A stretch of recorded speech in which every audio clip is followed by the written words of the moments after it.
Prologue. Standing there on the bridge of his Nebulon B frigate, the pirate Urias Jackson clasped his cybernetic left hand to the small of his back with his right hand. He stared straight ahead at the tunnel of light into which his ship, the Freelance, flew. Given the nature of the frigate's design, with the bridge far forward, he felt as if he were flying there alone, making his way deep into the territory of the outer rim where no one in his right mind would be found. He glanced back over his shoulder at the Twi'lek working the navigation station. "Time to reversion, Quir?" The Twi'lek's long leku twitched. 5 minutes. Jackson turned on the comlink clipped to his jacket's collar. All hands, this is Jackson. Red and blue squadrons, prepare for launch. You will be moving to the outbound vectors and disabling the smaller yachts. Gunners, we will aim for the escorts.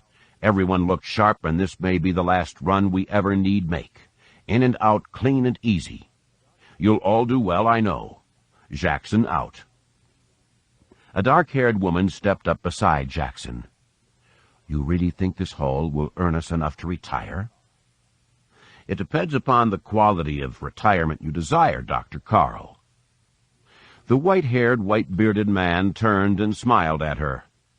"Your skills will earn you a good living almost anywhere in the New Republic, and your share of this raid should be enough to buy you a new identity or two." Annette Carl frowned. Ever since the peace between the Imperial Remnant and the New Republic 6 years ago, we've been forced to go after smaller and smaller targets. The New Republic never condoned what we did, but they turned a blind eye to it while the Imperials were still a threat. Pickings were good as unreconstructed Imperials fled out here to the Remnant, but that trade has been trickling off. Is this raid going to be different? Jackson pursed his lips for a moment, then lowered his voice. "It's a fair question you ask. The answer is yes. I can feel it in my bones. This raid will be like nothing we've seen in the last 5 years. Annette smiled mischievously, her brown eyes sparkling. "You're not going Jedi on me, are you? The Force tells you about this raid?" "No, I'm far more practical than the Jedi, and more dangerous, too." He spread his arms. "We've nearly 900 crew on this ship, 9 times the number of Jedi in the whole of the galaxy, and while they have the Force to aid them, I have 2 powerful allies with me, greed and arrogance." "Oh, your plan was good." "Correction, my plan was brilliant." Jackson laughed. "We let a couple of ships go free because they're traveling together. Then I set up a guy who says he can organize convoys through deep space to the Remnant. We had people demanding positions in our convoy. In fact, they paid well for the privilege of traveling safely." "But no refunds, correct?" The doctor smiled. "The credits they've spent are just a down payment?" "Exactly. They gathered at Garki, have headed out, and the last of them should be hitting the rendezvous point in 10 minutes. We'll round up what's already there, then pick off the last one and go." Jackson smoothed his mustache with his flesh-and-blood right hand. "It's been a grand run. This last raid, it will be remembered. I would have had history recall me in other ways, but this will be good enough, especially if all of you can be rewarded for your hard work." Annette Carl looked at the various humans and aliens busy at their duty stations on the bridge. "We had no love lost on the Empire either, Captain. We owe you our thanks for keeping us alive and allowing us to pay them back all these years. We'd keep going, too." "I know, but the New Republic has made peace with the Remnant." Jackson sighed. "One cannot underestimate the allure of peace. I think perhaps we've finally earned some ourselves." 10 seconds to reversion, Captain." "Thank you, Quir." Jackson waved a hand toward the viewport. "Behold, Doctor, our destiny." The tunnel of light shattered into countless stars of varying hues. They'd come out into the middle of nowhere, literally, a point in space that had been selected only because gravitational forces made it perfect for speeding the way from Garki to Bastion in the Imperial Remnant. This place is supposed to be empty. Empty it was not. Aside from the burning wreckage of a twisted freighter spinning madly, life pods and yachts darting about, a large object hung there in space. Jackson thought at first it had to be an asteroid because of its appearance, uneven surface, and torpid pace. Other smaller asteroids seemed to orbit around it, then streaked out on attack runs on the yachts. And now they're orienting on us. Jackson spun away from the viewport. Full shields up, now! Deploy the fighters! I don't know how some fool managed to fit a hyperdrive core to an asteroid, but he's not stealing our ships. Gunnery, get a firing solution on that big rock and open it up. As ordered, Captain. Even as he issued orders and pondered making a planetoid somehow mobile, Jackson knew that that line of reasoning did not explain the smaller rocks that moved like starfighters. Sensors, what's going on out there? A Duros looked up through holographic displays of data, his long face wearing an expression that was even more morose than usual. Gravitic anomalies, sir, everywhere. Tractor beams? Gravity well generators? Different, sir. The Duros frowned as a wash of data filled his holograph with overlapping spheres of color. Focused, tighter beams, more powerful. The Freelance's turbo-laser batteries opened up, sending long streams of sizzling red bolts at the asteroid. The shots looked to be on target, then deviated sharply in their flight. The bolts sharpened their angle of attack, coming together nearly half a kilometer before they hit the asteroid. Jackson expected the beams to flash through that new focal point and still hit the target, but instead they vanished. What happened? Guns, sensors, what happened? His gunner, an Eotran named Mirip Pog, shook his head in disbelief. We had firing solutions, Captain. We were on target. The Duros, Lund Deverin, stabbed a quivering finger at a small sphere in a holograph. A gravitic anomaly pulled the shots in. It's as if they're using a black hole to shield themselves. Jackson turned to look at the data and watched as the sphere in question expanded and moved toward the frigate. At the moment of contact, a jolt ran through the ship. Alarms began to sound, announcing that the starboard shield had collapsed. Come about to a heading of 57 Mark 12, ahead full. Shear off whatever that beam is. Another one coming in, Captain. It will take the aft shield. Pen Grasha, the Freelance's starfighter control officer, shouted above the warning sirens. Captain, our fighters are having their shields stripped. Their blasters and lasers are not getting through to the enemy. The Duros waved a hand, then grabbed his sensor station in a tight grip. Brace for impact. They've fired upon us. Impact? Jackson turned toward the viewport and saw a sizzling golden ball of something. Plasma? Flash past. It caught the frigate in mid-maneuver, hitting just port of center. The port shield caught the blast, but collapsed in seconds, sending a shower of sparks through the bridge and skittering one crewman across the floor. A heartbeat later, whatever had gotten through the shield slammed into the Freelance's armored hull. Thank goodness we have extra armor. Jackson had devoted a lot of resources to reinforcing the armor on the frigate. It had stood up to shots from an Imperial Star Destroyer before, and they'd lived to tell about it. We also ran away so we could tell about it. The impact momentarily knocked the ship's artificial gravity generators out of phase, so Jackson flew from his feet and into Dr. Carl. Within a second, gravity returned, dropping both of them to the deck, but neither landed too hard. Jackson rose to one knee and helped the doctor up into a sitting position as he turned to look at the Duros. What was that? I don't know, Captain, but it's still eating into the hull. The blue-skinned alien paled. I project a hull breach on Deck 7 in 20 seconds. Evac the area and close the bulkheads. More shots incoming. No, this can't be happening. Jackson's hands, both flesh and metal, convulsed into fists. He pushed aside the despair and panic raging through him. Time to be the sort of man that causes a crew to be so loyal. Penn, recall our fighters. Load those without hyperdrives first. Quir, plot me a jump out of here. The Twi'lek's Leku palsied. The gravitic anomalies are constantly shifting. Calculating a jump solution is impossible. Are they enough to prevent us from jumping? No, but... Jackson snarled, then staggered to a knee as another shot from the asteroid shook the frigate. "Then jump blind. Send the coordinates to our fighters, but jump blind." "Captain, a blind jump could kill us." "A blind jump might kill us." Jackson stabbed a finger at the viewport. "They will kill us. Do it, Quir. Do it now." "As ordered, Captain." The Twi'lek started punching coordinates into the navicomputer. "Ready to jump in 5 seconds, Captain. 4, 3... Jackson looked at the viewport and saw a glowing golden ball expanding to fill it. He didn't know who his attackers were, why they were there, or how their weapons functioned. As he pondered those things, the view of space exploded. In that moment, somehow he knew that while having the answers to his questions might bring him some inner peace, the same would not be said of the New Republic. Chapter 1. Standing near the head of the Senate chamber, waiting to be invited to the dais by Chief of State Borsk Failya, Leia Organa Solo found herself a bit nervous. Years rolled back, decades in fact, reminding her how she had felt when she first entered the Imperial Senate as the youngest person ever elected to such high office.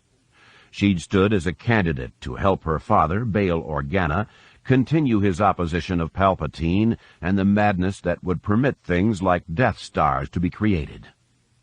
I was young then, very young, and understandably nervous.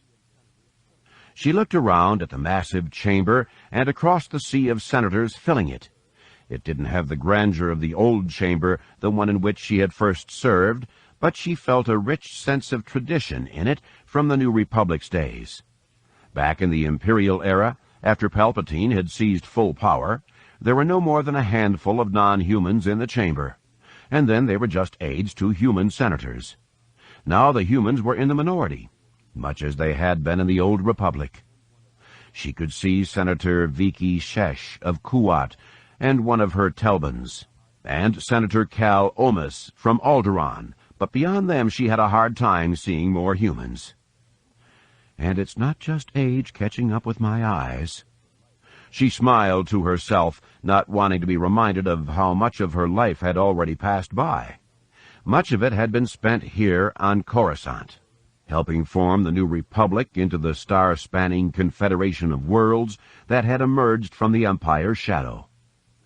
Or I was out fighting the Empire, being shot at. In here the attacks were more subtle, but almost as lethal. She shivered as she recalled the old Senate chamber even being bombed once. Glancing back over her shoulder, she saw Danny Quee, the young woman who barely 2 months ago had survived an attack and capture by an aggressive alien group that had assaulted several worlds on the galaxy's outer rim.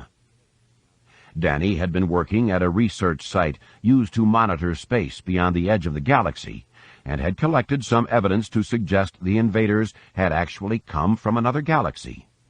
Their ruthless tactics, coupled with the sheer economics of mounting an invasion from a distant galaxy, suggested to Leia that the aliens had to be intent on taking a great portion of this galaxy for their own. She'd come to the Senate to apprise the New Republic of this threat and enlist aid for the rim worlds that would be facing the brunt of the alien onslaught.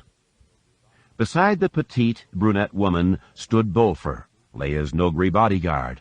The Noghri were devoted to Leia and her brother Luke because of their efforts to repair the damage done to the Noghri homeworld of Honoghr by the Empire. In their gratitude, the Noghri warded Leia and her family with a fierce loyalty that was second only to that of a Wookiee with a life debt. The pitch of Borsk Failya's voice shifted out of a deep drone to something a bit higher. Leia remembered how his voice would rise when he felt stressed. It brought her head up, and she focused her attention on what the Bothan was saying. "And so, it is my distinct pleasure to welcome back to this chamber a woman who has been more at home here than anyone else in the Senate's history. I present to you Leia Organa Solo, envoy from Dubrillion." And about time, too, Leia thought. You've been giving me the runaround long enough. She'd been trying to get this audience for weeks. Failya turned away from the podium and waved her forward. The Bothan had chosen to wear a sand-colored robe that was only a shade or two darker than his cream-colored fur. Violet piping that matched his eyes trimmed it. Leia found the robe reminiscent of the simple garments Mon Mothma used to wear when addressing the Senate or the people, but somehow it failed to grant the Bothan the air of simple nobility it had given Mon Mothma. Leia had chosen to wear black boots and slacks with a cerulean tunic. She also wore her hair up, letting her entire outfit and demeanor hint at the martial encounters that were the basis for her report. She knew it made her distinctly underdressed for the opulent Senate, but she also hoped it would make some of those present hearken back to the days when battle dress was the order of the day and decisions had to be made quickly. "Thank you, Chief Failure. Esteemed senators and honored guests, I bring you greetings and well wishes of the people of Dubrillion. It is their wish I inform you of a grave crisis in the Outer Rim. A previously unknown species has launched a series of attacks in the Rim. They wiped out the X-Gal 4 station on Belkadon, attacked the world of Dubrillion, destroyed the New Republic ship Rejuvenator at Helska, and annihilated the world Cernpadal by crashing its moon into it. We managed to locate the alien base at Helska 4 and destroy it, but this does not end the threat." Leia looked up at her audience and was surprised at how many senators seemed to be bored, as if she were the narrator for some Kuwati manners play. "Well, I've not told them anything they don't already know, but now they have to acknowledge it and deal with it." She cleared her voice and glanced at the data pad on the podium for her notes. On Belkadon, Luke Skywalker found evidence of an ecological disaster that radically altered the atmospheric composition of the world. This disaster has been traced to an alien agent who was present on the world and slain there after he attacked Mara Jade Skywalker and my brother. The evidence seems to suggest that the aliens were preparing the world to be used as a base for invasion. Before she could continue, a hunchbacked Saurian senator, representing the various Baragwin communities, stood slowly. "If it would please the Senate, I would ask the Speaker if she is the same Leia Organa Solo who undertook to mediate the Romamul-Osarian dispute." Leia's eyes narrowed as she lifted her chin. "Senator Weinel is well aware that I am the same person who went to try to broker peace in that conflict." "And was it not the action of a rash Jedi Knight that forced the Osarians to launch the attack that embroiled the system in war, killing Nome Anor, the Romamulian leader, in the process?" Leia held her hands up. "With all due respect, Senator, the Romamul-Osarian conflict has little or nothing to do with the invasion I'm talking about." Borsk Failure turned toward Leia from his position on the dais to her right. "Little or nothing. This would suggest there might be some sort of a connection." She nodded uneasily. "When the invader attacked Mara, he first tried to destroy R2, the R2 astromech droid my brother uses. The alien was shouting the same sort of anti-droid rhetoric that the Red Knights of Life on Romamul used in their crusades." The Bothan blinked his violet eyes.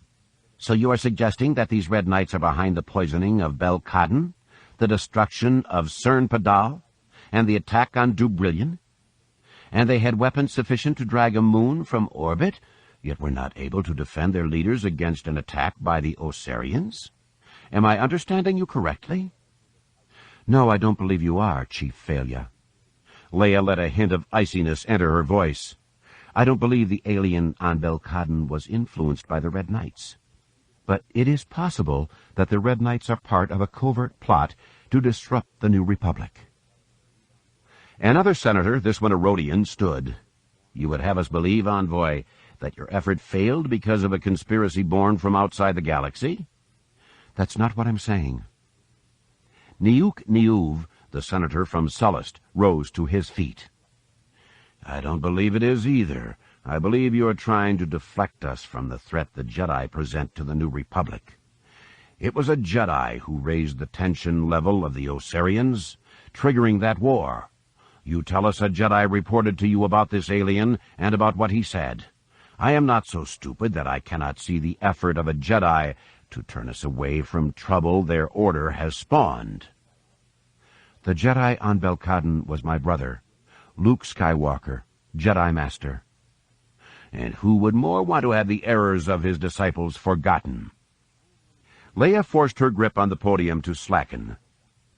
I am well aware of the controversy surrounding the Jedi, but I ask you, in all good conscience, to focus beyond that debate and concentrate on what I'm telling you. An invasion has been mounted from outside this galaxy, and it will destroy the New Republic if you do not act to stop it now. A human senator Leia failed to recognize rose to speak. Forgive me, but it is a well-known and long-established fact that a hyperspace disturbance on the edge of the galaxy makes travel into or out of the galaxy impossible. This supposed invasion could not have taken place. Leia shook her head. If that barrier does exist, they found a way around it. They were here, and there is ample evidence of their invasion in the outer rim. The Quarren, Quo, rose and brushed fingertips over his pointed chin. I am confused, then, Envoy. You told us that you had been part of an effort to destroy the invading force. I was led to believe you had been successful. We were. So there have been no more sightings of these invaders since then? No, but that... And do you have evidence to link them to the Red Knights other than hearsay about comments by a creature that is now dead? No, but do you have physical evidence of the invaders? Some, a couple of bodies, a couple of their coral skippers. Phalia smiled, flashing sharp teeth. Coral skippers? Leia closed her eyes and sighed. These aliens appear to rely on genetically engineered biochemical creatures. Their fighter craft are, well, grown out of something called yorick coral. The Bothan shook his head. You're telling us that they used rocks to kill a Star Destroyer? Yes. Quo glanced down at his desk, then looked up with a malevolent glint in his black eyes. Leia, as one who has looked up to you in the past, I beg you please stop now. You cannot know how pathetic you appear to be. You chose to leave public life. For you to come here now with this story in such a bold attempt to take back control from our hands is a pitiful thing. What? Leia blinked her astonishment away. You think I came here to make a power grab? I am given nothing else to think. Quo opened his hands and took in the whole of the chamber. You want to protect your brother, your children, for they are all Jedi, and I can understand that. It is also clear you do not think we are capable of surviving any catastrophe without you. But the plain fact is that things have gone well since the resolution of the Bothan situation. We all understand the human lust for power, and we have admired you for suppressing it for so long. But now this... No, that's not my intention at all. Leia looked aghast at the senators. What I am telling you is true. It's real. We may have thrown back a vanguard, but they're coming. The Sullustan senator covered his ears with his hands. Please, Leia, no more. Your loyalty to the Jedi is laudable, but this attempt to make us think they might be useful because of some nebulous threat, it is beneath you. But very human of her, the Baragwin sniffed. An invisible fist seemed to close around Leia's heart and squeeze hard. Her elbows bent, and she rested her forearms on the podium. You must listen to me. Leia, please, do what Mon Mothma has done.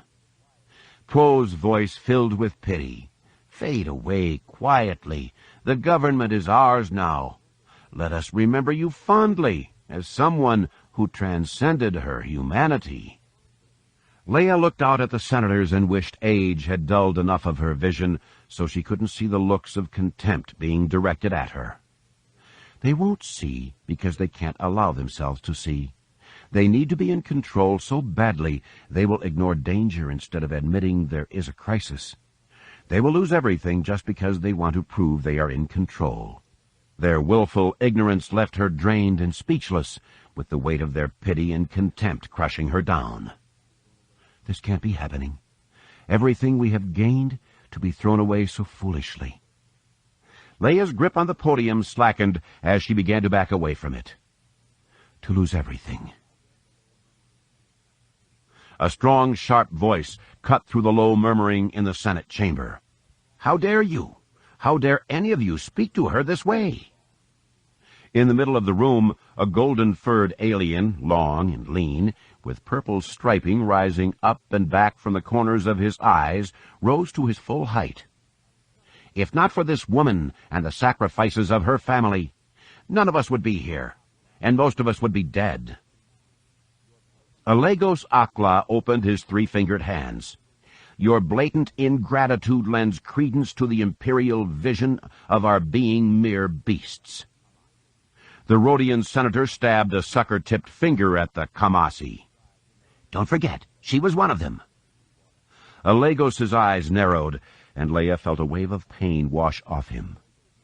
"Can you say that without realizing how feeble-minded it makes you sound? To lump her with Imperials is pure prejudice.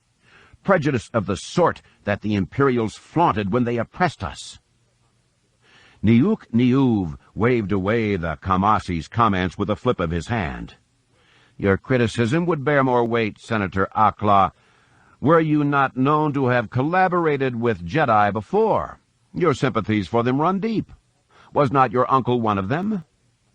Alegos drew his head back, emphasizing his height and slender form. "My loyalties to friends and relatives who were Jedi do not blind me to what Leia has tried to say here. You may choose to see the Jedi as a threat, and even I would acknowledge that the activities of some leave me cold, but she is reporting a new threat, perhaps a greater one, to the New Republic. To willfully ignore it so you may pursue your own glory is the height of irresponsibility." Quo's tentacles curled up in anger. "This is well and good for you to say, Akla, but your people and their survival owes much to Leia and her family. Many of you died on Alderaan, and it has been human guilt and charity that has protected you for decades. Your rising to her defense is not surprising, akin to a neck-battle dog licking the hand of the trainer that beats it." Leia felt that comment sink home and returned to the podium. Her voice remained low and placid, despite the anger spiking inside of her. Though she resented calling upon a Jedi calming technique, she did, allowing her to focus. Her expression sharpened, and her gaze swept out over the assembled senators. "You will choose to project on me all manner of sinister motives. This is your right. I can even understand old resentments being transferred to me, though I would have thought my history would have shown you where my heart is. Now I don't even expect you to listen to me, I guess. You see the New Republic as your own, and I applaud your rising to take responsibility for it. Despite what you might think or want to believe, you make me very proud. Where you disappoint me is in turning on yourselves. The New Republic's strength has always come from its union of diverse peoples." She shrugged, then straightened up. "I will leave for you all that we have learned about these invaders. I hope you will find the information useful when you find a time to employ it." Borsk Failure regarded her closely as she stepped back from the podium. "What will you do now, Leia?" She huffed quietly and stared at him for a moment. "Afraid I will stage a coup to get my way, Borsk? Do you think I have that much power?" "I'll do what I need to. The New Republic may have abandoned me, but I've not abandoned it. This threat must be stopped." The fur on the back of the Bothan's neck rose slowly. "You have no official standing. You can't just commandeer equipment, issue orders, and the like." She slowly shook her head, then smiled as Alegos appeared at her side. "I know the rules, Chief Failure, both those publicly codified and those by which the game is truly played. I have no desire to pit myself against you, so don't make it necessary." Alegos rested a hand on Leia's shoulder. "This senator wishes to learn more about the threat. I trust, Chief Failure, there will be no interference with my investigation. Interference? No. The Bothan's violet eyes became slits. Be careful, however. Curiosity will be permitted, but treason will be punished. Do you understand? Elagos nodded, and Leia joined him. Your message is received, Chief Failure. Senator Akla and I will be very careful, and so should you be. A judgment of treason in a time like this could haunt you through history, if the invaders leave anyone alive to care. Chapter 2. Snug in the X-Wing simulator cockpit, Colonel Gavin Darklighter, Rogue Squadron's commanding officer, flicked his right thumb against the ring he wore in that hand. Apprehension gripped him, but he knew there was no sense in stalling a second longer. He glanced over his shoulder at the R2 Delta astromech droid sitting behind him. Okay, Ketch, run the simulation designated Skip Chaser. The little golden-white droid tootled pleasantly, and the simulator cockpit came alive with lights and data scrolling on the primary screen. Despite the years of refits the little droid had undergone in Gavin's service, including requisite memory wipes and programming upgrades, it always greeted him with a brief summary of the weather on Tatooine and Coruscant. Gavin appreciated that little bit of pleasantry, which is why he'd not traded the droid in for a newer model, though the Delta upgrade had been most welcome for speeding up navigational computations. The biggest change in his relationship with the droid had been its name. In the early days, he'd called it Jawazwag, figuring that any Jawa would love to have the droid. Later, after the Thrawn crisis, a group of Jawas had tried to steal Jawaswag, but the droid had fended them off and actually hurt one. From that point forward, Gavin had taken to calling the droid Tough Catch, which had just become shortened to Catch. The simulator's visual field filled with stars and then an asteroid belt into which Gavin guided the X-Wing. It felt much like the old T-65s Rogue Squadron used to fly when he'd first joined the Rebellion. But the T-65A3 model was a couple of generations advanced over the original models.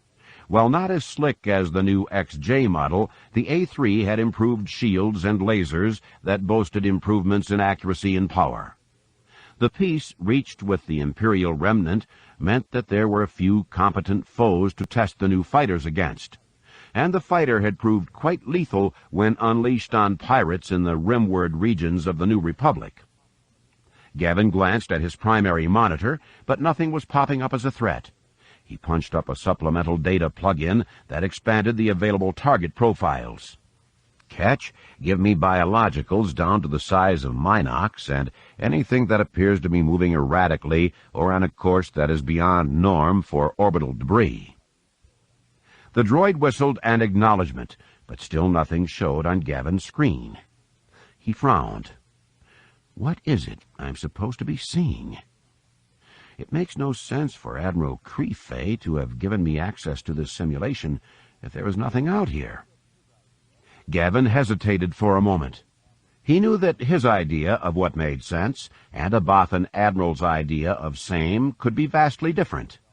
Many times he'd had to deal with Bothan manipulation of himself or his command, and most of those times had been a disaster. Yet, despite the Creefey clan having a negative association with Rogue Squadron because of events over 2 decades old, Gavin had found young Trieste Creefey to be remarkably straightforward in general, and very much more so when dealing with the rogues. The primary console beeped, and a small box appeared around a distant object on the X-Wing's heads-up display.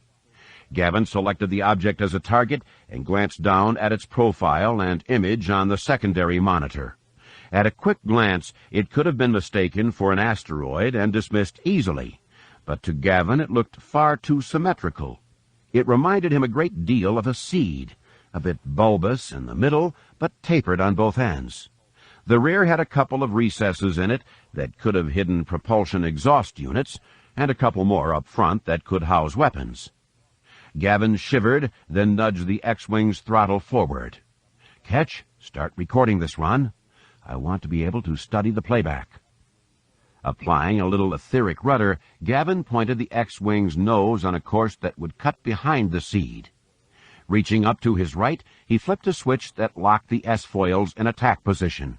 With a flick of his thumb, he shifted his weapons control to lasers and quadded them up so all four would fire with a single squeeze of the stick's trigger. The seed shifted itself around so its nose swung into line with his approach vector. Sensors gave him no read on energy weapons powering up, which disturbed him less than getting no power readings for propulsion. How is that thing moving? Before any answers suggested themselves, Gavin quickly kicked the X-Wing into a barrel roll to starboard and leveled out with his crosshairs covering the seed. He triggered a quick blast and waited for the seed to explode, but that didn't happen. As the quad burst neared the target, the bolts all whirled into an invisible vortex and vanished into a pinpoint of white light. Emperor's black bones. The seed jetted forward, swinging around to bring its nose to bear on the X-Wing. Gavin started to roll port and dive, but something shook his ship. In a heartbeat, Ketch started screeching, and the X-Wing's forward shields collapsed. Something dully red blossomed on the seed's nose, then shot toward the X-Wing. It hit hard and splattered a bit, then what appeared to be molten rock started melting through the fighter's metal flesh. Warning sirens blared, drowning out Ketch's panicky tones. Bright red damage flags began to scroll up over the primary monitor, all but one of them moving too fast for Gavin to read. The one he could see reported a premature ignition of a proton torpedo's engine, which lit up the whole port magazine and tore the X-Wing apart. Stunned, Gavin sat back in his seat as the screens went black and the cockpit's hatch cracked open. He glanced at his chronometer and shook his head. "Ketch, we lasted 25 seconds. What was that thing?" A human orderly appeared at the edge of the cockpit. "Colonel Darklighter, the Admiral sends his compliments." Gavin blinked and stroked a gloved hand over his brown goatee. "His compliments? I lasted less than half a minute." "Yes, Colonel, very true." The orderly smiled. "The Admiral said he would meet you in your office in an hour and explain why you are to be congratulated on doing so well." Gavin sat behind his desk, idly punching up holographic images on his holoprojector plate. The first picture showed him and his two sons, orphaned boys who had lived near the Rogue Squadron hangar after the Thrawn crisis, all smiles. The next showed the boys 2 years older, still smiling despite being all dressed up, standing with Gavin and his bride, Sarah Falor. She'd been the social worker who had helped him through the adoption process for the boys. Gavin smiled as he remembered squadron mates telling him that their mixed marriage couldn't last. They were both human, but she came from Chandrilla, having grown up on the shores of the Silver Sea, and he was from Tatooine. Yet despite the differences in their home worlds, they easily made a life together. The next image showed Sarah and Gavin with their first daughter. After that came shots of them with their new son and then another daughter. An image made as a New Year's greeting card showed all 7 of them together. Gavin easily remembered how happy they'd all been together. Prior to meeting Sarah, he'd pretty much resigned himself to never finding someone to love, but she'd been the balm to heal his broken heart. She'd not made him forget the past and the lover he'd lost. She just helped him recapture the joy of life and all its possibilities. "I hope I'm not interrupting anything, Colonel." Gavin looked up through the image of his family and shook his head. "No, Admiral, not at all." He shut off the holoprojector, relieved that the Bothan Admiral's arrival had stopped the cycle of pictures right there, at the happy times. Admiral Trieste Crefay bore a striking resemblance to the other members of the Crefay family Gavin had seen. The late General Laren, the Admiral's grandfather, and the Admiral's brother Karka. Despite having spent a certain amount of time in the company of Bothans, Gavin couldn't remember any outside the Crefay family whose fur was pure white.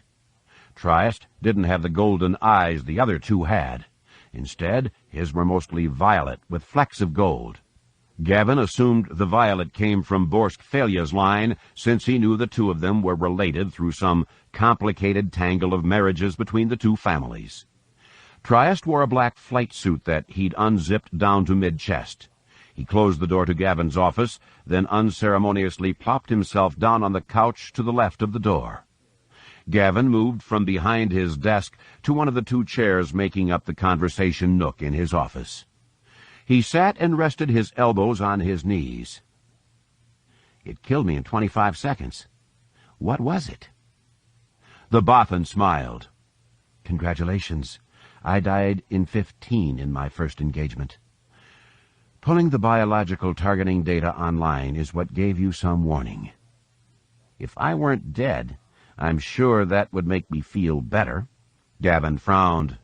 Do we know what it was? The Bothan admiral raked claws back through his pale mane. 2 days ago, Leia Organa Solo spoke to the Senate and tried to warn them about an unknown alien force that had attacked several worlds on the rim out beyond Dantooine. She didn't get a very warm reception. She left data behind from which the simulation was created. Gavin sat back in his chair. You're telling me that seed, that thing, is a starfighter being used by folks who attacked the Outer Rim? Yes. Technically, it's called a coral skipper by the species that created it. They grow them out of something called yorick coral. I know the name is not terribly inspiring of fear, but I assume it loses something in the translation from their tongue. I've designated them skips for our purposes. And the princess brought this to the Senate's attention, and they didn't listen? Trieste shook his head. Opposing forces have been gathering power to fight over the whole Jedi question. It's heated up because of the charge that a Jedi's rash action sparked the Romamul conflict. A number of powerful senators saw the princess's story as an attempt to divert attention from the Jedi question. It didn't help that Jedi were key to defeating the invaders. Gavin nodded. He'd never had a problem with Jedi and, in fact, counted one of them, Corran Horn, as a very good friend. There were some high-handed Jedi, but Gavin had seen those sorts of ego cases among fighter pilots, so their existence didn't surprise him at all. The fact was that there were some tasks only Jedi could perform, and he'd been too long in the military to discard a force just because some of the elements were disruptive. Is there any evidence that the invaders are still coming in? Actual, no, but logic suggests that the expenditure of resources needed to travel from galaxy to galaxy necessitates gaining a foothold through which those resources can be replenished. The Bothan smiled. If you spend enough credits to get somewhere, you usually plan to stay for a while. Right, and the Rim worlds really aren't the sorts of places you'd drop in for a vacation. Gavin rubbed a hand over his mouth. These skips, they're fairly formidable. How do they move? How did they take my shields down? We need more research to be certain, but it appears that they have creatures called Dovin Basils that are part of the fighter itself.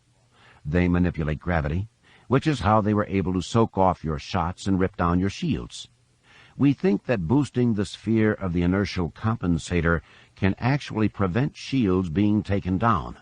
I also think that cycling more, lower power shots through the lasers will force the skip to expend a lot of energy creating those black hole shields. As long as it's worried about catching shots, its maneuvering ability is degraded. These strategies are hypothetical, however, and can really only be tested in combat. I see. Gavin pressed his hands together. I can have the squadron simming against these things, then you can point us at them in the Rim, and we'll try it. I knew you'd be game for that, which I appreciate. We have another problem before that, though. And that is? The Bothan sighed. Because of the way Princess Leia was dismissed, any action that even hints that she might have been right is frowned upon. Though my command is out in the Rim right now, I can't order up sweeps of any of the battle sites. I'm not allowed to help others look. Nothing. It's political suicide to act as if her report has any credence to it. Yeah, but isn't it real suicide to assume it doesn't? The man glanced down at the floor and then back up into Trieste's violet eyes.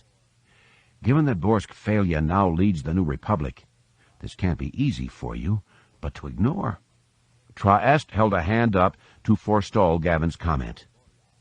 Colonel, because of my grandfather's failure at Borlias, my family's power waned around the time I entered the Bothan Martial Academy system. I went to one of the smaller satellite schools, and I had an instructor there who pointed out certain flaws in the way Bothan society functions. I would hope you've seen enough of me through the years to know that being of a newer, younger generation, I'm not one to follow exactly what my superiors think I should be doing. For example, if they knew I'd run you through that sim, I'd be busted down to flight officer and have to work myself back up to flag rank again. You did it quickly enough the first time, Admiral. Having key personnel in the upper echelons of the Bothan military resign as a result of the Kamasi problem sped me on my way.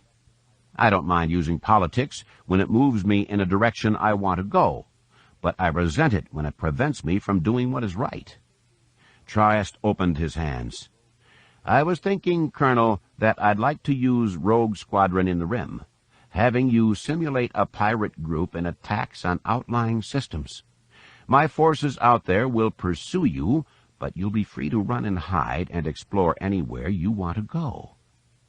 And if we happen to run across a force of skips while we're out there, I hope for all our sakes you don't. The Bothan smiled grimly. But if you do, we'll take them apart and give the Senate evidence it will never be able to dismiss. Chapter 3. Luke Skywalker stood at the edge of the grove, allowing Yavin 4's light breeze to tease and snap the corner of the dark cloak that shrouded him. In the circular opening of the grove stood a number of gray plinths, one each serving as memorial for fallen Jedi and students. Ganterus had been the first, then Nikos Mar, Cray Mingla, and Dorsk 81. Others had followed them, and now the latest was Miko Reglia. Luke felt conflicting emotions tear at him as he studied the memorials. He felt great pride in the sacrifices these Jedi had made. Even half-trained, they had accepted the responsibilities of Jedi and had acquitted themselves admirably. They were welcome examples to the new students about how difficult it could be to be a Jedi. Regret also gnawed at him. I would not be human if I did not wonder if I could have done something to prevent their deaths. The early days of the Jedi Academy had been difficult because he was still finding his way as a Jedi and a teacher. His experience of going over to the dark side when the Emperor returned had also blinded him to some of the things his students needed. While he acknowledged that he may have taken on students a bit prematurely, to have failed to do so would have meant there would be even fewer of them to face the Yuuzhan Vong invasion. We're not going to be putting one of those memorials there for Mara, you know. Luke raised his head and felt the hint of a smile touch his lips. He glanced back at the dark-haired Jedi Knight in green robes behind him. That isn't what I was thinking, Corran. Corran Horn shrugged. Maybe not at the moment, but it had to be lurking there somewhere. Pops for me every time I look at the place, since I heard... But there won't be a marker for her there. Luke arched an eyebrow at him. That could be taken two ways, you know. One suggests this disease won't kill her. The other suggests there won't be any Jedi around to plant the marker. The green-eyed Jedi nodded, then scratched at his beard, which had been brown once, but now was shot through with white. I'm betting on the former, though I know there are lots of folks in the New Republic that wouldn't shed a tear about the second case. Unfortunately true. Luke sighed and glanced at the markers again. They were all so young. Ah, Luke, compared to us, everyone is young. Corran smiled easily. Measured by life events, you should be, what, about 1,000 years old? Being married to Mara has slowed that process, I think. Yeah, but the years she put on you before you two finally got together still count. Corran jerked a thumb back over his shoulder. Before we get any older, I thought you'd want to know they're all here. The last shuttle came in 10 minutes ago or so. Kip Duron was on it. He made a grand entrance, as always. Luke shook his head slowly. I don't doubt he made an entrance, but your as always comment was unwarranted. Corran raised his hands. Perhaps it was, but his arrival excited a lot of the younger Jedi Knights and apprentices. Including your son? The Corellian hesitated, then bowed his head. Valen was certainly among those who were impressed, but I'm more worried about the cadre of young Jedi Knights who are looking at Miko as a martyr. Too many seem to want to take his place. Ganner Rysode and Worth Skidder were right there with Kip, as were a number of the other bright young Jedi. If not for Jason, Jaina, and Anakin holding themselves back, I'd have thought everyone would have swarmed Kip with greetings. The Jedi Master exhaled his anxiety in a long, slow, calming breath. I know your concerns, and you're not alone in expressing them. Cam and Tion have worries about the Academy. Teaching the children here as a group has been good. Opening the older apprentices up to mentoring experiences with other Jedi Knights has sharpened their skills immeasurably. Of course, that does mean that some of the Jedi Knights who are taken with Kip's proactive view of the Order do end up instructing our senior apprentices. I'm not arguing the methods, Master Skywalker, and I see the risks inherent in them. Corran sighed. What worries me is that Kip is clearly aware of the political storms his actions are creating, but he just ignores them. We've discussed this before, all of us, but the problem has really become acute because of Skidder's actions at Romamul. I know. This is the primary reason I recalled everyone here. Luke noticed a smirk tug at the corner of Corran's mouth. And yes, I know that issuing a recall lets everyone know who is in charge. I may not have been raised on Corellia, where that sort of stuff comes naturally, but I am aware of it. Good. And you know Kip's choosing to be the last to arrive means he fought you to the last. Yes, caught that. Luke turned from the grove and waved a hand toward the great temple. Shall we? Corran nodded and started off, with Luke catching up easily enough. He watched Corran for a moment, then smiled. When Corran had first come to the Academy to train as a Jedi to save his wife, Mirax Terrik, he'd been willful and arrogant. All the things Luke expected out of a fighter pilot and law enforcement officer. And a Corellian. Through the process of learning what it was to become a Jedi, however, Corran had matured and changed. While it wasn't until the peace with the Empire some 6 years earlier that Corran resigned from Rogue Squadron to become a full-time Jedi, the Jedi philosophy and demands had become fully integrated into his life.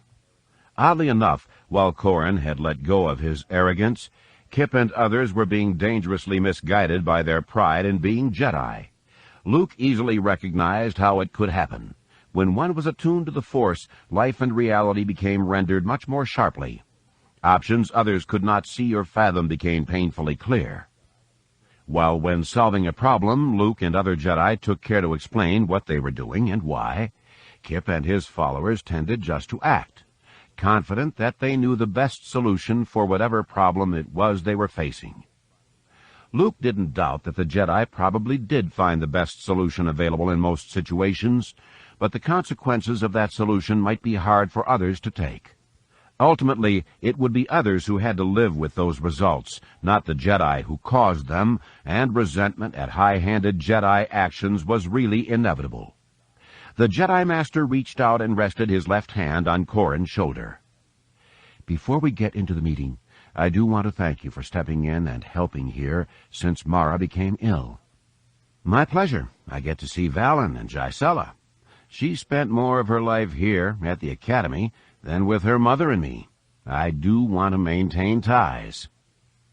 Luke gave Corran's shoulder a squeeze. In the old days, all potential Jedi were taken from their families as children to be trained. I can't imagine it was easy even then, though. There's so much we don't know. True, but we can't allow ourselves to think what you've created here is wrong or bad, or that the old council wouldn't approve. After all, Obi-Wan and Yoda still did take you on. Training an older Jedi isn't impossible, just more difficult. Corran shot his master a sidelong glance.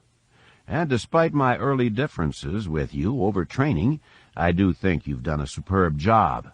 We have 100 Jedi traveling the galaxy, and more ready to serve each year. It's quite an accomplishment. It will be, if we are allowed to go forward. Luke followed Corran into the turbolift. Leia's report on the climate on Coruscant was not good. I was there only a short time ago, and the Senate has soured decidedly because of Romamu. This may not be the best time to propose a new Jedi Council. The hand's been dealt. We have to play it, and hope the flux won't get us. The turbolift door opened, and Corran hung back so Luke could emerge first. Your students await, Master. Luke strode from the turbolift and felt his heart swell in his chest. The Jedi had been arrayed in ranks in the great temple's grand audience chamber. They were neither as numerous nor as colorful as the rebel soldiers who had similarly been gathered after the Death Star had been destroyed, but Luke still felt the return of the same giddy emotions he'd known then. Just seeing the Jedi there, good mix of humans and non-humans, male and female, peeled back the years and reminded him of the heroic efforts that had been necessary to stave off the Empire. He paced down the red carpet that split the hall lengthwise and slowly mounted the steps to the dais at the far end. He nodded to Cam Salusar and Tion, the Academy's husband and wife administrators, then turned and caught sight of Corran slipping into place in the rank behind his son. The younger students had been positioned closest to the dais, with Jedi Knights and their apprentices arraying themselves back through the hall, grouped by their own choice. If those on the left side have aligned themselves with Kip, then the division is more marked than I thought. The left side of the room held nearly 2/3 of the adult Jedi and half of the non-humans. On the right side, along with Corran, Luke recognized Streen and several others who had staunchly opposed Kip's stance. The Jedi Master sensed no hatred flowing between the groups, but the level of tension in the chamber was slowly increasing. He noticed that Jason stood alone, aloof, in the backmost rank. Though the boy stood on Kip's side of the room, Luke felt no connection between his nephew and Kip's faction. Anakin, on the other hand, stood 3 places away from Streen and, while subdued, had a fierce loyalty to Luke burning deep inside him. Luke made himself smile at the younger students. I am glad to see you all here. Your bright shining faces are lit with the Force. You all work hard, and someday you young Jedi will stand here with us as Jedi Knights. I look forward to that day, and I know you do too. We can be out fighting the bad guys, a young Twi'lek piped. The innocently enthusiastic comment brought smiles to many faces, Luke's included. Yes, that will be it. However, for now, I would ask Tion to take you away to continue your studies. There are things I need to discuss with the others that you need not know about at the moment. Thank you for greeting all of us, and may the Force be with you. The children marched out in even rows, with the eldest helping conduct the youngest out and down the stairs. The adult ranks broke as people closed in on the dais, though the left and right division remained. Kip worked his way toward the front of the pack, placing him opposite Corran and Streen. Expectations of a confrontation filled the air. Luke held a hand out, palm down. We face 2 very grave problems. Either one of them could destroy the Jedi. Together, they most certainly will, unless we put aside any differences and work together. Kip, perhaps you would share what you know of the Yuuzhan Vong. The request clearly surprised the dark-haired Jedi. Kip had come to the Jedi Academy as a gangling youth of 16. At 32, he had grown into a strong, slender man with sharp features and angry eyes. He had been the first among the Jedi to encounter the Yuuzhan Vong, and his escape from their clutches spoke volumes about his skill as a pilot and with the Force. As you wish it, my master. Kip's low voice filled the hall. My Avengers and I were ambushed by these Yuuzhan Vong. They fly living ships, made of something like coral. The ships can collapse the shields on an X-wing or cause laser shots to be sucked into a small black hole. We can kill them, of course, but it is not easy. They wiped out my Avengers, capturing and later killing Miko. I barely escaped with my life. What was the most important thing you learned about the Yuuzhan Vong? The younger man frowned. I don't understand the question. You said you were ambushed by the Yuuzhan Vong. How is it that a Jedi Knight is ambushed? They looked like rocks in their fighters. Pieces of asteroids, really. Kip's voice trailed off as his face closed. I registered no hostile intent from them. I didn't even sense them through the Force. His admission started conversation buzzing through the room. Luke let it go, permitting the surprise and anxiety to replace the sense of impending confrontation before he spoke. Yes, exactly. I engaged the Yuuzhan Vong as well, and could not sense them in the Force. They seem disconnected or shielded from it. Streen, the old Bespin miner, frowned. If they are not connected with the Force, how can they be alive? That's an excellent question, Streen. I have no answer for you. I just don't know. Luke folded his arms across his chest. The New Republic is of the opinion that the Yuuzhan Vong threat has been eliminated, but I believe they have come from outside our galaxy, and therefore all we've dealt with so far is a strong probe. They will continue to come. Kip snorted. Once again the New Republic remains blind to a threat, leaving us to deal with it. Corran narrowed his eyes. But this is a threat we may not be able to handle without help from the New Republic. If we say we can handle the problem, and they're right that none exists, then we look to be fools. If it does exist, and we fail, that could be the end of the Order. We won't fail. Kip looked around, and numerous heads bobbed in agreement with his statement. With the Force as our ally and lightsabers as our tools, we'll destroy the Yuuzhan Vong. Jason Solo stepped forward, coming down along the carpet. Listen to yourself, Kip, and think about what you're saying. The Yuuzhan Vong are camouflaged against the senses we rely on. They've got armor and weapons that a lightsaber can't cut instantly, and they're trained warriors. More importantly, if Master Skywalker's thinking is correct, they will be coming in numbers suitable for conquering a galaxy. Even if each of us stands against 1,000 of them, we will be too few. Kip's head came up. Then what do you suggest, Jason? Before his nephew could answer, Luke raised a hand to stop the discussion. Our situation is this. We've got a foe who is able to blindside us, coming forward in unknown numbers at unknown sites for reasons unknown, and a galactic government that has decided to do nothing about it. That government also does not trust us.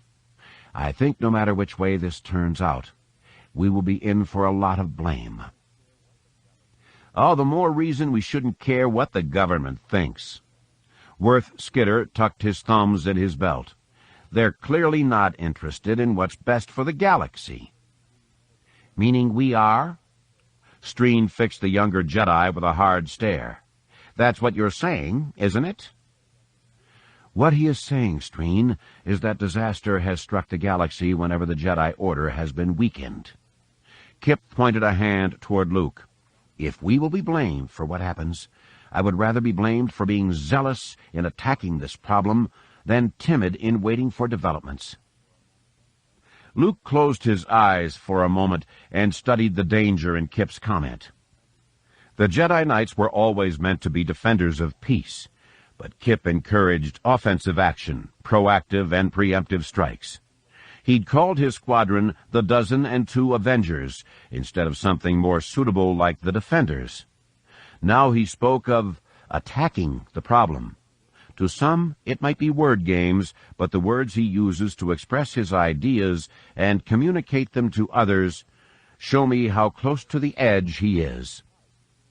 The closeness to the edge did not surprise Luke, for he'd seen it develop in Kip over the years. While still an apprentice, Kip had been influenced by the spirit of a dead Sith Lord. He'd stolen a super weapon and destroyed the planet Karita, killing billions. Kip had worked tirelessly to atone for what he had done, but had chosen more difficult and visible campaigns as time went on, so more people could see that he was making amends. This invasion must seem to Kip as a grand crusade through which he can win the acceptance of even his most harsh critics. Luke opened his eyes again, then took a step down toward the crowd of Jedi before him. It is premature to speak of any attacking of the Yuuzhan Vong. Jason is right. We cannot stand against them alone. Our job right now is to prepare for the worst and to learn as much about the Yuuzhan Vong as we can. We have to have good and useful data the New Republic can use to plan a defense or an offense. Our role here is as guardians, and our skills can allow us to scout out this threat. Once we have good intelligence about the Yuuzhan Vong, then we can plan what we will do. He looked around at the Jedi Knights arrayed there, male, female, human, and non-human.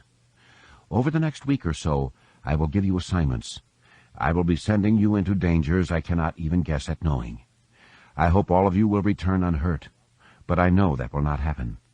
While the outside world may be divided about us, we cannot afford to be divided against ourselves. If we do not stand together, we will be torn apart, and with us will fall our galaxy. Chapter 4. Leia turned from her packed luggage and glanced at the suite's doorway as C-3PO opened the door and admitted Elegos Akla. The Kamasi wore a gold cloak over his shoulders, and subtle weaving of purple threads into it mimicked the striping on his face and shoulders. The Kamasi gave her a quick smile, then waved off C-3PO's invitation to take his cloak. She sighed. I thought I'd be ready by now, but I'm just finishing my packing. Don't know when I'll be back here, and I wanted to take a few things with me. Please, take your time. Elegos shrugged simply.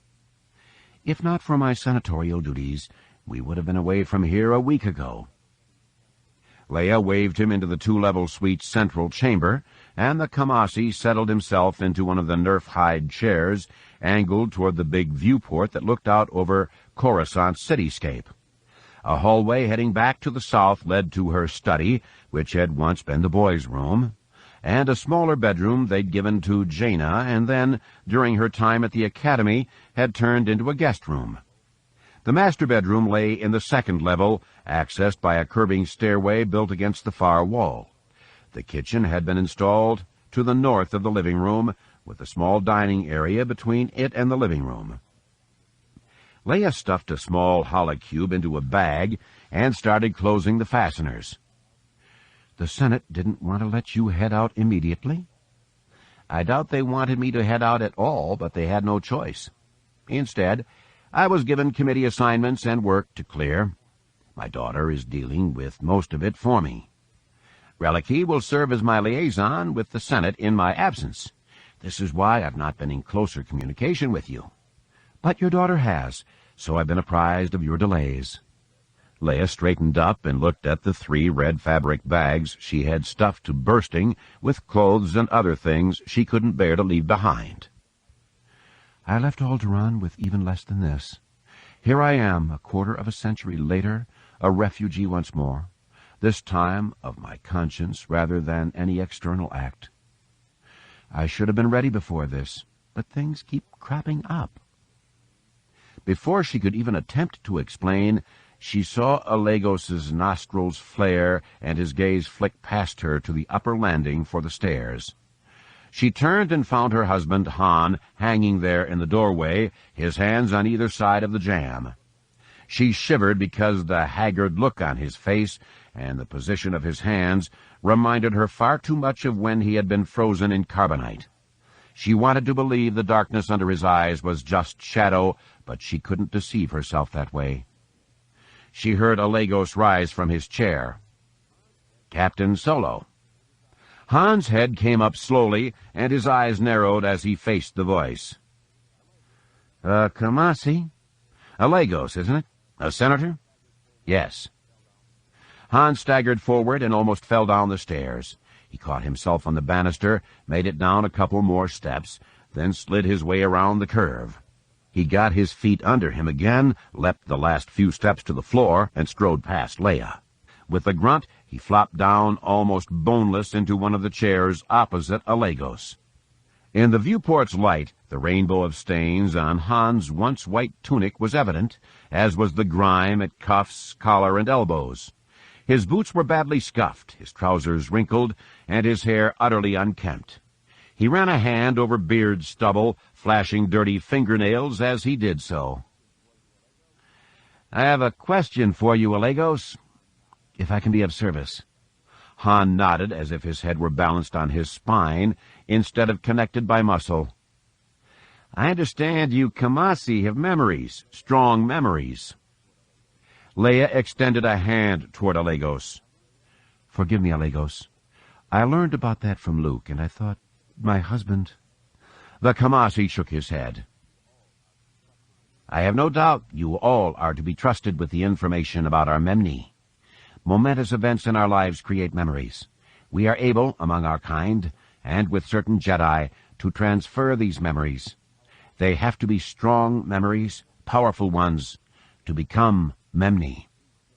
"Yeah, the strong ones do stick around." Han focused somewhere between the wall and the edge of the viewport. He fell silent for a moment, then fixed Alegos with a hard stare. "So what I want to know is this. How do you get rid of them? How do you get them out of your head?" The tortured tone of Han's voice drove a vibroblade through Leia's heart. "Oh, Han." He held up a hand to keep her back. His expression sharpened.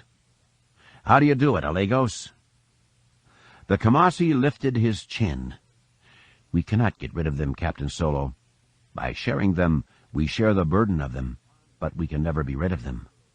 Han snarled, then curled forward in the chair, grinding the heels of his hands against his eyes. "I'd tear them out if that would stop me from seeing. You know, I would. I really would.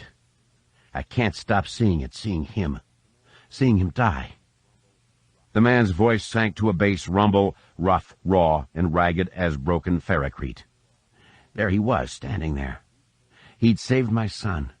He'd saved Anakin. He tossed him up into my arms. Then when I saw him again, a gust of wind knocked him down and collapsed a building on top of him. But he got up. He was bloody and torn up, but he got up again. On his feet he got up, and he raised his arms toward me. He raised his arms toward me, so I could save him the way he'd saved Anakin. Han's voice squeaked to silence. His larynx bobbed up and down. "I saw him, don't you get it? I saw him standing there as the moon hit Cernpadal. The air just combusted. He was standing there, roaring, screaming. The light turned him black, just a silhouette. Then it ate into him. I saw his bones. They turned black, too, then white, so white I couldn't watch. Then nothing." Han swiped at his nose with a hand. "My best friend, my only true friend, and I let him die. How am I supposed to live with that? How do I get that out of my head? Tell me." Alegos's voice came softly, but with a strength that belied its gentle tone. "What you remember is partly what you saw, and partly your fears. You see yourself as having failed him, and you think that's how he saw you at the last, but can't be sure. Memories are not always that clear. You don't know. You weren't there." "No, but I have been in similar situations." The Kamasi sank into a crouch, with his cloak pooling to the floor around him. "The first time I used a blaster, I shot 3 men. I watched them dance and collapse. I watched them die, and I knew I would carry that memory with me forever, the memory of me killing them. Then it was explained to me. The blaster had only been set to stun them. My belief was wrong, as perhaps is yours." Han shook his head defiantly. "Chewie was my friend. He counted on me, and I failed him." "I do not believe he would see it that way." Han snarled. "You didn't know him. How would you know? Alagos laid a hand on the man's knee. "I didn't know him, but I have known of him for decades. Even what you just told me now, that he saved your son, tells me how much he loved you." "He couldn't love me. Chewie died hating me. I abandoned him. I left him there to die. His last thoughts were filled with hatred for me." "No, Han, no." Leia dropped to her knees beside Han's chair and clutched his left forearm. "You can't believe that." "I was there, Leia.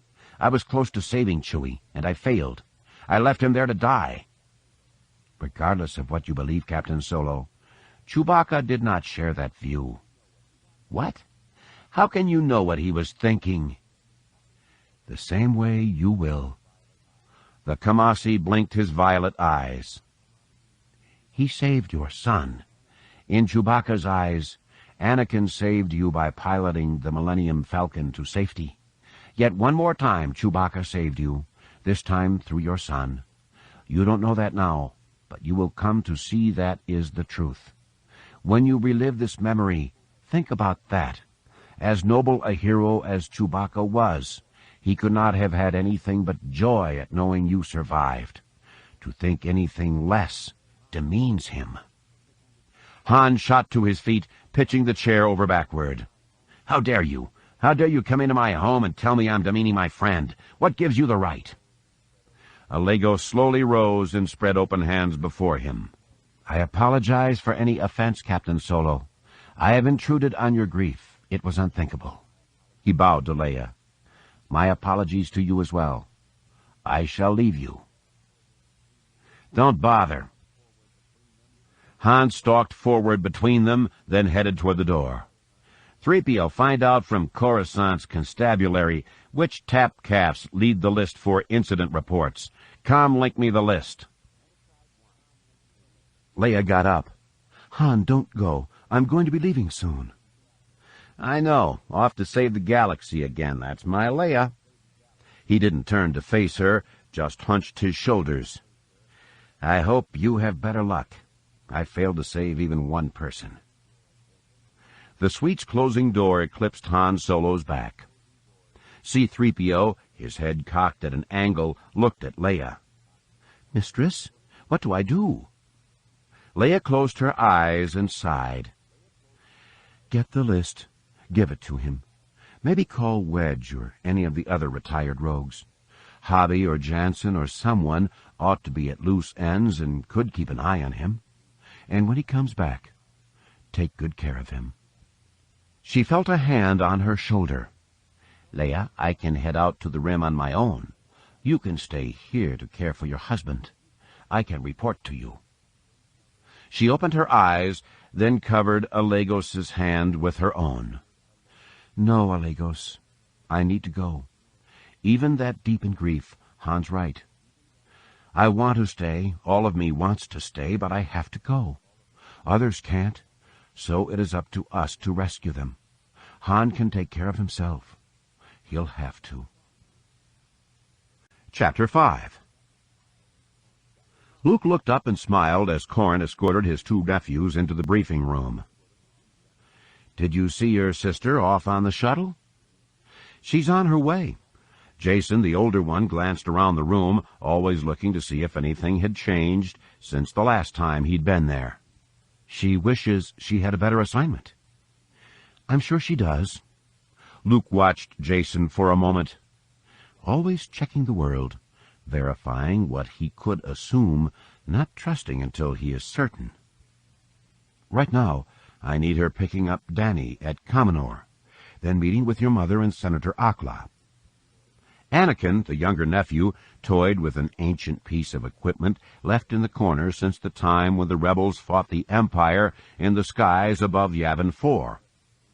If Danny had just stayed with our mother on Coruscant, she could have come out with her and not needed Jaina. Jason frowned. Jaina's going to help Danny work on her force skills. That's why she's going. They'll be traveling for a few days with nothing else to do, and Jaina's a good teacher. Luke nodded. And after her ordeal, Danny did need time to meet with her family and assure them she was unharmed. He didn't know if unharmed was accurate, The trauma of capture by the Yuuzhan Vong had to have been severe. Still, Danny Kui had been intelligent and resilient, so Luke felt she'd recover from her ordeal if given the proper support. Anakin popped the panel off the old transceiver and peered inside. "What is it you have for us to do? Pretty much everyone else has their assignments already. I'll bet it's something good." Jason snorted in his brother's direction, narrowing his brown eyes. He let the others go first because our assignments are going to be no better than Jaina's. Corran frowned. "How did you get a target lock on that idea?" Jason half turned to face the Corellian Jedi. "He won't play favorites because of his relationship to us, and realistically, we are young. At least, by saving us for last, he saves us some embarrassment." Jason's words didn't seem as full of disappointment as they should have, which reinforced a decision Luke had already made concerning assignments. "Anakin." The younger boy, blue eyes bright, glanced over at his uncle. "What?" "I'm going to have you accompany Mara to Dantooine." "Huh? What?" Anakin straightened up. His brows furrowed, and just for a second, Luke caught an angry expression that meant trouble whenever he'd seen it on Han Solo's face. "But I thought I'd be out doing something. I thought—" The anger that had flashed over his face drained away with his words. "I understand." Luke arched an eyebrow at him. "And what is it you understand?" "You don't trust me?" Anakin looked down at his dust-smeared fingertips and whispered hoarsely, "You don't trust me because I killed Chewbacca." The mournful tone of the boy's voice sent a shiver down Luke's spine. Regret and hurt poured off Anakin, underscoring the turmoil he felt over the Wookiee's death. Anakin has always wanted to be a hero, has always wanted to redeem his name, and suddenly finds himself drowning in a tragedy. "There is something you must understand, Anakin. First and foremost, you did not kill Chewbacca." Luke walked over to his nephew and rested his hands on the boy's shoulders. Using his thumbs, he tipped the boy's face up until their gazes met. "The Yuuzhan Vong caused Cern Padal's moon to come crashing down into the planet, not you. For you to accept blame for Chewbacca's death absolves them of his murder and the murder of all those you couldn't save. You can't do that." Anakin swallowed hard. "It sounds logical when you say it, but in my heart, what I feel, what I see in my father's eyes." Luke lowered his face to a level with Anakin's. "Don't be reading something into your father's eyes that isn't there. He's a good man with a good heart. He'd never blame you for Chewie's death." The Jedi Master straightened up again. "Regardless of misunderstanding, I don't know how you can think I don't trust you. I am very specifically entrusting to you my wife, the person I hold most dear." The boy frowned. "Are you sure it's not the other way around? Anakin, do you think Mara would like an assignment babysitting an untrustworthy apprentice?" No." "And do you think she'd give me an earful about it?" Corran laughed. "An earful would be getting off lightly." Anakin smiled a little. "I guess she would, Uncle Luke." "I may be adept in the ways of the Force, but there's no Jedi ability that'll take the sting out of the sharp side of her tongue." Luke stepped back and gave Anakin a brave smile. "Mara needs some time to get her illness under control. Dantooine is a world teeming with life, so it's full of the Force. I want her there to be able to recover, and I want you with her to help her out. If you'll accept this mission, I'll be very grateful." Anakin hesitated for a moment, then nodded. "Thanks for trusting me. I've never had any doubts about you, Anakin." Luke winked at him. "You should go get your things together, then see to gathering the provisions you'll need on Dantooine." "Blasters and lightsabers included?" Luke nodded. "Lightsabers, of course.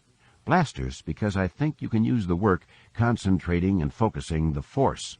Target practice demands that sort of concentration." Anakin's smile broadened. Besides, Aunt Mara wouldn't be caught dead without a blaster. Only one? Corran laughed. Run heavy on the power packs, Anakin. The youth clapped his hands together. I'll take good care of her, Uncle Luke, I really will. We'll come back ready to do whatever we need to beat the Yuuzhan Vong. I'm sure of it. Luke nodded to his nephew and watched the boy leave the room. He waited until he could sense Anakin's presence descending in the turbo lift, then turned his attention to Jacen. Do you really think I've got some embarrassing duty planned for you? No, Uncle Luke. I'm just afraid I might embarrass you. Luke turned and walked toward the table that had been behind him. He gave himself a moment to ponder Jacen's words. He turned and leaned back against the table. I suppose this conversation has been coming for a while, hasn't it?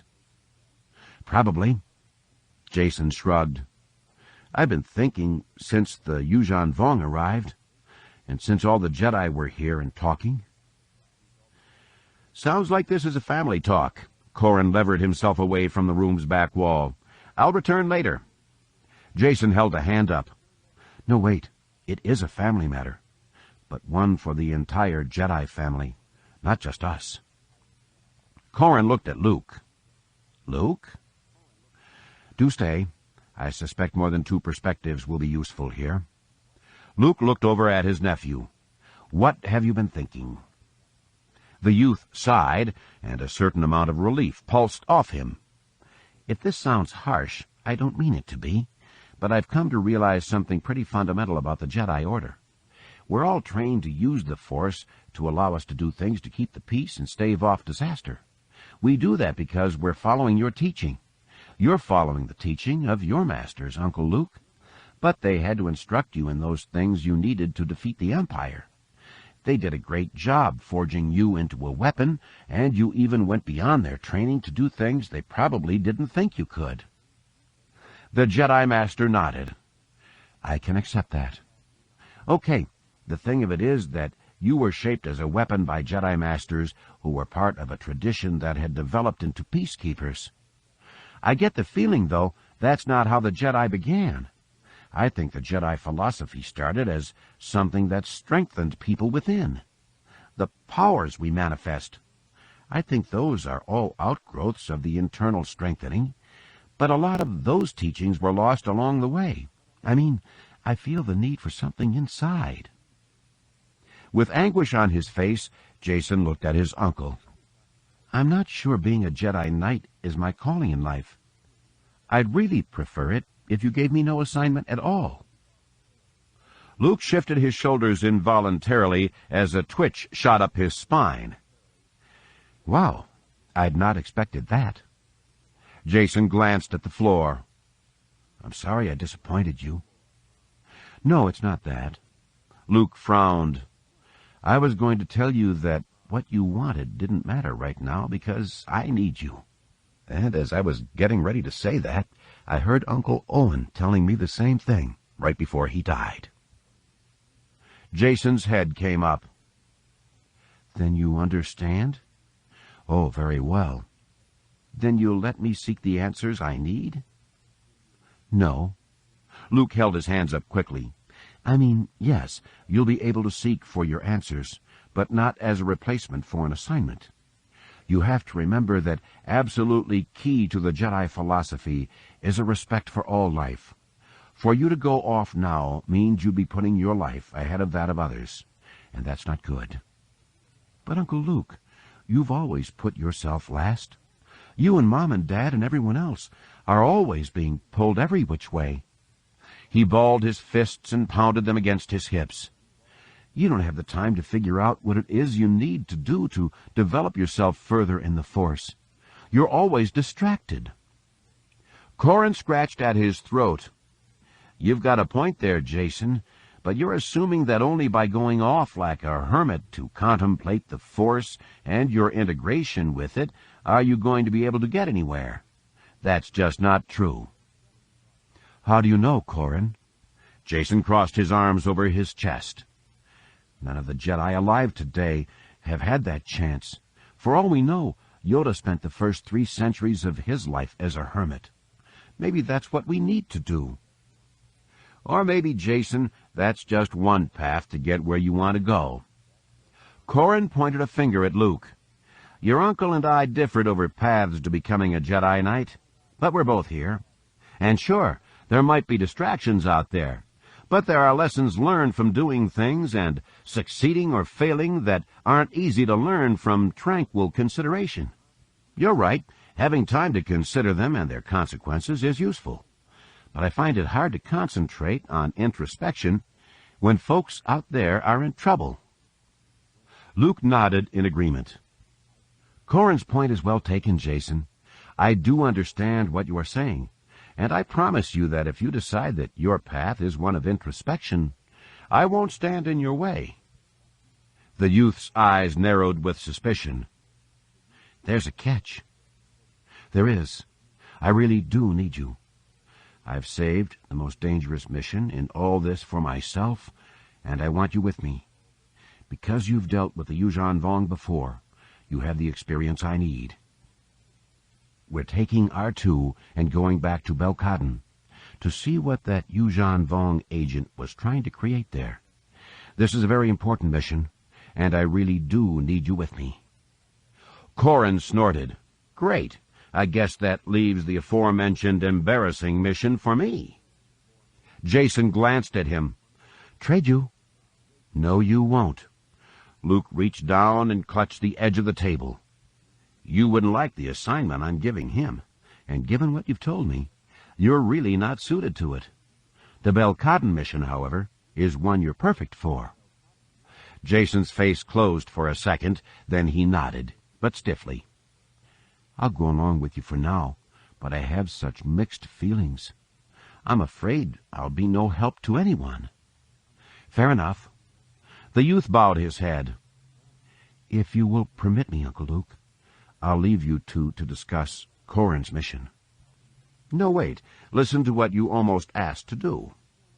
Corran rolled his eyes. This is going to be worse than I thought. Luke laughed. Okay, so yours is the second most dangerous mission. Out on the rim, there's a system designated MZX-33291 by Imperial surveyors. It has a pulsar in the area that disrupts communications from the only habitable world in the system. The Empire had made the planet off-limits to everyone for reasons that are unclear. There is some evidence that they had Xena archaeological teams out there, but no trace of what they might have discovered. Okay, you think the Yuuzhan Vong are there? I don't know. Luke shrugged. The University of Agamar uncovered the records concerning the Fifth World there, which they've named Bimial after the Imperial Survey team leader. About 3 months ago, they sent a Xena Arc survey team out as part of a for-credit course. No one has heard from them, which isn't wholly unexpected. We were sent word by the university administrators who thought if we had Jedi in the area, we could swing by and make sure everything was okay. The Corellian smiled.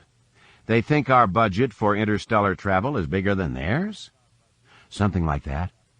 I also think they believe Jedi will be better in the rescuing department than students they might send out. Luke sighed. Initial reports from the team indicated the climate had changed from that seen by the Imperial surveyors. The students arrived during the stormy season there. It's pretty severe. Corran nodded. Bad weather doesn't sound that dangerous. I want you to take Ganner Rysode with you. He'll be your partner. The Corellian hissed. That trade offer still good, Jason? If it's any consolation, Corran, Ganner was no more in favor of this pairing than you were when I told him what he'd be doing. Luke gave his friend a simple smile. Look, if there is nothing going on out there, then the mission should be simple. You get in, you locate the university's people, and evacuate them. Ganner could do that by himself. He could, but if the Yuuzhan Vong are there, I think he'd be likely to launch into them, and that would leave the folks he came to save in a very bad position. You're in charge, and he will obey you, albeit rather reluctantly. Jason smiled at Corrin. Besides, Corrin, you have to admit that your lacking telekinetic abilities does put you at a bit of a disadvantage. Sure, I can't move a rock with my mind, but boy, can I make that rock think it's been moved. He sighed. Ganner is pretty good with TK. Makes sense to include him. And things could have been worse. You could have paired me with Kip. I'd not be so cruel to either of you. Hey, I'm not that bad. Corrin arched an eyebrow at Luke. Or are you thinking this is one of those from a certain point of view things? See, all that training did pay off. The Jedi Master nodded. This is also a chance, Corrin, to show Ganner that Kip's approach to the Force isn't the only way to do things. Got it. Corrin smiled. Well, may the Force be with all of us, I guess. Yes, please. Luke nodded solemnly. You know, I like the fact that the Jedi are the galaxy's first line of defense. But what I'm dreading here is that the Yuuzhan Vong will show us how very weak a line that is. Chapter 6. Corrin Horn found Valen in a small clearing in the Yavin 4 jungle. The boy sat on the ground cross-legged, with his hands on his knees. He stared intently forward, concentrating on a small rock a meter in front of him. Sweat beaded up on his brow and threatened to trickle down into his hazel eyes. Immeasurable pride and anguish roiled around in Corrin's heart as he watched his son. The Horn Halcyon line of Jedi Knights was notorious for its lack of telekinetic abilities. Corrin still recalled his complete frustration with trying to move objects through the Force. Except under extreme circumstances, when he'd used the Force to contain energy that would have hurt others, he couldn't so much as tickle drool from a Hutt's lips, much less move a rock. That Valen would try so hard to move the rock impressed Corrin. Valen already had surpassed his father's expectations. Though only 11 years old, he already stood shoulder-height to Corrin and clearly was going to take after his grandfathers in terms of size. His dark hair and hazel eyes were a compromise between his parents' coloration, while his features were more Mirax, with hints of Corrin's own mother in there, too. It's good he doesn't take after Booster Terek in that aspect. Like every father everywhere, Corrin's chest tightened as he watched his son try a task he knew the boy would fail. He wanted to step in to save Valen from the disappointment, but held himself back. Learning the lesson might hurt his son, but learning how to handle disappointment was more valuable than being able to move all the rocks in the galaxy.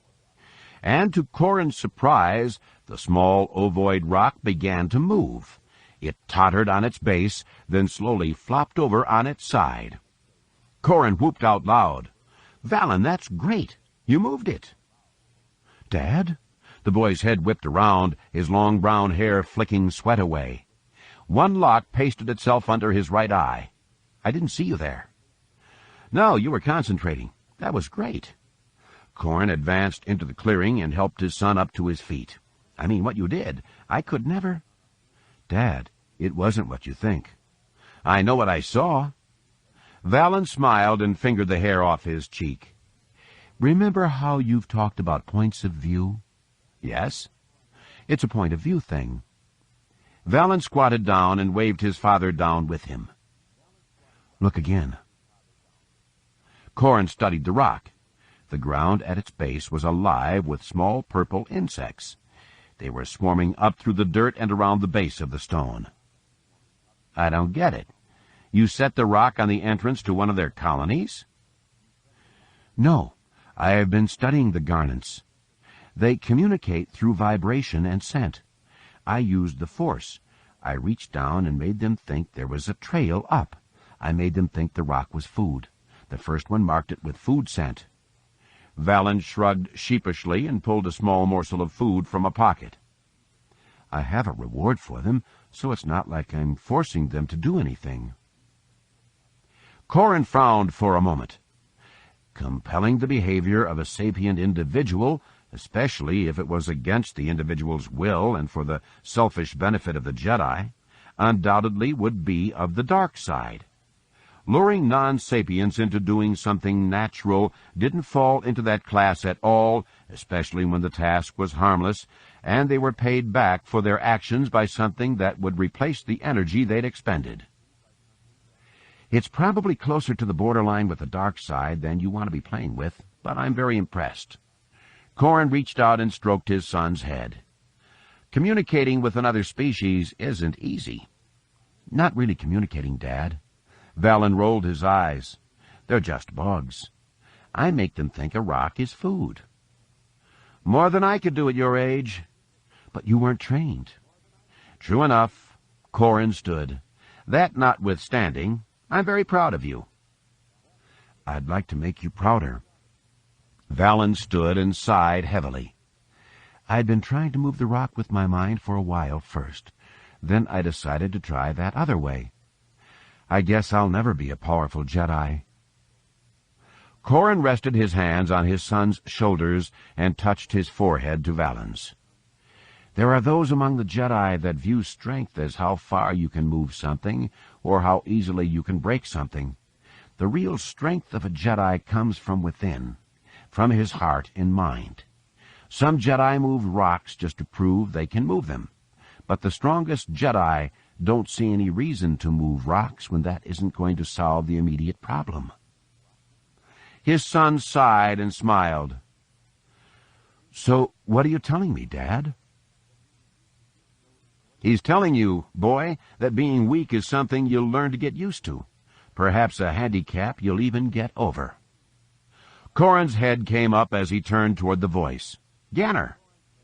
The other Jedi nodded solemnly. The man stood a full head taller than Corrin. His broad shoulders tapered down to a narrow waist and hips, but the man's body fairly rippled with muscle. Jet-black hair had been combed back to emphasize a widow's peak.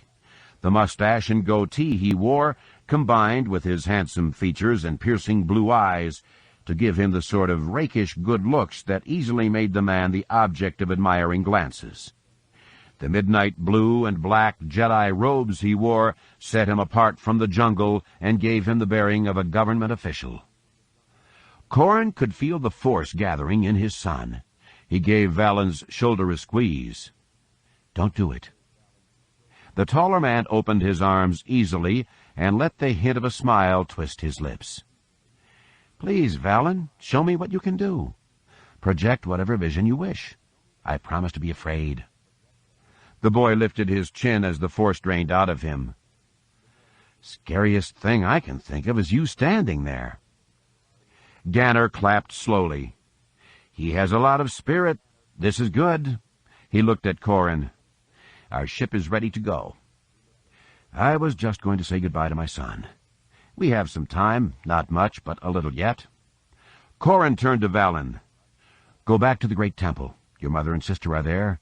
Tell them I'll be along presently to say farewell. The boy arched an eyebrow at him. Are you sure? Ganner laughed.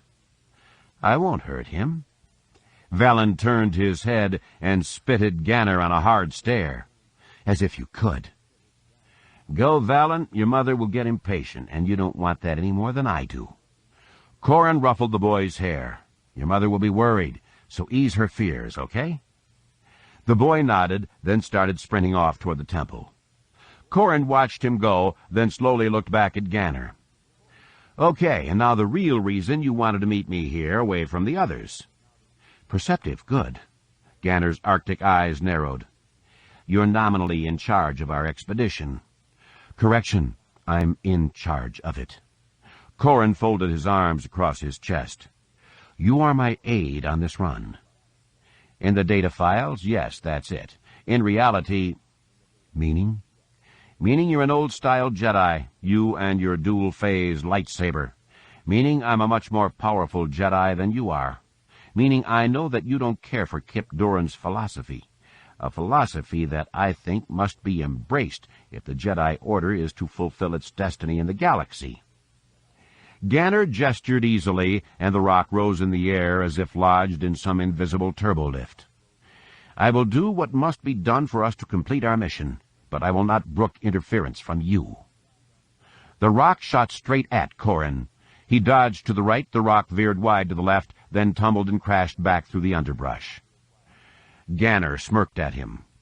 "Do you understand what I am saying?" "Sure." Corrin let his hands fall to his sides easily. "You're saying that your philosophy is more important than the job we're being sent to do." "That's not it at all." "Sure it is, but I don't expect you to understand that." Corrin shook his head. "You and Kip and the others that believe the way you do, you're working very hard to establish what the Jedi mean to this galaxy. You're doing that by wearing sharp uniforms and taking strong stands. Much of the time you're probably right in the stands you take. I can't disagree with them. What I don't like is how you make the stands and how you work. You're all saying, 'Hey, we are Jedi. We deserve your respect.' I happen to think we need to earn it." Ganner's expression darkened.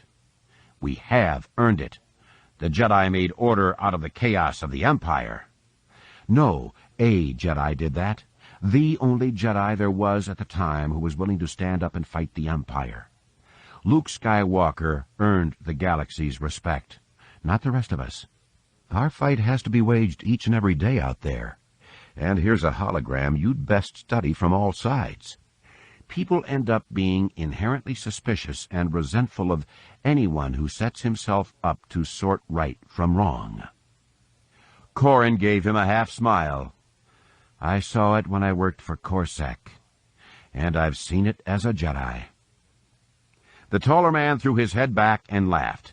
"You, of all people, have the least call to criticize us for trying to establish an image that makes our jobs easier." "How do you plot that course?" "What you did on Corcris.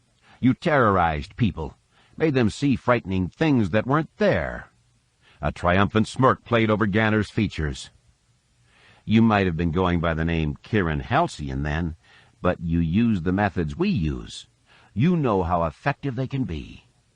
No. Corrin shook his head. "You're not going to use what I did at Corcris to justify your actions. Corcris was an outlaw planet ruled by pirates.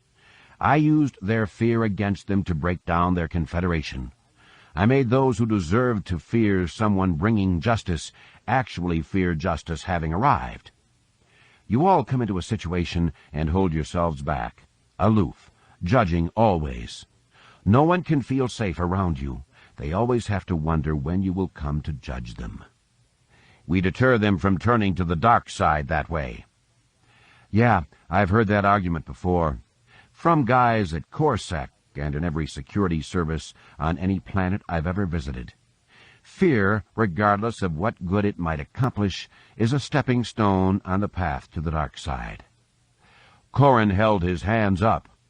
"None of that matters, though. You don't want me interfering with you on this mission of ours? Fine. Don't give me cause to interfere with you. We're to go, find some academics, and bring them home. It's very simple." Ganner Rysode snorted at his description of the mission, and Corrin felt just a glimmer of respect for the man's rejection of that description. "Perhaps you are a little bit sharper than I am willing to grant."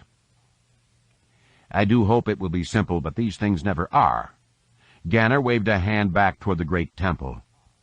"Though some are taking refuge in the idea that the hyperspace disturbance around the galaxy will keep out all but the few Yuuzhan Vong who squirted through.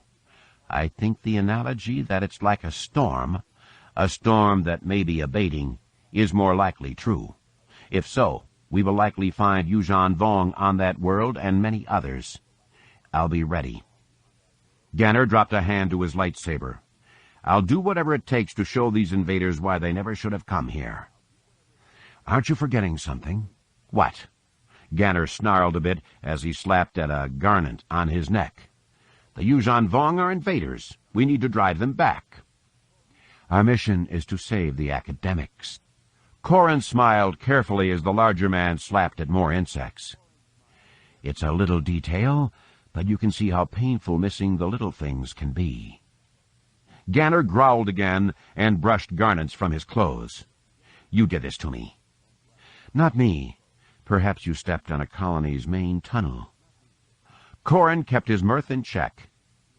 I will have to speak to Valen about this. He admired his son's sense of family, but the Force wasn't a tool for playing practical jokes. I think he knows that. I just have to remind him of it and make sure he doesn't make that mistake again. Ganner angrily scratched at his clothes and slapped at garnets. They're everywhere. A shiver ran down Corrin's spine as he caught a mental image of the Yuuzhan Vong swarming over Ganner the way the insects were. Head back to the temple and hit a refresher station. They've painted you with a scent that will draw more to you. We'll go as soon as you are rid of them. You may think this is funny, Horn, but I'm serious about what I've said. Don't get in my way. The taller man tore his tunic off and started running toward the great temple. Corrin watched him go until he could no longer see the red bite bumps all over Ganner's back.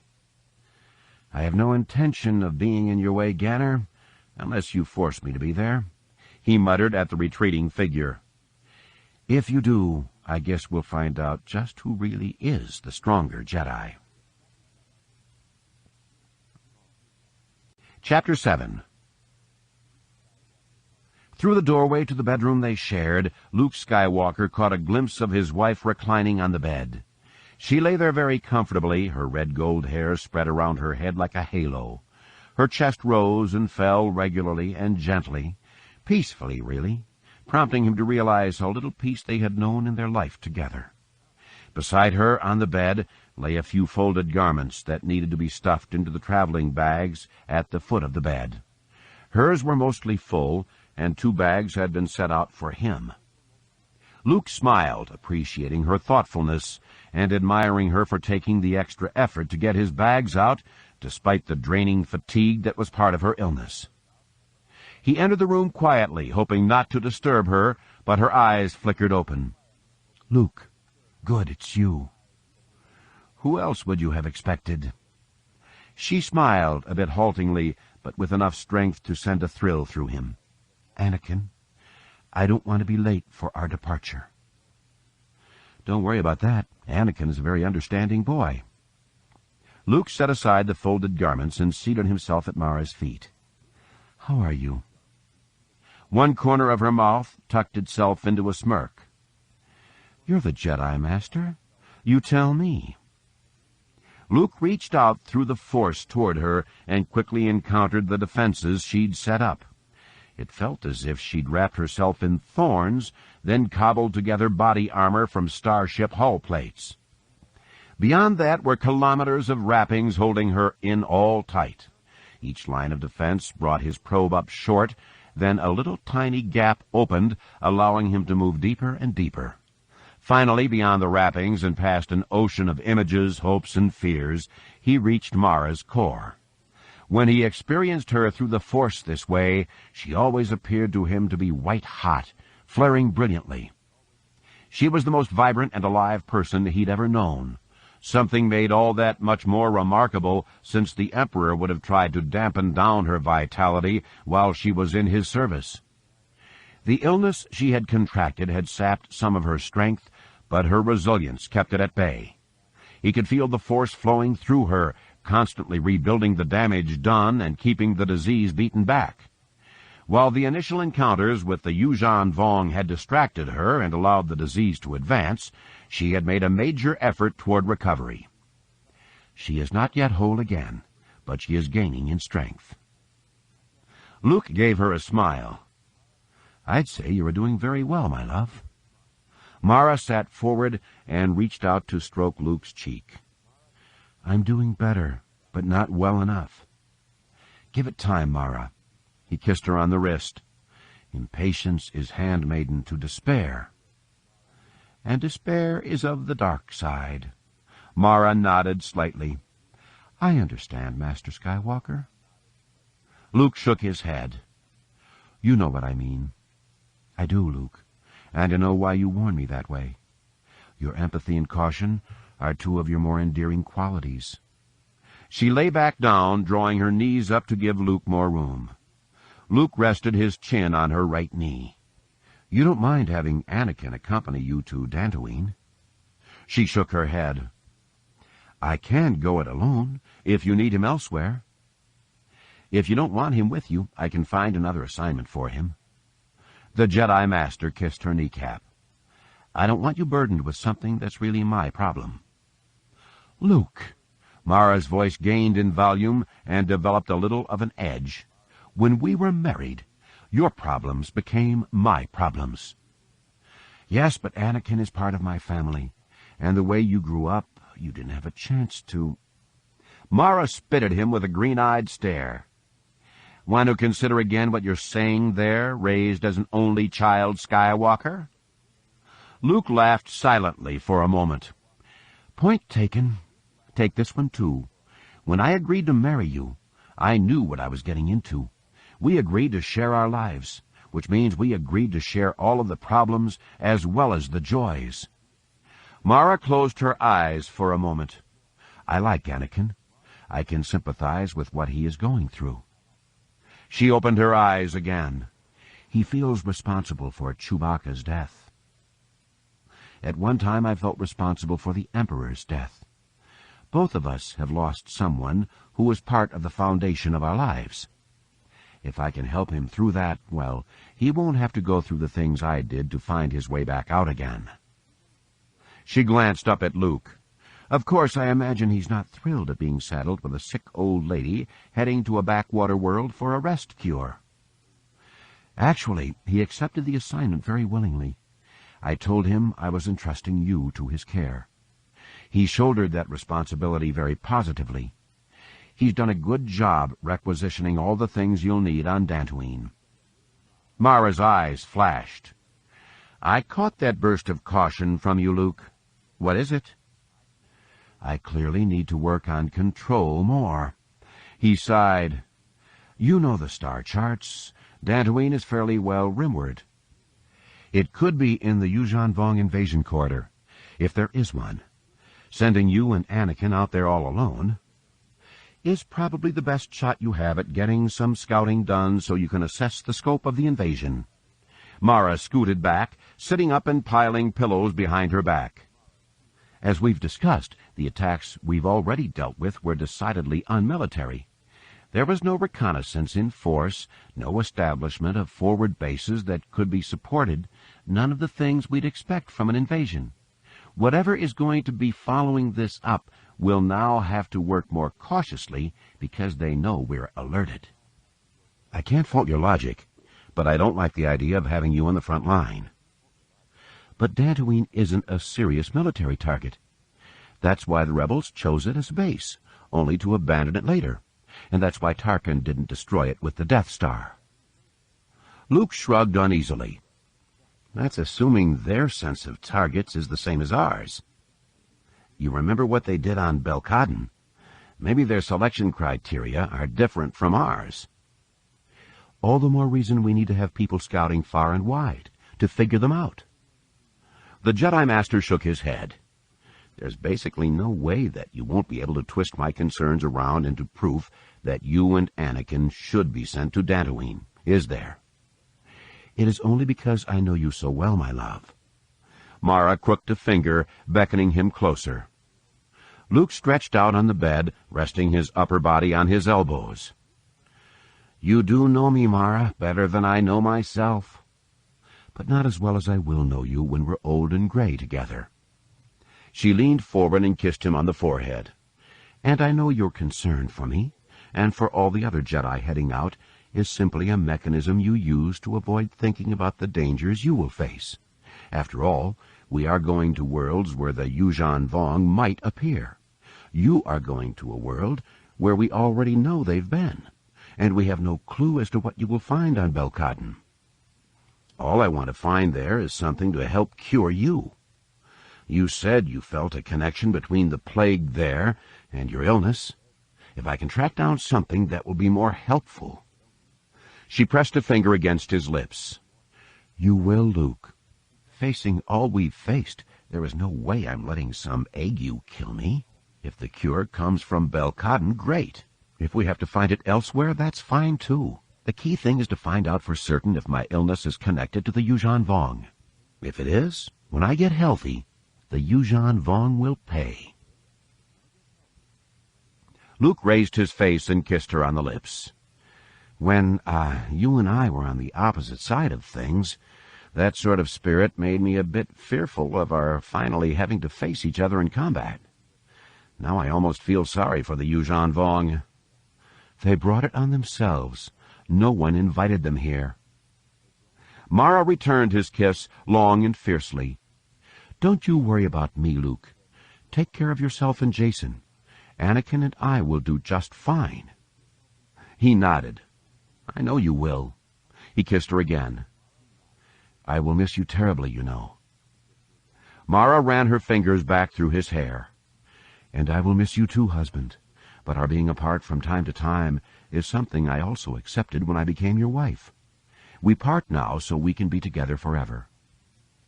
Not the best bargain in life, but not the worst either. And for now, husband mine, it is a bargain I am more than happy to accept. Chapter 8.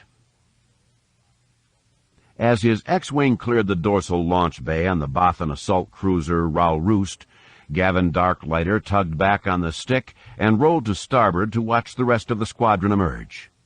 The Bothan assault cruiser was one of the latest additions to the New Republic fleet.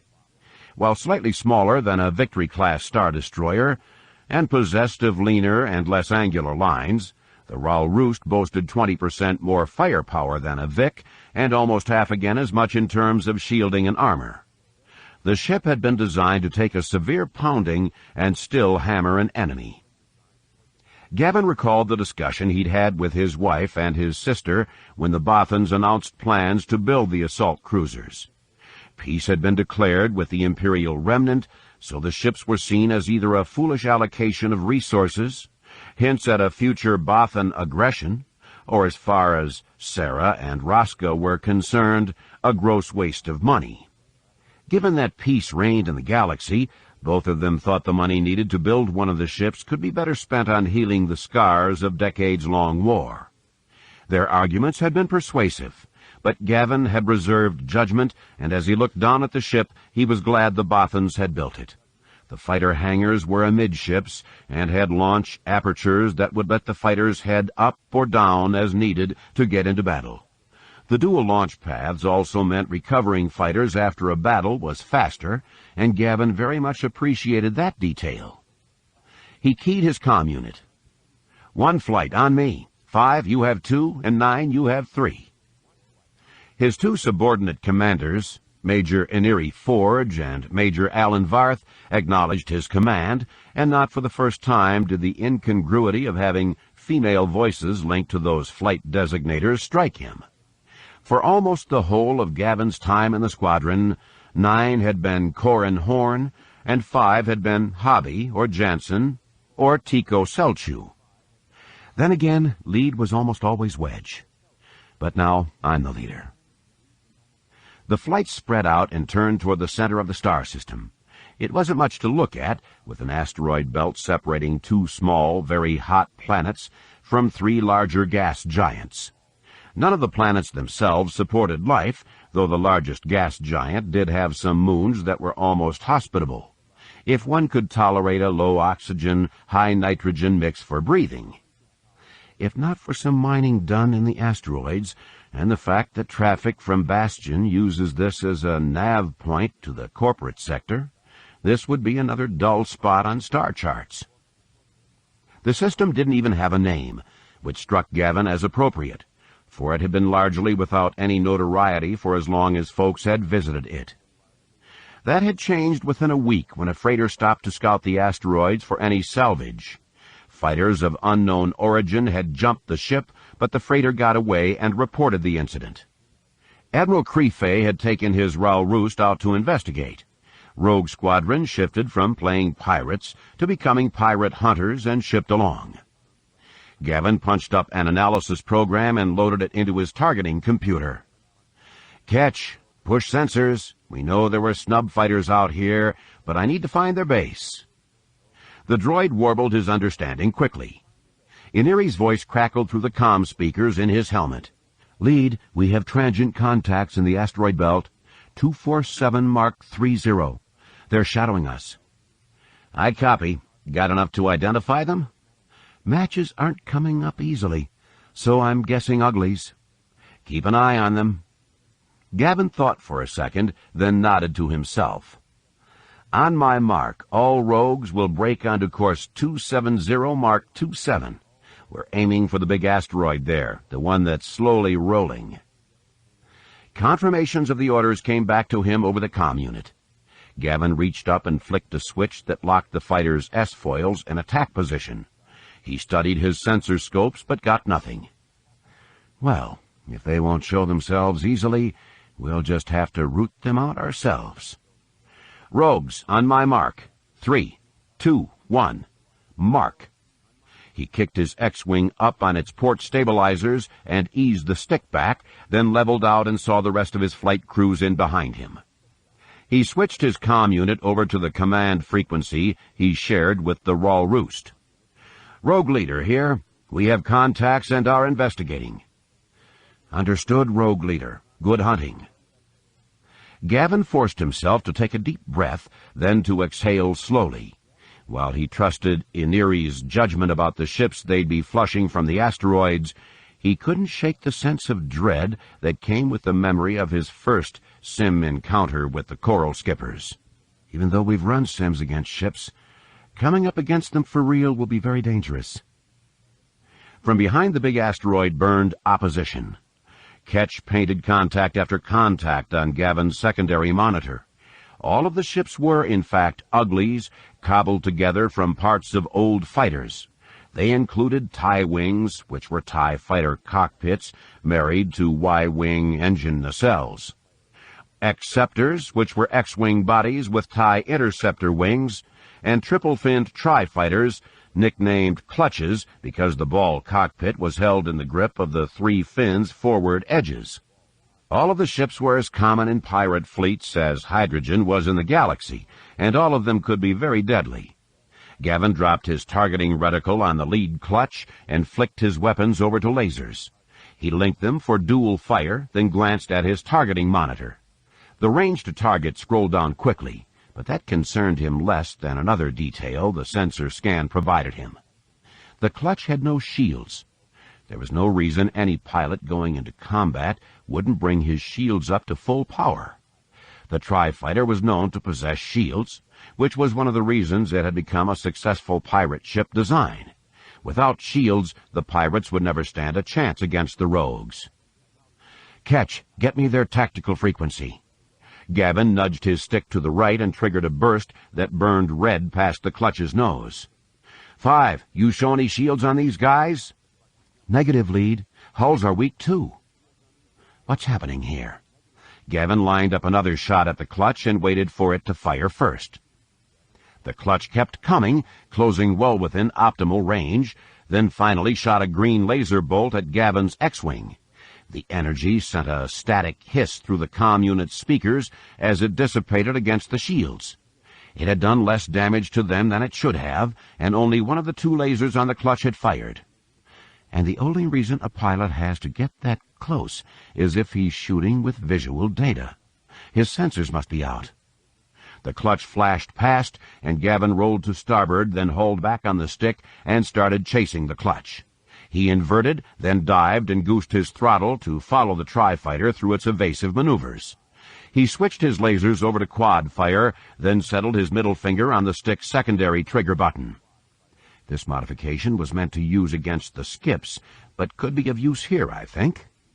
He lined up his shot, then pulled the secondary trigger. The lasers cycled quickly, producing a hail of down-powered laser darts that stippled little burn marks all over the clutch's fins. The fire gnawed away at the pirate ship, burning off black and white droid fist insignia emblazoned there. The clutch rolled to port, then climbed sharply. Gavin chopped his throttle back, inverted, and started to climb after the clutch. He let the pirate fighter climb into his sights, then sprayed more laser fire over the ship. These bolts struck on the forward canopy and clearly surprised the pilot. The clutch jerked to starboard, then one of the ion engines belched a long jet of flaming exhaust. The other engine flared for a moment, then both shut down. Gavin started to cruise in for a closer look at the fighter when a heavy turbolaser bolt slashed through the void between him and it. Ketch shrilled a warning, so Gavin rolled to port and dove toward the large asteroid that had been his goal. The climb after the clutch had taken him above the asteroid's horizon, exposing him to the ship that lay hidden behind it. He vaguely recognized it as a Nebulon B escort frigate, but that was only from the general profile. The ship had been hammered badly, with gaping holes opened in the hull. His sensors showed some flickerings of shields, but they remained weak enough that Gavin knew a strafing run by his X-Wing would punch through and do serious damage. Ketch, put their tactical frequency on COM Channel 4. The requisite button on his comm unit began to glow, so Gavin punched it, intensifying the light. "This is Colonel Gavin Darklighter of the New Republic. Identify yourselves and stand down, or you will be destroyed." "This is—" The voice coming through the speakers started bold and defiant, but faltered quickly, weakening sharply. "This is Urias Jackson of the Freelance." "Lead, break port." Without thinking, Gavin juked his fighter left, then saw green laser bolts blaze through the space he'd just left. A TIE wing dived through, followed closely by Rogue 2. Krall Neville's quad burst burned one of the Y-wing nacelles from the Ugly, leaving the pirate fighter to spiral down and explode against the asteroid's craggy surface. "Thanks, 2. Just my job, Lead, watching your back." "Captain Jackson, order your forces to stand down. They can't fight us. Your ships are all damaged. You don't want to slaughter any more than we do." Weariness weighed heavily in the man's reply. "You're right, of course. There comes a time when you have to stop fighting. I'll give the order, Colonel." Gavin punched up the squadron's tactical frequency. "The pirates will be standing down. Fire only if fired upon." Krall's X-Wing came up on Gavin's port side. The Quarren pilot got a look at the frigate, then glanced in Gavin's direction. "It looks reef-raked in high seas, Colonel. What could have done it?" "I don't know, too, but I don't think we'll like the answer when we get it." Gavin saw to the recovery of the pirates to the Rowroost, then joined Admiral Creefay in his ready room. Aside from the 2 guards standing inside the door, the Bothan Admiral was alone with the pirate leader. "Ah, Colonel Darklighter, thank you for joining us. You've spoken with Captain Jackson." "I have." Gavin turned to the seated human and offered him his hand. "Thank you for ending the fight so quickly." The pirate glanced up, his dark eyes filled with exhaustion and something else. The man looked haggard. His long hair and neatly trimmed beard were white. It and his pale flesh contrasted sharply with his black uniform, and save for the red of bloodshot eyes, the man could have been a simple black-and-white holograph. "I should thank you for letting me permit my people to live." Trieste Creefay waved Gavin to a chair. "You may not know this, but Urias Jackson has quite a history with the Freelance. He operated as a privateer raiding Imperial shipping, then continued to prey on imps during the Warlord period. Since the peace, he's been out here on the rim, taking off the occasional unreconstructed Imperial, making a run for the remnant. Pickings have been slim, and his choice of targets has made him a low-priority issue for the New Republic." Gavin nodded slowly. "I remember seeing a holodrama about him once." Jackson snorted. "Purest fiction. A holojournalist came out to report on my activities. She had some romantic idea of what we were doing. She was disappointed, so she created her fantasy and someone committed it to Hala." Trieste's head came up. "I take it what happened to you recently on the rim wasn't a fantasy." "Not mine." The man hugged his arms to his chest. "I set up an operation to lure in people wanting to travel in a convoy to the remnant. They met on Garki and departed on a schedule I'd devised, to a point of my choosing. I intended to capture them all. We arrived just before the last ship was supposed to get in and found the ships already under attack. The things hitting them, I guess they were ships. I'd never seen their like before. Gravitic anomalies all over. They shot plasma that ate into ships. They oriented on us almost immediately." The man's eyes focused distantly, and his voice shrank. "I did what we could, but there were too many of them. We plotted a blind jump out, then another, which landed us here. My hyperdrive motivators blew, and the structural damage... Well, I don't know if the Freelance could ever hit light speed again. I know I don't have the resources to salvage her." Jackson looked up at Trieste. "So, Admiral, you've caught me. I don't think the old Imperial bounty is still good, but I'm certain someone will pay for my carcass. Other than that, I'm useless. If I weren't, I'd not have lost my command." "Oh, no, Captain Jackson, not at all." Trieste nodded at Gavin. "Colonel, if you would see Captain Jackson to guest quarters, I would be obliged." Jackson raised an eyebrow. "I don't understand." "You met and fought with an enemy we're going to be seeing a lot more of. Much more than we want. Your understanding of their tactics and nature is worth far more than any bounty." The Bothan smiled carefully. "I need to know what you know. I need to understand what you understand. If we can't learn how to deal with this threat, you'll find that, all too quickly, your Freelance could be left the most powerful ship in the whole of the New Republic." Chapter 9. Leia Organa Solo smiled cautiously at Danny Quee and Jaina. The two of them had arrived at the temporary office she'd been given by the Agamarian Council with enough time to spare so she could inspect their clothes. Leia circled a finger, prompting a sigh from Jaina, but both young women turned around to show off their attire. Jaina wore a dark brown pilot jumpsuit, but had pulled a lighter tan Jedi cloak over it. She wore no gun or gun belt, but did have her lightsaber dangling from her side. Her dark hair had been pulled back into a single braid and fastened with a silver ribbon. Danny, on the other hand, wore a simple dress, functional and somberly colored.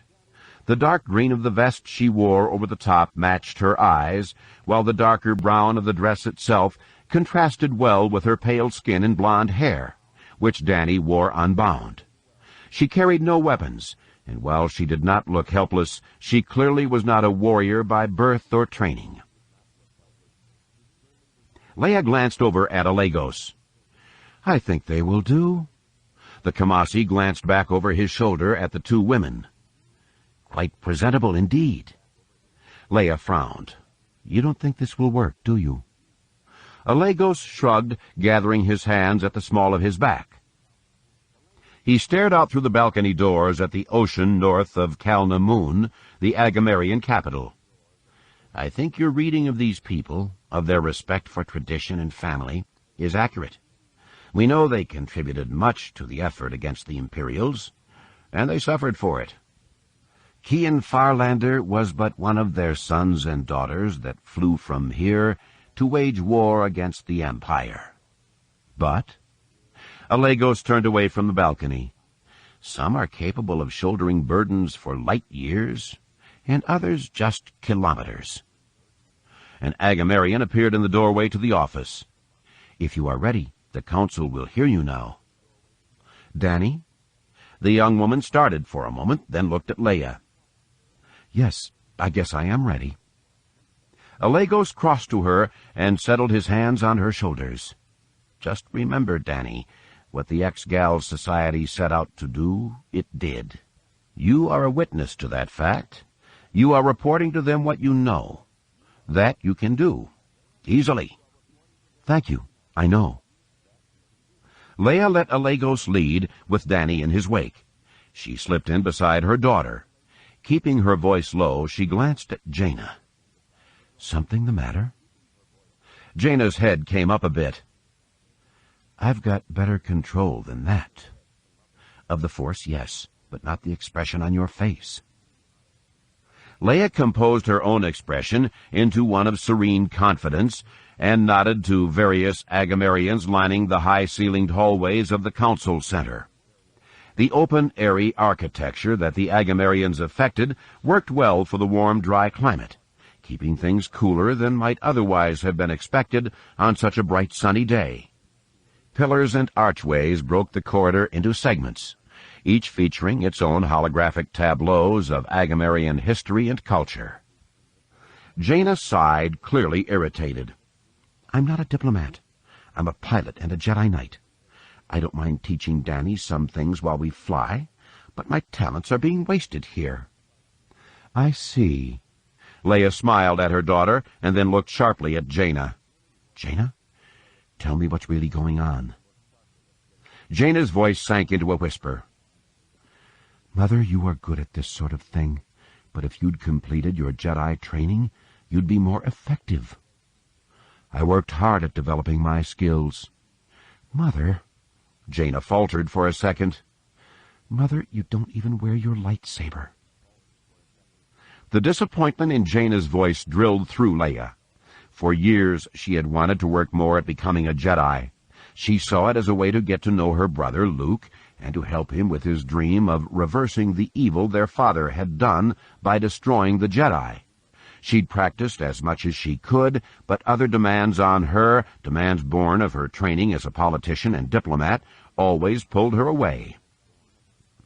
"I told myself I was doing my best by helping to create the government, then to run it. I let Luke train my children so they could reach their full potential, or so I thought. Did I also let them become Jedi to ease my guilt over having failed to realize my potential with the Force?" Jaina reached out with her left hand and settled it on her mother's shoulder. "I didn't mean it to sound the way it did. I know you didn't get to make some choices." "The choices I made, Jaina, were choices made to help others. They came first. Your father, you, your brothers, the New Republic. I know that, and I'm proud of you, Mom, for being who you are." Jaina shrugged. "It's just that you're not a Jedi. Not really, and, it's just, well, weird when you play around with the Force." "I see." Leia caught a flash of horror in her daughter's eyes, and that gratified her. At least she knows there are boundaries she shouldn't overstep yet. Then Leia sighed and raised her hand to hug Jaina's hand to her shoulder. "You may be right, Jaina, that I never completed Jedi training, but I don't play with the Force. I use it, perhaps not as well or fully as you do, but I use it to get done the things I need to do." "I know. I'm sorry." "We'll discuss this more later, Jaina. Right now I need you with me in this chamber, being silent but strong, projecting confidence and benign power." "Being everything that Kip and the others aren't." "Pretty much." She gave her daughter a wink, then stepped through the doorway into the Agamarian council chamber. Though Leia had seen holographs of the chamber, they had failed to convey its breathtaking majesty. Wood had been used to finish the floor, panel the walls, and furnish the room, and incredible craftsmanship had gone into the project. An oceanic motif dominated everything, with the rows at which council delegates sat being arrayed like waves. Their desks flowed up and out of the flooring like cresting swells, in fact. At various points, wooden streams of water linked leaping fish to the floor, and birds were bound by wing-tip to the ceiling or walls. At the podium, which appeared to be a stone being washed at the base by clashing waves, a tall, slender woman stood and turned toward Leia and her party. She beckoned Leia forward. "I have briefed the council on those things we have discussed over the past couple of days, so they are prepared for your presentation." "Thank you, Madam Speaker." Leia, herself wearing a dark flowing robe whose only decoration was a wave motif embroidered at hem, collar, and cuffs, approached the podium. She nodded solemnly to the men and women seated before her. "I thank you all for allowing me to address you. Before I begin, I want to identify those people I've brought with me. Alagos Akla is a Republic senator conducting a fact-finding mission here in the Outer Rim. Next to him is my daughter, Jaina, who has first-hand knowledge of the problem we face. And last is Danny Kui. She was stationed at Exgal 4, based on Belkadon, when the Yuuzhan Vong invaded and held her captive." Leia rested her hands on the podium. "The Agamarian history of service to the New Republic is well known. I have no doubt that, if not for the courage of Kian Farlander, I certainly would not be standing here before you. I know that what I will present to you here, what you will have downloaded into your data pads, will be rather astounding. And yet, because it has been reduced to clinical analysis and data, it will be easy to dismiss.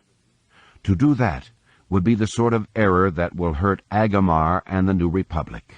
Please, hear what Danny has to say, read over the information, and listen to what I would like you to do.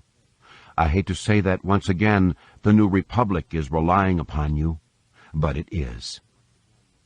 She waved Danny forward, and the scientist coughed into her hand before beginning. Please forgive me. I don't often address important people. I think that if I took to this sort of thing, I would not have become a scientist. In my work at Axgal, I was involved in looking outside the galaxy, where it was supposed nothing existed. Maybe I looked outside because looking back in meant I would face crowds, and that scares me more than a little. A mild bit of good-natured chuckling greeted Danny's overture and seemed to put her more at ease. What scares me more now is a combination of two things. One is the fact that there is something from beyond the galaxy. I know the stories you've all heard, the theories that have been taught, that a disturbance in hyperspace makes travel outside the galaxy impossible. That's a wonderful theory, but those who advanced it didn't think scientifically about it. A storm that lasts an hour for us would have been a lifetime of storm for an insect. Just because that disturbance has existed for as long as we've been able to measure it doesn't mean that it always did or always will. And it doesn't mean someone else couldn't find a way through it or past it or around it. And they have. Danny's chin came up. They are the Yuuzhan Vong. They are humanoid and capable of mimicking humans well enough that I never penetrated the disguise of Yeoman Carr, the Yuuzhan Vong agent who infiltrated our team on Belkaden. I see some of you looking around at your fellows wondering, perhaps, if they are Yuuzhan Vong. I don't think so.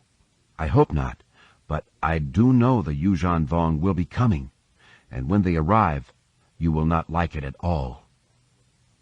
Danny took in a deep breath, then let it go out slowly. I was taken prisoner by the Yuuzhan Vong. I watched them torture another captive, a Jedi Knight.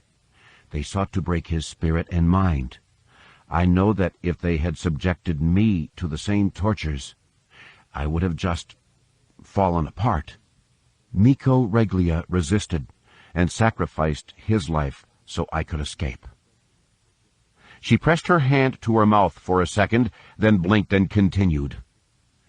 The Yuuzhan Vong are a cruel people who employ biological devices the way we use machines. The reports you have will fill you in on the details.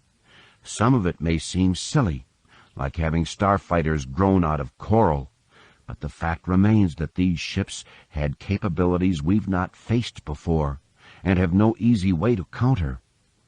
Perhaps worst of all, we are unclear as to the Yuuzhan Vong motive for invading our galaxy.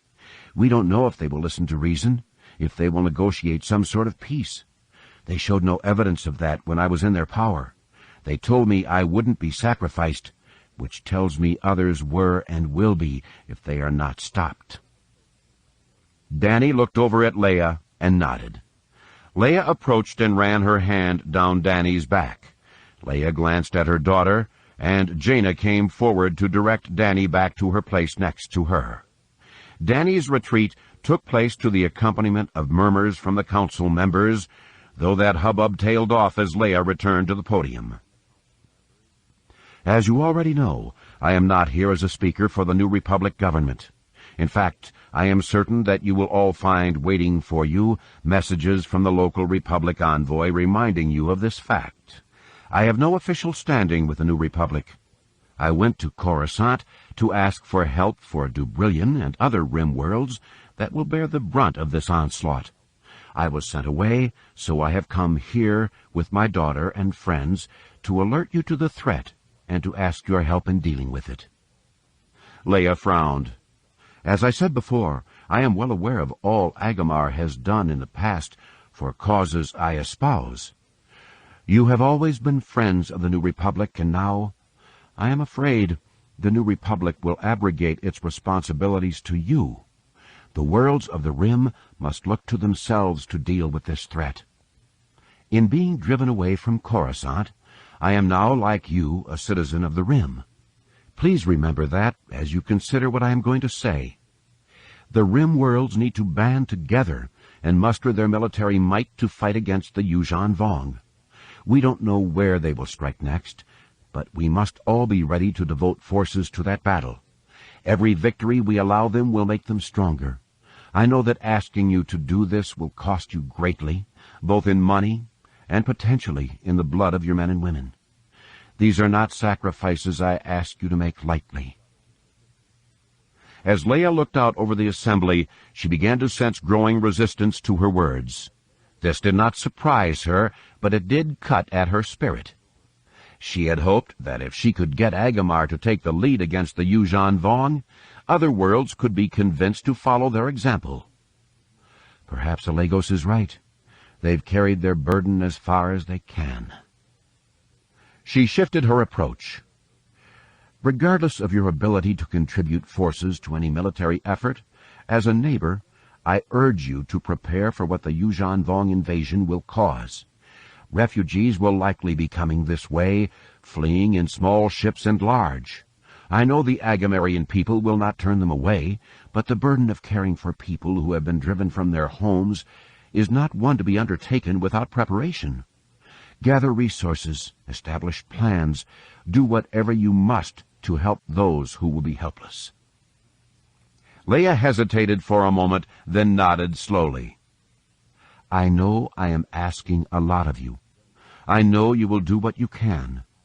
And even more than that, in the name of the countless people who share the Rim with you, I thank you. We will be heading deeper into the Rim, back toward Dubrillion, to face the Yuuzhan Vong. Knowing that you, the people of Agamar, are here, supporting us, will brighten the darkest hour and lighten the heaviest load. She took a single step back from the podium, then lifted her chin and clasped her hands behind her back. She waited for questions or comments, steeling herself for the sort of snide accusations she'd faced on Coruscant, but none came. Here and there, starting at the back of the room, but quickly moving to the front, council members stood and began to applaud.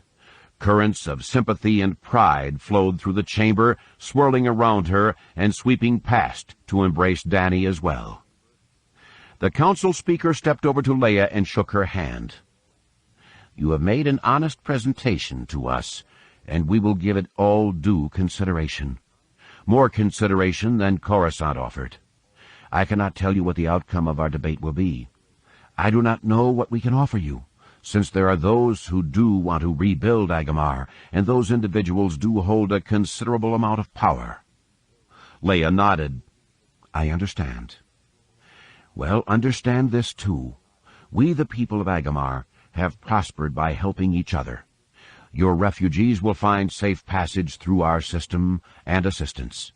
More than that I cannot say, but less than that would be unthinkable. Leia shook the older woman's hand solemnly. Well then, the fight to stop the Yuuzhan Vong begins here. If other worlds are as brave as Agamar, perhaps the fight will stop out there beyond the Rim, and the peace we've all earned will never again be threatened. Chapter 10. The freighter dalliance reverted from hyperspace smoothly and began a long arc in toward Bimial. Corran Horn liked how easily the freighter handled. It was nothing like an X-Wing, but it didn't feel as if he was driving a planetoid either. Estimated time of arrival is 30 minutes. Ganner barely grunted an acknowledgment of Corran's comment. He stared intently at a trio of overlapping holographically projected data windows. One showed Bimial as a khaki ball with slender stripes of blue radiating out from a large ocean in the southern hemisphere. Ice caps covered either pole, with the one in the south extending out into the ocean. Atmospheric readings and other data filled the space around the world. A second window showed a group of images of flora and fauna native to the world. Third and final, and the window Ganner was studying hardest, was the image of a communications relay satellite that appeared to Corrin to have lost its antenna array. "The satellite is damaged. The pulsar would make communications difficult under the best of circumstances. Without the satellite, though, messages aren't going to get out." Corrin nodded. "Do we have the codes needed to interrogate the satellite and dump its message cache to us?" The other Jedi punched a button on the communications console, then shook his head. "Either the codes don't work, or without the antenna the satellite can't hear us. We could recover it. I can use the Force to load it into a cargo bay. From there we can run a wire in and make direct contact." "Not that important at the moment." Corrin glanced at his navigational data. "The satellite was placed in a geosynchronous orbit over their base camp, wasn't it?" "Right. They're down there, below it, on the northern continent." "What does the weather look like down there?" Ganner frowned. "Tail end of sand gales. The air will be full of dust, but definitely breathable, provided we use filtration." "Not like Belcodden?" "No indication of any atmospheric changes that are out of the ordinary. Bimiel has an elliptical orbit, and we're on the outward leg now. The Imp survey came on the inbound leg, so we're not sure what to expect. The Imps reported very little in the way of life down there, but I can feel a fair amount, can't you?" "I can, yes." "I get no evidence that the Yuuzhan Vong are down there." Ganner peered at him ice-eyed through the satellite image. "And before you ask, no indications if the damage to the satellite was caused by some coral skipper's plasma blast or just a micrometeorite hitting the antenna." Corrin took Ganner's cautionary comment in stride. "I know. Not all trouble can be or should be attributed to the Yuuzhan Vong. We don't know if they are here or not. Of course, since we can't feel them through the Force, the only way we'll know if they are is when we see them. I'm not looking forward to any such encounter. Our mission is to find the academics and get them out. Simple. Unless we make it complicated." Corrin glanced at the forward viewport. "I'll take the ship in and try to land as close to their camp as is prudent." The freighter, which was a modified Corellian YT-1210, had a flat disk shape that enabled Corrin to slide it into the Bimiel atmosphere without a lot of difficulty. The freighter's mass meant the dying storms didn't bounce it around too much. Corrin had dialed the inertial compensator down to 90% just to give him a better feel for how the dalliance flew. The storm did manage to bump and drop the freighter a little, but Corrin didn't mind. The fact that the turbulence made Ganner a bit gray also worked for Corrin. The trip out from Yavin 4 had taken a few days, and his relationship with Ganner had become more cordial as the garnet bites faded from the larger man's flesh. Even so, it was readily apparent to Corrin that Ganner wasn't going to back away from what he saw as the right method for projecting a powerful Jedi image, and Corrin, on the other hand, wasn't going to embrace using fear as a tool to coerce cooperation from people. As they got closer to reversion and landing, Ganner had begun to tighten up again. He'd donned his blue and black robes, polished his lightsaber, and been very precise in combing his hair and trimming his beard. Corrin did have to admit that the man looked every millimeter a recruiter's dream, and that physically the man was very impressive. He's overconfident, overbearing, and abrasive. But he looks the perfect example of a Jedi. Corrin flicked a switch, lowering the freighter's landing gear. He glanced at the altimeter and cut in the repulsor lift coils to settle the ship down easily. He got a bump 4 meters above where he felt the ship should have touched down, then the dalliance continued to descend. It sank until the bottom hull pressed against the ground. Wind-whipped sand hissed a tan curtain over the viewport. The sand slid away, providing a brief glimpse of a distant horizon. Then another layer coated the transparasteel. Darker shadows loomed nearby, but the shifting sand gave Corrin no chance to see what they were. "Looks like we've sunk into the sand, so we're not going out through the landing ramp." Corrin pointed a finger up toward the ceiling. "Topside hatch." Ganner nodded and handed Corrin a pair of goggles and a rebreather that had a comlink built into it. There are sensor readings to the west, about 100 meters off. Probably their camp. No life? Life, yes. Human, no. Ganner closed his eyes for a moment, then nodded. Fairly small life forms, nothing to worry about. Thanks. Corrin rolled his eyes as he stepped past Ganner and into the companionway that gave him access to the top hatch tube. He mounted the ladder, disengaged the interlocks, and shoved up on the round hatch. A brown curtain of sand poured down over him. Corrin reflexively ducked his face away and felt a kilo of dirt stream down the back of his tunic, to be trapped at his waist by his belt. Because the rebreather filtered only the airborne sand, he could still smell the dry scent in the air. What surprised him about the wind was how cool it was.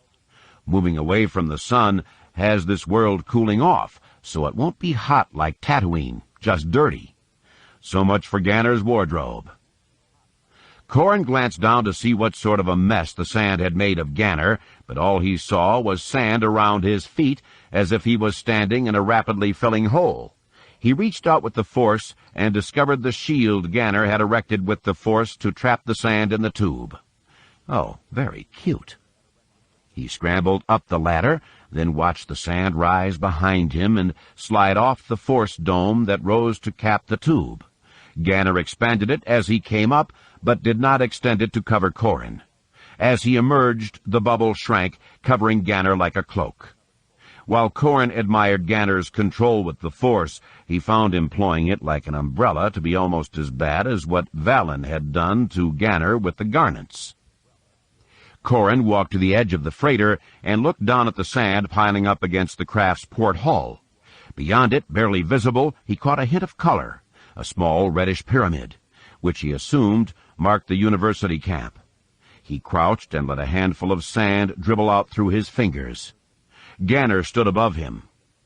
Not that far down. Be my guest.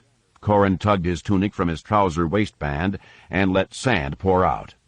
Show me how it's done. The younger Jedi leapt from the ship's hull and immediately sank to his waist in the sand. His fists clenched for a moment, then he leapt up and rose serenely from the sand and returned to the freighter's hull. His boots and trousers were coated with dust. Little further down than it looks, isn't it? Ganner snorted. Shall we break out the speeder bikes? Nope, dust is too fine for the engine filters to pull out of the air, so they'll just stall. Then how do we get over there? We walk. But Corrin leapt out from the freighter and landed in a crouch. He sank to ankles and wrists in a trough between two little sand dunes. Rising up a bit, he started walking toward the university camp. How did you don't have enough ability in the Force to... Corrin looked back at Ganner and waved him forward. Move through the troughs. The lighter particles blow around, the heavier ones sink and are more compact. Still slow going, but it's going. He heard Ganner crunch down behind him, but a gust of wind raised a cloud that obscured the younger man. Corrin spread his senses into the Force and found Ganner easily. All around them he found other hot spots of life, ranging from small insects to more complex creatures. Fist-sized mammals were most numerous, and something larger lurked at the fringes of his awareness. He pushed on toward the camp and reached it with relative ease after a several-minute trek. A couple of rocky outcroppings defined the western edge of the camp. Long, dark gray plinths thrust up through the sand like the fingers on a drowning man's hand. Below them were scraps of fabric that had once been part of tents. They flapped red, blue, and green from tent structural supports that were almost entirely buried in shifting sand. Reaching out through the Force, Corrin searched for life beneath the sand. Again he found insects and the small mammals, with many of the latter huddled together deep in a crevasse in the rocks. Others were moving through the sand into one of the tents and back out again. Their course was so regular that Corrin assumed they were moving along a tunnel and raiding a food store of some sort. He looked at Ganner. Aside from you, I get nothing very big. Same here. The small creatures are Schwapi. The imp survey team found them fairly common. The report says they're herbivores and indicates they grazed on the abundant vegetation. They've overgrazed it, then, very badly. Corin looked around, then climbed up on one of the rocks. There is a much larger rock formation to the northwest, maybe half a kilometer off. The openings in it could lead to caves. Fly or walk? Ganner frowned. Even I would tire if I had to float the two of us over there. Not with the Force, with the ship. Oh, he shrugged. Walk, I guess. I've seen enough of that ship for a while. Me too. Corin climbed down and started off toward the northwest. Because the wind was coming from the west, he was able to cut along a trough for a bit, then had to go over a dune crest and move along another trough. It was easier than trying to wade through an ocean, since the sand waves didn't pound into him. Still, sand managed to get everywhere and was decidedly more abrasive than water. The exertion also made him sweat, and the dry, cool air sucked as much moisture as it could from him. As he made his way toward the rocks, he relied on the Force to tell him about his surroundings. He didn't sense many of the Schwappi, and those he did encounter seemed paralyzed with fear. They trembled in deep burrows. And still, at the very edge of his awareness, other life forms moved and gathered. Corin pushed on, then dropped to one knee about 100 meters from their goal. He swiped a hand across his brow, then wiped his muddy palm off on his trouser leg. At least it's not hot like Tatooine. Ganner came over the low dune and crouched beside him. True, that would just compound our misery. I should have thought to bring water, though. Corin frowned, then his head came up as something tickled his awareness. Something is moving out there. He glanced at Ganner. Feel it? Yes, coming in along this dune line, coming fast. Ganner pointed directly north. The sand is shifting a bit there. Corin turned and fingered his lightsaber. Sand moved ever so slightly, falling from the crest of dunes and down. He sensed a life form speeding within the lighter, dusty layer of sand near the surface. It burned brightly in the Force, almost blinding in intensity as it raced closer. Corin took a half-step back by reflex and tapered down his sense of the Force. The thing burst from the dune. Nothing more than a gray and white blur, it shot past Corin and dived into the next dune. Its powerful flat tail snapped back and forth, then disappeared within the sand. The beast shot off to the south, and both men watched the sand shift in its wake. It wasn't until Ganner turned to look at him that Corin felt the stinging across his left thigh. His dusty black trousers had a neat gash slashed in them, and the pale flesh below was smeared with blood. The wound wasn't deep and didn't hurt that much, but if he'd not recoiled, it would have taken a huge chunk from his thigh. Ganner's eyes grew wide, and he pointed to Corin's leg. Is it bad? No, but it could be. Corin turned and pointed to the south. It's coming back. Two of them, and another starting from the north. Ganner pulled his lightsaber from his belt and ignited a sulphurous yellow blade. We can stop them. Yeah, maybe those three, but there are more out there. Corin could feel the Schwappi burrowing deeper. He rejected that as a plan that he and Ganner could follow, which meant there was only one thing they could do. Run for the rocks, now. The things, and that was about the best Corin could do in making up any sort of name for the gray blur that had slashed him, came on fast and oriented on the two Jedi as they made their dash for the rocks. Corin threw himself up over a dune and did a shoulder roll down the other side. He saw the sand rippling in a line toward him, so he dropped into a crouch. The thing burst from the dune and dove straight at him. Corin ignited his lightsaber and brought it up and around in a parry. The sizzling silver blade caught the creature behind the jaw and right in front of its shoulders at what should have been a neck. Gray fur combusted into acrid smoke, and black blood splashed over the sand. The creature's head snapped at Corin's leg once, then kept snapping and rolling across the ground until life drained from it. The body, stuck halfway into a dune, whipped the tail back in slackening slashes. The creature's snout was long and tapered back into a wedge-shaped skull that was entirely covered in chitin or keratin. Like fingernails, but much thicker and polished smooth by moving through the sand. Short but powerful limbs sprouted long claws, clearly designed for digging. The creature's gray fur was little more than down, except for a fringe at the back of the skull, and the long flat tail was covered with keratin scales. Its side-to-side undulation obviously helped propel the supple body through the sand. As striking as the creature's physical presence was the horrid stink it gave off. It smelled to Corin like vapor from rotting Ronto meat mixed with the sourest ale and harshest cigara he'd ever tasted. He choked back a desire to vomit and didn't terribly mind the scent of his gorge burning the creature's odor from his nostrils. Corin leapt past the thrashing body and sprinted as fast as he could along the dune trough. He could feel two of the things pacing him. They'll catch me unless... He skidded to a stop, then lunged back at one dune. As he did so, he twisted the grip of his lightsaber, cutting in the dual-phase function. His lightsaber blade doubled in length and went from silver to purple. It sparked as he plunged it deep into the sand to skewer one of the things. The sand immediately boiled as the creature writhed out the last of its life. Old-style Jedi indeed. The Corellian Jedi flattened as the second creature burst from the dune to his right and dived at him. Its attack tore a strip of cloth from his tunic, but missed scoring flesh. The creature's flight took it into the dune, where its fellow was dying, and the second creature attacked the wounded one. Its jaws closed hard, cracking bones and making wet popping sounds that inspired Corin to get up and run again without looking back.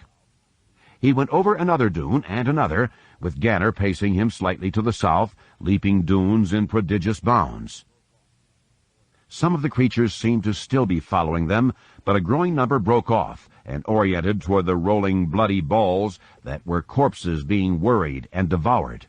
The beasts arced from dune crest to dune crest, like fish leaping from the waves, and let loose with undulating little cries that made them sound like feral R2 units on a rampage. Two men appeared on the rocky outcropping toward which the Jedi ran. Each of them bore a blaster carbine and started triggering off random shots, scattering them across the most direct route to the caves. More of the creatures moved away from the shots, letting Corin and Ganner come in fast. Chests heaving, they reached the rocks. Corin extinguished his lightsaber and bent over to catch his breath. He glanced sidelong at one of his saviors. "Thanks for the help." The young man nodded, then raised the carbine's muzzle as an older woman emerged from the mouth of a cave.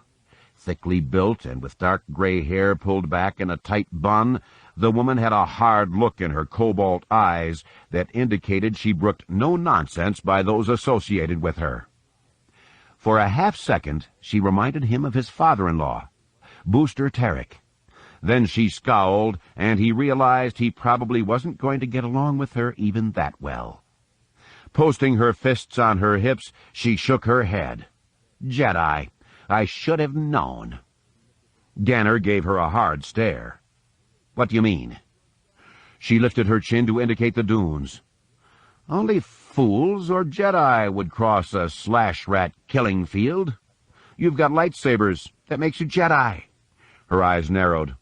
"Of course, that doesn't mean you're not also fools." Chapter 11. Jacen Solo felt turmoil gathering in him like the roiling clouds down on Belcodden. He knew part of it was simply impatience. He and Luke Skywalker had entered the star system out toward the Fringe, and R2-D2 had plotted a simple course to Belcodden. It was designed to make them look like a piece of debris being drawn into Belcodden's atmosphere by gravity. To augment the deception, they shut down the engines and most sources of power, leaving the small ship a bit cold and decidedly dark. He sat alone on the bridge, watching the stars slide past as Belcodden grew ever closer. Studying the planetary profile from Luke and Mara's previous visit, and supplementing it from the X-Gal 4 survey of the planet, had prepared Jacen for a yellow-green ball with an atmosphere made mostly of carbon dioxide and methane, but new readings indicated the atmosphere had returned to near normal for Belcodden. The carbon dioxide level remained a bit elevated, and that contributed to it being warmer than archival data indicated it should have been, but not unpleasantly so. So says Uncle Luke, but he grew up on Tatooine. Part of Jason understood exactly what had happened to Belkadon. The Yuuzhan Vong had released some sort of biological agent that had radically altered the planet's ecology, and apparently had something else in place to restore it again to near normal. Jason was well aware of other examples of a population managing to alter a world's climate and ecology to suit them, so the Yuuzhan Vong's action wasn't unprecedented. What was stunning was the speed with which they accomplished the changes. Just over 2 months had passed since Yeoman Carr had destroyed the X-Gal facility here, and already Belkadon was back to normal. Jason allowed that the readings his uncle and aunt had taken from before might have been artificially high because of local concentrations of gases. But he knew that to be a rationalization and didn't believe it. He wanted to, however. The reason for wanting to believe it touched on his turmoil. He was a Jedi Knight, schooled and skilled in the ways of the Force. Yet when he reached out and touched Belkadon, he didn't sense anything that was terribly wrong. The world fairly pulsed with life, and none of it was malignant. That latter fact bothered him because he'd seen the Yuuzhan Vong. He'd listened to Dani's stories of what they'd done to her and Miko. There was no doubt in his mind, no doubt whatsoever, that the Yuuzhan Vong were evil. Such evil should be radiating off that planet like light from a glow panel. The fact that the Yuuzhan Vong's evil didn't register through the Force shook Jason deeply. His life had been built on a foundation of good and evil, of light and dark. While he had never known the Emperor or Darth Vader, he had been touched by evil. Recognizing that sensation, the feeling of fiery needles being scraped over flesh, had been a mechanism by which he had steered himself. Now, all of a sudden, just like the blast boat, he was adrift and had no way of avoiding trouble. The second that thought occurred to him, Jason knew it wasn't true, but the Yuuzhan Vong's Force invisibility fed into the greater question of whether or not his uncle had found the correct path for the development of Jedi Knights. Luke's training had been predicated on good and evil, yet here was a clear threat, and the Jedi Knights were at a disadvantage fighting it. Everything that they had been taught would not help them confront and defeat the Yuuzhan Vong. He wondered if his approach, the idea of moving off into solitary contemplation of the Force, would provide him the means of recognizing and dealing with the Yuuzhan Vong. He couldn't bring himself to believe they were not part of the Force in some way. Jason assumed that at whatever levels he had become attuned to the Force, the Yuuzhan Vong's presence did not somehow register. Animals could hear sounds he could not. Alien species could see in spectrums he could not. Is it possible that the Yuuzhan Vong can be spotted in the Force if one's awareness of it is expanded? He had no answer for that question, but he felt equally certain that his uncle's approach was going to be useless in handling the Yuuzhan Vong. He had no doubt that the Jedi Knights would fight long and hard, and he even counted on them being able to win some battles.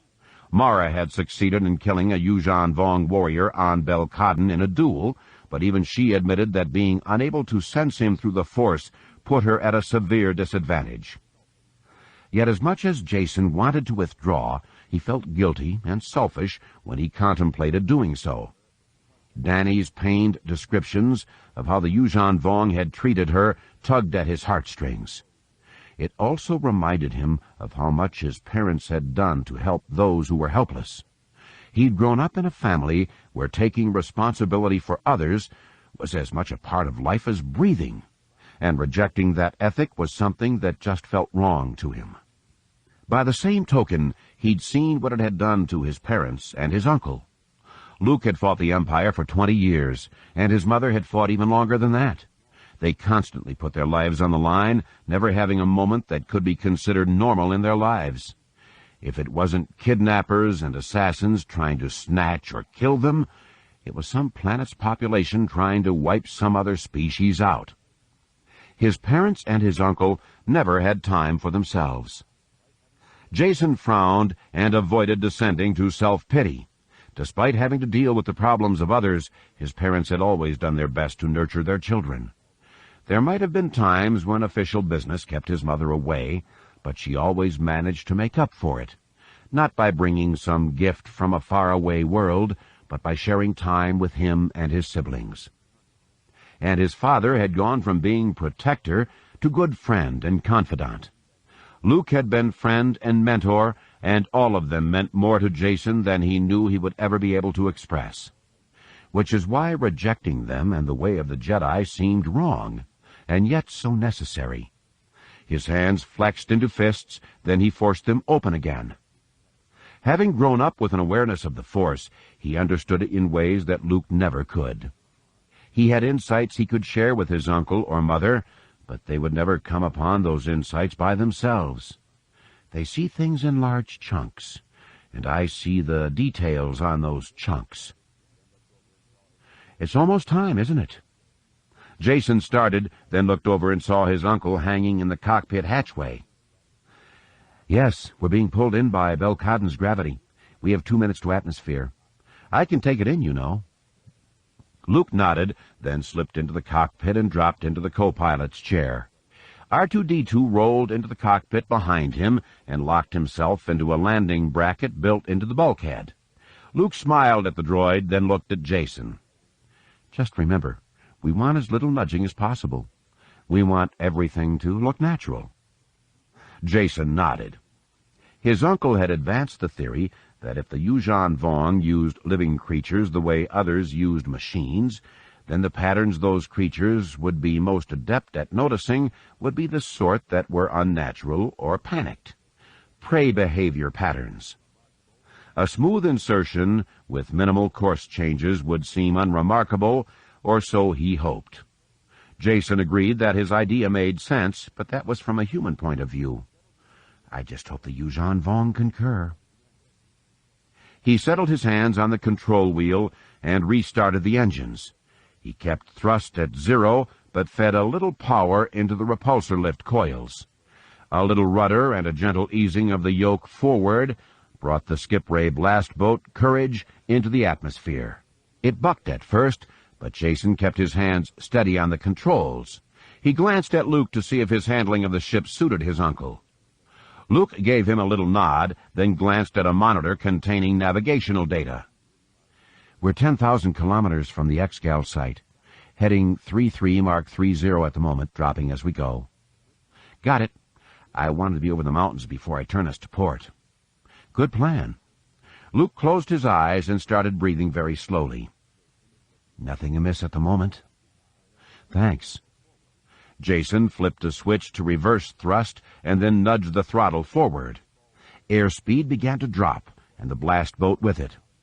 It didn't fall so sharply as to be under control, but just enough to suggest the ship was about as aerodynamic as a meteorite burning into the atmosphere. He brought the ship lower and lower until, over the heart of the northern continent, he dropped beneath the level of a mountain ridge to the east.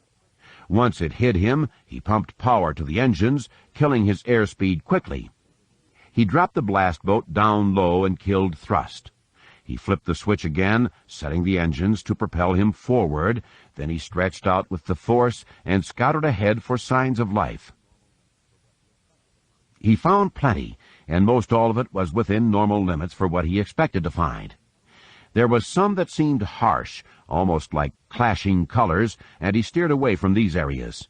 He took the ship north, then darted through a mountain gap and piloted the ship in toward the X-Gal site. He brought the ship down to the north and east, well away from the antenna arrays attached to the facility's communications tower, then shut the engines down and unbuckled himself from the restraining straps. We're here. Luke opened his eyes slowly, then nodded. We are. You recognize the sources of the Force out there, yes? I caught something. It didn't feel right to me. What do you think it was? I don't know. Sentient life forms, definitely under stress, perhaps diseased. They seem worn away, frayed somehow. What I do know is that I didn't find them here weeks ago. Jason's head came up. Does Mara ever feel like that to you? Luke's quick intake of breath suggested the question stung a bit.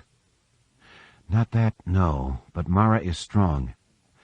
If it's the same disease, it might be that they're in the end phase of whatever she has, but we have no way of knowing that." The younger Jedi led the way from the cockpit. He pulled on a belt from which hung his lightsaber, a pouch with a rebreather, a canteen of water, and a blaster.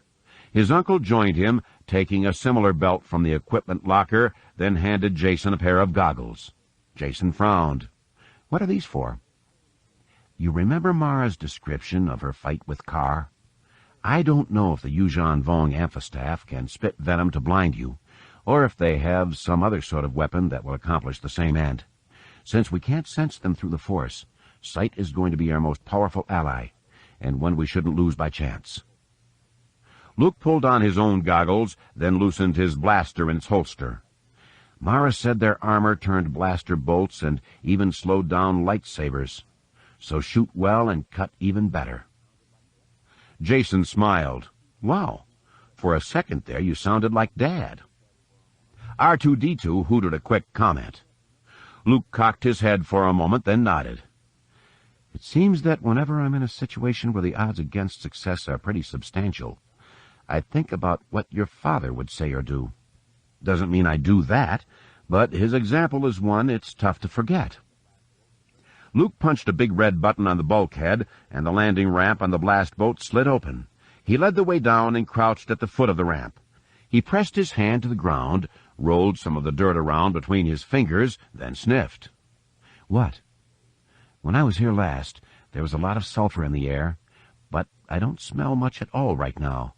Something managed to drag it out of the air." He pointed at some creeping green ground cover that had spread over much of the facility and its walls. "None of that was here either. Perhaps it was what cleaned the air." Jason shrugged. "You were the one raised on a farm." "That was a moisture farm on a desert planet." His uncle looked up at him. "Anything like this in the data files you reviewed?" "Nothing I recall." Luke stood and started walking toward the gate in the X-Gal facility wall. The gate itself stood open, but the leafy green plant had grown all over it.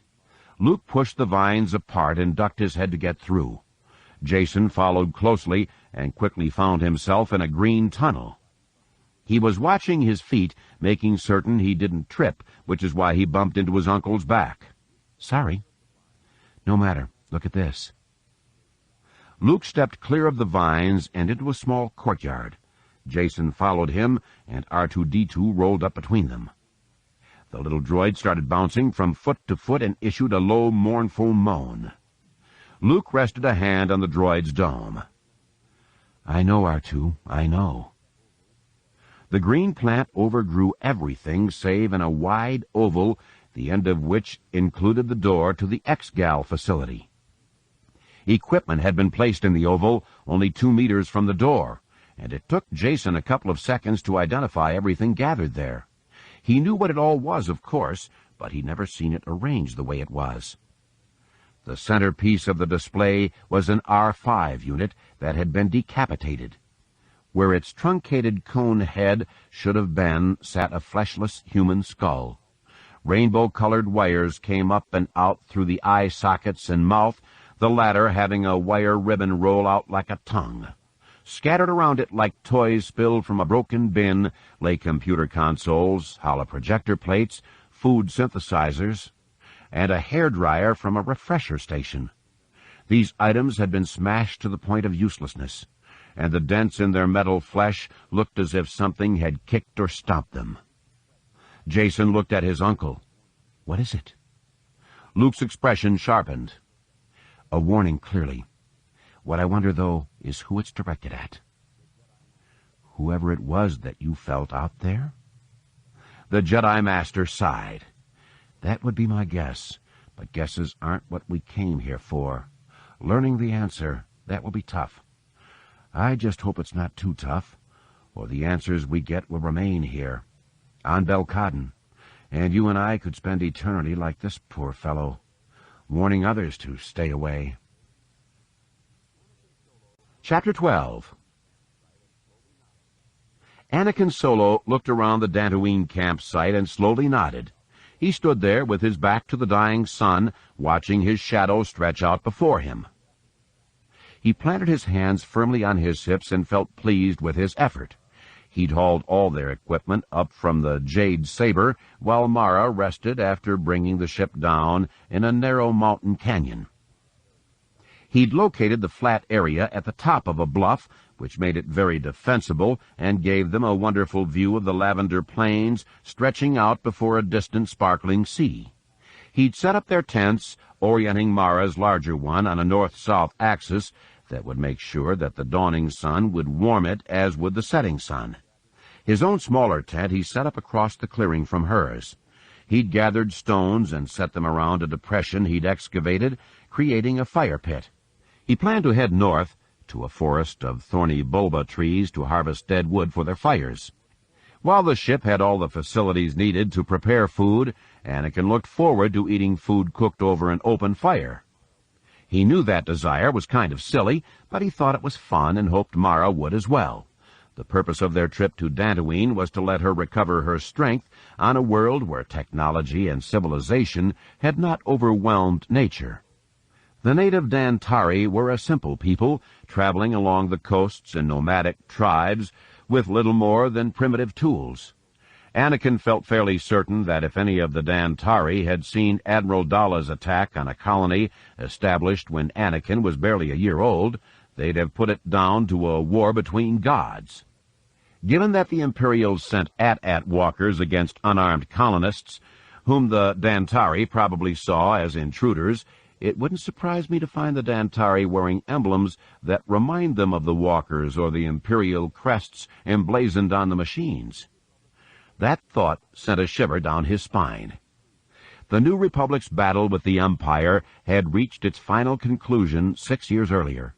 But Anakin knew there were people who still harbored some positive feelings for the Empire, and some, like the Dantari, who might do so innocently. He took one last look at the campsite and frowned. Back beyond his tent, he'd stacked the various equipment crates and cases. He'd lined them all up straight, but one had slipped out of alignment. Anakin reached out with the Force and nudged it back into place, then smiled. "Anakin, don't do that." He whirled and saw Mara, looking pale, leaning heavily against a rock that stood near the path back to the ship. The jacket she wore was buttoned all the way up to the throat, despite the day's warmth. He steadied her using the Force, then slid a camp chair toward her. "You should have told me you wanted to come up here. I would have gotten you." Her brows furrowed, and he felt resistance to the Force. The camp chair tipped and tumbled toward her, then bounced away as if it had hit an invisible wall. Mara staggered toward it, bent down slowly, and turned it upright again. She rested her hands on the rear posts. Her red-gold hair slid down over her shoulders to curtain the sides of her face. Her green eyes blazed with a strength that the weakness in her body mocked. "If I had wanted help, Anakin, I would have asked for it."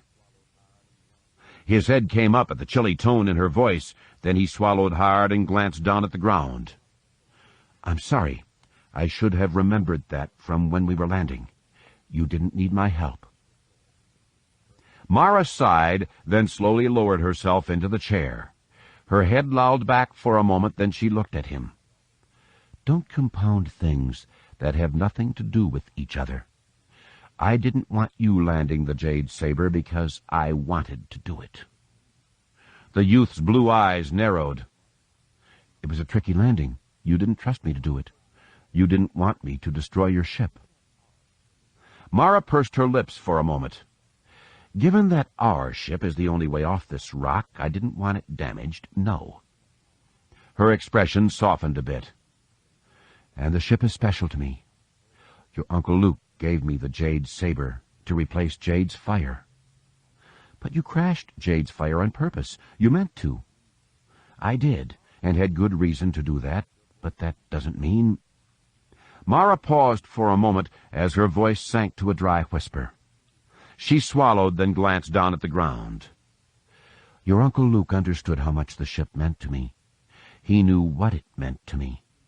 He respected what I had done in sacrificing the fire. He had the saber made for me to thank me. Anakin felt his stomach tighten. I'm sorry. I didn't know.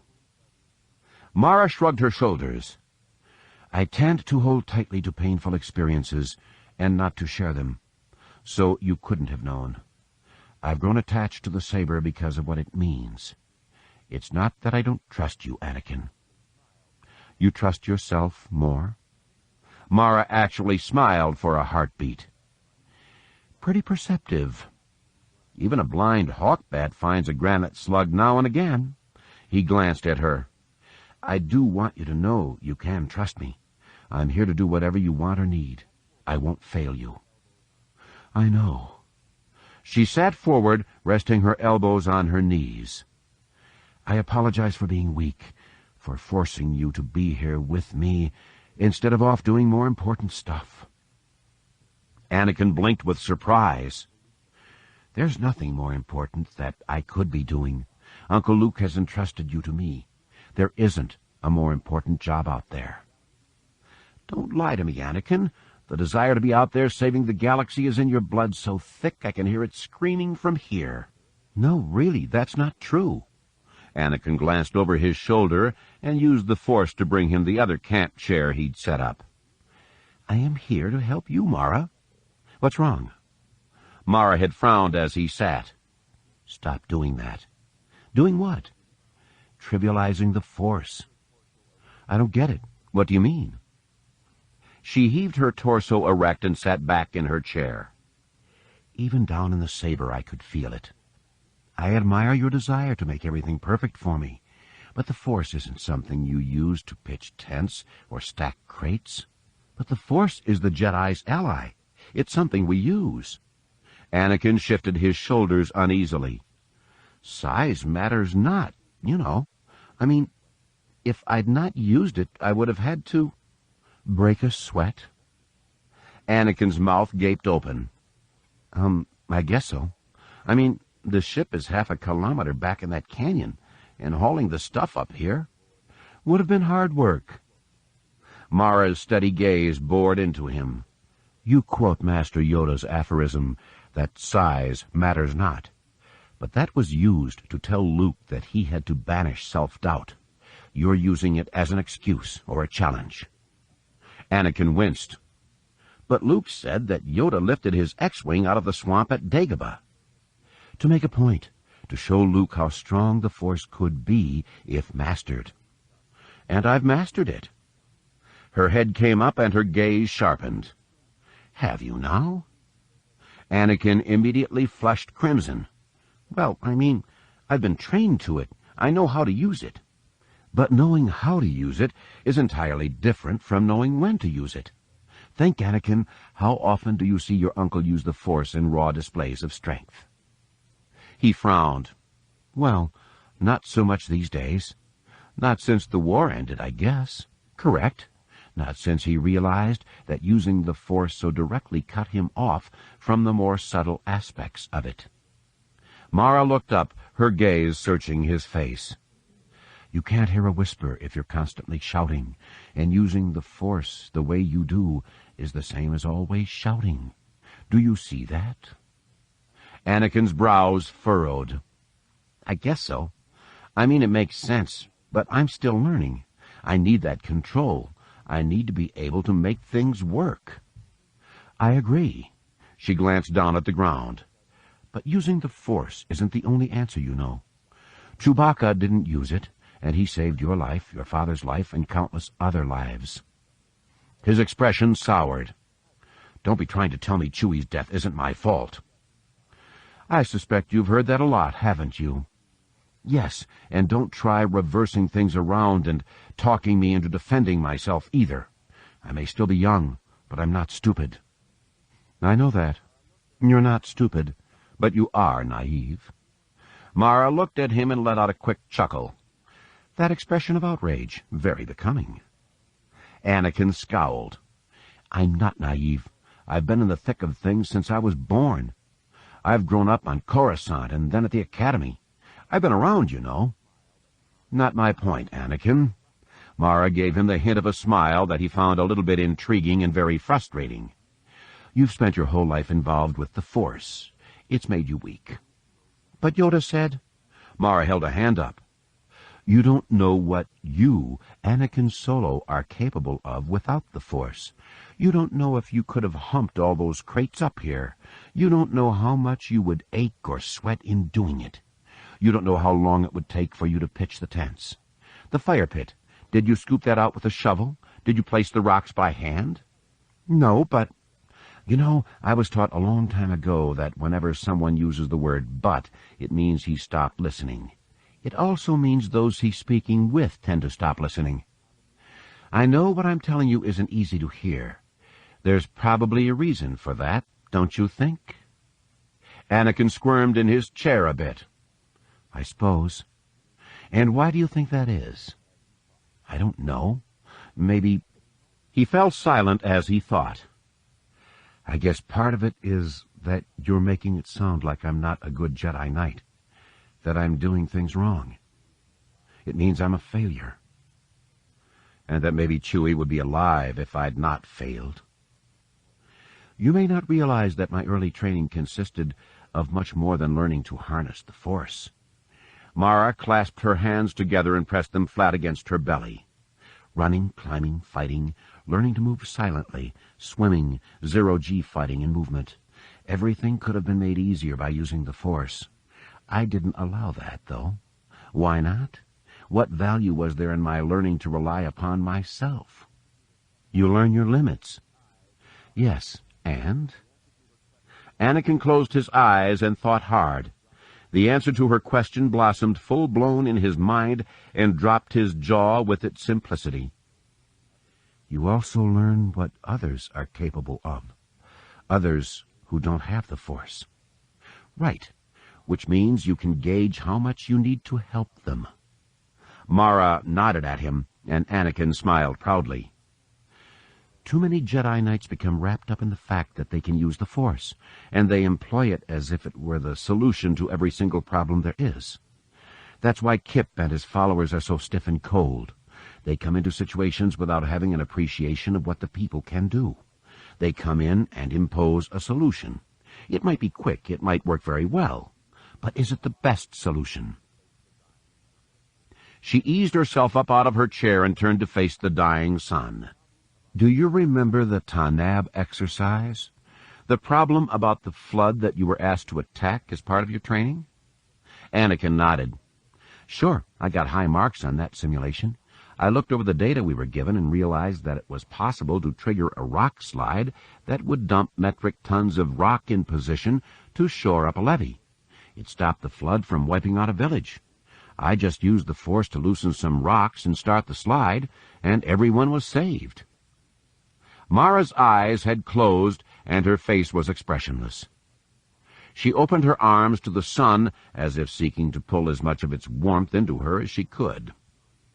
So tell me, Anakin, in that example, why was the Tanabian village in jeopardy of being flooded? He frowned. Well, you know, it was built in a low place. Had it ever been flooded before? I don't know. You didn't check the history? She glanced over at him. I know the local history was part of the files. Anakin shrugged. I guess I didn't think it was important, because the flood was the main problem. That's where you're wrong. The main problem was people building homes in a floodplain. They were doing that because off-world land speculators had bought up their ancestral lands in the hopes of luring Alderaanians there to establish a colony. Greed was forcing those people to build in undesirable places. You might have been able to stop the flood this time, but what about the next, or the one after that? I didn't think... No, you didn't. Mara turned toward him and folded her arms across her chest. And your solution, dumping the rocks, worked, but it left the people in that village without any commitment to your solution.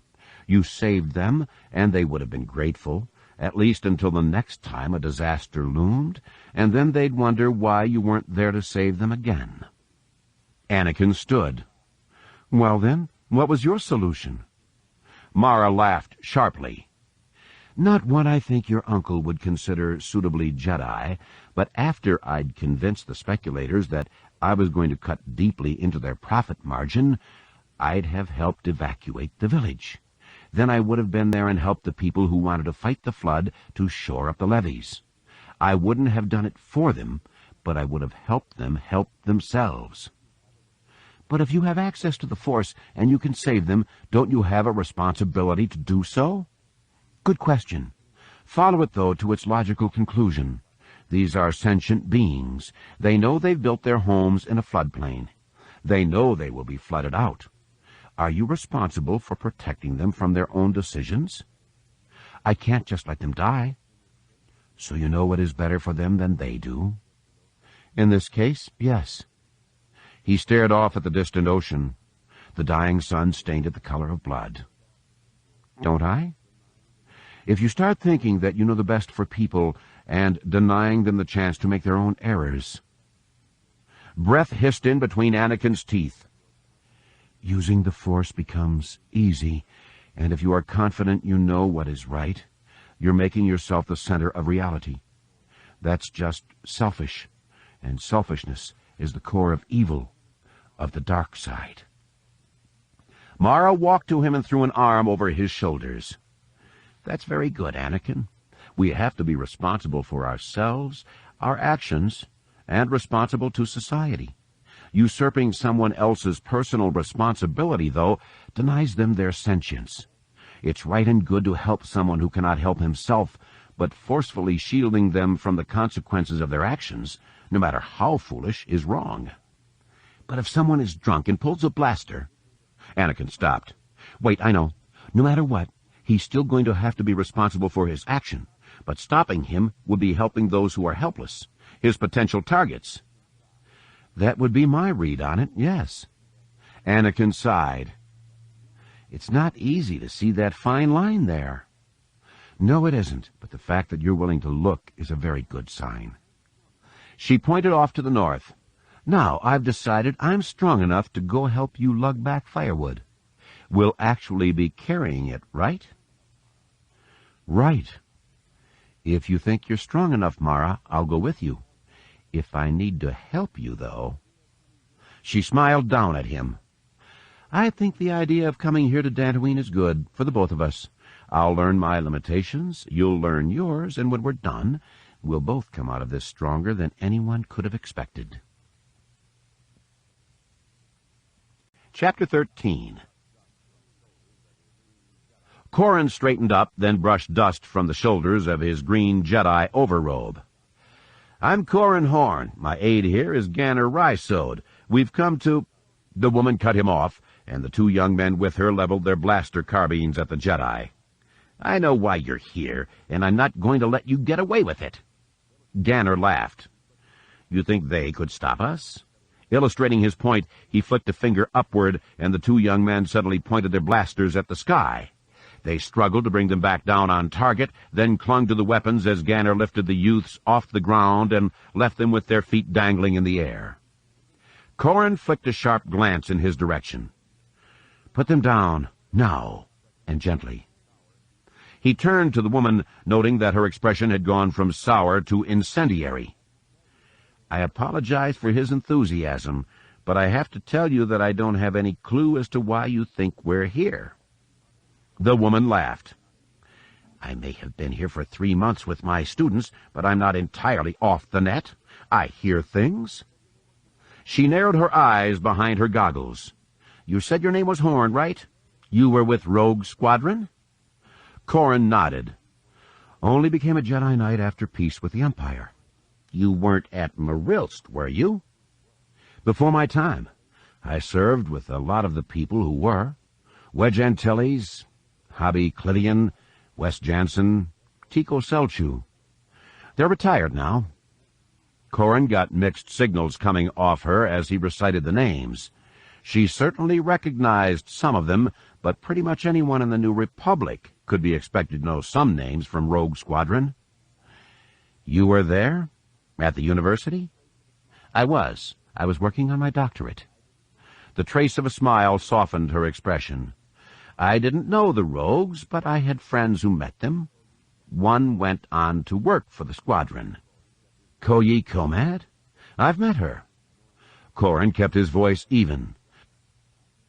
Annoyance and frustration were boiling off Ganner, but the woman was letting her anger settle down. She got married. Must be 14 or 15 years ago. She married a Quarren from the squadron, as a matter of fact. I know. I was there at the wedding. Quarren smiled.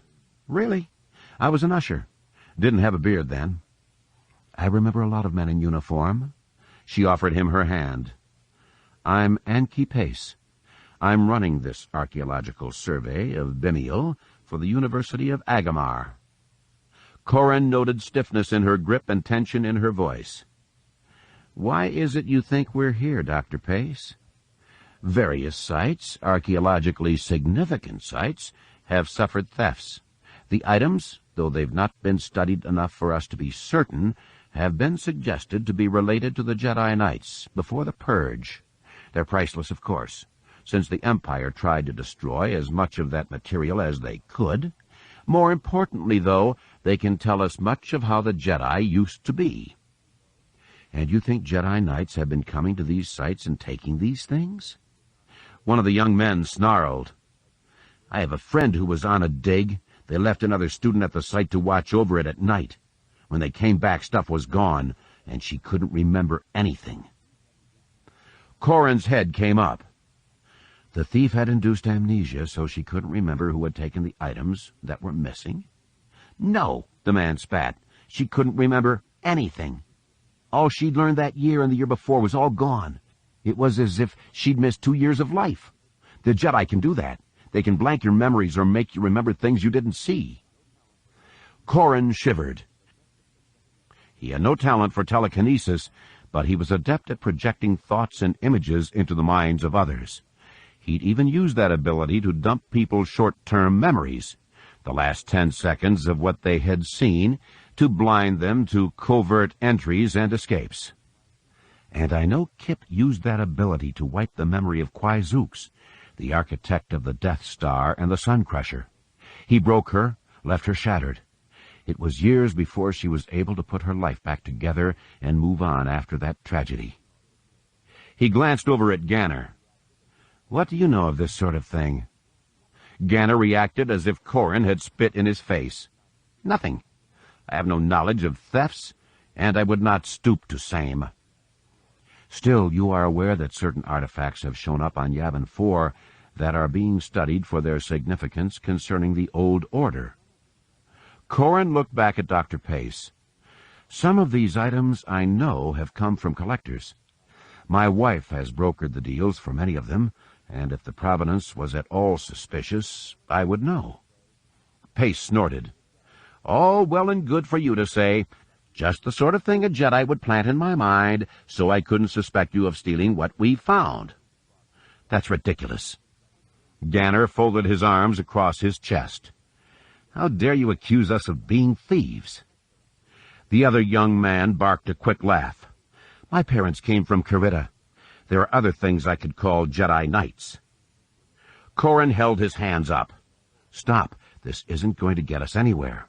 Now, I'm getting cold, and I'd like to get inside your cave there, but you aren't going to let us in until I can convince you that we're not here to poach your find. I think I can assure you that we aren't, if you'll answer one question. Dr. Pace cocked her head to the side. And that is? Have you sent out any messages about this find? She frowned for a moment, then shook her head. No, we drafted the messages, but couldn't raise the satellite. No way you could have known what we found. The first youth shook his head. That's not right, Dr. Pace. The Jedi have visions. They can see into the future. That's how they knew we'd found it. Quarren glanced at Ganner. You want to take it? If I must.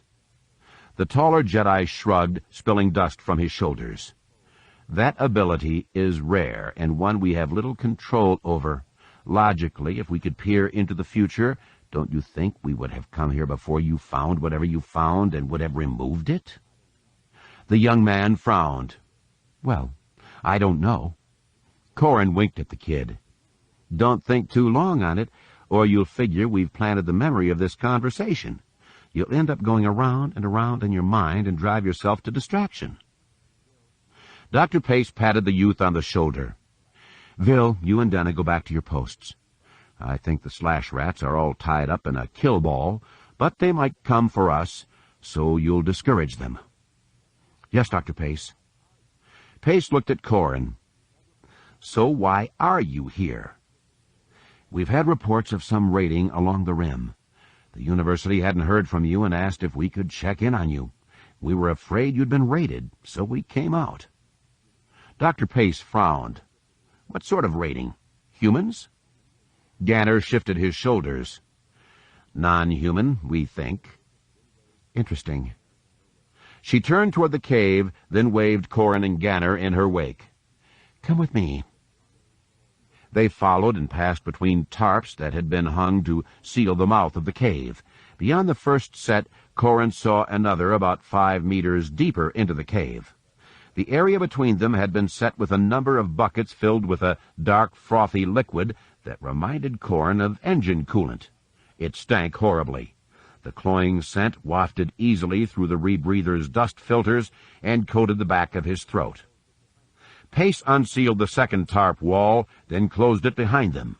She pulled off her rebreather and took a deep breath. Corin did the same, and even though he could still smell some of the liquid, the air tasted much sweeter. He jerked a thumb at the tarps. What is that stuff in the buckets? Pace looked over at a knot of students deeper in the caves. Trista, come here, please. A slender, black-haired woman that Corin judged to be half his age came walking over. She had a pert nose and just a touch of dirt on her face that somehow enhanced her beauty rather than detracted from it. Yes, Dr. Pace? These Jedi are interested in your theories about the ecology of Bemiel. Pace waved her forward. This is Trista Orlanis, one of my graduate students. Pleased to meet you. The young woman smiled, letting her smile linger more in Ganner's direction than Corin's, which Corin found a minor annoyance. Are you familiar with the Imperial Survey? Ganner nodded. I read it and briefed Corin. Trista's smile broadened. Well then, you know that the Imperial team came here as Bemiel was inbound in its elliptical orbit. As the planet nears the sun, it warms up naturally, and the ice caps begin to melt.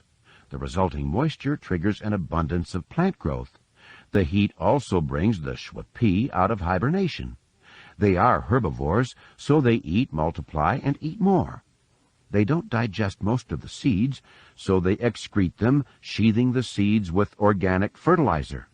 Certain other animals cannot tolerate the heat, so they retreat toward the polar regions, while the Shwapi population explodes. Then, as the planet begins to move away from the sun, the planet cools, which frees these creatures from their ranges to sweep into the equatorial areas. The Shwapi have overgrazed the world, allowing the storms to pick up and redistribute a lot of soil through wind erosion. Moisture collects in ice caps at the poles as the world cools, which is why it is so dry now. The predators, most notably the slash rats, are adept at moving through the resulting dunes. They hunt the Shwapi that have not found burrows in which to hibernate. Ganner nodded sagely. The Imperial Survey never saw the slash rats, since they were not in the survey area.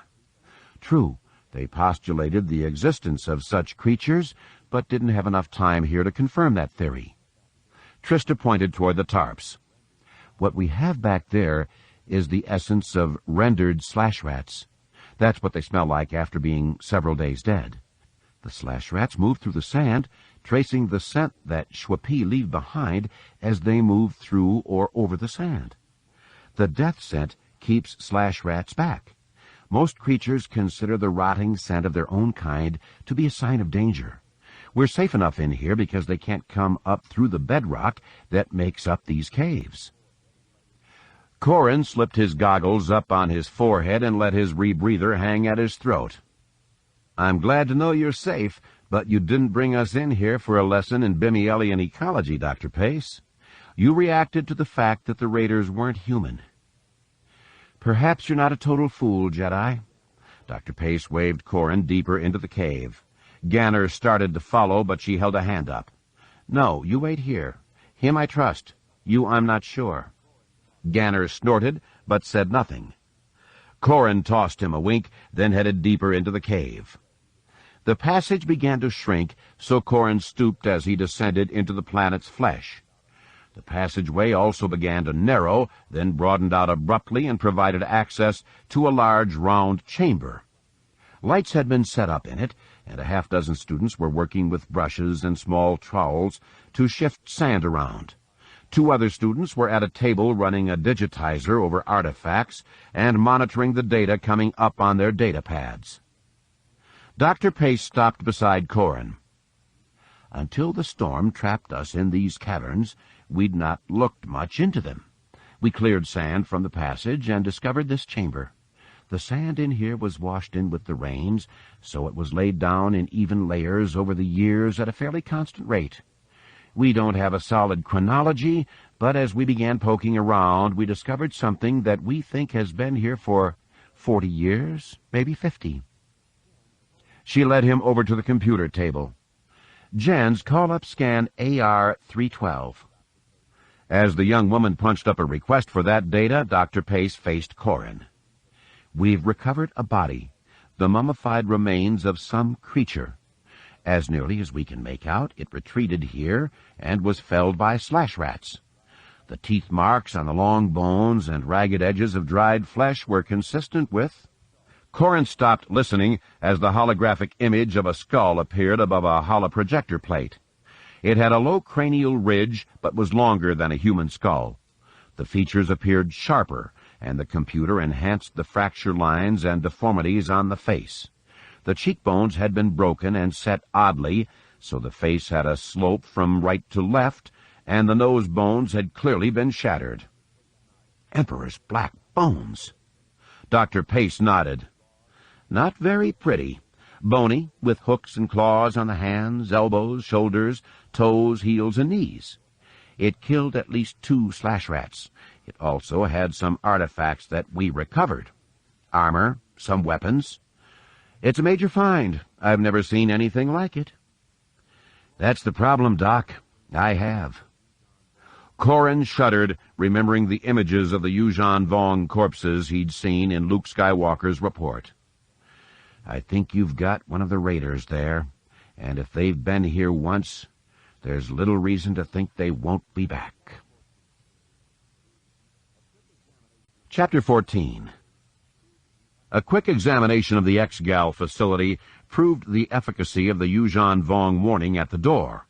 Luke found no signs of life in there, but there was a lot of evidence of the sheer virulence with which the Yuuzhan Vong hated technology. Machinery had been smashed into bits, and enough dark fluid formed footprints or were sprayed over the walls to suggest that the Yuuzhan Vong had been heedless of personal injuries during their orgy of destruction. That realization, which crystallized itself in his mind as he bent to trace a bloody footprint with a finger, sent a shiver down his spine. His inability to detect the Yuuzhan Vong through the Force had disturbed him, but he'd counted on their invisibility to be the only odd thing about them. Their apparent fanaticism, as evidenced by the willingness to hurt themselves while pursuing their beliefs, took them well outside the ranges for normal behavior as he knew it. Luke did know of species that valued stoicism in the face of pain, but the Yuuzhan Vong seemed to go beyond even that. He also knew that his impression of their fury had probably grown beyond all reasonable measure because it was devoid of the input he normally found through the Force. In the past, at other sites of such destruction, he had been able to pick up background traces of the anger. It allowed him to gauge the depth of the perpetrator's emotions, reinforcing or discounting the destruction he saw. Corin had once pointed out how the difference between that sort of impression and the physical evidence of violence could indicate if a crime scene had been dressed up to make a simple murder look like a botched robbery. This was more than dressing up a site, though. The Jedi Master slowly stood, then glanced over at Jason. Find anything useful? His nephew held up a headless doll. This is one of those toys that has circuitry inside it to make it respond to phrases and things. It's harmless, but they smashed it just as bad as any of the computers. R2-D2, rooting through a pile of smashed circuit boards, played a nervous twitter softly. The Yuuzhan Vong clearly didn't see the toy as harmless. Luke shook his head. From their point of view, it might be more of an abomination than any of the other equipment here. Jason's brows arrowed together for a second, then his expression eased and he nodded. If they think of machines as evil, then this would be something designed to corrupt the very young. Instead, now it's just a broken toy meant for a child who will never enjoy it. The doll's crushed body fell from his fingers and landed amid a pile of debris. Luke stroked a hand over his jaw. What I don't see here is anything in the way of changes resulting from the environmental holocaust the Yuuzhan Vong triggered. That green plant hasn't made it inside here. May not have had enough time. Jason towed more broken debris. There seemed to be an enclave of the diseased, frayed life forms to the south and west. It would put this facility between them and our ship. Luke thought for a moment and suppressed a smile as he did so. The nonchalant way Jason had referred to the blast boat as our ship casually included him in on any scouting mission. Luke would have preferred to leave him behind with R2-D2, but he realized he had no way of knowing if the Yuuzhan Vong were close and therefore couldn't guarantee Jason would be any safer at the station than he would be on the mission. Okay, but we take a precaution first. We'll check the communications tower and see if it can transmit data. If it can, we'll link it to the ship and use our comlinks to be able to make a running report on what we see. The ship will cache the data. R2 will transmit everything if we're cut off, or we utter some code words. Jason smiled cautiously. I wouldn't have thought of that precaution.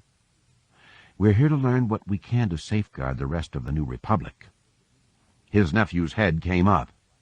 And to see if we can find anything that will help cure Mara, right? Luke nodded. That, too. Our mission is more important than we are. We take no stupid chances. But we don't shrink from duty, understand? The young man nodded. I do, Master Skywalker. After arranging the communications relay setup with R2-D2, the two of them changed from their Jedi robes into ACAT combat jumpsuits. The close-fitting, single-piece garment reminded Luke a lot of his pilot jumpsuit, though this one was colored a green dark enough to be almost black. The elbows and knees were well padded, and stiff trauma pads were inserted breast, back, and along the arms and legs to provide added protection. Having heard from Mara just how savagely the Yuuzhan Vong fought, Luke wanted to take no chances. If they're going to be armored, so are we. He tugged on some straps, tightening the suit up, then pulled on a helmet and gloves. He also donned his goggles. Lastly, he fastened a blaster around his waist and hung his lightsaber from a clip on the suit. I'm ready. Jason nodded. I'm good to go. Jason's suit appeared to be identical to Luke's, save for the color. It was a deep, dark red, much darker than the color of dried blood. Luke realized that the suit's color would hide any blood that might leak out of Jason, sending a jolt through him. He allowed calm to flow into the wake of that thought, though, knowing that he'd be aware through the Force if Jason were hurt, and taking comfort in the fact that his nephew wasn't stupid. We're just out to gather some facts, Jason. Nothing heroic on this trip. I got it. The two of them slipped from the X-Gal compound and headed southwest through a region of low hills. The green ground cover had spread fairly far and wreathed many a tree that had died under the Yuuzhan Vong environmental assault. There were some signs of native plants trying to make a comeback, but what they had decided was alien foliage seemed poised to move in and smother them. Through the Force, Luke gained an impression that was perfectly normal and healthy concerning the Yuuzhan Vong plant. Yet everywhere was evidence that its spread was anything but benign. The other plants here aren't prepared to deal with this invader, so it just spreads and spreads, doing what it does naturally. The implications of that idea tightened his shoulders. The Yuuzhan Vong were certainly analogous to the plant they'd brought to Belkadin. If the New Republic wasn't ready to repulse them, the Yuuzhan Vong would spread throughout the galaxy, doing what they do naturally.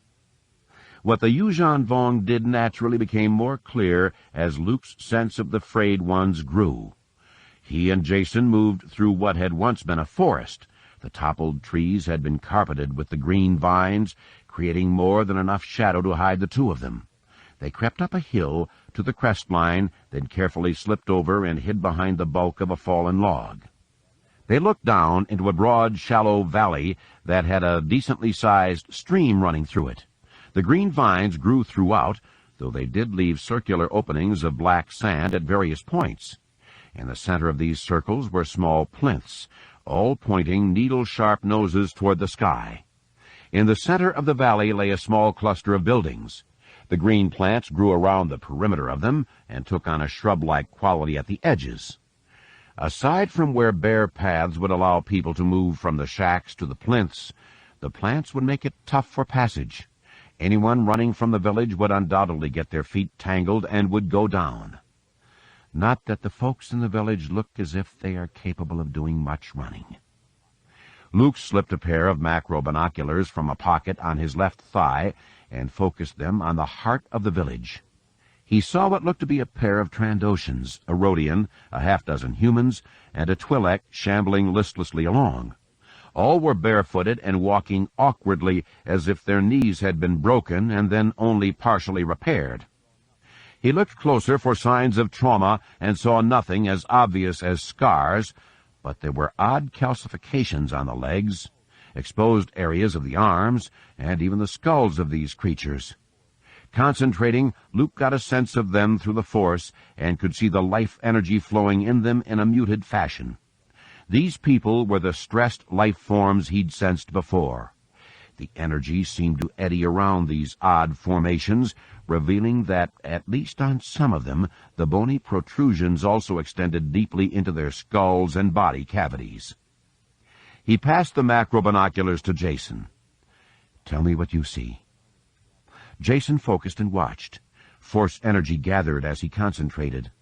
"Those things, those growths, they work like restraining bolts on a droid?" "That would be my guess." Luke's blue eyes narrowed.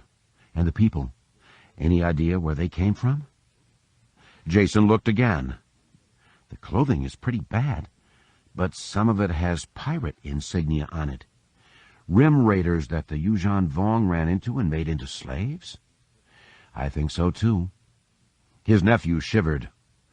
"The way they feel in the Force is just not right." "I know. It feels almost as if they're dying by degrees."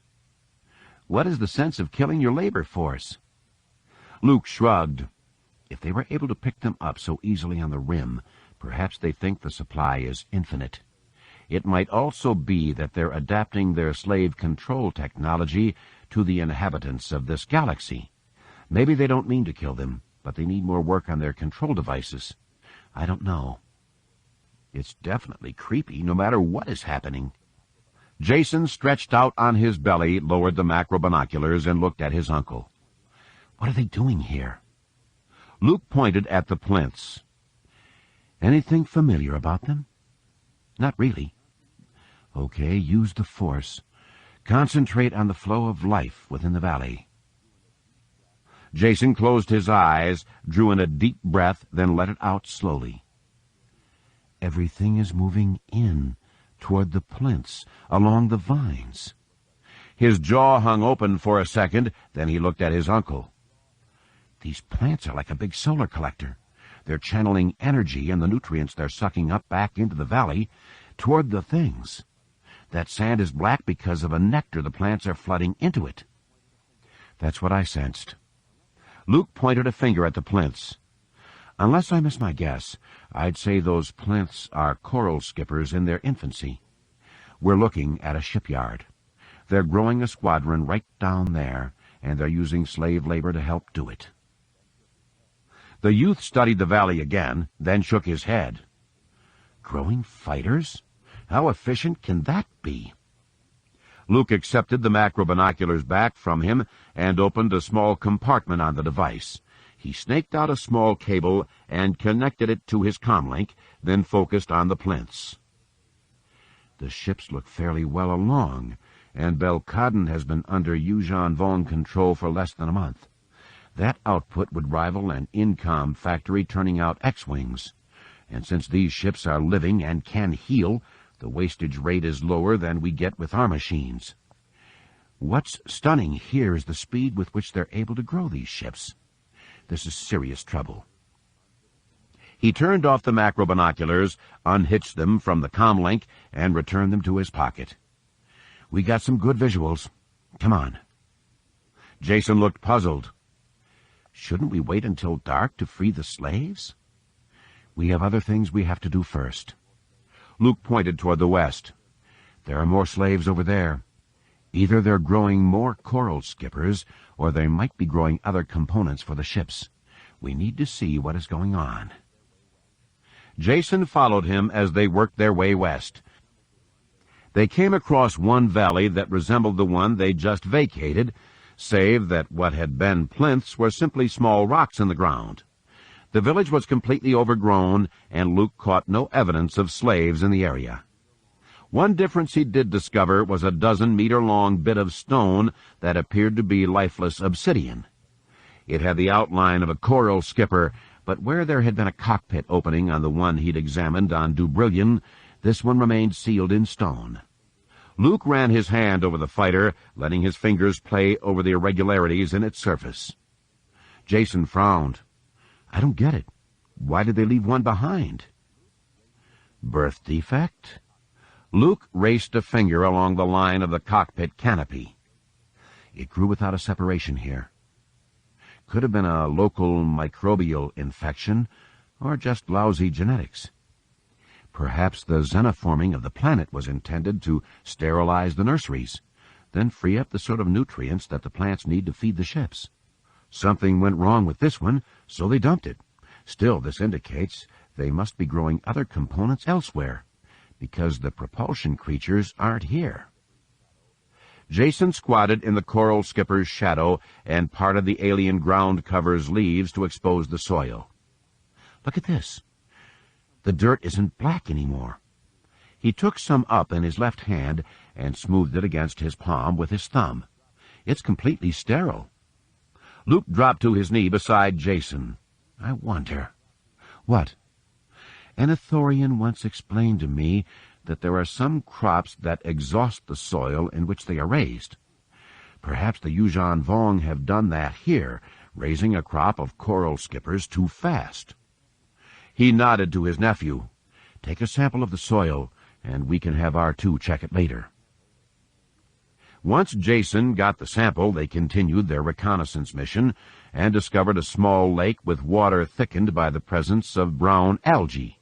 On the water, which lapped weakly at the shores, floated plants with 3 large blue triangular leaves. From the center grew a stalk, and from it hung 2 round berries about the size of a human's head. Some plants did have more than just 2, and by the far shore, Luke spotted a different species with slightly smaller berries growing in bunches. Jason frowned. Villips? Their communications devices? I think so. Different sizes for different needs, I suppose. Luke sighed quietly. So much to learn about them. From the cover of large rocks, they watched as slaves waded through the turgid water, using ladles to pour water over the villip plants. One, an older man whose spine sprouted horny growths, could barely lift a dripping ladle to bathe a villip. The ladle slipped from his fingers, and he tried to catch it. He lunged forward to grab it, but lost his footing and went down in the water. The man started splashing in a panicked manner, churning the water into a yellow-brown froth. Several of the other slaves started shouting. They vocalized in a high range that rose above Luke's ability to hear, though the anxiety pouring off them slammed into him in waves. Several started for the drowning man, high-stepping through the gelatinous fluid as fast as they could. A harsh whip crack froze them in their places. Appearing at the western edge of the lake, backlit in the dying sun, stood a tall and lean figure. His right hand snapped out and forward again, cracking the whip-like weapon in his hand. After the second snap, the whip became a staff, and the figure brandished it over his head, pumping it upward the way one of the sand people would triumphantly pump a gaffy stick. The Yuuzhan Vong, Luke knew it was one because the figure didn't exist within the Force framework, dashed forward, splashing his way into the lake. He artfully cut between Vilip stalks and reached the row where the man was striking for the surface. The man reached out as the Yuuzhan Vong extended the amphistaff toward him. The man grabbed at it, then recoiled, with his hand sliced open. He started to scream, but fluid boiling up out of his throat sank it into a gurgle. The Yuuzhan Vong lunged with the amphistaff, driving the sharp, flattened end through the man's chest. As he pulled the amphistaff back, the man came halfway up out of the water, then slipped from the staff. The Yuuzhan Vong stabbed him twice more, then stepped back away as the man flopped into the water one last time. The body bobbed there for a second, then, leaking air from lungs and mouth, slowly sank from sight. The Yuuzhan Vong raised the amphistaff and shouted something. The slaves understood enough of it to cower. The amphistaff then slacked for a moment before coiling itself around its owner's arm. The Yuuzhan Vong strode from the water, then beckoned over two slaves, a man and a woman. They pulled off the rags they wore and dried the Yuuzhan Vong's legs. A siren of sorts echoed through the hills. The Yuuzhan Vong shouted another order, and the slaves formed themselves into a rough line. They began to trudge off to the south. The Yuuzhan Vong took one last look at the Vilip paddy, then strode off along the path his slaves had taken. Luke felt an emotional chill coming from his nephew. "I'm sorry you witnessed that." "I'm sorry for the man who died there." Jason shook his head. "The Yuuzhan Vong I faced when rescuing Danny. They were formidable, but nothing like that one. He had no mercy at all in him. No, just a cold, efficient killer. He was bigger than the one Mara fought, longer and leaner. I wish I had seen more than just a silhouette." Jason smiled. "We'll get to see them up close soon enough." Luke shook his head. "I certainly hope not." The younger Jedi blinked. "But we have to do something for the slaves." "Do we?" Luke's expression sharpened as disbelief rolled out from Jason. "Remember why we're here. To save the New Republic, and those people are part of the New Republic." Jason pointed to the south. "You can feel how much pain they're in, how much damage the Yuuzhan Vong have done to them. How can you not think of moving to free them?" "I do think of it, but I also know it's not practical, not at this stage. We have a lot to learn here. It's not a satisfactory choice, but a necessary one." Jason's head came up.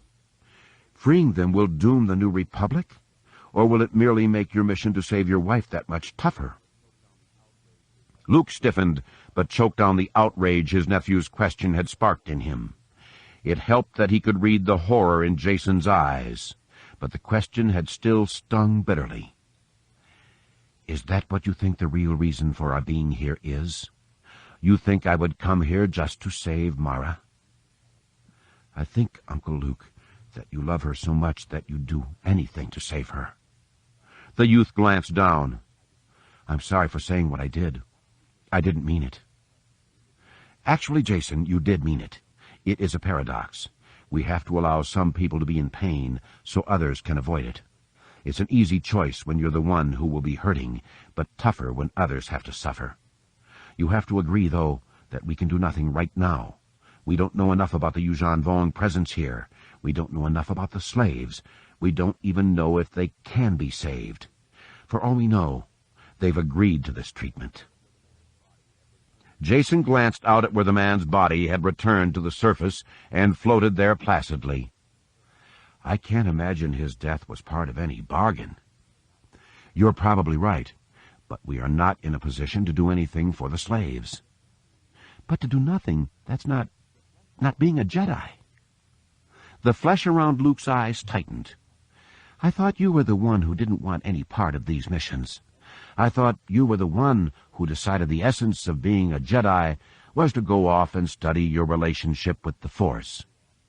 I did, but... The Jedi Master cut him off.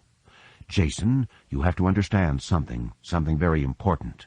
As smart as you are, as much training as you have, as much of the galaxy as you've seen, you still are only 16 years old. You only have 16 years of experience. Luke sighed. Having more experience doesn't mean making difficult decisions are easier, but it does let you know that sometimes the tough decisions must be made. Jason's expression hardened into an impassive mask. I understand, Master. You use the word master with the same tone a slave might use to address his owner. Luke shook his head. We need to get back to the X-Gal facility before darkness falls completely. Without being able to sense the Yuuzhan Vong through the Force, we're more vulnerable at night. Besides, going back there will give both of us time to process what we've learned today and think about what we need to find out in the future. Jason shrugged. It's a plan, Uncle Luke. A plan. A ripple of dread ran through Luke at the tone of his nephew's voice. But the Force brought to him no vision of what might yet happen on Belkadon. He reached out and settled a hand on Jason's shoulder. Just remember, some problems have no easy or elegant solution. The Yuuzhan Vong are clearly one of those problems. Chapter 15. Trapped in the cockpit of his X-Wing as it hurtled through hyperspace, Gavin Darklighter had nothing to do but sit and wait. For as long as he could remember, he'd never liked having to wait for his fighter to revert to real space. That dislike had increased when he became Rogue Squadron's commander. Prior to assuming command, I only had myself to worry about. Now I have a lot more to concern me. Unconsciously, he twisted the silver ring on his right ring finger, even though it and the fingers that moved it around were sheathed in heavy flight gloves. The ring had the Rogue Squadron crest on it, a crest he'd designed when he first joined the squadron. It also sported the quadruple dot rank insignia of a colonel on either side. Tico Selchu and Wedge Antilles had given it to him upon his assumption of command. They had chosen to retire after peace had been won with the Imperial remnant, and both had evidenced great pride in welcoming Gavin into a position that only they and Luke Skywalker had held in Rogue Squadron. They'd had the ring made up specifically for him, and presented it to him on a special Commander's Night Out. Gavin smiled as he remembered the quiet, elegant dinner in one of Coruscant's better restaurants. The three of them comported themselves as would gentlemen, not at all living up to the reputation of fighter pilots everywhere. The calm dignity with which Tico and Wedge spoke to him and discussed various issues told him that they had accepted him as a peer and had full confidence in his abilities to lead the rogues. Wedge had looked at him over the rim of a snifter of Corellian brandy. Biggs was with us at the start, and you were with us when we restarted Rogue Squadron. In many ways, the Darklighters and their victories and sacrifices are more emblematic of Rogue Squadron than anything Tico and I have done. It's certainly the right thing to have you in charge. Wedge's pride and faith in him had seen Gavin through some early rough spots. With peace came the retirement of many of the pilots. In addition to Wedge and Tico, Corin Horn, Wes Jansen, and Hobby Clivian had all opted to retire.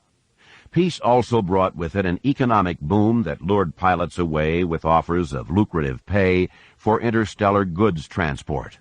Still, a lot of new young pilots vied for positions in the squadron, and weeding them out made for a very difficult job. And let me know what Wedge faced when he rebuilt the squadron back when I joined. Luckily for Gavin, he had a good command staff to help him out. Major Iniri Forge had been with the Rogues almost as long as he had. Major Alan Varth came from a military family and had been flying most of her life. With each of them in command of one of the flights, the new pilots were quickly molded into a superior fighting team. Gavin wasn't certain if his Rogues could have defeated the old Rogues in a head-to-head simulation, but he knew they'd give them a run for their money. But will that be good enough? A cold lump sat in Gavin's stomach. Based on Jackson's information, Admiral Creefay took the Ral Roost out toward the rendezvous point where the pirate said his people were ambushed. They launched a probe droid toward that point, but the data it sent back was inconclusive. Gavin pointed out, and Creefay had agreed, that the droid really didn't have the programming or database necessary to be able to analyze the area for the presence of the Yuuzhan Vong. If there isn't something big and anomalous there, it isn't going to see anything to report. That fact really left them no choice but to send in a T-65R reconnaissance X-Wing. While it would collect data in all of the ranges that the probe droid did, the living pilot would be able to direct it toward anything that felt suspicious. Rogue Squadron was flying along to provide cover. They had spent most of the time outbound in the Ral Roost, running through simulations of battles with the Coral Skippers. When it came down to it, Gavin was of two minds concerning the mission. Returning to an empty point in space, where some pirates and fleeing Imperials had been ambushed weeks ago, was probably an exercise in futility. There was no logical reason for the Yuuzhan Vong to maintain a presence in that area, since it had no resources, no planets, nothing to see, nothing to conquer, nothing to hide behind. All of that had argued against the mission. The fact that the point in space from which the task force was traveling provided access to a number of inhabited worlds, both in the New Republic and the Remnant, where the rogues would be far more valuable in helping evacuate people, also diminished the mission profile. Why go somewhere that is out of the way when we might be needed to respond to trouble quickly?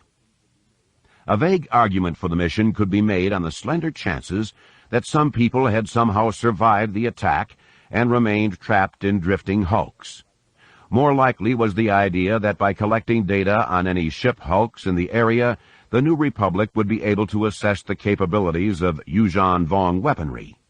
What little they knew already trickled some dread into Gavin's guts, but the strategies they'd come up with to work around the Yuuzhan Vong defenses worked well in simulation. Ketch whistled and started a 10-second countdown to reversion. Gavin settled his right hand on the stick and positioned his left on the throttle lever. He watched the white tunnel of light that extended beyond his fighter's nose suddenly develop cracks, then disintegrate into a black field with stars studding it. Rogues report. All the pilots reported in and formed up in their 3 flights. The Recon X-Wing, which had the designation Snoop, climbed above the squadron's flight plane and slowly deployed the twin sensor pods from the rear of the fighter. The T-65R had no weapons because sensors filled all the available space in the craft, but in a fight, the pilot could jettison the pods and end up with a very fast and maneuverable ship that could keep him out of trouble. Pods deployed, sensor run commencing now. I copy, Snoop. Without a word being said, the rest of Rogue Squadron fanned out, leaving 1 flight trailing behind and below the recon ship. 2 flight, under Iniri's command, moved to starboard and up, while Major Varth's 3 flight moved ahead and down to port. The rogues kept the comm chatter to a minimum so the computers on Snoop wouldn't have to filter their calls out. Unless there is an emergency, this run should be silent. Gavin looked ahead and dialed up the gain on his sensors to see if he could spot any debris from the ambush. Because there was no large mass, star, or planet in the area to pull the debris toward it, he expected to see plenty of wreckage. In the distance, nearly 10 kilometers away, he did catch sensor blips, but nothing his targeting computer could recognize as being a ship. Ketch gave out with a low moan, and new targets started to scroll up on Gavin's secondary monitor. The half-dozen targets were spilling like droplets of water from a cracked cup, appearing from the blips that were all that remained of the ships that had been ambushed. Gavin shivered, thinking of times he'd seen insects crawling from within corpses. Heads up, rogues. We have contacts at 354 Mark 20. S-foils in attack position. Gavin checked his sensors. Snoop, come about and orbit here. Pull in all the data you can on the fight, then hyper out if we can't stop them from coming after you." "As ordered, Lead." The new sensor database package on the X-Wings allowed them to target the Coral Skippers, but not very easily. Since each ship was grown in a different environment, it had different characteristics. Not all of them had the same chemical composition in the hull, nor the same shape exactly. The computers had to account for a wide range of variables, and Gavin couldn't be certain that his computer might not lock onto some chunk of rock and designate it a target, which means we have to move in close. Gavin nudged his throttle forward and saw his wingman, Captain Crowell Neville, come up on his port wing. Then they both nosed their ships down and cruised in at the Coral Skippers. Gavin brought his aiming reticle over one of the Coral Skippers heading toward him, but the computer refused to give him a proton torpedo lock until they hit the 1-kilometer range. It went from red to green instantly, accompanied by Ketch's shriek, so Gavin hit the trigger, then pulled up and inverted the craft. The proton torpedo rode an azure flame to the target, and the Coral Skipper made no attempt to evade it. Instead, nearly 10 meters away from the target, the torpedo shrank from a dot of light to something smaller, like a distant star, and the supernova of light Gavin had expected to see never showed up. A quick glance at his secondary monitor did show a gravitic anomaly, which confirmed that the Coral Skipper had somehow created a small black hole, which it used to swallow the missile. The energy from the explosion couldn't escape the void. Hence the Coral Skipper remained undamaged. Being able to generate black holes wasn't the same as having shields, but in some cases could be even more effective. "Lead, the black hole idea seems to be right. Do we tip our hand?" "Yes, Deuce. Rogues, new combat programming now." Gavin hit a switch on his combat console. "Ketch, start allocating the power." The droid dutifully tootled as Gavin rolled out to the right, then came around for another run at the Coral Skippers. He flicked his weapons over to laser fire and quadded them up so all four would fire at once. As he came in on one of the rocky pods, he hit the trigger once and pulsed a red-gold burst of energy at the fighter, but another black hole blossomed and swallowed the laser light. Smiling, Gavin tightened down on the auxiliary trigger button beneath his middle finger on the stick. The X-Wing's lasers began cycling very fast, faster than they would have in single-fire mode. Each bolt burned with a scarlet intensity, yet was shorter and decidedly less powerful than those in the first burst he'd fired. As long as he held the auxiliary trigger down in quad mode, the lasers would produce a cloud of shots that wouldn't do much damage, but were next to impossible to distinguish from the heavier bolts. His target positioned a void to pick off the scattered shots from his fighter, then another to absorb the damage Neville was pumping out. The Coral Skipper began some evasive maneuvers, rolling to port and climbing back against the angle of their attack, but it didn't fly as gracefully as the Coral Skippers had in simulation. Gavin let his own fighter flash past, then pulled back on the stick and came over in a loop before he rolled out to port and came back around on that same ship. He came in on its tail and triggered off a long burst of flickers. The Coral Skipper positioned a black hole above its tail, but Gavin noticed that this time the hole was closer to the Coral Skipper and had a smaller focal point. Some of the splinter shots that were headed long past the craft's nose were bent down by the force of the black hole, but not trapped by it. They struck the Coral Skipper's nose, burning tiny pits in it. The Coral Skipper shifted to port and started to roll as more flickers scored it. Gavin rolled to port as well and chopped back his throttle, matching his speed to that of the Coral Skipper. He dropped his crosshairs on its tail, then hit his main trigger and delivered a full-powered quad volley at point-blank range. The quartet of bolts converged on the Coral Skipper, and only one of them got sucked into the diminishing black hole. The other three burned into the cockpit assembly. They reduced the crystalline canopy to molten stone that melted through the pilot. Their energy unabated, the bolts superheated the Coral Skipper's mineral flesh, producing a geyser of rock vapor that jetted back out of the cockpit and propelled the dead fighter deep into space. Gavin rolled to starboard and away from the dying ship, then felt a jolt run through his fighter. Another gravitic anomaly had hit him and tugged at his shields. That's how they strip shields off ships. He punched a button on the life maintenance system controls.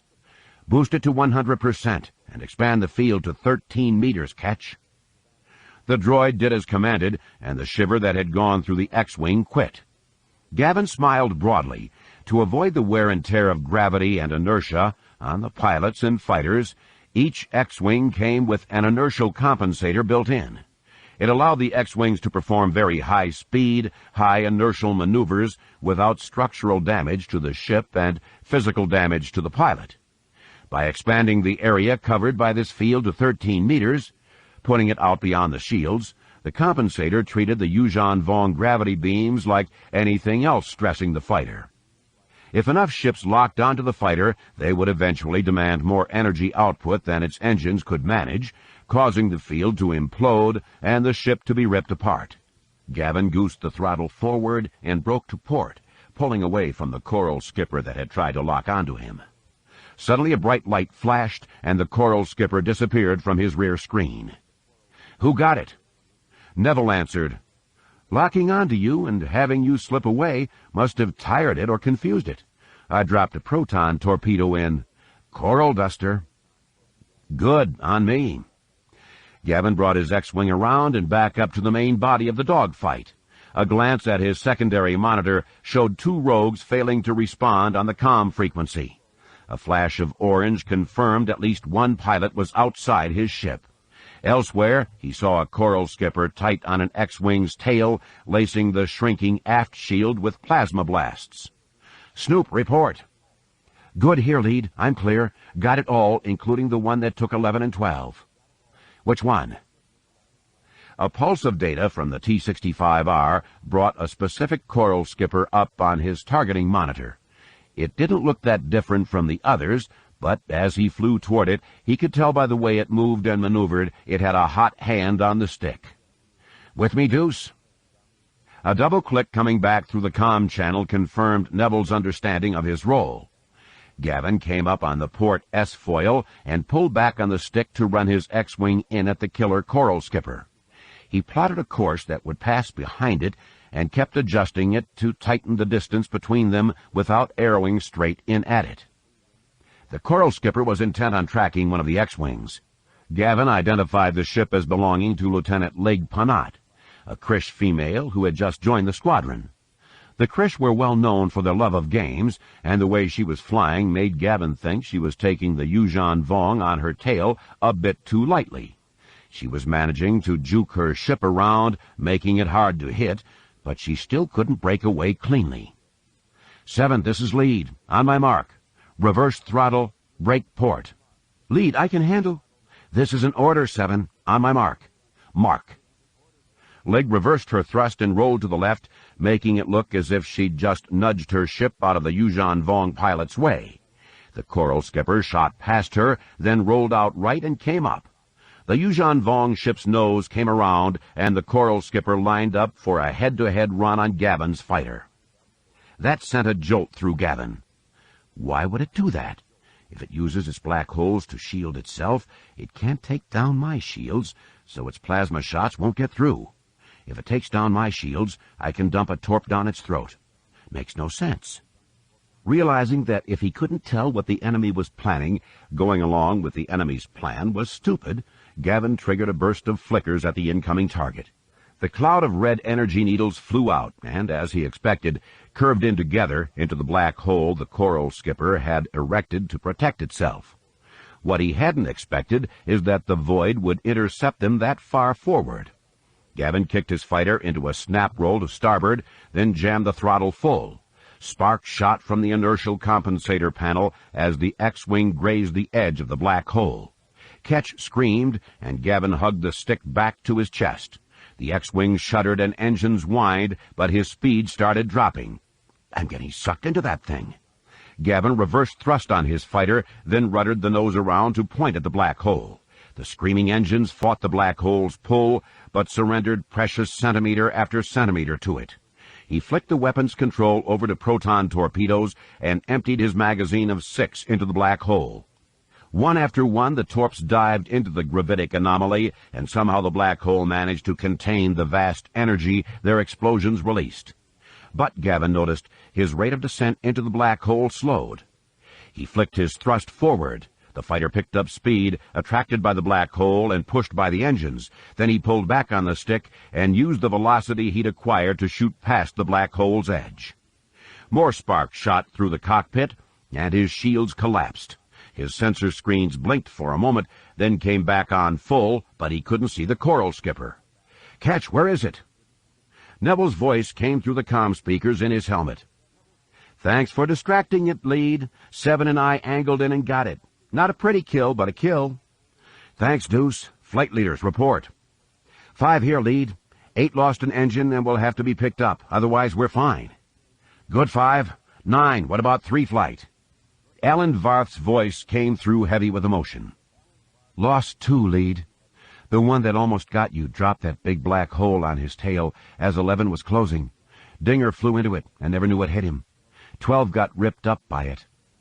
Tick is extravehicular, negative life signs. Do a tight flyby to check. We'll have the Rau'Roost recover him." Gavin glanced at his sensors again. "Snoop, got any more skips in the area?" "Negative, Lead, but those hulks could be full of them." "I copy that, Snoop. Reel in the pods and go back to the Admiral. Give him the data. Have him send someone back for us." "As ordered, Lead. May the Force be with you." "Thanks, Snoop." Gavin watched the X-Wing recover the sensor pods, then accelerate and vanish into a bright flash in the sky. "Listen up, the rest of you. Keep your eyes open and sensors scanning. We don't know why there were only a half-dozen skips here, or if there are more in hiding. I don't want to be surprised.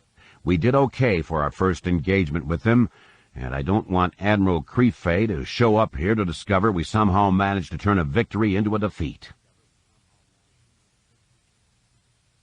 Chapter 16. Leia intended to be the first person to disembark from the Lambda-class shuttle Fond Memory when it touched down on Dubrillion, but her Nogri bodyguard, Bolfer, beat her to it. He growled at the 2 men in body armor who came running at the freighter along the narrow causeway that led to the main landing tower. Ignoring him, the 2 of them turned and set up a position on the causeway to hold people back. Then they parted and let a harried Lando Calrissian slip past. Leia ran down the landing ramp and hugged Lando fiercely. "I'm so happy to see you're not hurt." "I'm not, but my world is." Lando freed himself from her arms, tossed his cape back over his shoulder, and waved a hand out over the cityscape. "It's all over, Leia." The pure anguish in his voice arced pain through her heart.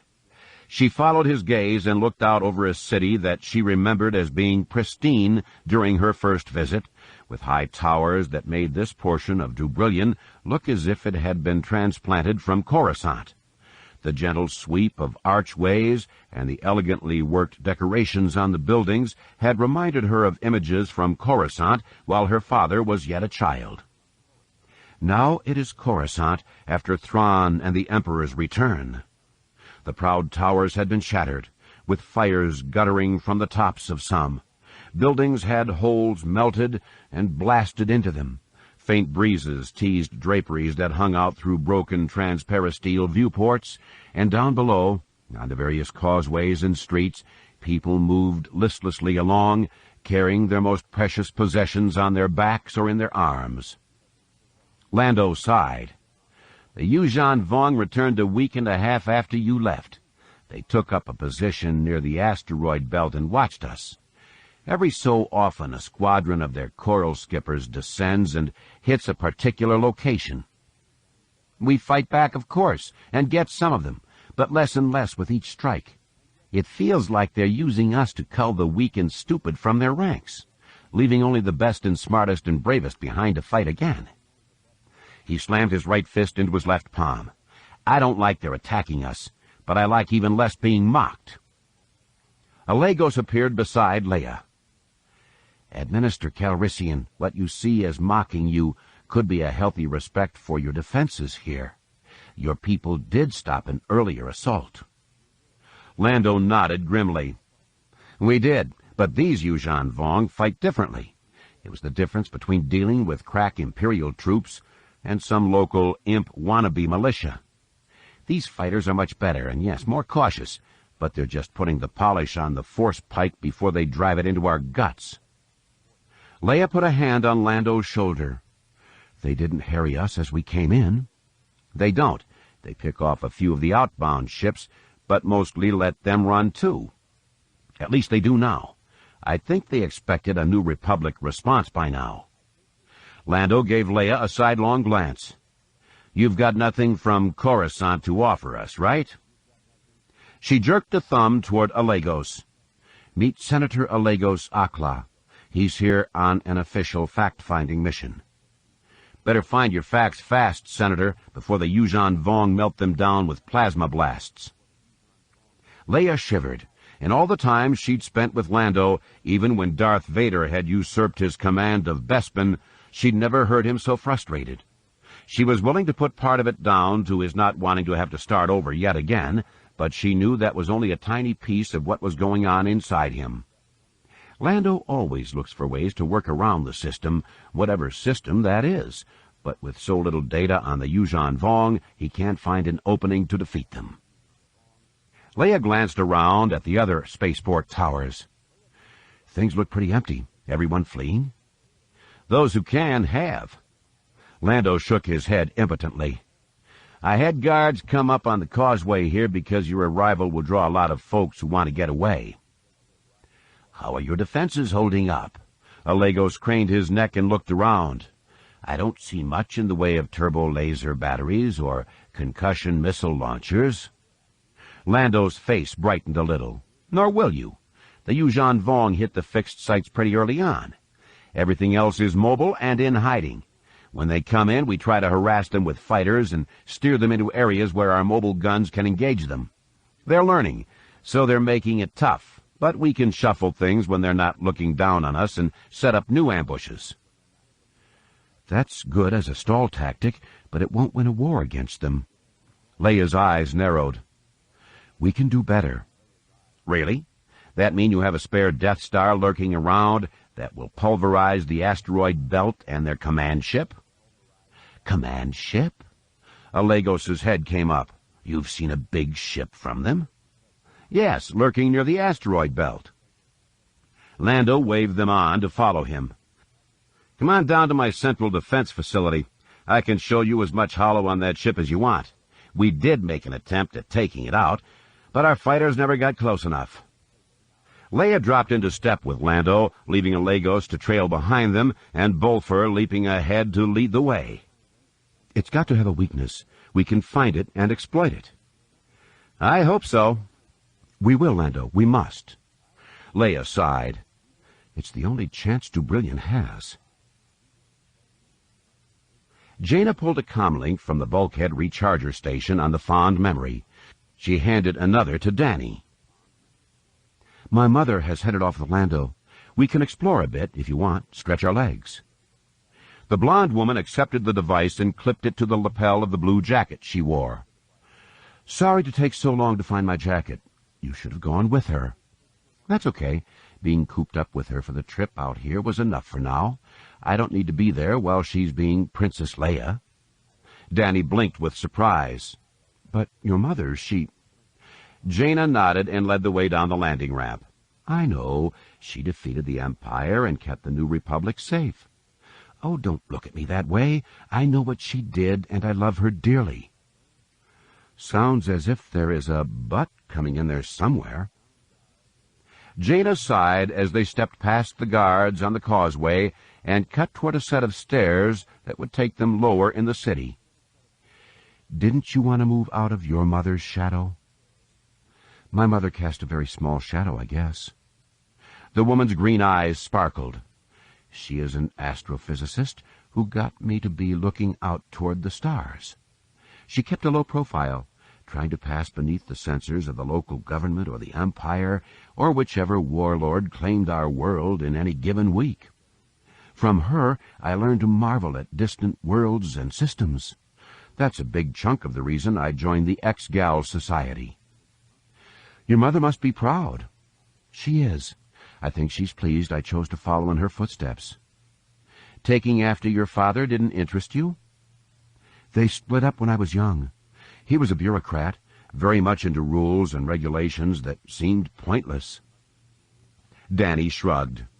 At least with science, the rules you have to follow have reason behind them and produce results. I don't much care for bureaucracy, which was part of the fun of being with X-Gal. The edge of the galaxy was about 20 times closer than the nearest bureaucrat.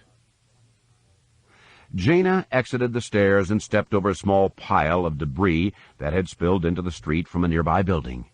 She could have shifted it out of the way with the force, but she didn't. In fact, she found herself pulling the force back in because the pure misery of the people of Dubrillion clawed at her spirit.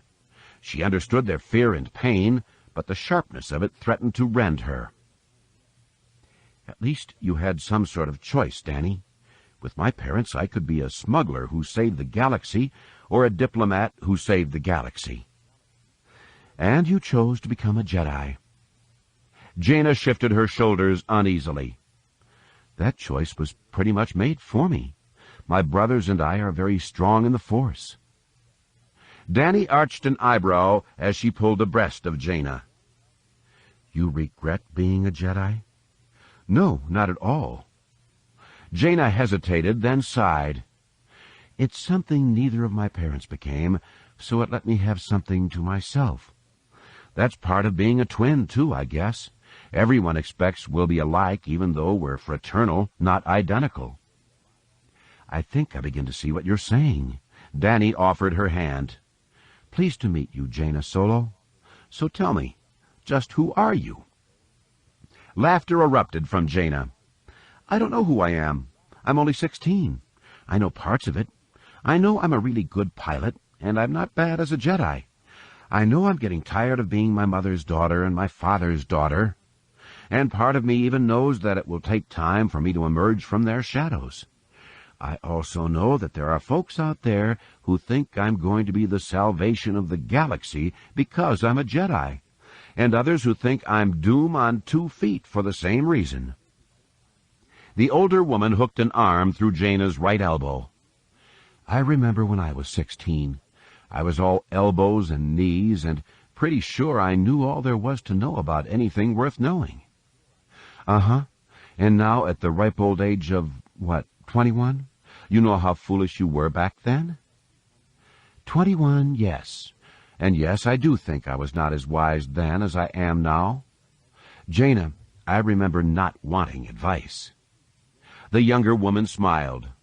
So you'll give it to me anyway. My point is, Jaina, that people have a choice when they start to look at who they are. Some people decide they want to be like others. They use them as examples, try to do the things they do, and do their best to follow in their footsteps. Danny smiled. I was like that with my mother. And the other type of people? They try to be the opposite of someone? Right. And the problem with that strategy is simple. There are a million ways to be unlike someone, and the potential for disaster is unlimited, because instead of choosing a path and adjusting it to make it right for you and the circumstances, you push all that away. Danny gave Jaina's arm a squeeze. You may not want to be your mother. You may ache for the day when you won't be seen as her daughter, but that doesn't mean your mother doesn't have a lot of admirable qualities that you might want to embrace. Jaina nodded, letting Danny's words bounce around inside her mind for a bit. She knew she was both disappointed and relieved by her mother's failure to learn more about the Force. Being a Jedi already gave her a piece of identity that her mother didn't have. And in being a pilot, she did seem to have picked up one of her father's better traits. And Mom's commitment to the causes that catch her up is certainly admirable. Her relentlessness and willfulness, while annoying to me, are good traits, too. Jaina shot Danny a sidelong glance. So, this wisdom thing, that kicks in when? About 17 or 18? Maybe, with a good role model. Good. I guess I can take my pick from some of the best. Jaina smiled. I may not know who I am, but I think you've pointed me to a good path for finding out. It's the least I can do for half the team that saved me from the Yuuzhan Vong. The two of them stopped as they rounded a corner and came upon a crowd of people gathered before a government food storehouse. Armed security troops stood at the doorway. A couple of frantic clerks beseeched the people to disperse. They announced they were waiting for a shipment of supplies and would be setting up local relief centers in neighborhoods. They said no one would be getting food directly from the storehouse, but the sentiment voiced by some in the crowd supported the idea that the troops and bureaucrats wanted to keep the food only for themselves. Danny shivered. These people, there's such need. Jaina slowly opened herself to the force and felt the desire and urgency pouring off the crowd. She abruptly turned Danny around and headed back toward the spaceport. I know you're force-sensitive. I should have steered you clear of here. Did you feel it, Jaina? I did, when I opened myself to it. I'd shut some of it out just because it hurt so much, which is why I didn't skirt this place. You can do that. You can shut things out. Danny frowned. I thought the Force was vital for the Jedi. The Force is vital for everyone, but negative emotions are the bane of the Jedi Knight. Too much of that can frustrate you, lead you to despair and rash acts that are of the dark side. Jaina stretched her senses out and located the distant spark that was her mother. I can show you how to screen a lot of the negative stuff and teach you a few more of the simple telekinesis exercises. But first, I want to find my mother. She ought to have a clue as to how desperate things are getting here. You're right. Thanks for getting me out of there. No problem. Jaina gave her a quick nod. That's for calibrating my compass. Now that I've got a better idea where I'm going, perhaps I can actually get there. Chapter 17. The University of Agamar students had been very resourceful in dealing with the conditions they discovered on Bimial, Corran decided. Once the sand started to fly, they developed broad, flat footgear that could be buckled to the bottom of boots, expanding the size of a walker's footprint. It distributed enough of the walker's weight that he didn't sink into the sand. A second iteration of the design included a compartment beneath the heel that could be filled with the dead slash rat scent, referred to rather accurately as stink, so slash rats wouldn't track folks out scouting around. The sand gales picked up again shortly after the Jedi's arrival, trapping them in the cavern with the field team. Corran quickly established that he and Ganner would take watches at the cave mouth, especially at night, when their force senses could make picking out the approach of slash rats much easier. The fact that these watches also tended to be cold meant none of the students lamented giving them up, because the students had infrared monitoring equipment that allowed them to spot the heat that slash rats gave off, thereby rendering them technologically visible at night. An undercurrent of comment started about how stupid the Jedi were to rely on archaic practices and the Force when technology worked just as well and allowed a full division of labor. The criticism annoyed Ganner, but Corran didn't mind it. As he explained to Ganner in the dead of the night, if they think we're a bit slow, they'll believe themselves superior. This makes us much less of a threat in their eyes. Since we'll be living with them for a while, having them think us more buffoon than brute won't be bad. Ganner had his own ideas about how to improve relations with the students, which resulted in Trista spending part of the watches talking with him in hushed tones that were punctuated by far too many giggles. Ganner's getting along with Trista did have a curious effect on the rest of the company. Males in the group who found her desirable didn't pick on the Jedi too much, lest they risk offending her. Her female friends remained neutral toward the Jedi, or at least toward Corran. The others, including Dr. Pace, seemed to take the budding romance as a sign that Ganner was human, or manipulable, and that eased some tension. The week of storms did allow Corran to learn more about the Yuuzhan Vong body and artifacts the team had discovered. At his suggestion, they looked at the artifacts and confirmed that the weapons and armor were, or once had been, living creatures. The fact that the Yuuzhan Vong had been on Bimial before, and perhaps significantly during the exit half of the orbit, suggested to Corran that if they returned, they would be very well suited to local conditions, since they knew what to expect. He felt certain they had returned and were in the area. As martial a people as they seemed to be, he could easily imagine them coming to recover the remains of their fallen comrade. Corrin had no idea why it took the Yuuzhan Vong 50 years before returning to recover the body. Perhaps this one was an early scout. However, if his hunch was true, everyone in the university field team was in serious jeopardy. As the gales died down, Corrin made plans for himself and Ganner to recon the area. They waited until nightfall, strapped on sand shoes, and headed out to the east toward the shores of what, during the time of the Imperial Survey, had been a lake. Their progress was not fast, but the sand shoes did allow them to keep moving without having to dig themselves out of deep sand. Corrin and Ganner crouched downwind of a discovery. 2 dunes over, painted in silver and gray by the moon's light, there boiled a ball of slash rats, savaging some other creature. The predators made angry little growls as they shot up through the sand and dived back down into it, or slithered back and forth, wagging their heads in fights over scraps of carrion. Watching them feed, Corrin almost felt sorry for the Yuuzhan Vong they'd attacked. More curious than the battling was a sharp, sour scent that wafted to them on the wind. Corrin wrinkled his nose. That's worse than stink. Ganner nodded. That's kill scent. Trista says the slash rats exude it when they're making a kill. It lets others know food is in the area. They'll close in, herding the Shwapee back toward the main kill site. Some experiments show that the slash rats will ignore stink to get at kill scent. While the students could synthesize it, they don't for fear of inviting a feeding frenzy. Wise idea. Corrin got up and started moving around to the south. We skirt the kill ball and keep going. I'm getting faint glimmerings of stuff farther on. As am I. Strange things. The 2 Jedi continued on in silence. At least audio silence. When one is attuned to the Force, the emotions playing through another can feel as sweet as music sounds or as harsh as breaking transparasteel looks. Excitement tinged with resentment trailed off Ganner, so Corrin decided to give fewer orders and invite Ganner's input on little choices, like how to work around a rising line of stony outcroppings that capped the hills overlooking the lake.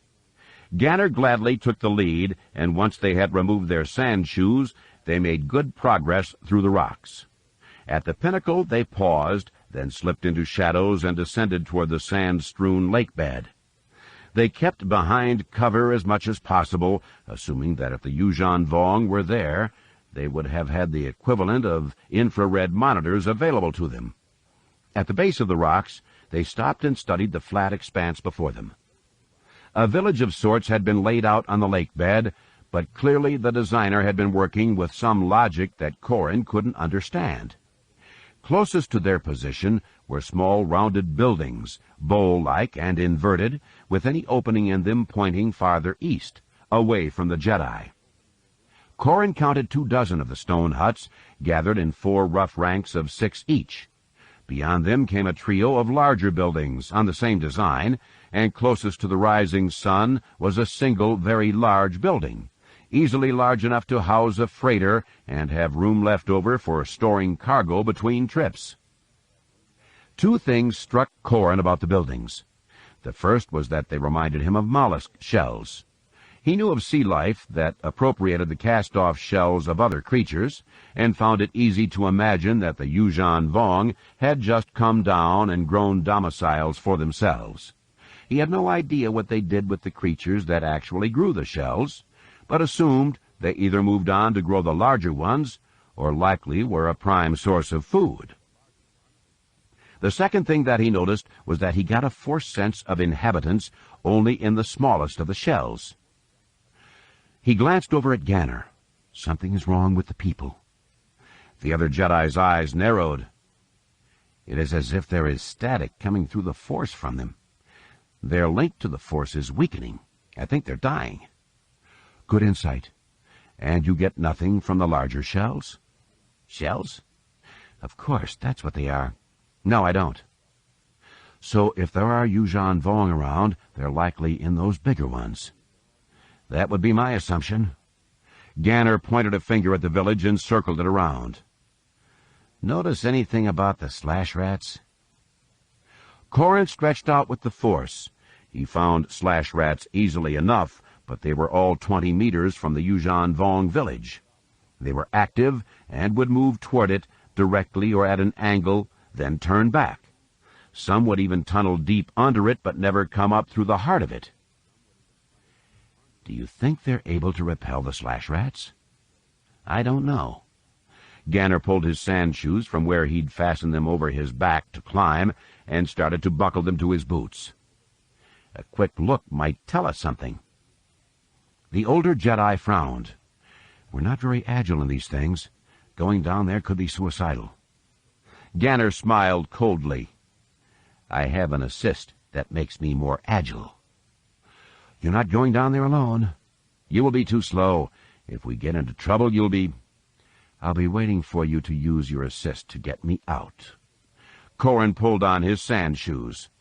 Trista should have you all knowledgeable about what is normal on this rock, so keep your eyes open for anything unusual down there. Let's keep samples of the sand and figure out what keeps the slash rats back. I'm not stupid, you know. Corrin arched an eyebrow at him. You say that, but you're the one who suggested going down there. How smart are you for going with me? Corrin rolled his eyes. Just move it. Ganner led the way, and the slash rats gave them a wide berth.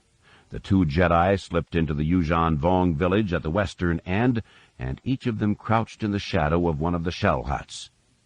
From inside the hut, Corrin expected to sense the peaceful flow of the force he related to sleeping creatures, but jagged breaks in it disrupted the pattern. He shuffled his way forward and discovered an opening on the eastern side of the shell. The creature that had originally grown the shell must have coiled about a central axis as it grew its armor home. The shell had been set in the sand, so the lip of the opening dug into the sand a little. It appeared to Corrin, given his sense of where the inhabitant lay, that the person crawled into the shell, then pulled himself deeper into it, sleeping in the small section that lay above the opening itself. Paralleling Ganner, he moved deeper into the village. His sense of things remained the same. He stopped and pulled from a belt pouch a small Duraplast cylinder, then dug it into the ground to take a sample of the sand. He stoppered it, then noticed movement in the sand. A beetle climbed to the top of the sample and started circling around the glassy wall, looking for a way out. Corrin slipped that cylinder back into his pouch and pulled out another empty one. He dug down a little bit into the sand and noticed a beetle emerge into the hole and inspect it. He scooped that beetle up in a cylinder and discovered, by dint of the twin horns on its head, that it was different from the first beetle he'd captured. He dug around some more and found a third type of beetle, much smaller than the first two, and caught it up. He wasn't certain if it was just young or an entirely different species. More test holes produced nothing, so Corrin started to move on. Ganner had gotten ahead of him and was huddled behind a shell hut in the first rank. Corrin immediately cut over to his left, putting him directly on Ganner's track. He shouldn't have gone that far ahead. The fact that Ganner appeared to be fingering his lightsaber and had a rising sense of anxiety about him began to alarm Corrin. All of a sudden, something shrieked from within one of the shells. A desperate creature crawled from a shell between the two Jedi and stumbled to his feet. He looked vaguely human, but was knock-kneed, and had growths on his arms and legs and spine that looked like coral outcroppings. He clawed at a big coral spike growing from his right cheek and shrieked in a hoarse voice that was more animal than man and more pain than anything else. The creature ran past Ganner, then fell on the sand and struggled to get up again. The sand itself around the creature began to vibrate, with a dusty mist rising from it as if it were steam boiling off water.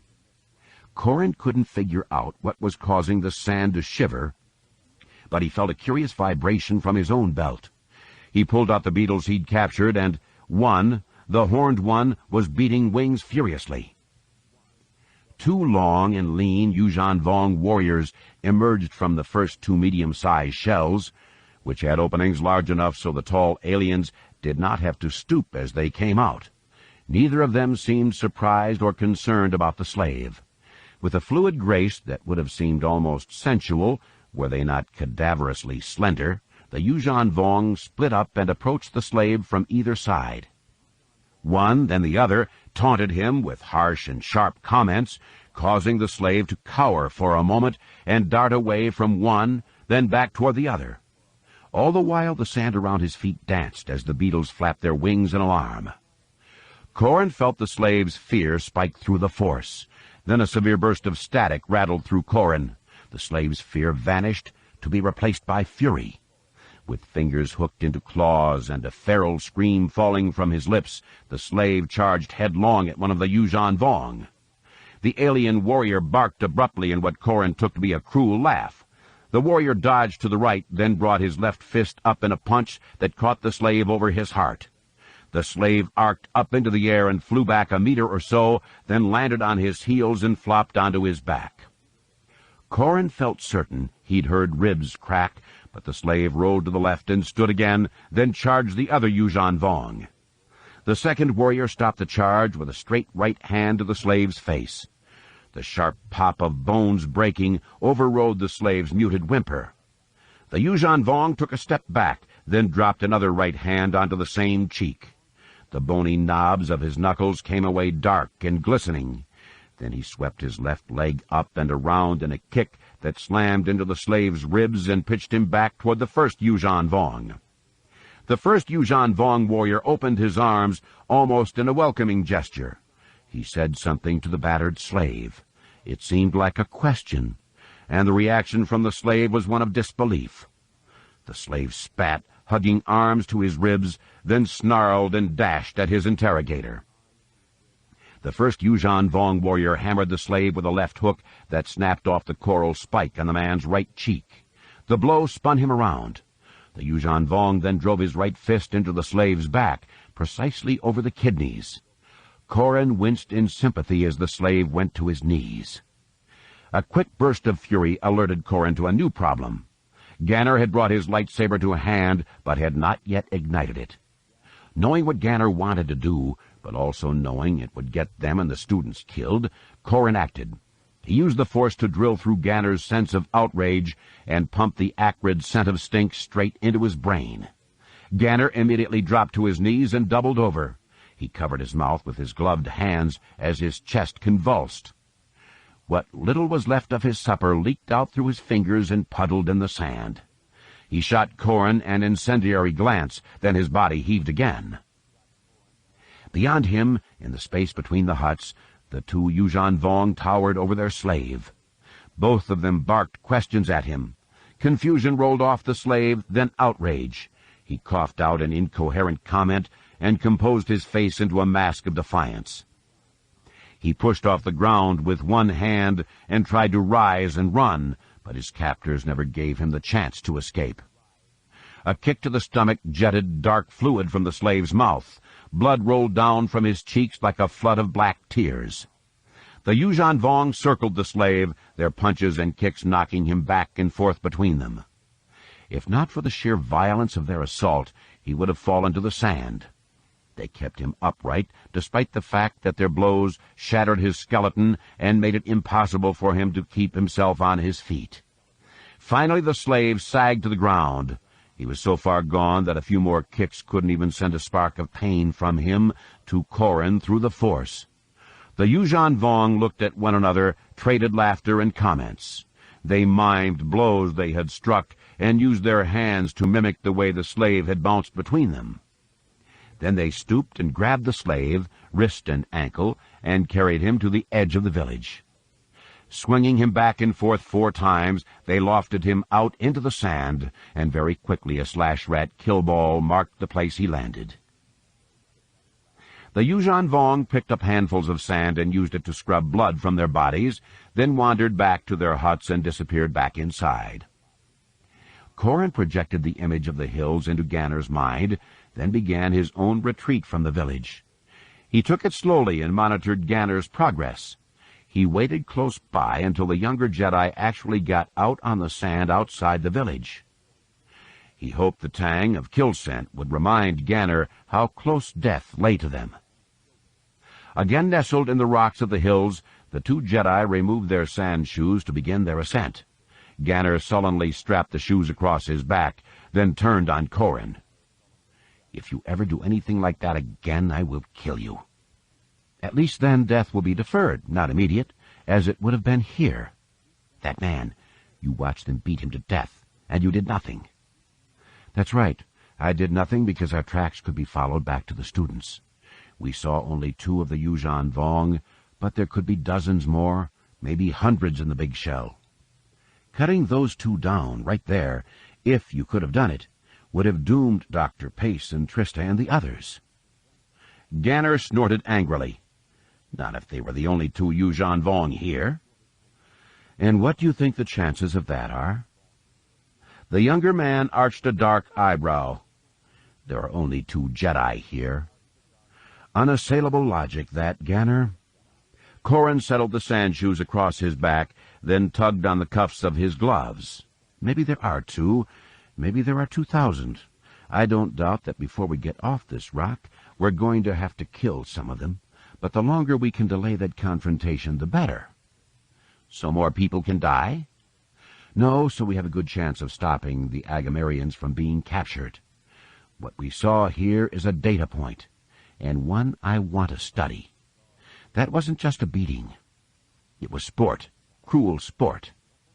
Maybe at the end, yes, but there was something else." Corrin frowned. The way they spoke to him, they expected something from him. Their contempt, their anger, as shown by the frenzy at the end. Something else was going on there. "Fine, you think about the motives of our murderers. I don't think that data point will do you any good." "Maybe not, but it's not all we've got. Our soil samples are more data points." "Killing Yuuzhan Vong will generate precious data points for you." "Maybe. Dead Jedi would make for even more data points." Corrin tapped 2 fingers against his right temple. "The vital thing right now is that we get back to the students, see if they can help us figure out what's going on here, then see if we can get away safely with what we know." "And if we can't?" Corrin shrugged. "The first few times the Yuuzhan Vong fought Jedi, we won. We'll just have to see how far we can extend that streak." Chapter 18. Jacen Solo's eyes snapped open, and for a moment he wondered where he was. He knew he was on Belcodden, but he found himself surprised to be back at the X-Gal facility. Why that surprised him he couldn't immediately identify.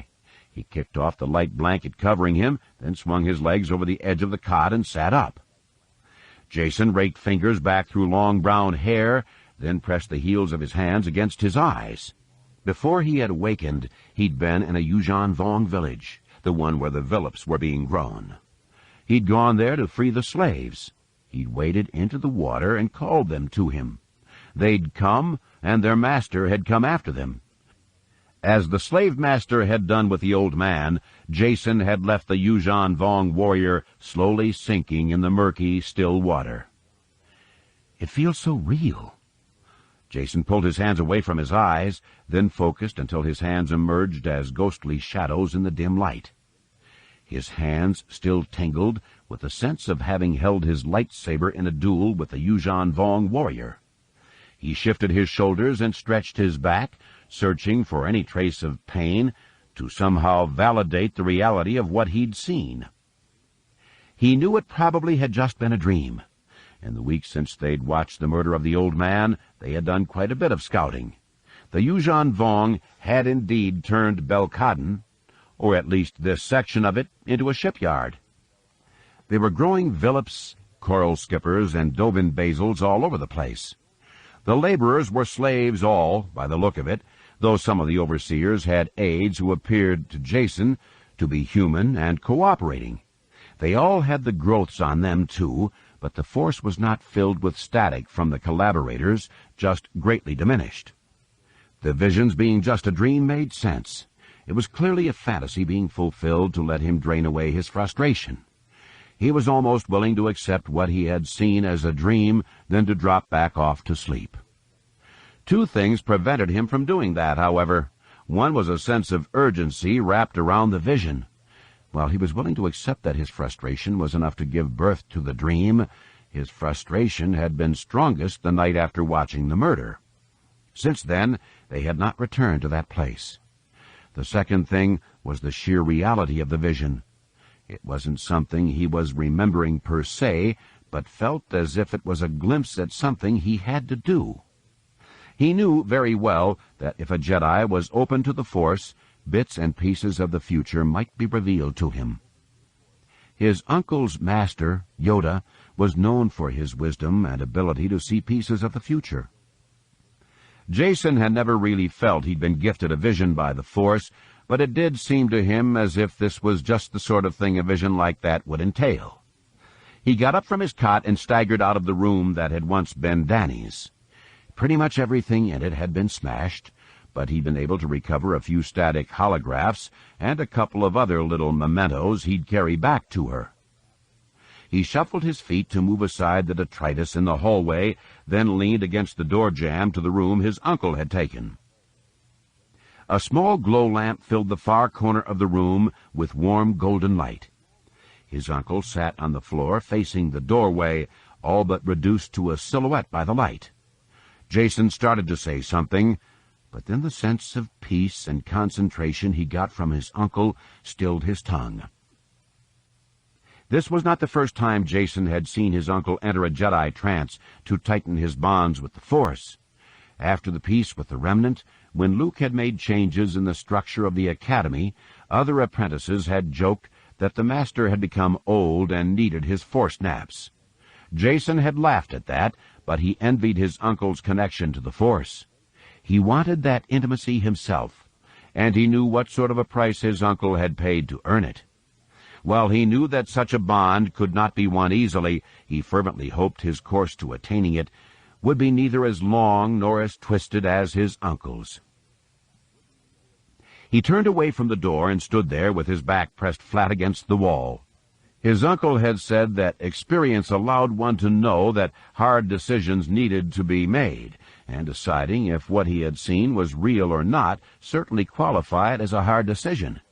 While his head told him to doubt what he had seen, his heart urged him to go. That choice feels right, and the Force is more about feeling than thinking. Jason slowly exhaled, then returned to Danny's room and slowly pulled on his combat suit. He clipped a comlink to the lapel so he could record the data about his mission. That way Uncle Luke's goal will be served even if I can't attain mine. He didn't warn R2-D2 that he was heading out, however, since he knew the droid would wake his uncle, and the mission would be ended before it ever began. As he walked past Luke's door, he bowed once to his master, and then, with a long Jedi robe shrouding him, he emerged from the X-Gal facility and strode into the night. With every step Jason took, he found himself becoming further and further enmeshed in the vision he'd had.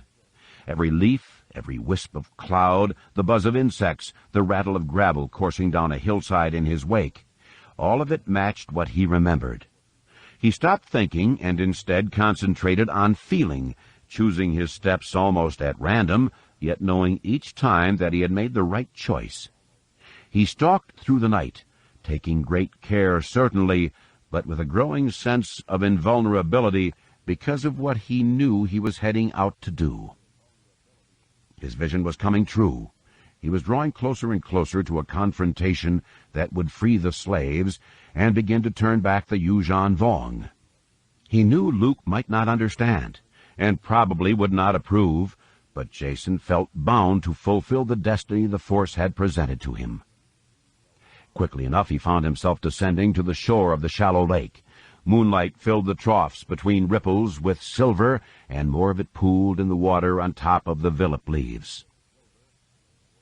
Slaves moved through the stalks, anointing the villips with ladle after ladle of the dark water. The only sounds in the basin came from the splashing of water and the villips' haunting whispers.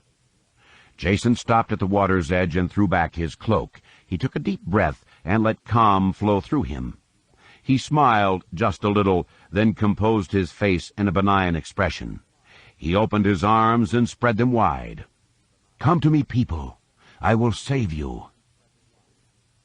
The slaves, almost as one, brought their heads up and looked over at him. A series of high whistles coursed back and forth, to be echoed by some of the Villips.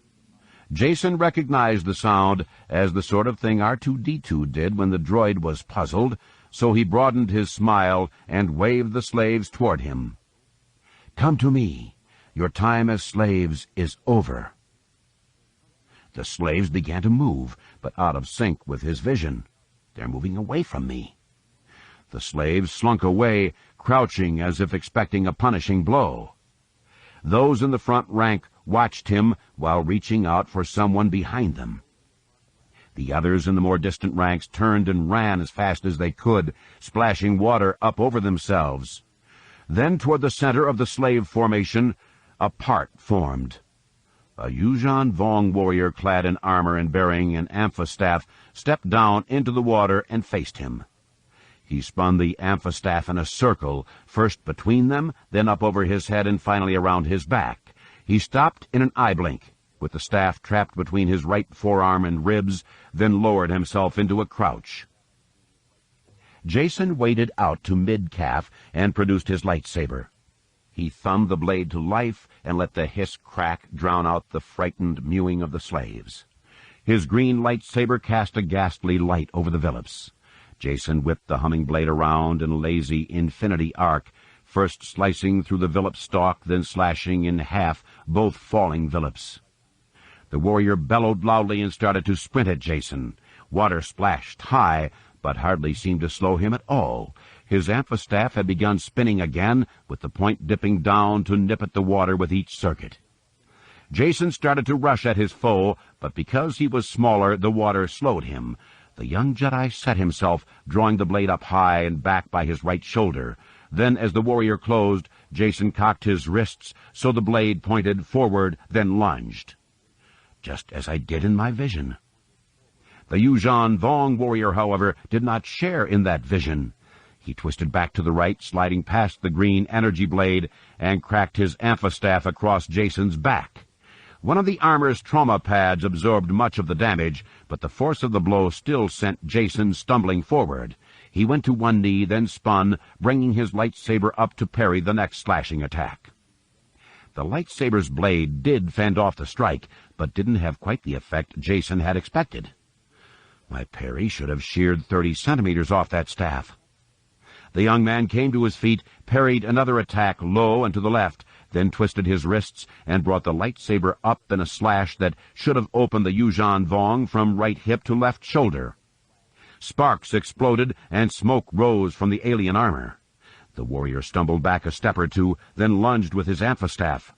Jason batted that attack wide, then cut down at the Yuuzhan Vong's right wrist. More sparks and smoke, and even a sizzling sound to go with it, but the hand didn't come off. Surprised, Jason cranked the green blade up and around for another attack on that arm, but the Yuuzhan Vong had already pulled it back wide. Before Jason could shift his attack to a slash across the warrior's belly, the Yuuzhan Vong's left fist came around and caught the youth in the neck. The heavy blow staggered Jason and drove him back. He'd have fallen into the water except that he bumped up against a Villip plant, and it steadied him. He shook his head to clear it, then ducked as the Yuuzhan Vong arced a roundhouse kick at him.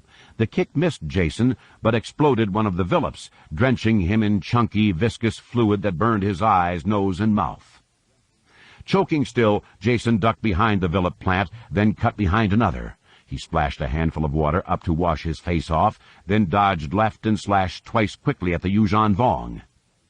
The slashes backed his foe off for a moment, but in the blade's light Jason noticed that the furrow he'd cut in the Yuuzhan Vong's armor had become little more than a discolored scar. They don't just grow the armor, it's living still. The Yuuzhan Vong held his amphistaff high and brought it down in a crushing blow aimed at Jason's head. The Jedi brought his lightsaber up to block, but the amphistaff went from rigid to fluid and whip-like, wrapped itself around his right wrist. A quick yank pulled Jason forward off balance and into the Yuuzhan Vong's right knee. The knee caught him in the gut, doubling him over. Jason felt the warrior's vice-like grip close on the back of his neck. Then he had his face plunged into the turgid water. Water boiled around his lightsaber, but the whip controlled the movement of that arm enough that he couldn't strike. The young man shunted away the panic rising in him and immediately summoned the Force. He reached out to pluck the Yuuzhan Vong off him, exactly as he had done countless times with his siblings or comrades when goofing around at the academy. He discovered the flaw with his strategy about the same time his lungs started to burn for lack of oxygen. I can't sense the Yuuzhan Vong through the Force, and now I can't affect him. It occurred to Jason as he sucked in the first mouthful of water that he could use the Force to lift himself out of the water. The concentration necessary for that act died as his body gagged and coughed.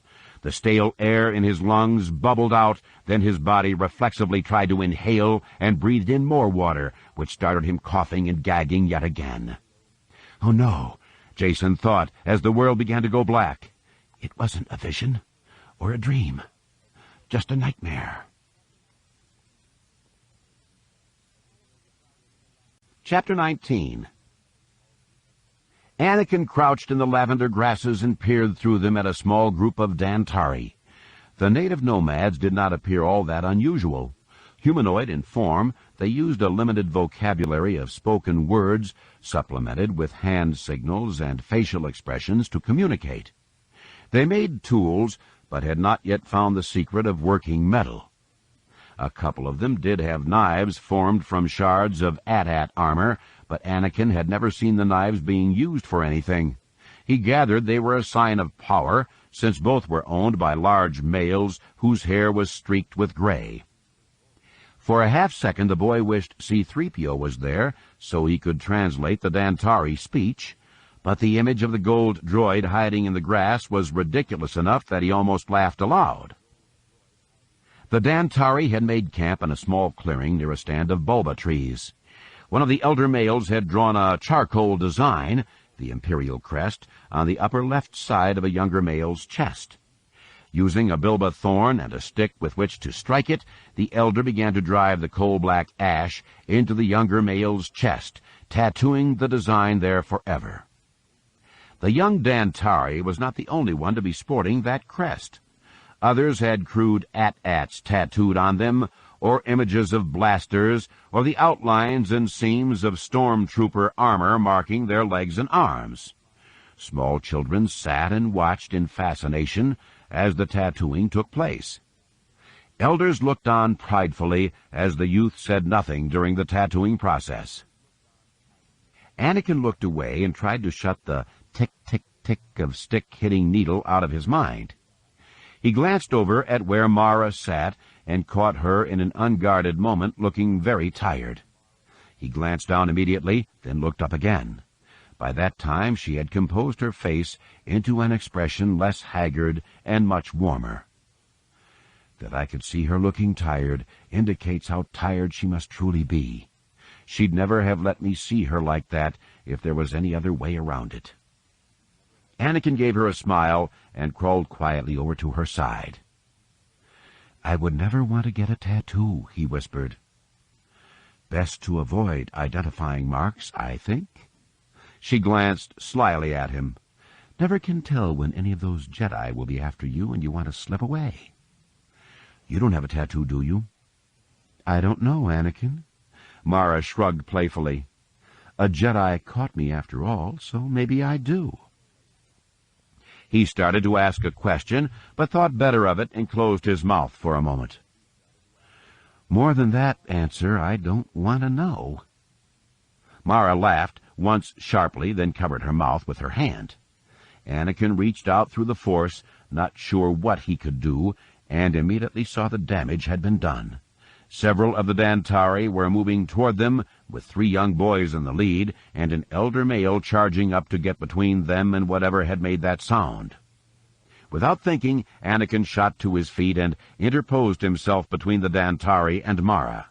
The male coming toward them towered above Anakin, easily half a meter taller than he was, almost broader across the shoulders than Anakin was tall, and outmassing him by nearly 60 kilos.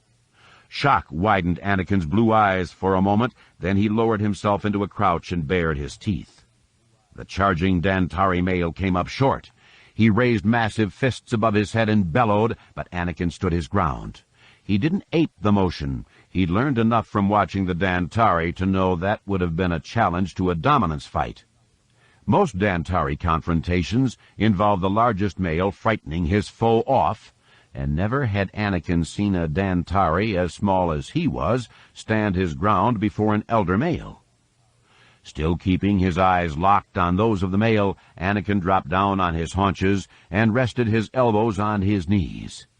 He knew he could have gathered the force to himself and compelled the Dantari male to do the same thing, but he left the force alone. In the week they'd been on the planet, he'd been relying less and less on the force, and while his body ached and blisters had formed and popped, he did feel good doing things for himself. The force is an ally, not a crutch. If I learn nothing else from this experience, that will be enough. The Dantari male bellowed again, but Anakin did not react. He just sat and stared, keeping his body between Mara and the male. The male leaned forward on his fists for a bit, then sank to his haunches too. Behind him, the younger Dantari did the same thing. Anakin kept his voice a low whisper. "Okay, I have him seated and quiet. Now what do I do?" "Take this."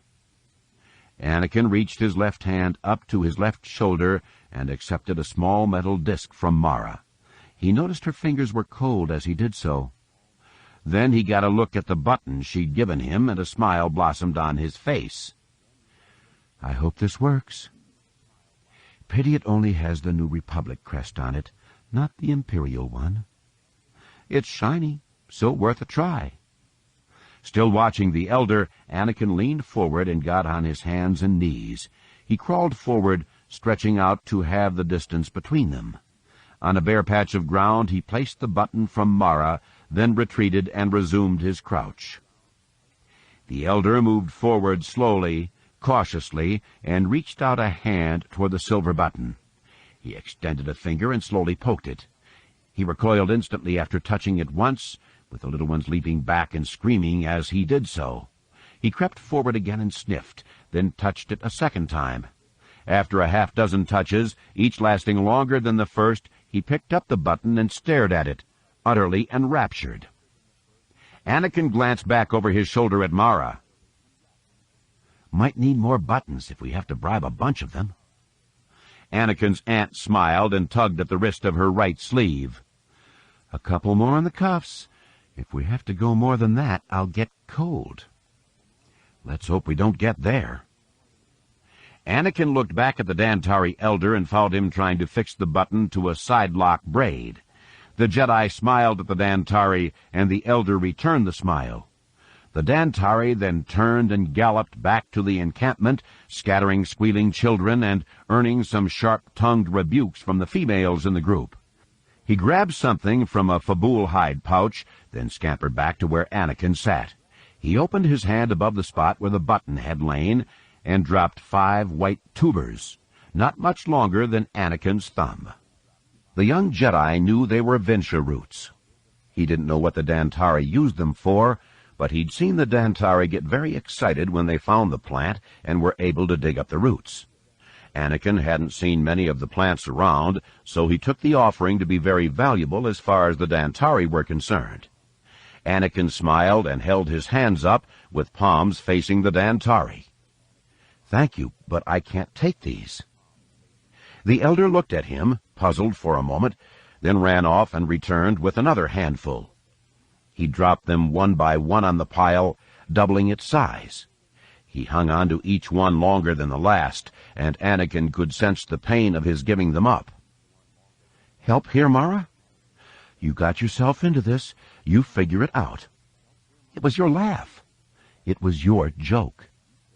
"Point taken." Anakin scratched at the back of his head with his left hand. "Okay, The button is more valuable to him than 10 of the venture roots, and I bet he'd go 5 more. That could be why some of the females are over there hiding the rest of the inventory. Right. He wants a fair exchange. Matter of pride and honor, I guess. Mara patted him on the back. Right course plotted, I think. Then I need to barter venture roots back for something else, right? Could be. That will work. Anakin nodded. He waddled forward and gathered up the Vincia, then brought them back to where he had been sitting. He got up and jogged off to the side to gather up some dead-fall limbs from a bulba tree. He returned and made a small pile of them. He pointed at the elder Dantari, the pile of sticks, and then back to the bluff where he and Mara had their camp. Finally, he tossed one of the venture roots back to the elder. The elder grabbed the root, then pointed at the pile of sticks and up at their camp. Anakin nodded. The Dantari smiled, then turned on his heel and ran back to the small band he traveled with. He jabbered at them quickly and gesticulated wildly, brandishing the venture root proudly. The Dantari band all started shouting and leaping about, getting carried away in a joyous frenzy. Anakin scooped up the rest of the roots and put them in his pocket. He stood and helped Mara to her feet. I don't think we want to be here if they decide we should join in on the fun, you know? I concur. Mara draped an arm over his shoulders and leaned on him for support. You did well there, and didn't use the Force once. Right, though you did manage to get out of having to gather firewood. The two of them chuckled lightly as they walked along. Anakin made certain to keep his pace slow so Mara wouldn't tire. They lapsed into silence for a bit. Anakin stopped by some rocks that marked the beginning of the steep ascent to their camp and let Mara lean against one of them. He swiped a hand across his brow. I don't know about you, but I'm tired. Mara gave him a quick smile. You're very kind to say that, but you know Aunt Mara, it's okay. I'm the tired one here. The effort of saying those words seemed to take a lot out of her. Tell me if I get to be a burden for you. Anakin adamantly shook his head and swallowed hard against the lump rising in his throat. Never, Aunt Mara. You'll never be a burden. If your mother was here, she'd be proud of how polite and mannerly you are.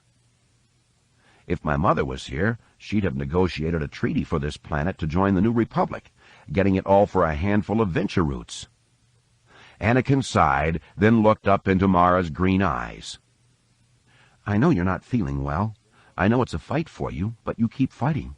I can't tell you how much that impresses me. He flashed for a moment on the fact that his father, in his grief, had scarcely drawn a sober breath. Why can't you be more like Aunt Mara, Father? Mara stared at him and through him. There are times, Anakin, when things overwhelm us. There are times when you can't fight. But you are still fighting. You're being brave. It's because I know what I'm fighting. Others may not be able to identify their enemy, so they can't fight. My father's enemy is me. That thought sent a shiver through Anakin, but another thought followed on its heels. Or perhaps his enemy is the guilt that he's assumed. If only things had happened another way. Mara eased herself off the rock and leaned into him again. Ready to make it up the hill? After you, Mara. Together, Anakin. Together. That evening the elder Dantari brought a big pile of bulba branches. He returned with a second armload, and Anakin gave him a second venture root. The Dantari retreated into the darkness, then a frenzied round of hooting and hollering began from the distant Dantari camp. Snapping a branch in half, Anakin fed it into the fire. Well, they're happy. Indeed, it sounds as if they are. Mara nodded, the shifting shadows cast by firelight hiding the weariness on her face. You did well. Thanks. I think so, too. And Anakin continued to think so until the next morning, when he found the elder Dantari waiting for him in the camp as he awoke. The Dantari sat perched in the middle of a 10-meter-long bilba log. The elder wore a grin like that of a Hutt that had a fix on a pod race and extended an empty hand in Anakin's direction. Chapter 20. Gavin didn't pause in the doorway of the office that Admiral Trieste Crefay had been given on Dubrillion. He rapped on the jamb with his knuckles and swept into the room. He was a couple of steps in when he glanced up from his data pad and actually saw two other people in the office with the Admiral. "I'm sorry, Admiral. I didn't realize you were busy." Gavin pulled himself to attention and saluted. The Bothan returned the salute. "It is not a problem, Colonel Darklighter. I believe you know Lando Calrissian and Leia Organa Solo." Gavin felt himself blushing. "We have met, yes, but I don't know them." Lando and Leia had been heroes of the rebellion along with his cousin Biggs. He had been a child when he'd first heard of them and had even developed a crush on Princess Leia. While he was well past that feeling, meeting them again reduced him to a little boy who felt like an imposter just being in the room with them. "I can come back, sir." Crefay shook his head. "No need for that." The Bothan pointed to the holographic display of data and tables. "The Agamarian ships that arrived when we did have been moving people off-planet with their shuttles. The Yuuzhan Vong are doing nothing to stop them, so we assume they will strike as the refugee convoys start to move out. Rogue Squadron is going to have to keep them off us." "I've been working on that, Admiral." Gavin glanced at his data pad. "I've got a full squadron of X-Wings ready to go, and Dubrillion's population has a large number of uglies that they've modified for running the asteroid belt and then armed. They should give us as much as a wing of fighters." Lando smiled confidently. "The pilots here are good. They'll keep the Yuuzhan Vong off the convoy." "I'm sure they will. What concerns me, though, is that only a handful of those uglies have hyperdrives. We'll need to have a ship capable of recovering the pilots and their ships heading out last. Rogue Squadron can keep the Vong off while the fighters are being recovered. Then we can jump out ourselves." Crefay stroked the snowy fur of his chin. "I had assumed the Raul Roost would be the last ship out. We will recover the fighters." Leia frowned. "We're loading refugees on the Raul Roost. If it is the last ship out, the Yuuzhan Vong will concentrate on it. Do you want to take that risk?" The Bothan snorted quickly. "Want to take the risk? No. Do I think we have no choice? Yes." He leaned forward on the table upon which the holoprojector had been set. "We already know, even despite the generosity of the Agamarians in sending all the ships they have, that we can't save everyone here." Gavin looked past the Admiral to the ravaged cityscape. After the squadron had been recovered, Crefay had acceded to an Agamarian request that the Raul Roost escort a convoy of ships to Dubrillion. Gavin actually believed that Crefay had engineered that request, which brought his ship into a theater where contact with the Yuuzhan Vong could not possibly be denied by Coruscant. When the convoy arrived, the Yuuzhan Vong did send a half-dozen fighters to harry some of the ships, but the X-Wings had beaten them back without getting blooded themselves. In the 4 days since the convoy's arrival, the Yuuzhan Vong had done little beyond staging raids that seemed designed to test the response time of the X-Wings and other fighters the Raul Roost had brought along. Gavin felt certain his every move was being watched and catalogued. He'd not felt this vulnerable since before Grand Admiral Thrawn had died at Bilbringi. The people of Dubrillion had faced the impending invasion with a stoicism that stunned Gavin. In light of the fact that everyone couldn't be saved, families were being asked to make hideous choices about who would be allowed to live and who would be left behind. The best and brightest of Dubrillion's children, along with historians, artists, and cultural leaders, were being culled and processed for transport to Agamar. Children from the same family were split up to prevent the loss of a line in the event a particular ship did not make it. Mothers let children go, lovers were parted, grandchildren said tearful goodbyes to relatives they knew they would never see again. Crefay continued, "The people of Dubrillion have made their hard decisions. For me to avoid one that is just as difficult would mock their heroism. I won't do that." Leia nodded silently, imbuing that silent acknowledgment of Crefe's words with nobility and pain. "I'll be on the Ral Roost, then." The Admiral shook his head. "With all due respect, I think you should travel with Senator Akla in his ship." Leia smiled. "I would have, but I think you'll find the Senator has demanded room on the Ral Roost for himself and his traveling companions. He's given the fond memory to pilots who have already made a run to Agamar and are back for another group."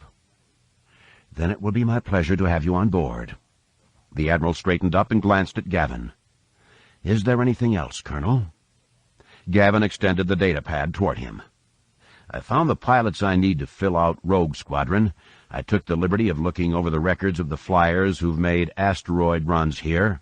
I'm taking the best of them, and those who are still available." Leia held her hand out. "May I see the list?" The Admiral nodded, so Gavin handed her the data pad. Leia studied it for a moment, then glanced up. "My daughter isn't on the list." "No, Princess, she isn't."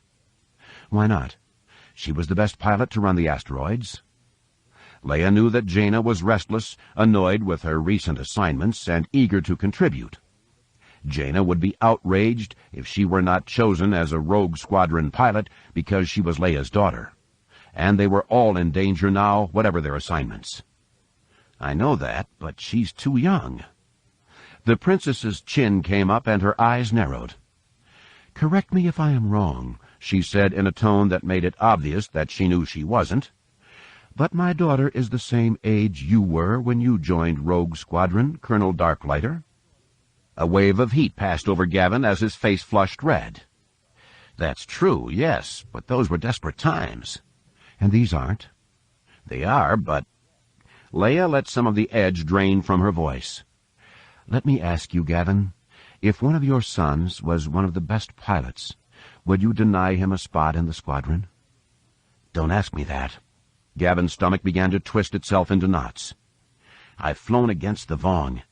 I know how nasty they can be. I'm not sure if I'll survive getting out of here. I don't want to have to subject anyone's child to getting killed out there.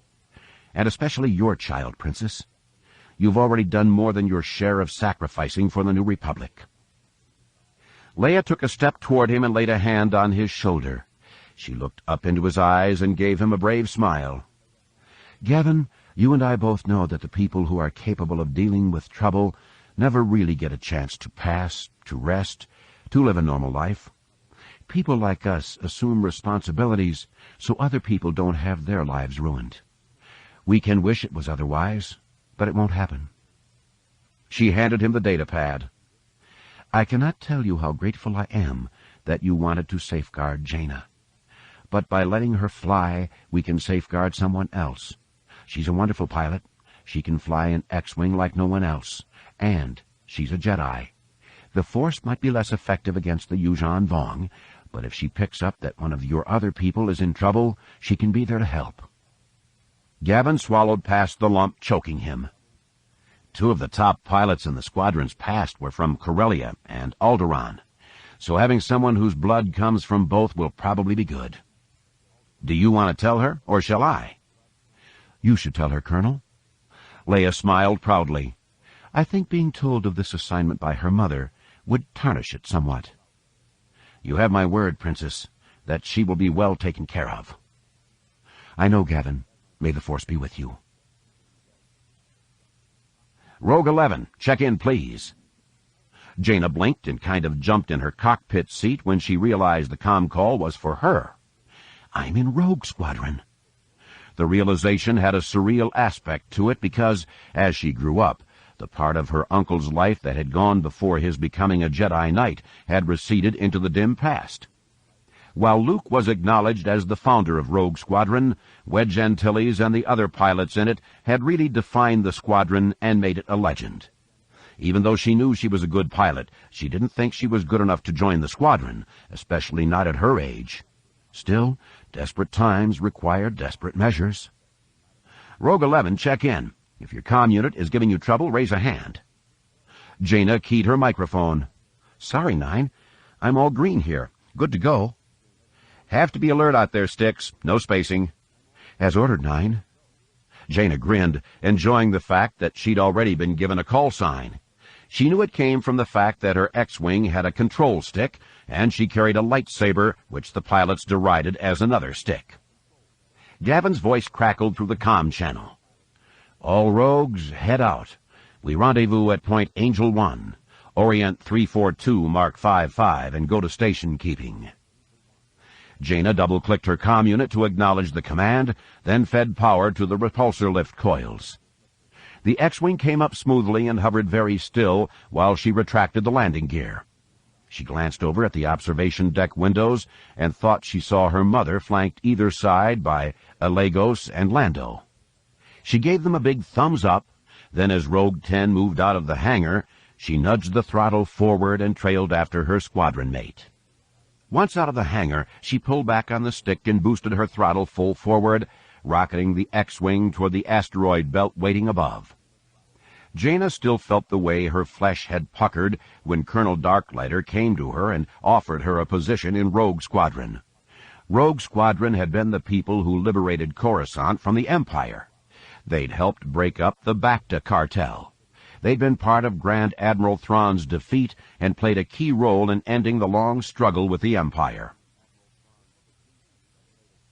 As much as her uncle, mother, and father might have been heroes of the rebellion, the Rogues became a symbol, a collection of heroes that most people could identify with.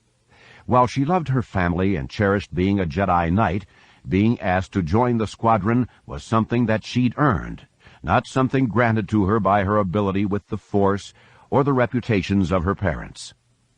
As she reached the rendezvous point, Jaina glanced at her primary sensor screen. The Rogues were set up midway between the asteroid belt and the Agamarian convoy. Other squadrons of fighters, made up of old TIE designs and a plethora of uglies, formed up behind Rogue Squadron.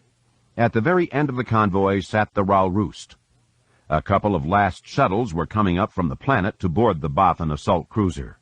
By stretching out with the Force, Jaina could feel her mother and Danny on board one of them.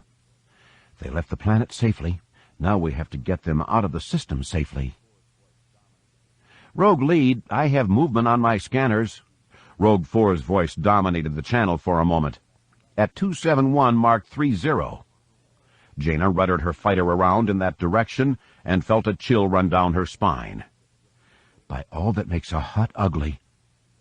A Yuuzhan Vong warship drifted slowly down from the asteroid belt, with little coral skippers buzzing around it like flies on carrion.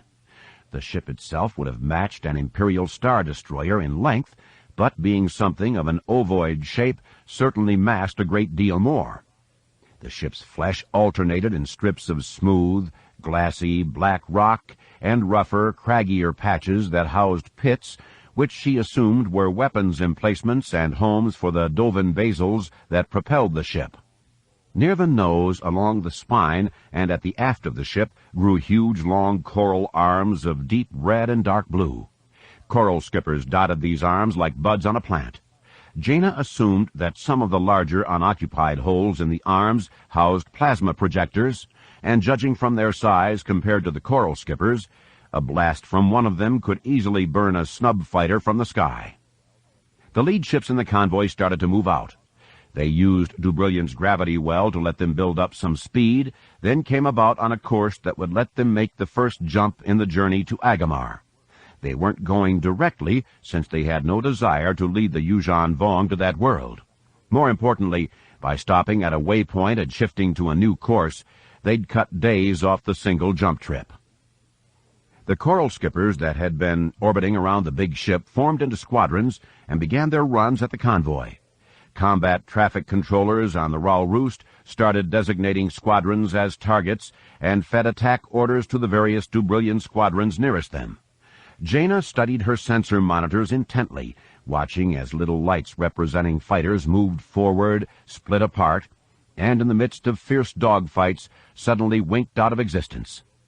After what seemed like an eternity, but really was all too soon, Gavin's voice broke through the low-level chatter on the comm channels. "Rogues, we have been given the target designated Rock 1. Keep moving fast. Do as much damage as you can. Everyone look out for everyone else." Jaina's R5 droid, a maroon and white model, uttered a low moan. "What's the matter, Sparky?" The droid tootled and splashed the target on her primary monitor. Emperor's black bones were going after the warship. In an odd way, ordering an attack by a group of snub fighters against a capital ship made sense. The Empire's big ships had always been vulnerable to close-in actions by small fighters. The New Republic's tactical commanders knew that and employed snub fighters very effectively against their enemies. Jaina wondered, however, if the Yuuzhan Vong were aware of how afraid they should be of snub fighters. "As ordered, Lead." Jaina smiled and jammed the throttle forward. "Sparky, hold on tight back there." "As your wing, 12 does, Sticks." "Thanks, 12. Jaina looked at her weapons board. 9, do we use our proton torps or just the lasers?" "Got something else you're going to be saving the torps for, Sticks?" "I copy, 9. Jaina quadded up her lasers and settled a finger over the stutter trigger. She figured she'd use the lasers to scope out the ship's defenses, then drop some torps in if she found a likely target. The Yuuzhan Vong warship just kept growing bigger and bigger as the X-Wing sped toward it. The big ship's aft end came up, allowing it to point its dorsal spines forward along its line of travel. Golden light blossomed at their tips, then boiling gold balls of plasma shot out, arcing toward the ships in the convoy. The shots, taken at ranges of over 5 kilometers, were not terribly accurate for hitting small freighters. Even so, each of the ships in the convoy had a set flight path if it was going to escape the system. With the Yuuzhan Vong fire cutting across that flight path, a collision was inevitable. The first freighter hit was one that reminded Jaina very much of the Millennium Falcon. The plasma blast caught it on the starboard side, burning clean through the cockpit and eating a crescent deep into it. The ship started tumbling like a chip in a sabacc game, with people and debris spilling out of it. It whirled away toward the brown bulk of Destrillion, destined to burn up in that bleak world's atmosphere. Jaina watched it die, and she suddenly felt cold, not physically, but emotionally. People who were fleeing, people who had not asked for their world to be attacked, had just been murdered, and more would be murdered along with them if she did nothing. Without conscious thought, just feeling her way through the maneuvers, she inverted her X-Wing and dived in toward the Yuuzhan Vong ship. She rolled the fighter up on its port stabilizers, then leveled out and cruised along the ship's hull. She kept a light hand on the stick, juking left and right, bouncing up and down as she went. The coral skippers mounted in the spines shot small plasma bolts at her in golden streams, but her maneuvering kept her free of their fire. More importantly, she noted, the rough patches on the ship had Dovin basals that were projecting black holes to absorb stutter shots from her lasers, and those voids also warped the plasma trajectories. As her ship streaked over the warship's surface, she started firing through plasma streams, letting her bolts cross the plasma paths the way the plasma was cutting the flight path for the convoy. The Dovin basals were forced to project voids into those streams to pick off her shots. They absorbed laser bolts as well as plasma shots. This not only tired the Dovin basals, but put them in the odd position of providing cover for Jaina's fighter. Hauling back on the stick, she came up and made a run at one of the spines. Assuming that whatever mechanism the ship used to direct plasma bolts was located in the tip, she clipped off a few shots at one. Dovin basals around the tip absorbed all the shots save one. That single shot burned past the tip a second before a plasma bolt raced out of the convoy. Makes sense. The Dovin basals shield the tip until just before a shot comes out. Jaina keyed her comm unit. "Lead, the tips are vulnerable. We have a window before they shoot. I'm taking one out." "Careful, Sticks." "As anyone, Lead." Jaina felt a curious peace settle over her as she brought her X-Wing up and around in a spiral that rose along one of the spines. Golden plasma bolts flashed up past her. A couple nicked her shields, but she reinforced the power there very quickly. At the tip of the shaft, the bolts curved in toward the gravity wells the Dovin basals were creating. She shot past that area, then hit hard port rudder and reversed her ship's thrust. The X-Wing swapped itself end for end, then, when she cut her throttle to 0, the fighter hovered there in space, 500 meters from the end of the shaft. Jaina looked right down into it. The spine's tip had a triskele valve at the tip. It reminded her of heart valves. It would open up for a second or two, just long enough to eject the plasma, then close again, sealing up the firing tube. It had an elegance about it, yet seemed so primitive when compared to the fighter in which she sat. She triggered the flicker shots and poured a steady rain of energy darts down at the valve. The plasma shots coming up at her curved in and missed because of the void shielding the tip. "Sparky, let me know when the gravitic anomaly starts to collapse." The droid tooted an acknowledgement, then quickly keened a sharp whistle. Jaina thumbed her weapons control over to proton torpedoes and triggered a pair. The pink missiles jetted blue flame and shot straight at their target. A heartbeat before they reached it, the valve snapped open, revealing a golden glow coming from deep down in the shaft. The torpedoes flew on, and Jaina pumped the throttle full forward and inverted as her X-wing dove back toward the Yuuzhan Vong ship. Somewhere in the middle of the spine, the torpedoes hit the plasma bolt. Cracks immediately appeared in the midnight blue shaft. They leaked silver-gold fire. Then the shaft started to come apart. The center of it vaporized into an incandescent cloud of molten yorick coral. A great gout of fire clipped the end of the shaft's upper half at an odd angle, starting it to spin and wobble. It slammed into another spine, shattering both of them. Another pair of proton torpedoes streaked in at the shaft she'd hit. They came in at a sharp angle, and one skipped off the glowing molten edge, then impacted the hull. Its explosion gouged a deep scar in the ship and scattered yorick coral into space. The second one made it inside the shaft, and when it exploded, the base of the shaft crumbled from the inside out. "Nice shot, 12. "Following your lead, Sticks." Jaina laughed as she leveled out for a moment, then pulled up and shot away from the ship. "We showed them." "We did." "Can the chatter." Gavin's order coursed through the comm channel, but didn't bring with it any anger. "As ordered, lead." Jaina's grin grew larger as she watched the Ral Roost get closer and closer to the point where it would begin its run to hyperspace. "We're doing okay." Then something shook her ship. She glanced about, fearing a Dovin Basil had somehow locked onto her shields, but there were no fighters anywhere near her. Her secondary monitor did show a gravitic anomaly in the system, but the readings were well beyond that which any of the Coral skippers could have generated. In fact, the only time I've seen readings like this was when I've simmed against an interdictor cruiser. Her heart immediately sank into her belly. The Yuuzhan Vong warship had shifted its Dovin Basils away from driving the ship and instead had them create a narrow gravity well that blocked the Ral Roost and a half-dozen other ships from entering hyperspace along the route to Agamar. We'll just have to find another route out. Just as that thought materialized, Sparks whistled to acknowledge receipt of new navigational data. She glanced at it as Gavin's voice came through the comm channel. "Rogues, our exit vector to Agamar is blocked. You now have our new destination. The Ral Roost has recovered fighters, so head out. We'll rendezvous there in 12 hours. Good fighting." Jaina double-clicked her comm unit. She looked again at her destination, then pointed the fighter toward a distant star and began the run. "Dantooine, eh? It'll be good to see Mara again. I hope she's gotten her rest, because if we're followed, I know she's going to need it." Chapter 21. Jason Solo awoke as a great racking cough lifted his body, then left him limp. Burning pain from his shoulders and hips formed a backdrop into which the pain from the cough faded. He opened his eyes and saw a pearlescent floor beneath him. While nowhere near as reflective as a mirror, it did provide him with a distorted image of himself, where he was blobby at some points and pinched at others. Which is pretty much how I feel. He was determined he was hanging from some sort of rack mounted above him in the ceiling. He could feel the restraint bands on his ankles, thighs, and wrists. The wristbands were the worst, since they twisted his arms enough to lock his elbows.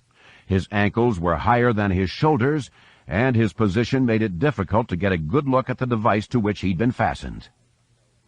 He'd have been able to see nothing at all, but the sun had begun to rise on Bel Cotton, turning deep black night into a misty gray morning that mimicked the foggy sensation in his brain. He estimated he'd been in Yuuzhan Vong control for at least 4 hours. More than enough time for them to backtrack me to the Excal facility, the ship, R2, and Uncle Luke. What was I thinking?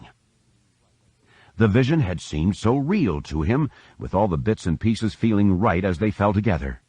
He didn't want to think he'd deceived himself, using a dream as a pretext to do something his uncle didn't want him to do. The fact that doing just that would be the sort of thing expected of someone his age gnawed at him. That makes me just like everyone else, but I'm not. I'm special. I'm more responsible. Another cough shook him, sharpening the pain that had dulled in his shoulders. Jason allowed himself a little smile. Of course, every 16-year-old who's been convinced he's not like his peers probably thinks this same thing after he's proved he isn't so unlike his peers as he thinks he is. He sighed. Even being trained in the Force couldn't insulate him from making mistakes. You can put powerful engines on a sloop racer, but if the chassis doesn't have structural integrity, the whole thing falls apart. And that's what Uncle Luke tried to tell me by reminding me I've not had enough experience. He shifted his shoulders to pull at the bonds on his wrists. Lesson 1 from this experience: realize just how much you don't know. Lesson 2: make sure you learn from Lesson 1. Jason reached inside to touch the Force and call it to himself, but the pain in his shoulders and hips nibbled away at his concentration. A third cough didn't help the situation. Jason did his best to try to let the pain bleed away with Jedi pain suppression techniques, but as he calmed frayed nerves, the bonds on his wrists tightened.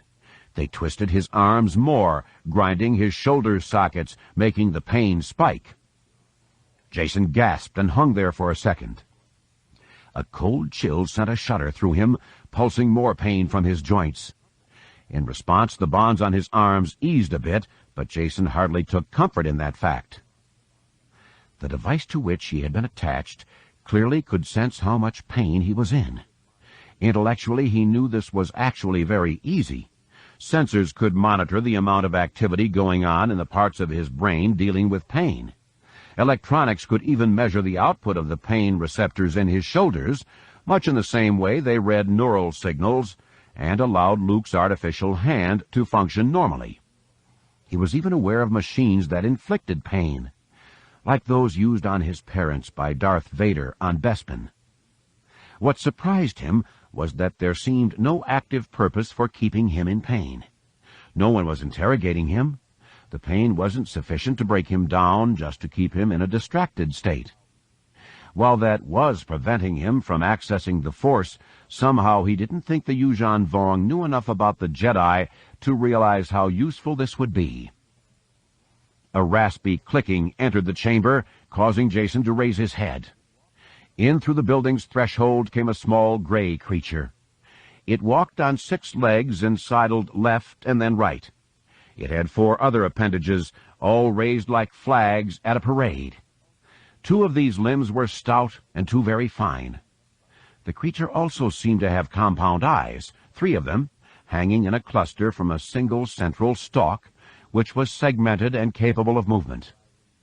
Because it was just coming in through the doorway, which faced east, the rising sun backlit the creature, making it difficult for Jason to see much more in the way of detail, but what he'd seen already did not please him. He felt panic rising in him, but he forced it away. On a shelf next to the door, he saw his lightsaber and tried to reach out for it. He knew he couldn't ignite it, but if he could pull it toward him and smash the dark end into this creeper, he'd feel much better. He sought to reach out to grasp it with the Force, but couldn't focus his mind enough. The realization of just how defenseless he was ripped through him, leaving him exhausted and drifting toward despair. The creature scuttled forward, and Jason felt his guts begin to knot up. Tiny white bumps, looking like gravel and scattered like pimples, dotted the creeper's dorsal carapace. The slender arms doubled back on themselves, with little pincers and feathery fronds brushing over them, touching them. It seemed to Jason that the creature was taking inventory of its cargo. The creeper came to stop below his face. The 2 stout appendages reached up, pincers held wide. Jason pulled his head back, preventing the pincers from grabbing his ears or cheeks. With the creepers so close, he got a good look at the white stones and knew, without a shadow of a doubt, that they were the seeds of the calcifications he'd seen on the slaves. They plant those in me, and I'm done for. One of the slender appendages swept upward, slapping the delicate frond across Jason's exposed throat. Lightning-like agony slashed across his neck. He would have screamed, but the pain paralyzed his vocal cords and drained his neck muscles of all feeling and strength. His head bounced down and hung there. Muscles in his face twitched, and a little blood dripped from his mouth, where he'd accidentally bitten the interior of his cheek. The stout claws caught his earlobes and clamped down tightly. The only good thing about the pain the frond had caused is that he barely noticed the pressure on his ears. With the pain frond pulled back, one of the slender appendages reached up and pinched the flesh below his right eye, exactly over the curve of his cheekbone. He heard a click and knew the little claws had sliced through his flesh. Blood dripped, splashing scarlet dots over the creeper's pale gray shell. While one slender stalk opened the wound, the other brought up one of the little bits of gravel and tucked it beneath his flesh. More pinching, and the bleeding stopped, but Jason could feel the foreign body inside of him. He narrowed his right eye and could feel the thing grate against his cheekbone. A shudder shook him. He knew of countless creatures, insects mostly, that found suitable hosts for their broods. They would implant eggs into these hosts, allowing a crop of creatures to grow inside the victims. The little creatures would mature and eat, devouring their host from the inside out until they were prepared to burst forth and seek new prey. The host that had sustained them was left a withered husk, with its own life sucked out and spent on raising a clutch of its own murderers. No, I can't let this happen to me. He redoubled his efforts to summon the force, pushing past the pain, but he never quite felt himself connect. Snarling, he tried harder and harder, refusing to give up. He pushed for all he was worth, seeking that spark that would lead him to the force, refill him, and sustain him. On the shelf by the door, his lightsaber rattled against its resting place. The creeper released his ears and scuttled toward the doorway. Jason stared intently at his lightsaber, willing it to twitch and dance. He wanted it to rise up from the shelf, climb toward the ceiling, then he would drive it down with such force that it would crush the creeper. He didn't know what he could do after that to effect an escape, but that was enough for the moment, and joy surged through him as the lightsaber drifted up off the shelf. Then it spun away, out toward the east, becoming a black dot against the sun's ball. Jason watched it vanish, his victory dissolving into astonishment. He tried and tried to recall it, tried to make it return and smash the creeper, but it vanished. He could not feel it, and great sadness slammed into him. Jason felt as if the Force itself had whisked away his lightsaber, taking away from him the symbol of the Jedi Knight because it no longer felt him worthy of any place in the Order. Then, distantly, he heard the snap hiss of a lightsaber being ignited. Almost as if an echo, the sound repeated itself. The youth raised his head and looked out the doorway, past the creeper. Half the rising sun burned in the east, pouring molten gold light out over the horizon, and in the center of it came a dark form. It broadened slightly as it approached, and two green blades flanked it. Closer it came and closer, resolving itself into a Jedi Master, dark cloak flowing behind him, twin blades held more like warning torches than weapons. While his uncle was distant enough to seem no taller than a toy figure, the Yuuzhan Vong warrior darted at him from the left. The Yuuzhan Vong smashed his amphistaff down at Luke's head. The Jedi Master raised his right lightsaber to block the blow, and could have easily stroked the other blade across the Yuuzhan Vong's unprotected stomach. Instead, he pivoted on his left foot, scything his right leg through the Yuuzhan Vong's legs, dumping the alien hard to the rock-strewn ground. Luke then brought his right hand down and smashed the pommel of his lightsaber into the Yuuzhan Vong's face, leaving the warrior limp in the dust. Another Yuuzhan Vong came in from the right and slashed his amphistaff at Luke's middle. Luke leapt back from the tip, then caught the return cut on both lightsaber blades. He raised the amphistaff high in a parry, then spun beneath it. As the Yuuzhan Vong warrior whirled to face the Jedi Master again, a fist-sized stone shot from the ground and clipped the warrior in the side of the head. It shattered his helmet, spraying pieces of it into the air, then another slammed into his shoulder. More stones stormed through the air as if trapped in a cyclone, battering the alien warrior relentlessly. Finally, one arced in at his forehead, skipped off the shallow dome of his head, and dropped him cleanly to the dirt.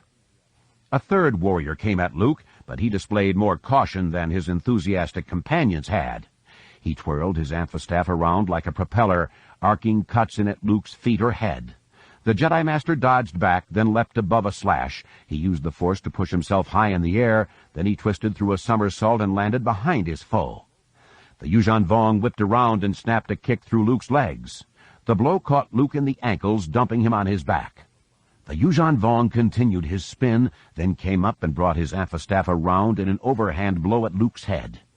In the time it took for his foe to complete a revolution, the Jedi Master rolled through a backward somersault and came up on one knee.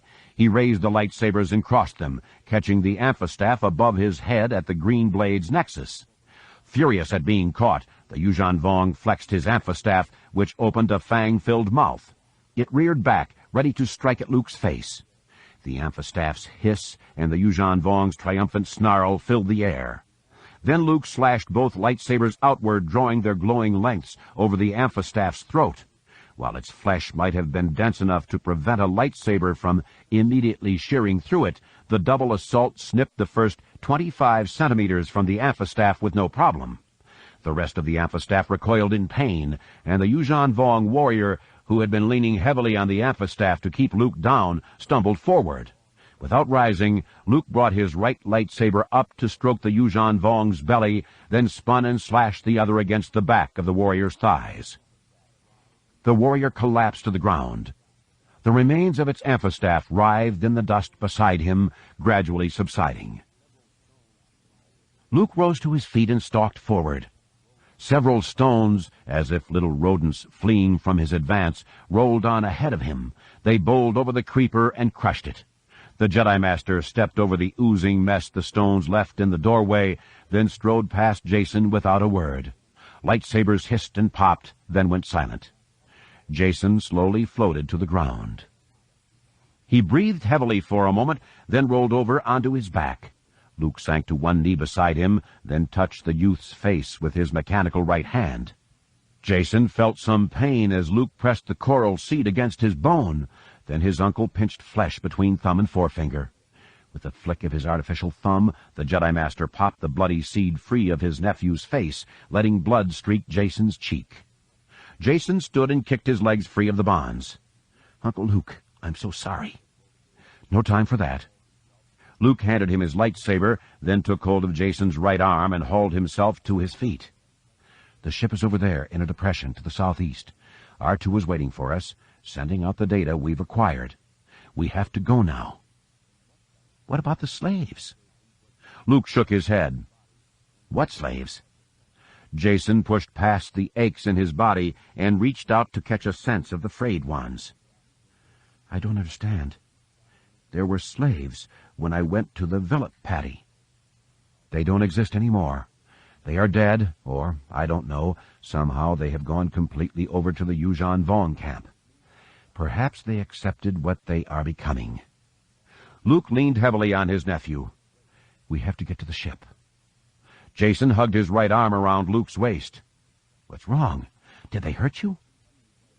"No, Jason, it's just that—" Luke's chest heaved with exertion. "It's just that using that much of the Force, using it that directly, is exhausting. A Jedi may be able to control and use a great deal of the Force, but there is a price, a fearful price. Hurry, we have to go, quickly." Jason hustled his uncle along. "Where are we going?" "We're going to where others need us, and we can't be late." Luke stroked his right hand across his face, painting it with traces of Jason's blood. "We're going to Dantooine." Chapter 22. Dr. Pace shook Corrin gently awake. He blinked his eyes. "Yes, what is it, Doctor?" She straightened up and pointed a finger back toward the excavation chamber. "Jens has got something on those beetles you brought back." "Really? So soon?" "She's good. What can I tell you?" "I guess. Thanks. Give me a moment." Corin slowly sat upright and pulled the soles of his feet together. Snugging his heels in as close as he could to his groin, he leaned forward, stretching out aching muscles.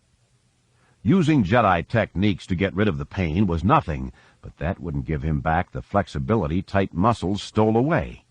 The hike back from the lake bed village they'd seen had been uneventful, and Corin hadn't minded Ganner's silent brooding. It gave him time alone with his thoughts, and what he was thinking demanded lots of brain sweat. In his years with the Corellian security force, he'd seen plenty of cruelty. Among the criminal classes, the strong tended to prey upon the weak, which really came as no surprise. In a world where the only rule was that the most lethal individual was at the top of the food chain, cruelty became a survival trait. Corin had seen the result of hideous tortures and casual cruelty. While all of it had been horrible, none of it quite equaled what he saw with the Yuuzhan Vong beating that prisoner to death. What got to Corin about the death was that the poor slave had clearly gone mad because of the growths on him. And the growths were something the Yuuzhan Vong had caused to become part of him. It struck Corin that if the growths were meant to be used as a means of control, one wouldn't want those means of control to be something that eventually drove the slave beyond control. It would be akin to fastening a restraining bolt to a droid that eventually started issuing random commands that required the droid to be destroyed. From what he had witnessed, Corin began to get a sense of something else going on with the Yuuzhan Vong and their slaves. The abandon and apparent glee with which the two had killed the slave suggested to Corin that this was something they looked forward to. It almost seemed as if the small shells were presents that would unwrap themselves and give the Yuuzhan Vong a chance to indulge themselves in something they found pleasurable. It also seemed to be something beyond recreation for them, which disturbed Corin. While the growths were useful as a means of control, they were also meant to do more. It is as if the Yuuzhan Vong want to inflict pain and suffering just to see how long it takes for their slaves to break and run. The problem this idea gave Corin was that he primarily understood slavery in terms of greed. With a slave, one got work with minimal compensation to the worker, very economical for the owner of the slaves, especially if the slaves could be controlled enough that revolt was impossible. Using the slaves as agony engines just made no sense unless the pain in some way sustained the Yuuzhan Vong or had some other significance for them. If that is true, this invasion is going to be worse than any war of political or economic gain. Victory for the Yuuzhan Vong demands that every sentient creature live in pain. He shivered, then rolled to his feet. He pulled on his blaster belt. His lightsaber dangled at his right hip, just in front of the holstered blaster. He adjusted the belt until it rode snugly on his hips, then descended through the passage to the excavation chamber. In addition to Jens and Dr. Pace, Corin found Ganner and Trista waiting for him. Ganner just glared at him, whereas Dr. Pace turned to Jens and nodded. The blond archaeogeneticist waved a hand at a holograph that showed images of all three beetles. Despite having only a couple of specimens of each beetle to work with, I've been able to figure a number of things out. Mostly I've been analyzing their excreta. Corin arched an eyebrow. Bug dust? Jens rolled her blue eyes. More than that. The sentinel beetle, the one that raised the alarm about the slave, is fairly unremarkable. The other two, though, are interesting. The littlest ones are excreting a compound that is being laced into the soil. Chemically, it's a lot less complex than stink, but its molecular makeup is such that it bonds to the olfactory neuroreceptor sites in the slash rats. It's what is keeping them away from that camp, since all the dirt there, as far as the slash rats are concerned, is permeated with stink. The beetles are making synthetic stink? Corin frowned. That's some fairly advanced genetic engineering, isn't it? Jens shook her head.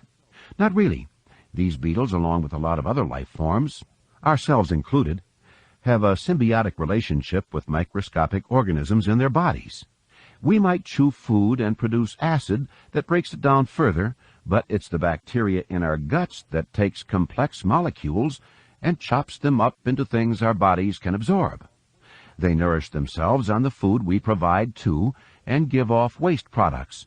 In this case, some of the bacteria in the beetle's gut produces this stink-like substance. Engineering a bacteria is much easier than engineering the beetle. They're just the packaging for the bacteria. Ganner nodded and pointed to the image of the middle beetle. What does it do? I've been analyzing the gases it gives off, and it is producing a lot of carbon dioxide. The content of carbon dioxide in the valley, based on the air in the sample bottles that you filled there, is elevated beyond that of the rest of Bimial. If I had to guess, since you've reported the growths on the slaves are hard and rock-like, the elevated carbon dioxide content might be promoting growth of the things on the slaves. Trista bit at her lower lip for a moment. If enough of those beetles were let loose, could they raise the carbon dioxide content enough to help the world retain heat during its outward orbit? The blonde geneticist thought for a moment, then shrugged. It's possible. I don't have the sort of planetary data needed to figure out how long it would take, but if these beetles are prolific in their reproduction, it could happen. Staving off the winter would utterly destroy the ecosystem here, since we'd have moisture but too little solar energy to let the plants grow. The Schwappi come out of hibernation early, the slash rats nab them, then the slash rats die of starvation. Corin tugged at his goatee for a moment. Jens, you've managed to use the equipment here to manufacture stink, and you know how to manufacture kill scent, right? She nodded. Could you, with the equipment you have here, create a bacteria that would, instead of manufacturing that artificial stink, create an artificial kill scent? Jens shook her head. We don't have the right stuff for making such a bacteria. That would take a lot more specialized gear than I have here. Corin slammed his right fist into his left palm. Sith spawn. If we could get the slash rats to overrun the Yuuzhan Vong camp. He pointed over at the corner where the mummified Yuuzhan Vong remains had been recovered. We already know the little beasts have a taste for them. Jen's face brightened. Oh, if that's what you want, no problem. The equipment I have here would let me create a virus that would infect the bacteria that produces the stink, inserting new genetic coding that will make it produce kill scent instead. For that matter, I can make another that will stop the carbon dioxide concentrators, too. Corin smiled. And could you produce a virus that would make the Yuuzhan Vong themselves exude kill scent? Killer sweat? Possible. I can check the bones here for viral traces and work from them. Jens positively beamed. Which one do I start with?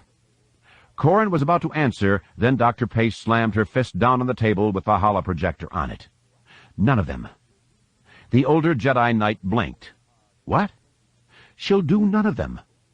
Pace stared hard and unblinking at Corin. Unleashing such viruses could trigger a worldwide calamity that would alter Bimial forever. Unleashing them will counter the Yuuzhan Vong attempt to do exactly that sort of thing. Corin pointed back toward the surface. If the Yuuzhan Vong succeed in making changes to the ecology of the planet, they will use it as a base to continue their conquest in our galaxy. We have to stop them, and given the resources we have, using this sort of virus is our best bet. Jens can probably tinker with it so extreme cold will kill it, destroying the viruses when the planet gets to the apex of its orbit. Not tough at all. Pace turned and pointed at Jens.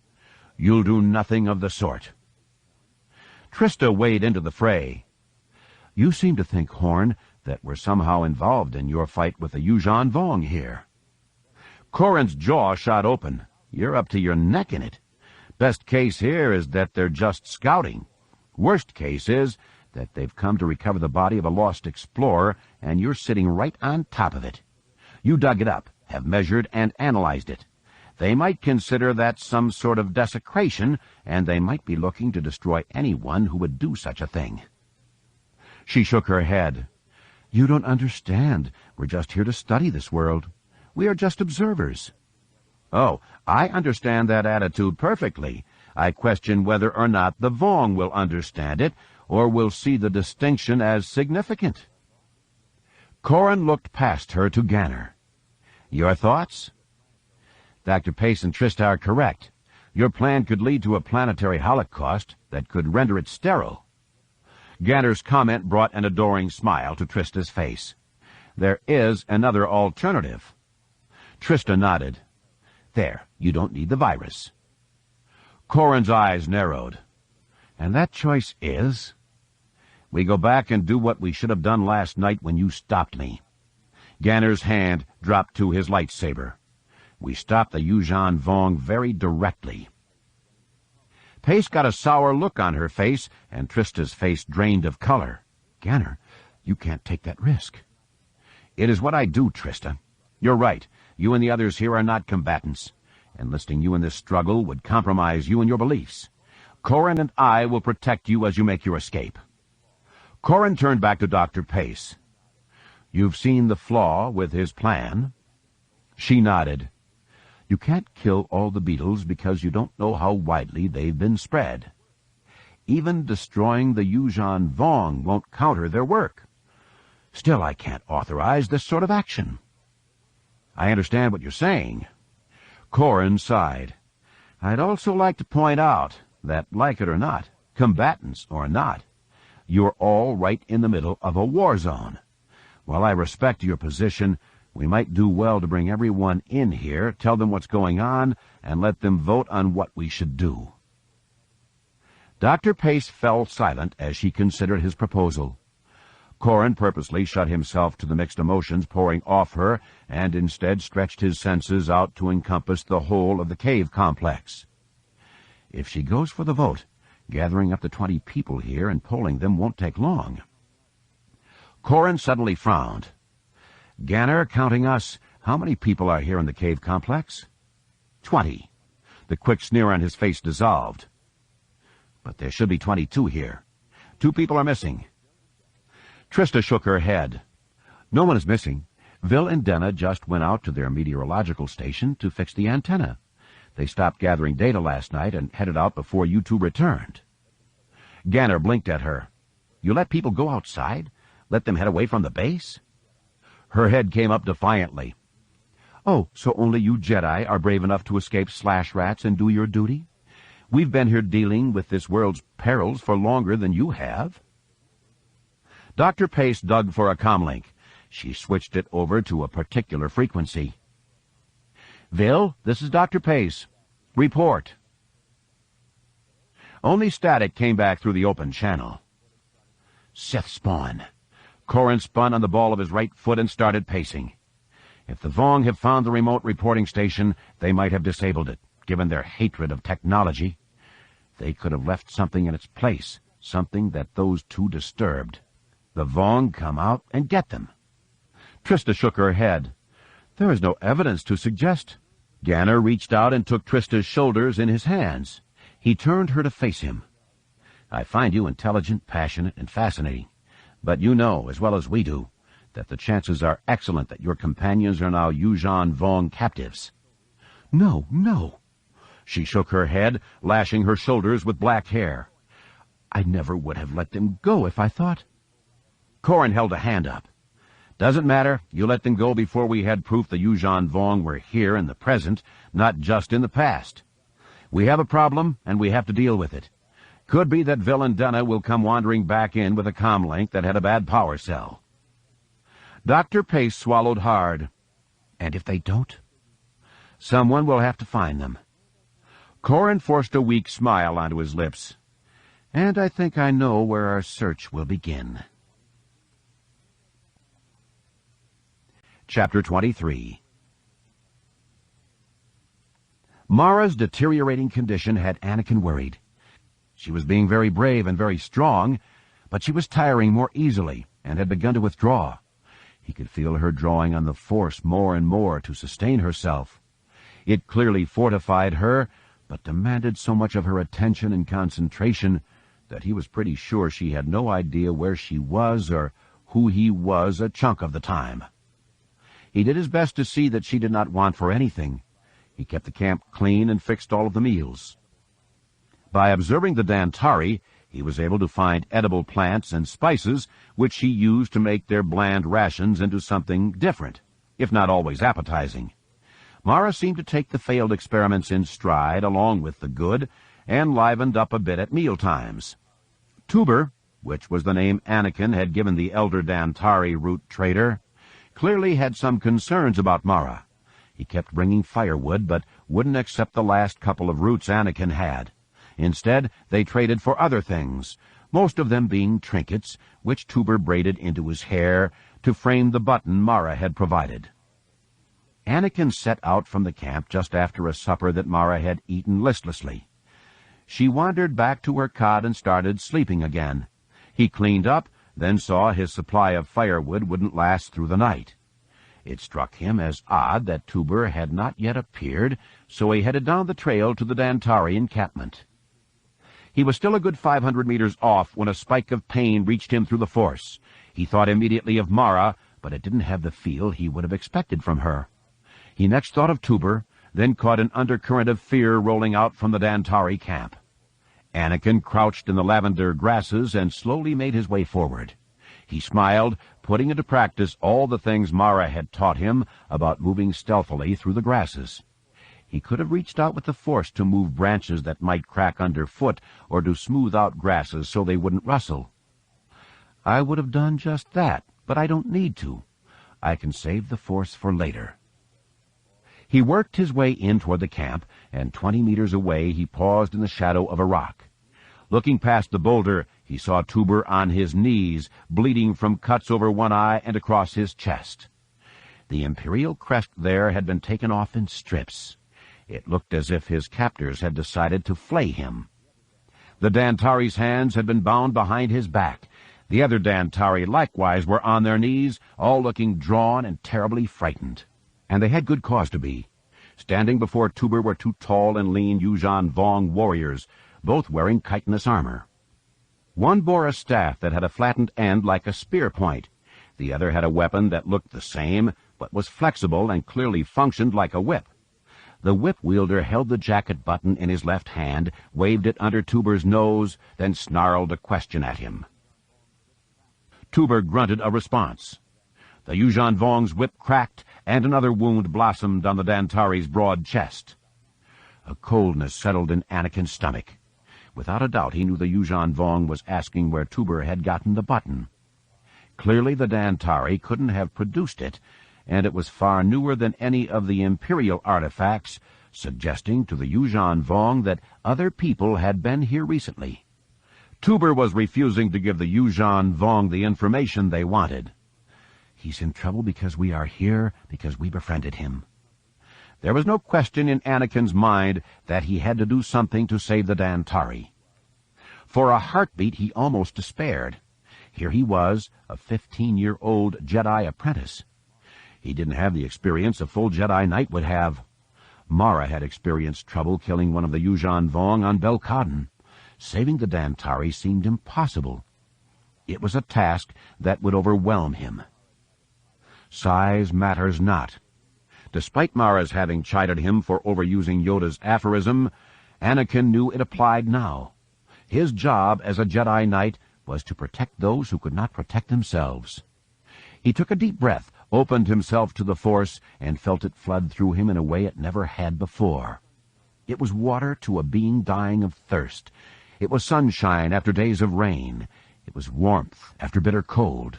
It was all that and more. Anakin touched the stone behind which he crouched and nudged it with a fraction of the force flowing through him. The 500-kilogram stone ripped itself free of the ground and hurled itself at the Yuuzhan Vong. Dirt flew off of it in clumps as it spun through the air. It hit the ground again 5 meters from its targets, then bounced up and caught the staff-wielder in his flank.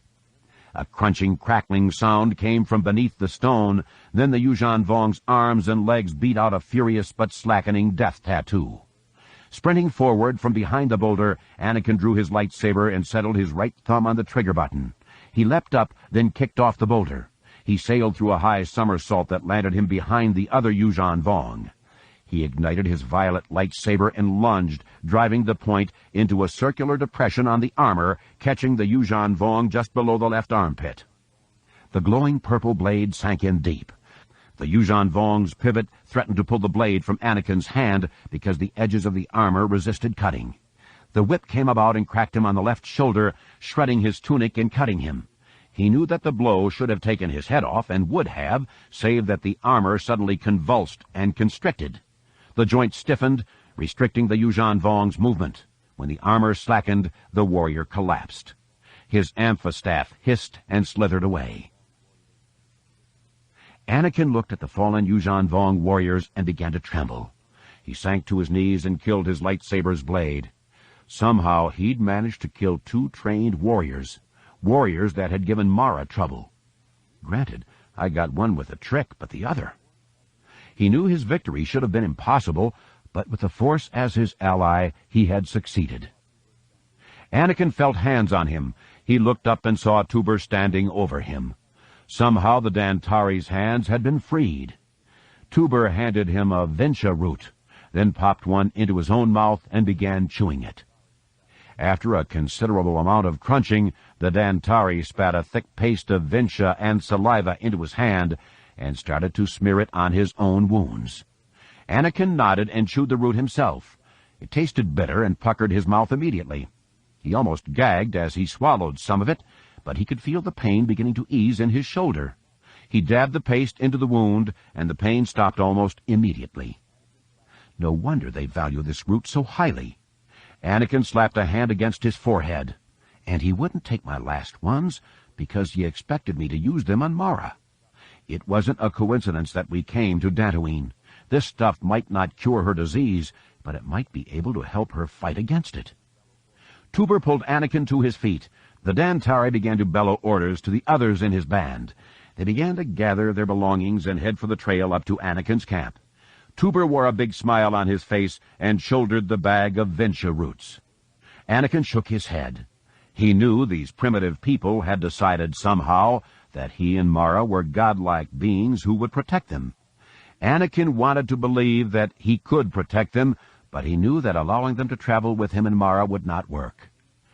It would be like me allowing you to build your houses in a floodplain. You'd always be in danger. Tuber looked down at him, puzzled. Anakin knew what he had to do. He concentrated and gathered the Force to himself, then projected into Tuber's mind the image of a mountain valley with long grasses and Vencha plants by the dozens.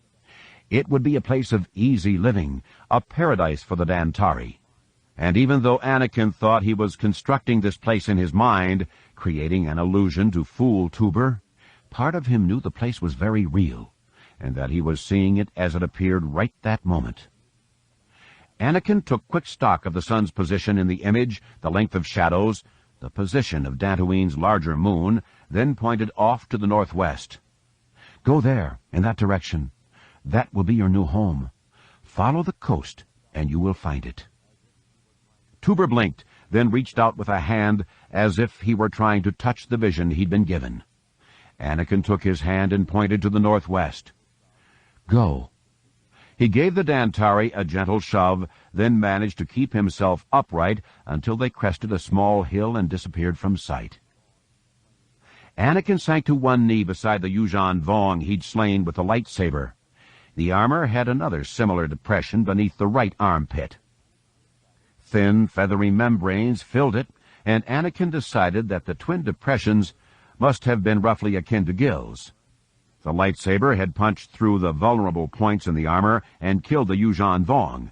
The armor's own death convulsion had saved Anakin's life by hindering the warrior's attack. It had been a lucky shot, but he knew Luke would never accept that explanation. There is no luck, only the Force. Weary beyond what he thought the effort should have taken out of him, Anakin stumbled off along the trail back to his camp. He smiled because, had Mara not insisted he work without the Force, he wouldn't have had the physical strength to make it back up the incline. The little aches and pains from his exercises told him just how much farther he could go on, and he knew he'd make it back to Mara. Darkness had fallen completely by his return, and his fire had been reduced to a glowing mound of ash-strewn coals. He grabbed the remaining Venture roots and entered Mara's tent. She came awake instantly, then slumped back on the cot. "What is it?" "The Yuuzhan Vong. They're here." He handed her a Venture root. "Here, chew this and let the juice run back down your throat. Local medicine, really good." Mara swiped her hands across her eyes, then looked at him. "You're hurt." "It's nothing, but we have to get out of here." Anakin frowned. "I think the Yuuzhan Vong have been here since the start, scouting around. Maybe they're the source of your weakness, I don't know. Maybe their presence enhances things under their control, and your disease could be one of those things. You felt a link on Belkadon. Here it is more subtle since you aren't in direct contact with the Yuuzhan Vong or their things." Mara nodded. "That's a trend I'd like to continue." "Me too." He sighed. "I killed 2 of them, but I took them by surprise. It was almost too easy, and that has me worried." Mara threw back her blanket and swung her legs off the cot. "That's good. You should be worried. I have a feeling that dealing with the Yuuzhan Vong will never be that easy again." Chapter 24. Leia Organa Solo looked over at the organized chaos going on around her and wished for more organization and less chaos. The Raul Roost and a handful of freighters had arrived at Dantooine and detected no Yuuzhan Vong ships in the system or having followed them. The freighters and the Raul Roost shuttles began taking refugees down to an equatorial continent that had slender land bridges to the larger northern continent and the southern polar one. Lavender grasses stretched out as far as the eye could see, though the signs of human habitation were beginning to hide them. The freighters had all picked up more people than they had supplies to sustain on a long run in toward the core. Dantooine had been a good jump for getting them free of Dubrillion, but the routes back out of Dantooine were few and far between. Leia sighed. If Tarkin had taken the bait, this world would have been destroyed, and then we'd not have had this haven to run to right now. Her comlink trilled. "Organa Solo here. Go ahead." "Highness, the last group of refugees is coming down from the Raul Roost. Now would be the time for you to return to the ships so we can make our run to the core." Admiral Creefay kept his voice low and even, with just a hint of a purr to it. "I know you thought this discussion closed, but I will have masters to answer to on Coruscant." "And you think they'll want me there telling them I'd warned them?" Leia shook her head. "No thanks, Admiral. I'll remain here with the others. You send us out help, and we'll do just fine." "And if the Vong do follow us here?" "Abandoning the refugees in that case will be worse." She recalled that a previous group of refugees had been transplanted here, then wiped out by the Empire. Not a good omen. "Have a good trip. I'm sure Senator Akla will be of help to you." "He would if he were coming. He's piloting down my command shuttle with the last group. I'm leaving you 2 companies of infantry and enough weapons to arm a number of the refugees." "I hope we won't need it." "No more than I do, I think." "Speed to you, Admiral. May the Force be with you. I'll be back with help soon." Leia switched off her comlink, then smiled as Gavin Darklighter came walking over with Jaina trailing behind him. "Good afternoon, Colonel." "Highness, I've taken the liberty of appointing my newest flight officer as a liaison between the 3 squadrons we've got here and the civilian authorities, which I assume will be you." Gavin pointed off north, southwest, and southeast of the camp. "I've arrayed my squadrons to establish something of a perimeter. Our weapons are not meant for suppression of ground troops, but they do a good job of it. Rogues have the north. 2 squadrons of uglies are splitting the south side of things." Leia nodded and looked around. The main camp had been set up in a slight depression at the heart of a wide valley. "Doesn't seem particularly defensible here, does it?" "No, but sensor sweeps showed we can get water from fairly shallow wells. Folks will be needing to build shelters. Nasty weather is rolling in from the north. So we can get them to dig some trenches, prepare some redoubts for defense, too. If the Vong are here, having the defenses will be good. And if they aren't, people will grumble about having to dig. Mother, these people are terrified. Having them dig will give them something to do. Jaina sighed. Having the freighters here in the middle of the camp will provide temporary shelter, and their guns can cover people if we have to go up and vape some skips. Jaina's casual use of the phrase, vape some skips, sent a shiver through Leia and made her regard her daughter differently. It felt to Leia almost as if she'd been looking at one holograph of her daughter, all pretty and prim and young, and then someone had switched it for this new image. Jaina had a touch of dirt on her face, and salt rings from sweat marked her flight suit's armpits. Her hair had been pulled back into a braid and lacked the sheen of clean hair. Leia could tell her daughter was tired, but there was an energy in her eyes that Leia recognized all too well. Her own father, her adopted father, had remarked on it in her eyes when Leia became involved with the rebellion. She's more grown than any parent wants to admit. Leia reached out to stroke her daughter's cheek, but caught a flash of wariness in Jaina's eyes. She shifted her hand to land on Jaina's shoulder and gave it a squeeze. That's a good point, Jaina. Gavin nodded in agreement. We might have to move them around a bit to provide the best in overlapping fields of fire, but they should be pretty effective in holding hostiles off. Admiral Creefei is sending troopers down, and lots of weapons. Leia shook her head slowly. We probably won't have any time to train the refugees. Her daughter raised a finger.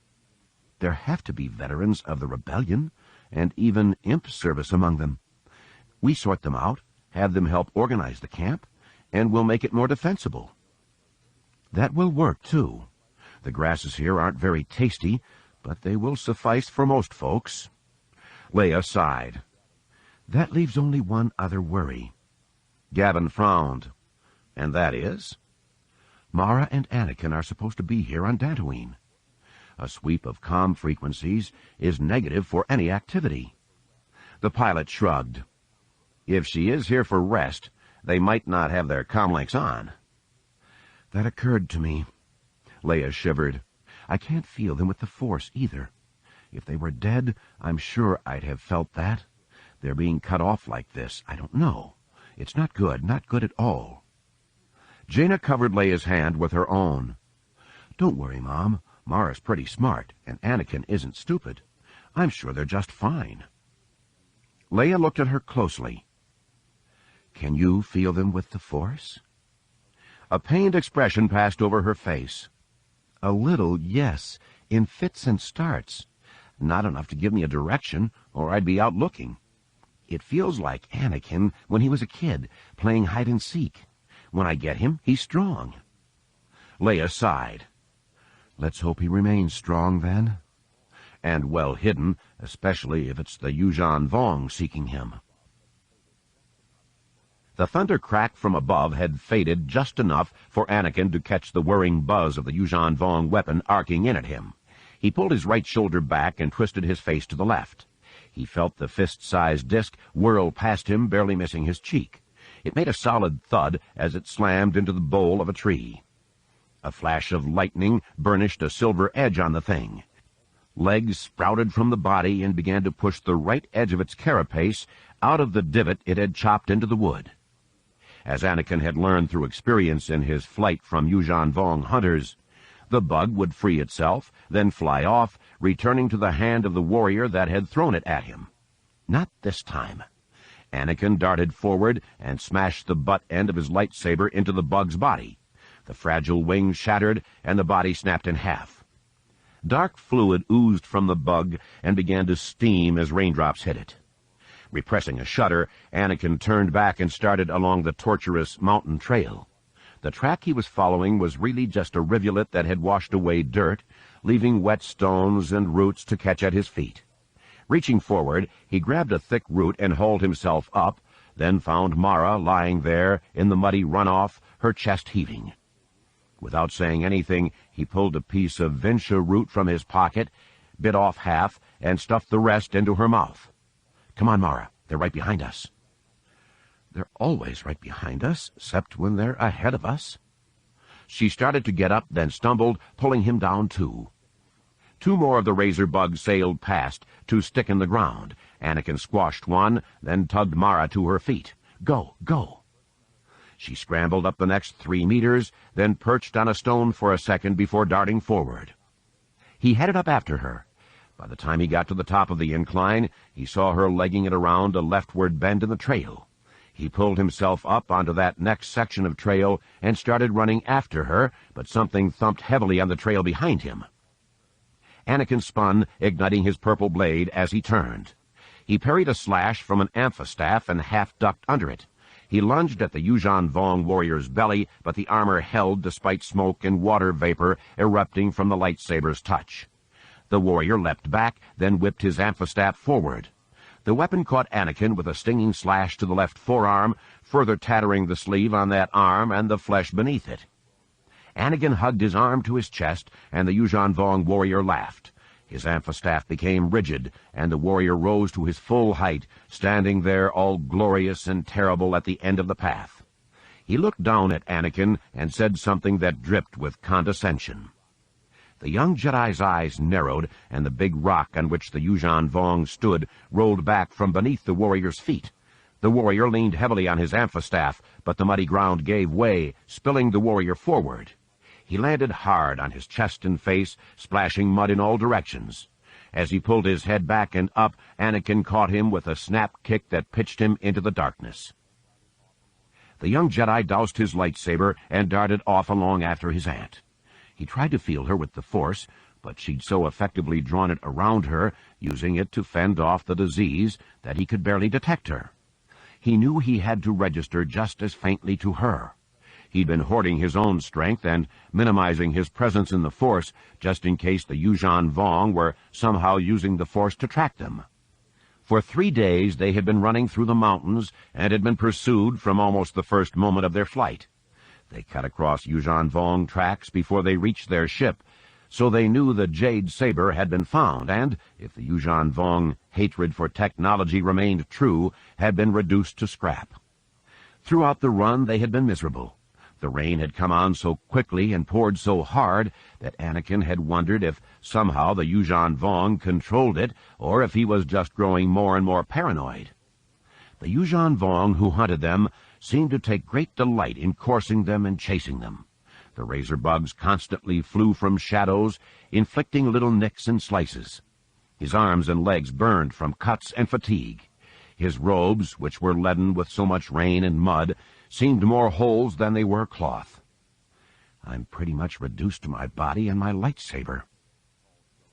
Around the turn, the trail broadened out. Tall stones, set like teeth along the edges of the trail, channeled him toward an overshadowed pathway. Tall trees eclipsed the night sky, though really only blocked his ability to see the lightning-spitting thunderheads. Mara sagged against one of the plinths, then gave him a quick smile and fingered a wet strand of red hair away from her cheek. Tattered and torn as badly as he was, and sick and exhausted, she still managed to have defiance play in her eyes. Her head came up, and her eyes focused beyond him.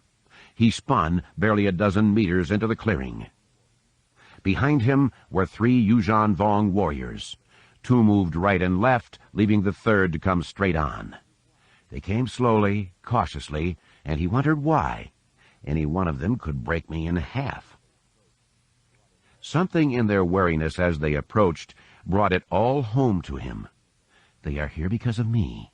I slew 2 of them in my first encounter. All the single warriors who've come to face me have gone down. I haven't killed any more since then, but perhaps I disgraced them. Anakin didn't spare a glance over his shoulder. Mara, they want me. It's a matter of honor for them, I think.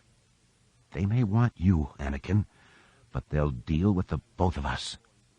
He heard her lightsaber hiss behind him, pouring blue highlights onto the Yuuzhan Vong in their wet armor. Light your blade. I've got left. No, Mara, run. He felt a cold calm coming over him as he brought his hands together on the hilt of his lightsaber.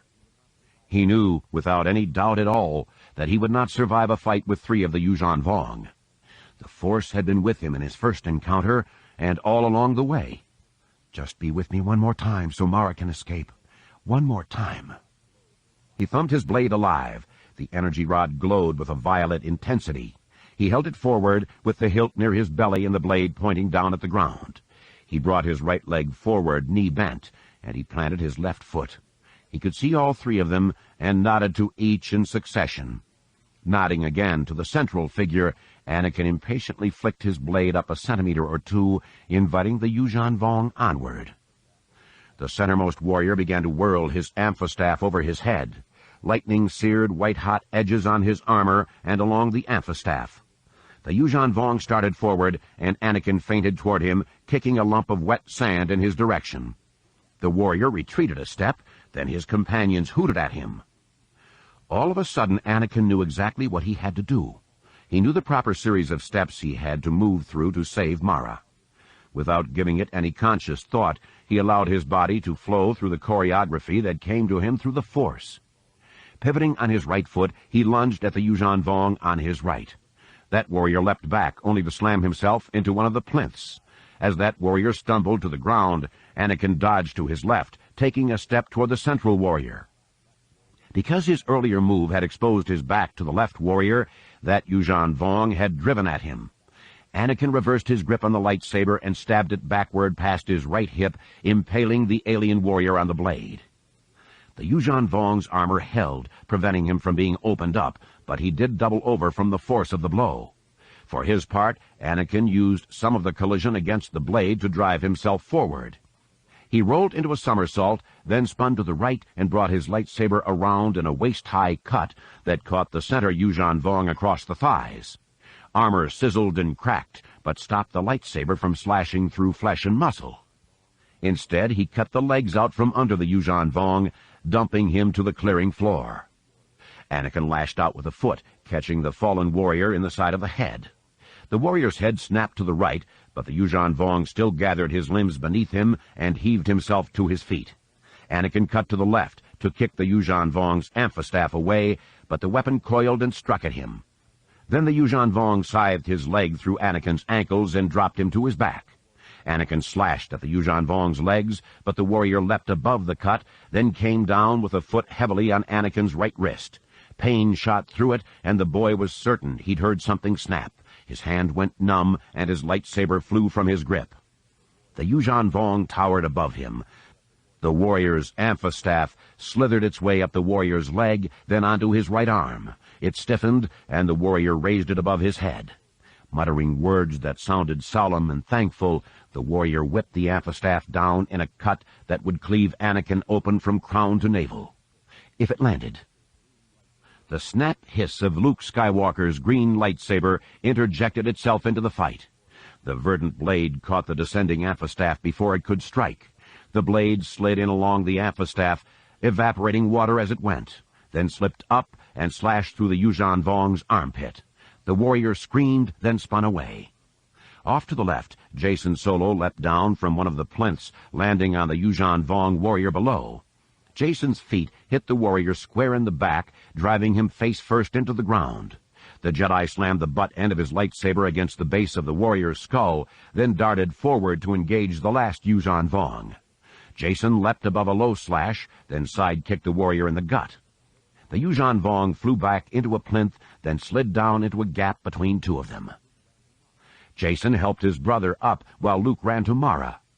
Anakin reached out to use the Force to pull his extinguished lightsaber to him, then bent down and scooped it up with his left hand.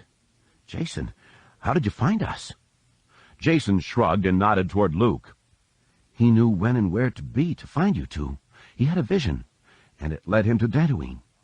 We might not have been able to pick the Yuuzhan Vong out with the Force, but plenty of the wildlife here in this forest scattered from them, so we headed for where life wasn't." "Huh, I never thought of that." Jacen tousled his brother's sopping hair. You're just a kid." "Don't give him a hard time, Jacen." Mara leaned heavily on her husband, and Anakin could tell Luke wanted to pick her up, but she'd have no part of it. "He got me this far. If he hadn't been taking care of me, I'd be dead. Luke nodded solemnly at his youngest nephew. I can't begin to thank you enough. Sure you can. Take us back to Coruscant. Can't, but we will get you to your mother. Anakin looked down at his muddy, blood-soaked robes. To Mom? I thought I was being thanked here. You are and will be. Luke pointed toward the north. Ship's not far from here. Mara gave Luke a kiss on the cheek. At least we'll be away from Dantooine. Actually, we won't. Mara frowned. But you got here in a ship, one capable of making the trip from Belcodon. You're right, we did. Luke nodded calmly. It's just we can't leave Dantooine yet. Leia and some Dubrillian refugees landed here on the continent to the southeast. As we were coming in system, we saw a big Yuuzhan Vong ship sending troop carriers down, and it seems they found that continent as hospitable as Leia did. Anakin winced. Out of the firefight into the carbon freeze. Pretty much. The youngest Solo sighed. So if you had a vision that brought you here, do you have a vision that shows how things will turn out down to the southeast?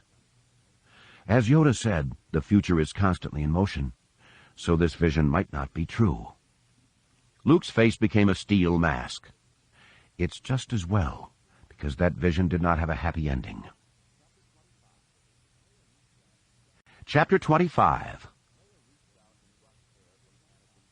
Leia reached out and brushed hair from Anakin's forehead, then moved away from her sleeping son.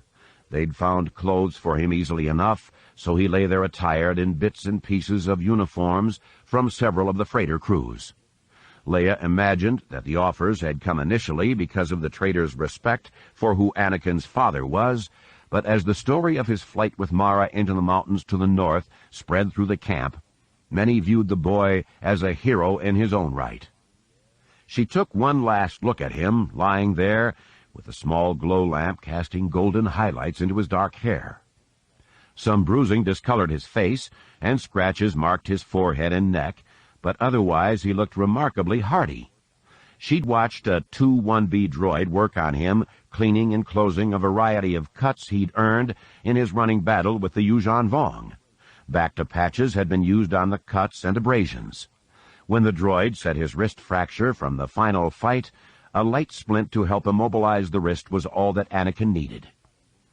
Leia knew Mara had been similarly cut and wounded during their escape and had been treated by droids for her injuries. Leia awaited word from Luke on Mara's condition.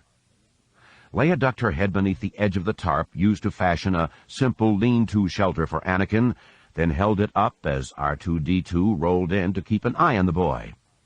She smiled at the droid, then let the tarp flop back down. The sun had not yet risen, but the winds from the north were picking up. She could see distant hints of clouds on the far horizon, and assumed that by the next afternoon the showers that had plagued the northern continent would sweep down on them. We go from being hungry and miserable to wet, hungry, and miserable. A Lagos approached her and offered her a ration bar. It would not do for you to faint from hunger. Well, that ration bar will certainly kill my hunger. Leia accepted it gratefully. Anakin is sleeping. I don't think he had much more than a couple of hours while on the run. If they'd not had the Force to sustain them... Your son must be very strong in the Force to have done what he did. Yes, I think so. Leia felt a cold shiver run down her spine. He's so brave, and was determined he'd not let his uncle down. He would do anything to make Luke proud of him. The Kamasi's eyes slowly closed. Perhaps you fear that, with so much of the Force in him, that, if frustrated, he might follow the path of his namesake. Leia glanced down, not daring to voice the answer to that question. Alagos kept his voice low and soothing. I have wondered in the past why you chose to name him after your father. She sighed. My father, Anakin Skywalker, not Darth Vader, turned against the Emperor and was the agent of his death. He atoned for the evil he had done, perhaps not all of it in the eyes of some, but he prevented future evil being wrought by the Emperor. Part of me wanted to name my son for him to redeem the name. At least, that is what I told myself. You have come to think differently on it now?" Leia looked up at him. "You Kamasi are fortunate in that you can share memories between you. I have no clear memories of Anakin Skywalker, and my memories of Darth Vader are still the stuff of nightmares.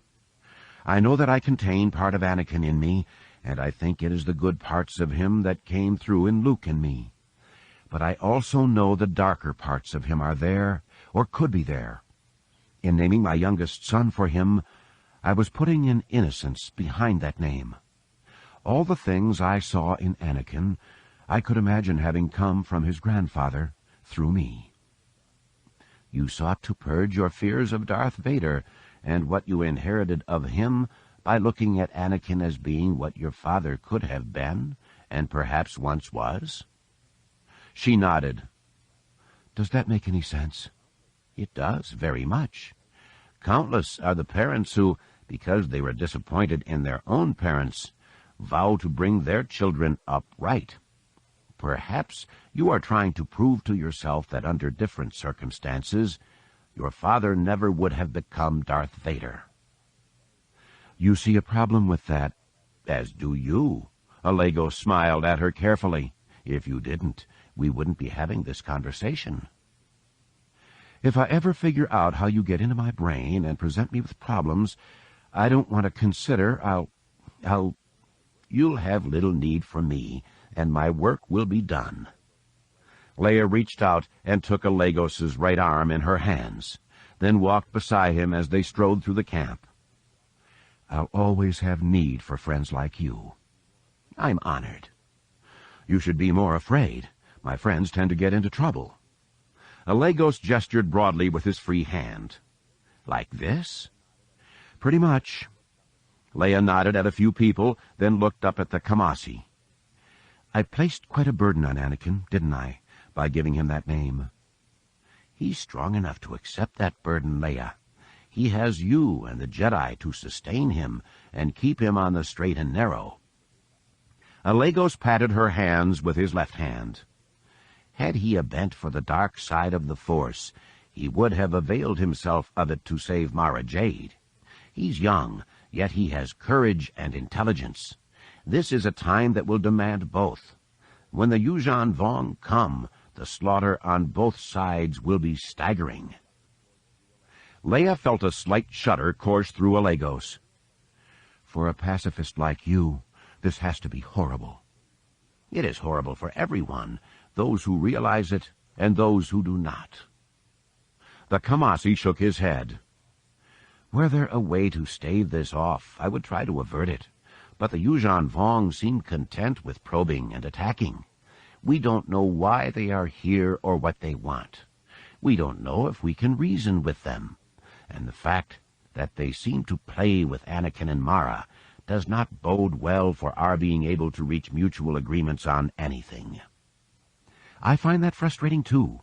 I believe in negotiating when possible, but when an enemy refuses, we have little choice in how to deal with them."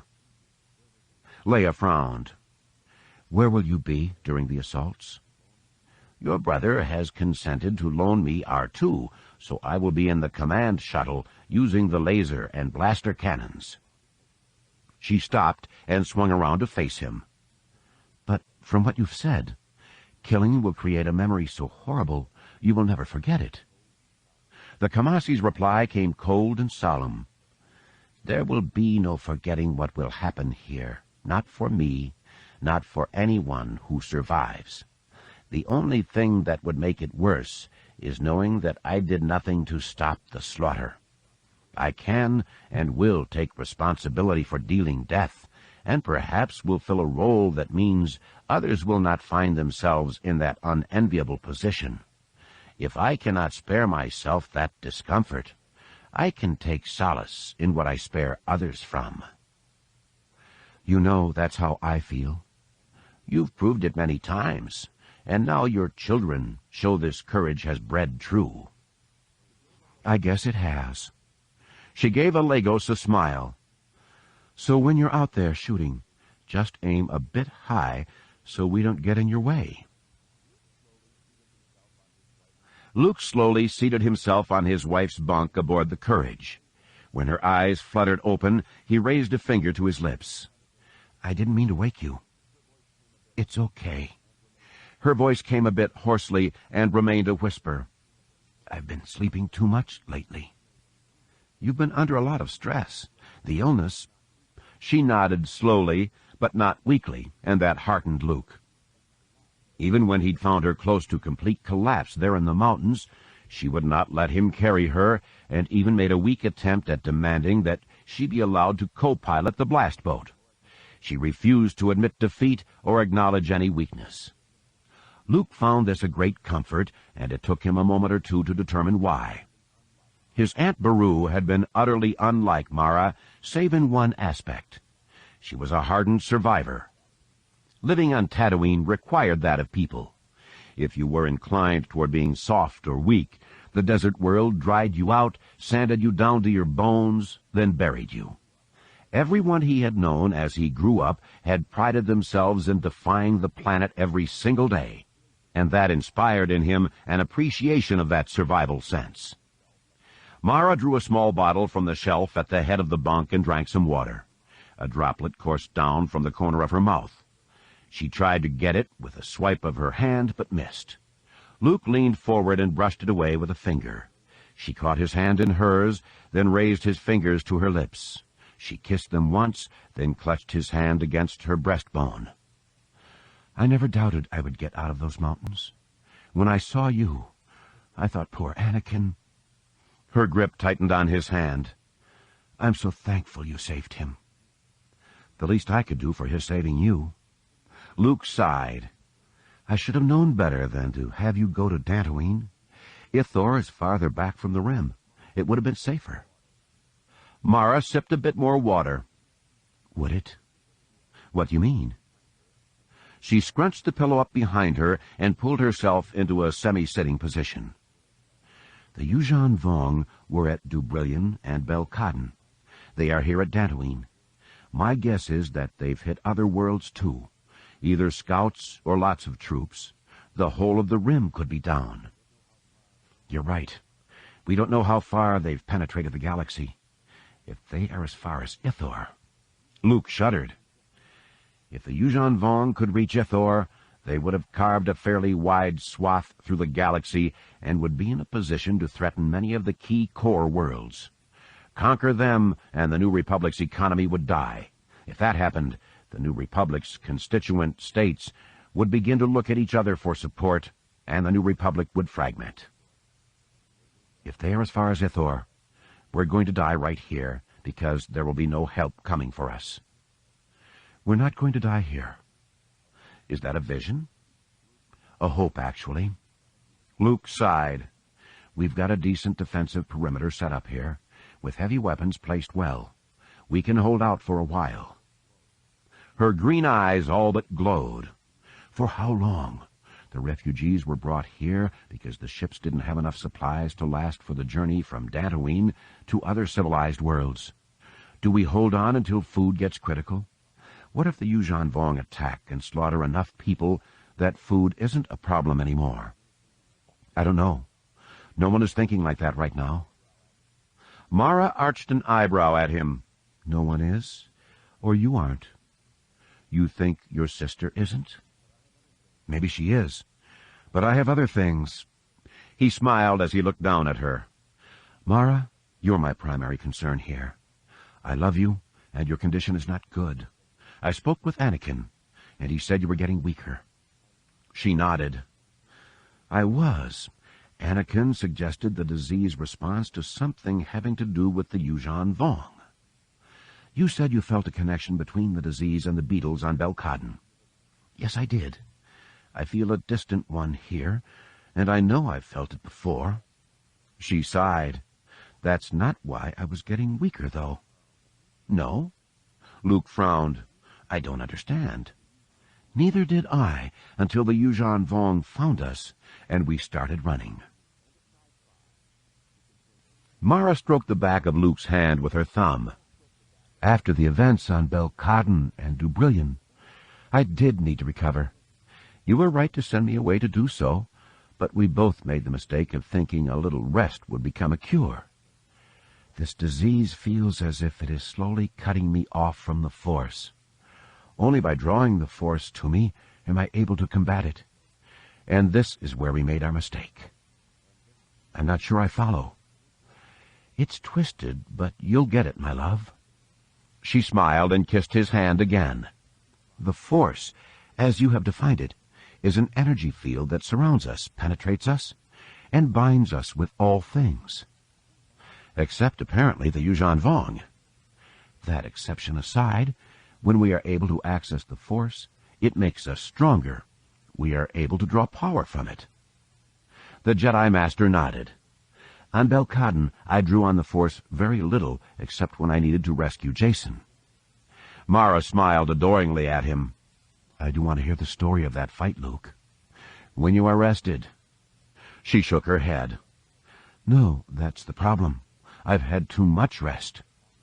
Mara, you're having a hard time sitting up. You need more rest. No, I need to get back to who I am and how I interact with the Force. She snorted a quick laugh.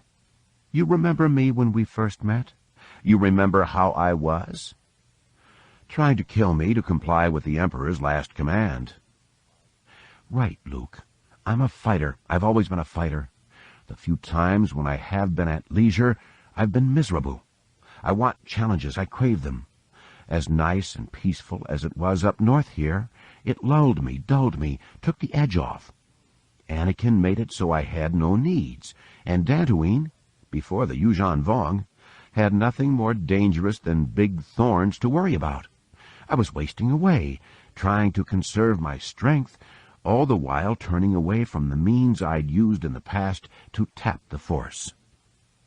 Mara gazed up into Luke's eyes, and he could feel their personal bond and connection strengthening. He got past the fatigue to the image of Mara that existed deep in the woman's psyche. This Mara, strong of limb and sharp of eye, wore armor, sported blasters, and looked like someone who could take a Death Star apart from the inside out. That's who I am, Luke. When Anakin and I had to run, I felt exhausted physically, but I was stronger in the Force. I was able to repair some of the damage the disease had done. I realized that's the most insidious nature of the disease. Many people, when they become sick, retreat to their childhood and being helpless. They abandon who they have become and their place in the web that is the Force. Then the disease severs those final connections and they die. Luke watched for a moment, then frowned. So you're telling me that no matter how tired you are, that letting you fight against the Yuuzhan Vong will make you stronger. As long as I'm fighting, I'm not dying. He shivered. I'm not sure I like the cure, but I like the disease less. You let me fight? Despite my being a Jedi Master, I don't think I could stop you. Mara laughed, and the rich sound of her voice poured like balm into Luke's ears. Other men could have said that, but none of them would have meant it. I am so glad I found you and didn't kill you. Both of those things thrill me, too. Luke glanced at a bulkhead chronometer. I don't know when they'll come, but you might want to sleep until then. I think I'd rather spend the time with my husband. Mara reached up and grabbed a handful of Luke's tunic, then pulled his face down to hers and kissed him. Stay here with me. Tell me a story of Belkadon and a Jedi Master with two blades. Spending time with my husband is the best medicine on Dantooine, and I will gladly take as much as you can spare. Chapter 26. Corran didn't mind the sting of sand against his face as he stared out toward where the wind had begun to unbury the dalliance. Stretching out with the Force, he could feel Ganner and Trista deep inside the ship. Though the distance muted their emotions, the fact that he detected anything more than just their presence meant they were probably locked in a charged conversation. Not surprising, since everyone's mood was charged since the fate of the missing students had become clear. Corran and Ganner had trekked out to the meteorological station and found the place a mess. Supplies had been scattered all over, and 4 sets of footprints led away from the station. There could be no other conclusion. Vil and Denna had been captured by Yuuzhan Vong warriors. The scrape of boot on rock focused Corin's attention back locally. "Yes, Dr. Pace?" "I hate it when you do that. You could at least look at me." Corin glanced back over his shoulder. "Forgive me, but you are a very strong presence in the Force. Besides, your leather-soled boots make a particular sound. Your students wear synthetic soles that are virtually silent." The woman pursed her lips, then nodded. "Neat trick, that, but I think this mission of yours will take more than tricks. Are you sure you know what you're doing?" Corin laughed for a moment, then shook his head. "One of your students, one of the ones captured, accused Jedi of being able to see into the future. Sometimes visions do come, but not for me, not now. I don't know if what we will do will succeed, but I know we can't do anything less." Pace frowned. "I still don't like the whole thing." "The whole thing?" Corin pointed toward several fiberplast equipment crates at the mouth of the cave. "You took to packing up the Vong artifacts quickly enough. You're even abandoning equipment to do so." "It was old anyway, and I have a budget surplus. I spend it or don't get as much next year." She folded her arms across her chest. "You know what I mean." "Perhaps I do." Since the capture of the two students, Corin and Ganner had reconnoitered the alien village each day. As nearly as they had been able to determine, the Yuuzhan Vong were there taking samples of the local flora and fauna, as well as searching for something. They herded the slaves out and set up search grids. They poked and probed the sand for things, and Corin was fairly certain that what they wanted resided in the crates. The students had determined that Bimial's magnetic field shifted from time to time, which meant if the Yuuzhan Vong were using old measurements to find the cave, they would be off a bit.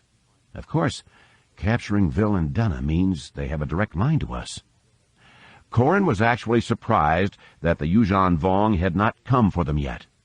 In their scouting missions, Corin and Ganner had managed to determine a number of things. First, they knew the two students were being held in the large shell. They were not in good shape, but their sense in the Force had not yet begun to diminish.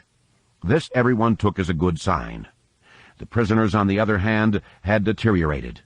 The Jedi witnessed no more murders, but the number of slaves shrank all the same.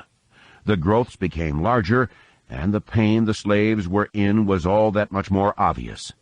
There seemed to be very little peace for them at night. Corin had seen only the two warriors, and began to assume there were, in fact, only two of them.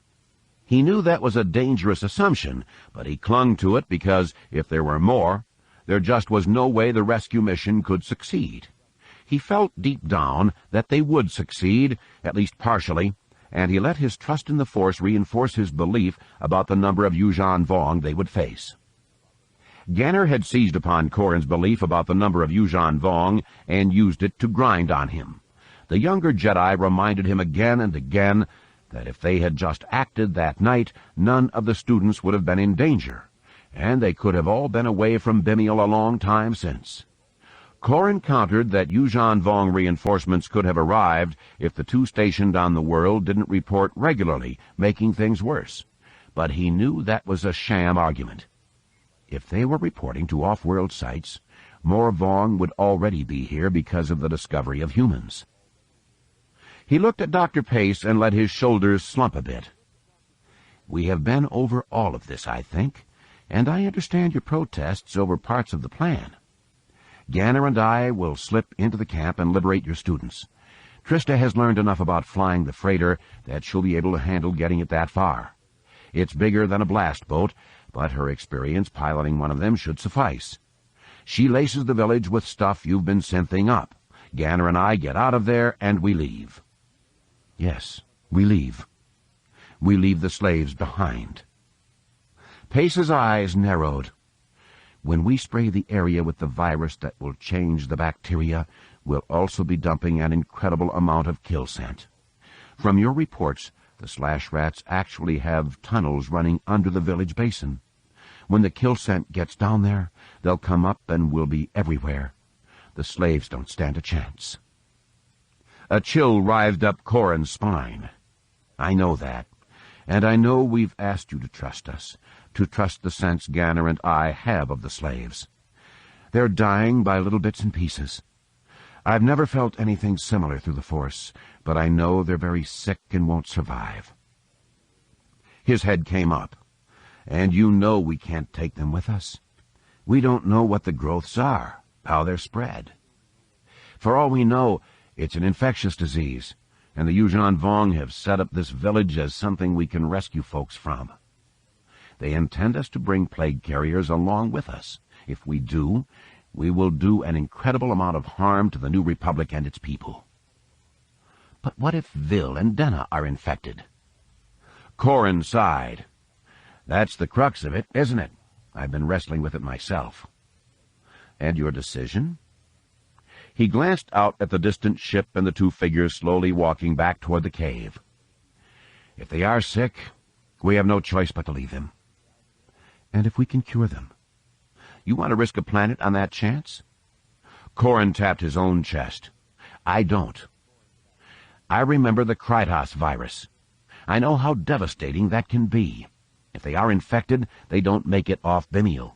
If they aren't, we get them out and into evac suits on the freighter. The same goes for Ganner and me, just to safeguard you against the chance that we do develop a problem. And if you do, you expect us to space all four of you?" Corran turned and looked at her. "You know, Doctor, some choices just aren't easy. Spacing Ganner might break Trista's heart. I've got a wife and kids, and I think they'd not be too pleased at my dying. But when I have to choose between my death and the potential death of billions, I know which is the better choice. I serve the Force, and the Force is life itself. It doesn't make the decision easy, but it makes it easier." Pace snorted, then shook her head. "You make it sound so simple." "From one point of view, it is." Corran sighed. "I doubt, though, the Vong share that point of view. So this is going to be just plain hard and painful." Chapter 27. Jaina Solo sat huddled and anonymous in the midst of the pilots gathered for Colonel Darklighter's briefing in the main cabin of Senator Aklaw's Lambda-class shuttle Impervious. Despite the colonel's relative youth, he was one of the oldest people in the room. Jaina found it disturbing that many of the pilots tended to be closer to her age than not, and she had the feeling that one who had piloted an Ugly was her younger brother's age. In addition to the pilots from Rogue Squadron and the two squadrons of Uglies, the pilots for the various freighters had joined the briefing. Alego sat forward of them and off to the side, as if he were more an observer than a participant, despite the fact that his shuttle had been tasked with moving to a point position directly in line toward whichever direction from which the Yuuzhan Vong staged their attack. Gavin nodded to Major Varth, and she keyed up a holograph of one of the Coral skippers. "You've seen skips before and have engaged them in space combat. We have no idea what sort of role they will play in ground support of an attack, but their plasma bolts will undoubtedly kill folks who get in the way of them. Our job will be to engage the skips and keep them from their ground support role. That's our primary mission, and will belong to the Rogue and Savage squadrons." The Savage pilots nodded and slapped each other's backs. The Uglies had been divided into new squadrons here on Dantooine, with Savage being made up of Uglies like clutches that had shields. The Rogues had referred to the squadron as Salvage Squadron at first, but the pilots proved game, so the Rogues didn't rib them too much. "The fact is that we know they're likely to take a lot of casualties in the coming assault. Their ships aren't capable of handling the wear and tear ours are." The other squadron, designated Tough, consisted of the less powerful ships, including those armed with ion cannons or lacking shields. Gavin turned toward those pilots, all of whom had donned red scarves to give them a rakish air, and it worked, even for the Gamorrean aft gunner in an old shieldless Y-wing. "You will be given a ground attack mission. As we pull the skips off, you can harry the ground troops. We have no idea what, if anything, they have as ground transport. Taking anything big out will be important, and you should use proton torpedoes or concussion missiles on them. but only with a very specific attack strategy. Major Varth hit some keys on her datapad, and the static holograph shifted to an animation. The best guess idea of a Yuuzhan Vong ground vehicle, shown as a giant beetle-like creature moving on thousands of little feet, moved along slowly as a trio of ships came in at it. The first two made strafing runs, coming in high and spraying flicker darts over the vehicle. The third fighter came in low and drilled one proton torpedo at the target. The Yuuzhan Vong vehicle used black holes to pick off the laser darts and let the proton torpedo through. The missile detonated, lifting the beetle and cracking it in half before dumping it back on the ground in pieces. Gavin half smiled. Again, we don't know what Vong ground craft will look like. We used a beetle because we know they use beetles. Regardless of what they look like, the idea is to overwhelm them with laser fire, then drive a torpedo into the craft. The purple striping around Alagos's eyes tightened. Colonel, forgive me, but is not this strategy based on wishful thinking? We have no idea how many Dovin Basil's such ground vehicles would have. It could be we would be wasting torpedoes. Gavin nodded wearily. I agree, but the chance to kill a lot of Vong is worth that chance. Moreover, whatever heavy weaponry that thing is packing could hurt us, so we have to eliminate them. Something clicked in the back of Jaina's brain. She raised a hand. Flight Officer Solo? Forgive me, Colonel, but something you just said combined with what the Senator said. The gravitic anomaly the Dovin Basil creates just sucks in a proton torpedo and crushes it down, preventing detonation or containing it. That is what we think happens.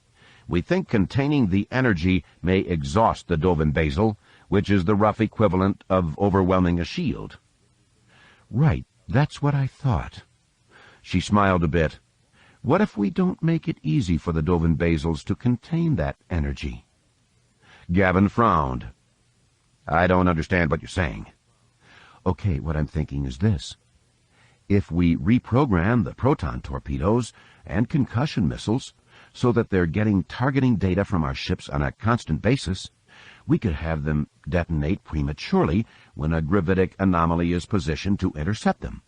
The missiles go off, releasing all that energy.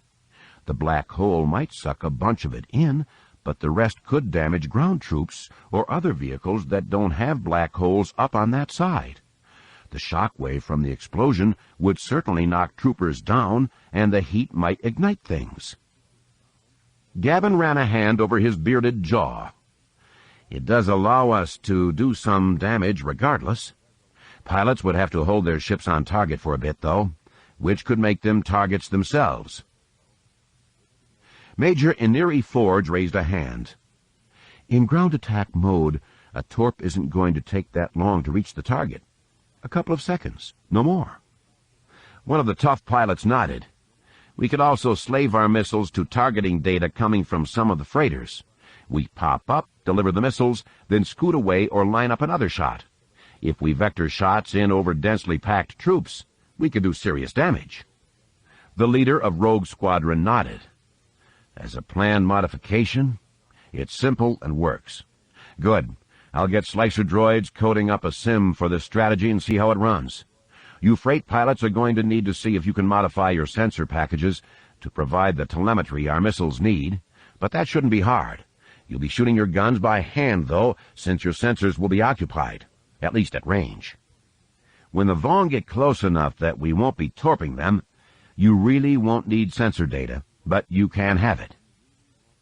Gavin chewed his lower lip for a moment. Look, all of you, this is not going to be an easy fight.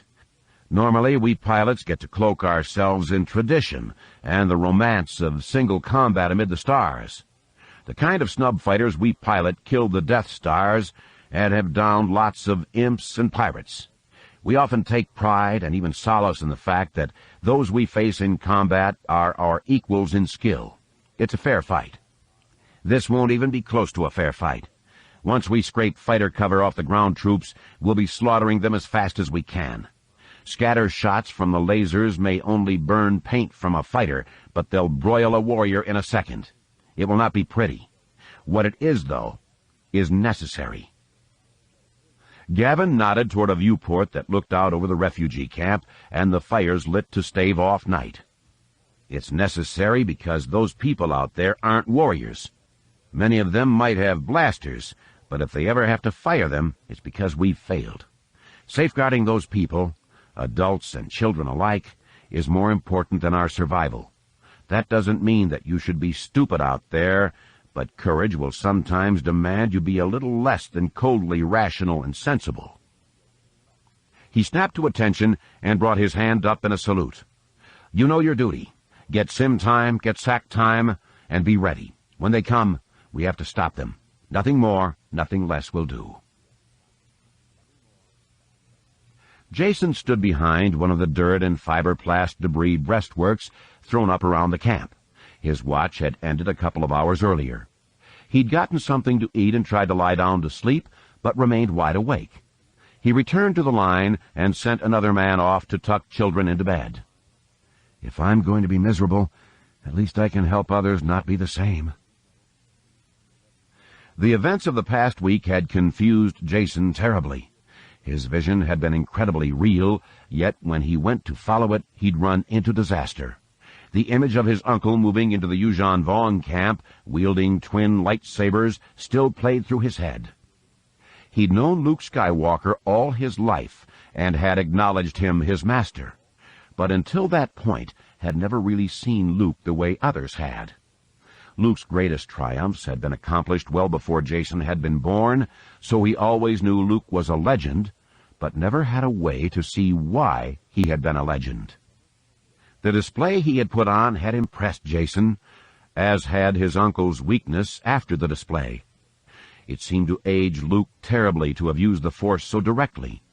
Once on the Courage, the autopilot had been set, and Luke retreated to meditate and recover from the ordeal, leaving Jason to tend to the cut on his own face.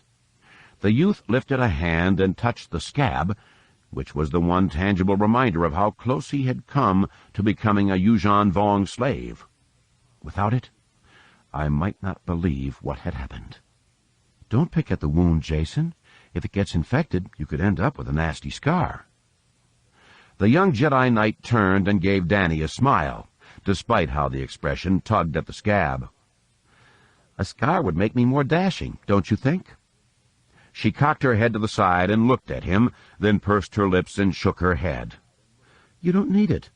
You're perfectly handsome as it is, provided you get rid of the worry in your eyes. Jason blinked. Not worry, just confusion. And it shouldn't be that evident, unless you're reading me through the Force. I have been practicing what Jaina has shown me, but I've mostly been focusing on light lifting and keeping my feelings to myself.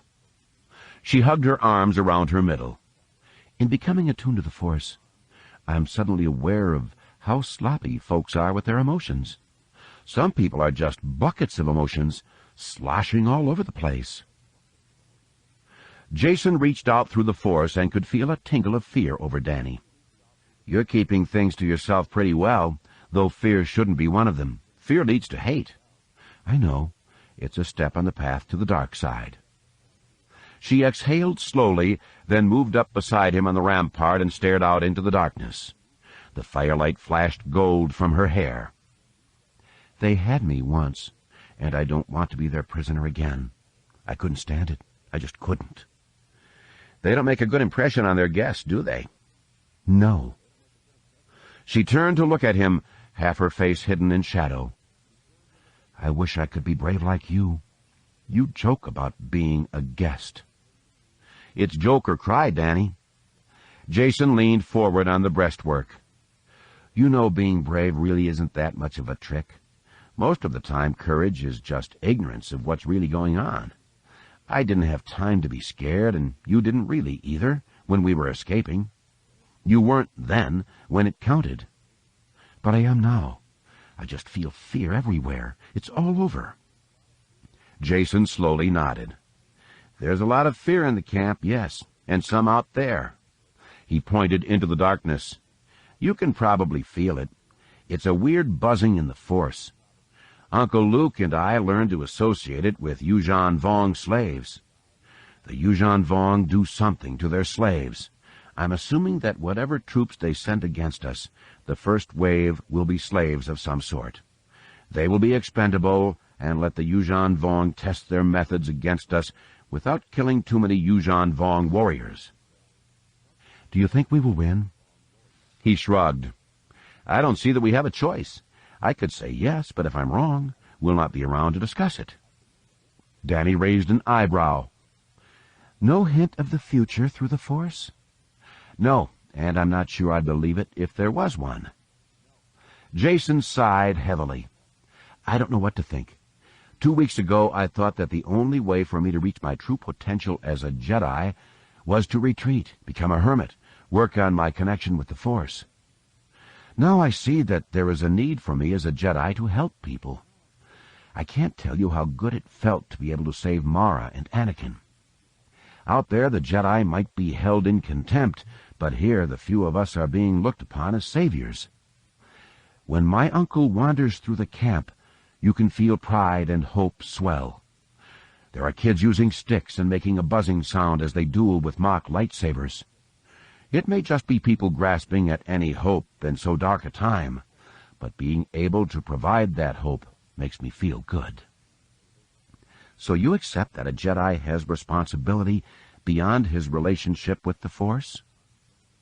I'd not thought about it in exactly those terms, no, but I guess I'd have to answer yes. He shifted his shoulders uneasily.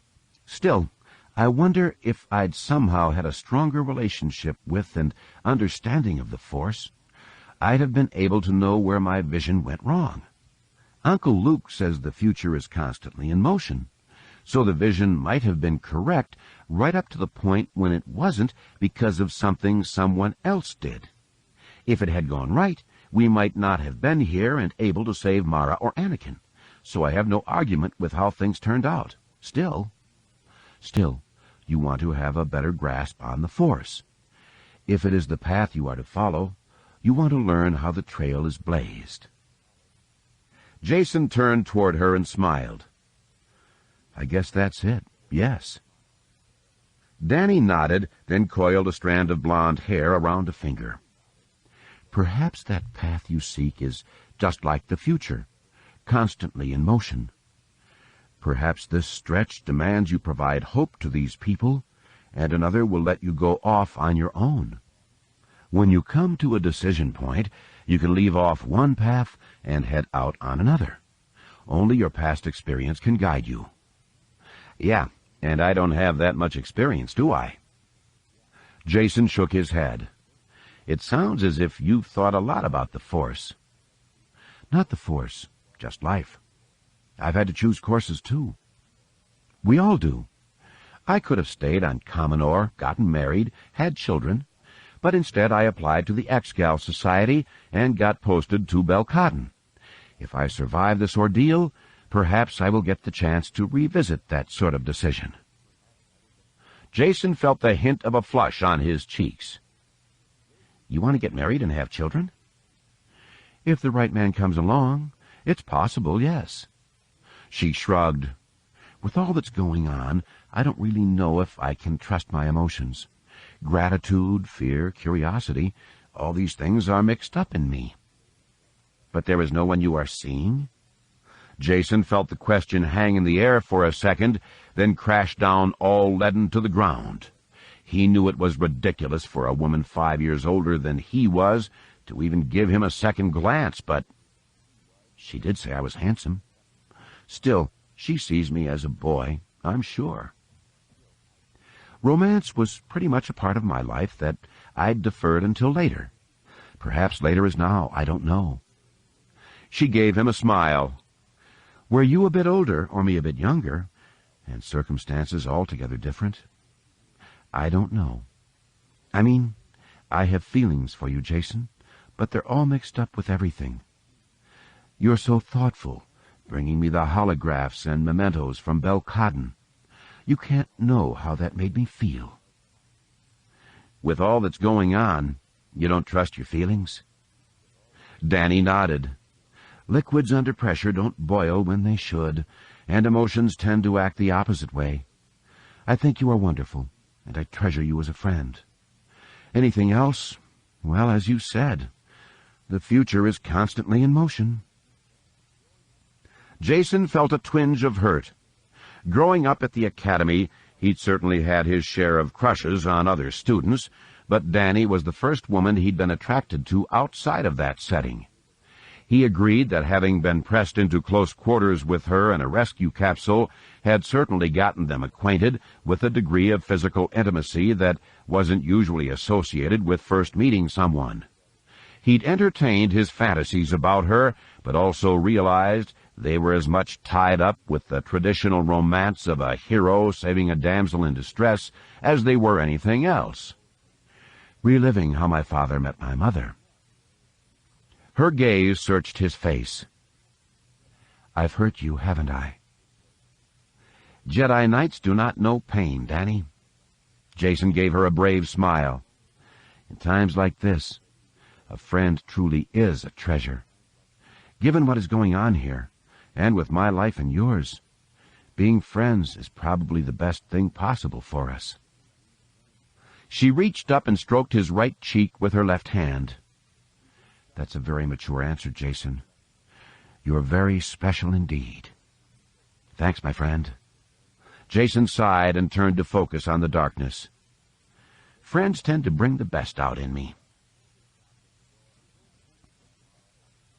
Anakin stopped as the door on the cabin used by Mara and his Uncle Luke slid open. Luke emerged and smiled at his nephew. "She's resting for the moment." The boy nodded. "I won't disturb her." He pointed back over his shoulder down a passageway.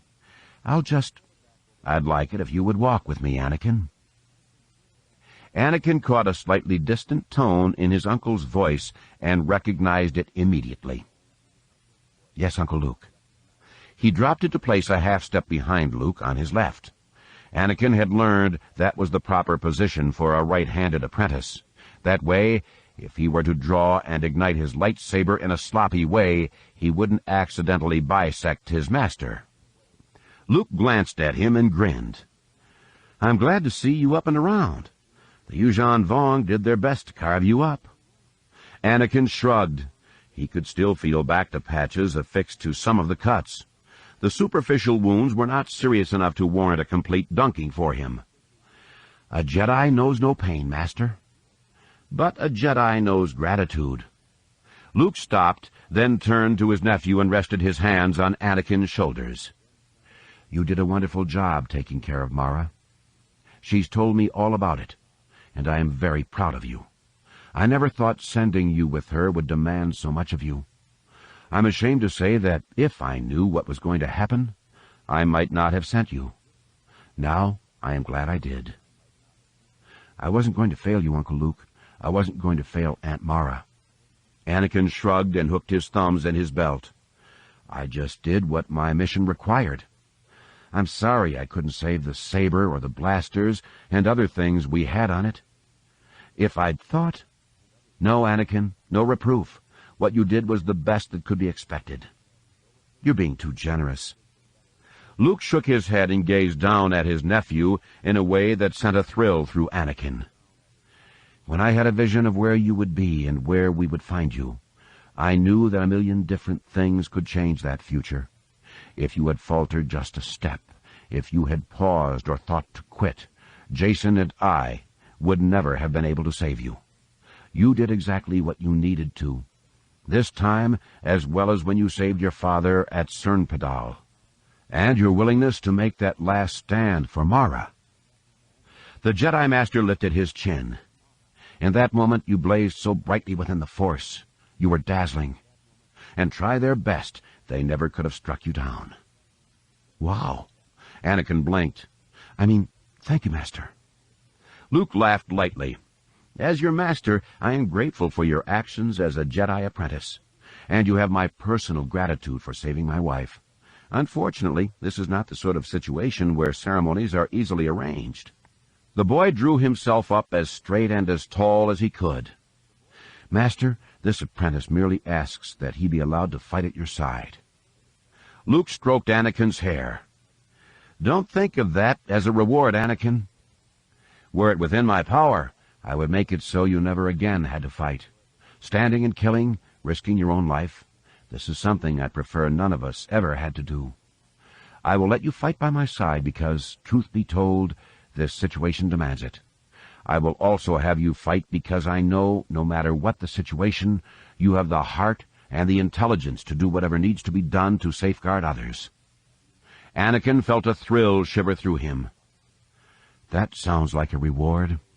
Not from my point of view." Luke sighed. "I guess we'll just have to convince the Yuuzhan Vong that my point of view is the right one, so they'll realize there is no reward for their actions." Chapter 28. Night had fallen thick and hard before the first warning was sounded.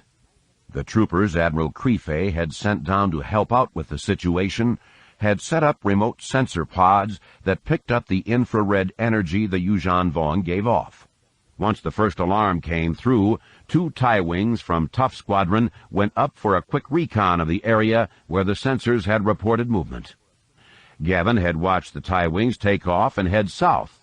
They became distant pinpoints of light to the naked eye, but situated in his cockpit, he was able to follow them on his primary monitor. He listened to their comm chatter and heard one pilot's voice strain as he saw a long column of Yuuzhan Vong coming in. Out there, 5 to 6 kilometers distant, reddish ground fire reached up toward the fighters. They were able to avoid it fairly easily and still managed to report back what they saw. "Multiple contacts, Command. Ground troops on foot, as well as 2 large vehicles and 12 smaller ones. Gravitic anomalies and plasma cannons on the big ones, plasma cannons on the smaller ones. Air contacts coming on now. We're scooting." Gavin hit a button on his comm unit. "This is Rogue Leader to all rogues. Light them up. The enemy is out there, and we're going to pulverize them." He keyed in his ignition sequence and waited for his power and weapon systems to go green. "Ketch, monitor base tactical frequency and flash the button when there is an emergency." The droid warbled a positive reply. Gavin shunted power to his repulsor lift coils, then nudged the throttle forward. Once he was up and moving, he clicked the switch that locked the S-foils in combat position and ruddered the fighter around to 180 degrees. "One flight, on me."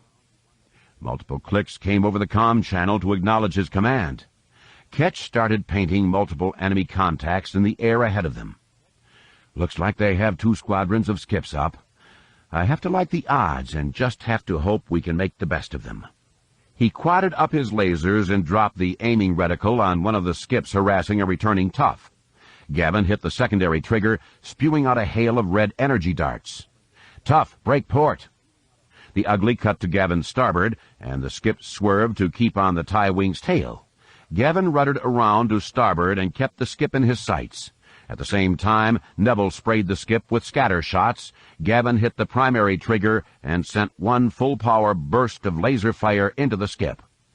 The black hole being used to pick off the Quarren shots did warp the flight path of the bolts Gavin had triggered, but managed only to draw them in toward the Dovin Basal, creating the black hole. The bolts hit and burned through the coral skipper's stony flesh. Something evaporated in a burst of steam, then the skip's aft began to drop. Seconds later, the last of the laser bolts burst from the other side of the craft. For a half-second, the skip hung in the air, its nose pointing skyward. Then Neville's second flicker-shot barrage stippled the skip with glowing red points. One must have hit a Dovin Basal, killing it, because the skip then plummeted from the sky and crashed unseen into the ground below. Ahead of Gavin, the sky lit up like the Coruscant cityscape during a celebration of Liberation Day. Plasma bolts arced into the sky. Laser bolts, both red and green, as well as blue ion bolts, slanted down toward the ground. Flashes of color illuminated the 2 huge shadowy shapes moving through the night, but Gavin could not make out much in the way of detail. He almost asked Ketch to switch him over to ground attack mode on his sensors so he could get an idea of what the Yuuzhan Vong were bringing to assault the base, but incoming fighters demanded his attention. And they'll get it. He spitted one on his aiming reticle and tightened up on the trigger. My undivided attention. The nervous anxiety of the pilots woke Luke first, but the roar of the snub fighters taking off guaranteed to keep him awake. He pulled a tunic on, then looped his lightsaber belt over his shoulder before emerging from his tent. He watched the fighters head south and just for a moment wished he could be up there in one of them, once again with R2 behind me, rolling through a dogfight. He shivered, knowing that such remembrances were not quite the thing a Jedi Master should dwell on. An affinity for combat was a necessary evil, but one that could be tolerated only when a Jedi held himself back and used it only to defend people. Seeing the line between offensive action and defensive was, at the best of times, difficult. But as he watched sleepy people emerge from tents, rubbing their eyes and beginning to murmur, he knew where it lay in this case. Mara appeared at his side. "Where do you want me?" The urgency in her voice belied the weariness on her face. "You want the honest truth?" Mara hesitated for a moment, then nodded. "I trust your judgment, Luke." "Good. I want you to find Leia. She's going to be running around hurting the non-combatants. Right now, I need you to be there and back her so we don't get any grief from them. I know you want to be—" Mara reached out and touched a finger to his lips. "I said I trusted your judgment. I trust you will have me where you need me, and if I am needed elsewhere, you will let me know." Luke reached out and pulled Mara into a firm hug. "I love you very much, Mara, for this and for everything else." "I know, Luke." Mara pulled her head back a bit, then rested her forehead on his, noses touching. "Each of us doing our parts will defeat the Yuuzhan Vong. Count on it." "I do." Luke kissed her and held her as if it would be the last time, then reluctantly let her slip from his arms. "May the Force be with you, and you, my love." She winked at him and backed away toward the center of the camp. "When you need me, I'll be there." He nodded, then jogged out toward the southern perimeter. He quickly found Colonel Brilnalim, a Twi'lek in charge of the New Republic troopers, scanning the distance with a pair of macro binoculars. Luke sensed frustration coming off the commando leader, so did nothing to disturb him. The Twi'lek turned and offered him the vision device. "Perhaps you can see something more than I can." Luke waved the macro binoculars away. "The Yuuzhan Vong are out there, but that's obvious. The troops are likely slave forces. They want to bear the brunt of the casualties. Where do you want me?" Brilnalim pointed over toward the southeast. "You? I'd like there. Your nephew's off to the southwest. Let me know anything you feel that is odd, and I can send scouts out." "As ordered, Colonel." Luke turned and found his nephews hanging back a bit. "Did you hear?" Jason nodded. "Yes, Anakin and I go over there. You're over here. We report whatever is odd." "Right. No going yourselves to investigate. Understand?" Colonel Brilnalim's Leku twitched as he came around. "You better understand. No heroics. My troops will shoot things they don't understand, and a Jedi sneaking around will be one of them. Got it?" "Yes, sir," the two young Jedi Knights said in unison. Luke and the Colonel exchanged smiles. "Good, get to it. I like having 3 Jedi on my line. I just hope none of us will have to see too much action." "Tough 7 here. I could use some cover on my attack run." Jaina clicked on her comm unit. "Rogue 11 on you, T-Sev." "Thanks, Dix." The Jedi pilot rolled her X-Wing up on the port stabilizer and came around on a heading that put her to starboard of the X-Scepter, heading in at the ground formation. The TIE interceptor wings on the X-Scepter spat laser darts past its long X-Wing nose, scything down rows of Yuuzhan Vong troopers. Though Jaina could not see much in the green light from the lasers, she could make out that none of the Yuuzhan Vong troopers broke or ran. They also seemed small to me, stockier than I thought the Yuuzhan Vong were from what Jason described. A coral skipper came around and vectored in on the X-Scepter. Jaina shoved her stick forward and sprayed red laser splinters at the skip. It immediately sprouted a void that sucked in most of the laser fire. Jaina kept her ship coming on hard and loosed a solid quad burst in the midst of a spray, which caused the Yuuzhan Vong pilot to shy off. As he broke to her port, she rolled to port and leveled out in T-Sev's aft.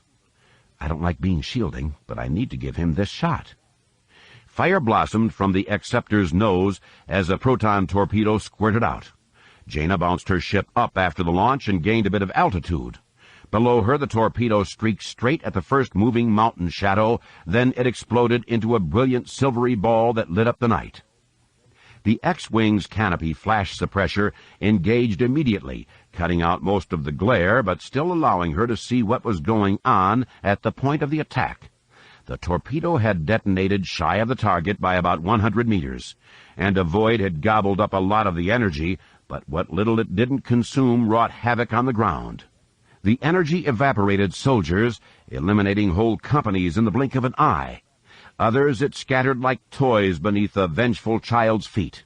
The shock wave toppled several of the smaller vehicles, which looked to Jaina like bony armored domes mounted on brush-bristle cilia.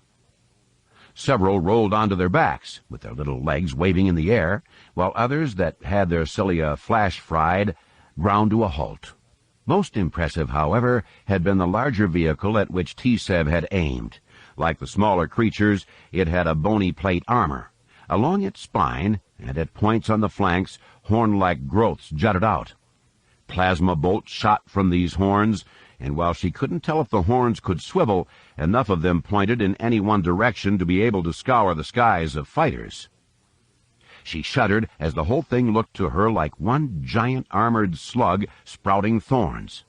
Jaina rolled hard to starboard, then side-slipped back to port before triggering a burst at the thing, which she arbitrarily decided to call a range, short for mountain range. A void snapped her shots up, and the range launched plasma in her direction. She juked her way clear of most shots and heard the static of her shields absorbing damage from the others. Her sensors reported other gravitic anomalies, which she assumed were Dovan basals trying to take her shields down, but her compensator sphere had been expanded to fend off that sort of assault. She pulled up and throttled forward into the battle above the convoy. As she inverted her fighter to climb, she saw other ground detonations of proton torpedoes. It looked to her as if they had also gone off prematurely, which killed a lot of troopers and toppled the little creatures. She was glad to know her strategy would have some effect, but she feared it would not be enough. "Sparky, what's the distance between the most forward and most distant ground explosions?" The droid scrolled the answer up on her secondary monitor. Jaina shivered. The distance made the Yuuzhan Vong column at least 5 kilometers long. It doesn't matter how well we shoot.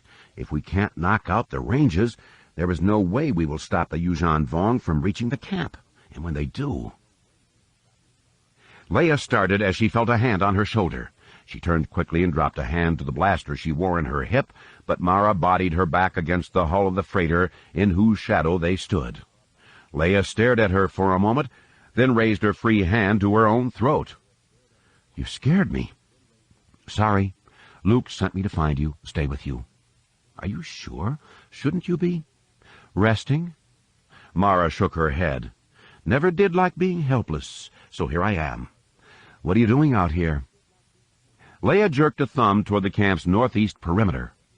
"People have been coming into the center of the camp, but a couple of families from out here have not. I wanted to check on them. I was heading out, and then, I don't know, I got a feeling." Mara's head came up, and she peered off past the edge of the freighter. "Something wrong?" "Nothing like that." Mara nodded, then unclipped her lightsaber from her belt. "You got nothing at all, right?" "What?" Mara pointed at one of the tents.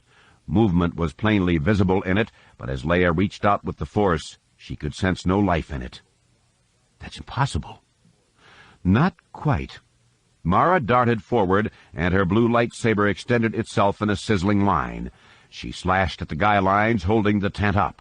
It collapsed over 3 figures for a second, then they clawed their way free of the red fabric. The trio of Yuuzhan Vong warriors stood there for a moment, looking tall, but because of what they wore, hardly like the lean figures others had described. A pale pseudo-flesh covered them save for the claws that projected through it and where it hung like a hood back off their heads. They had also pulled on clothes. At their feet, revealed by the shredded folds of the tent, Leia saw 3 naked bodies covered in blood. In an instant she knew what had happened. Some of the Yuuzhan Vong had slipped into the camp, had killed refugees, and were using Uglith maskers to make themselves appear to be human. If others have mixed with the real refugees, innocent people might be slaughtered. The desire to run off and raise an alarm warred with her seeing the 3 warriors turn to face Mara and her lightsaber.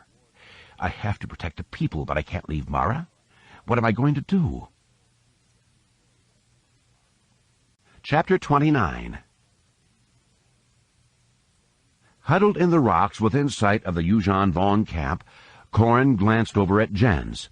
The student tech sat with her back to a big rock, her knees drawn up, with a blocky remote balanced on them. She flicked a couple of switches on the device, and a small spherical probe started to hum as it rose from the ground. An antenna telescoped up, and a small suite of sensors deployed themselves from the bottom. Corrin nodded to her, and she sent the probe arcing around to the left to come in at the camp from the north. The little black ball floated gently down into the camp. It circled several of the smallest shells, then darted directly toward the mid-size ones.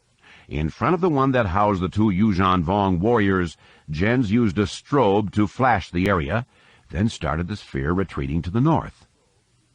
The 2 warriors boiled out of their shells and pointed at the probe.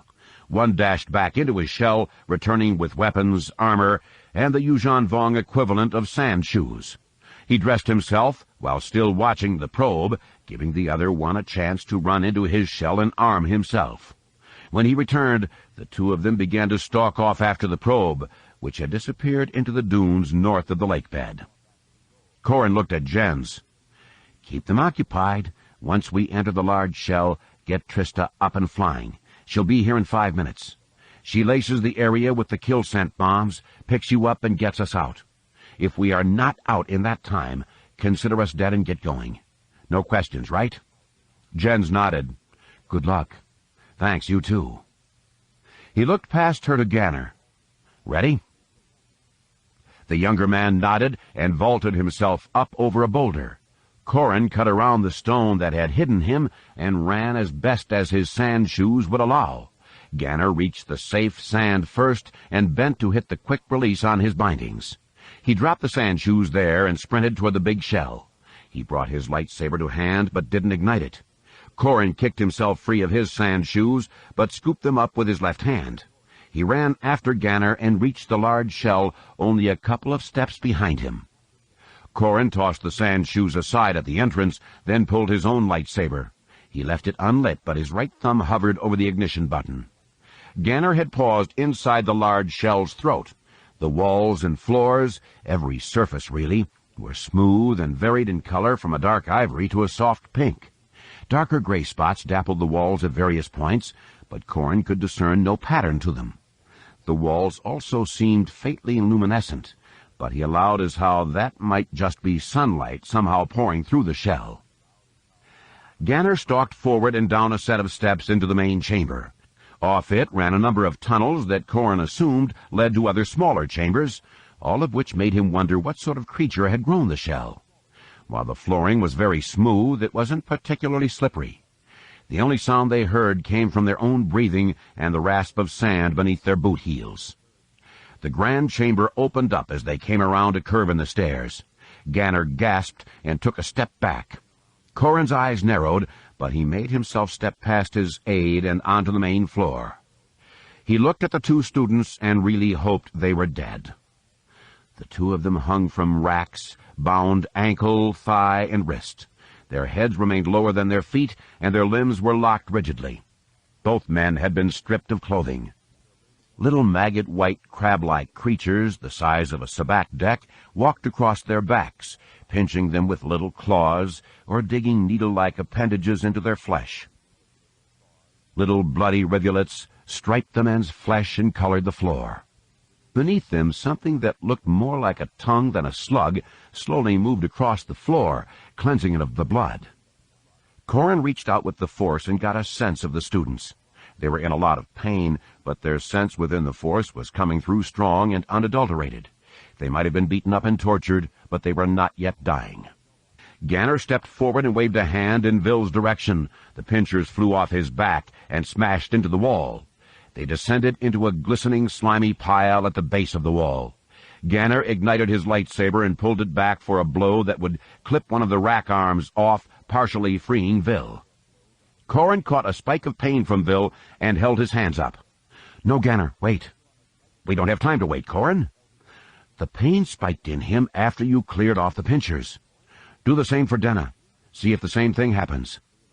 Ganner nodded, and the pincers on the other student flew off. Pain spiked in Denna, and Corin caught the related tightening of the arm restraints.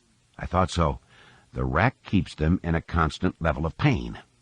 "Why?" "I don't know." Corin stared at Ganner with disbelief. "We're dealing with Vong logic here. I don't know what they are thinking or why they do what they do. We just have to find a way to get these guys out of these restraints." Corin's comlink buzzed. "Horn, go ahead. Jen's here. The Yuuzhan Vong are headed back your way. They stopped chasing the probe." "Not good. Buzz them. Do something to attract their attention. We need some time." "You won't have much. Trista is inbound." "Sith spawn." Corin's nostrils flared. No time to play, no time to think. Ganner raised his lightsaber again. "We cut them free?" "And if one cut won't do it, the restraints tighten and pop their arms out of their shoulder sockets or tear them clean off. No good." "What do we do?" Corin raked fingers back through his brown hair, then stepped up to Denna and stabbed his stiffened fingers deep into the man's armpit. Through the force, he could feel a jolt of pain running through the man. He also saw the rack's restraints slacken slightly. That's it. They're being held in a constant level of pain. If the rack senses too much, it lets the pressure off. We have to put them in more pain, a lot of pain, to get the rack to release them. The younger Jedi frowned. "How? Beat them up? Break some bones? Stab them with lightsabers?" "It would do the trick, but it would kill them, obviously." Corin smiled grimly. "I will just have to make them think they're in pain." Ganner's head came up, and he gave Corin a respectful nod. "Ah, yes. Get to it." "Not that easy." Corin began to roll up his left sleeve. "It will take some work." "What are you talking about?" "Ever broken a limb?"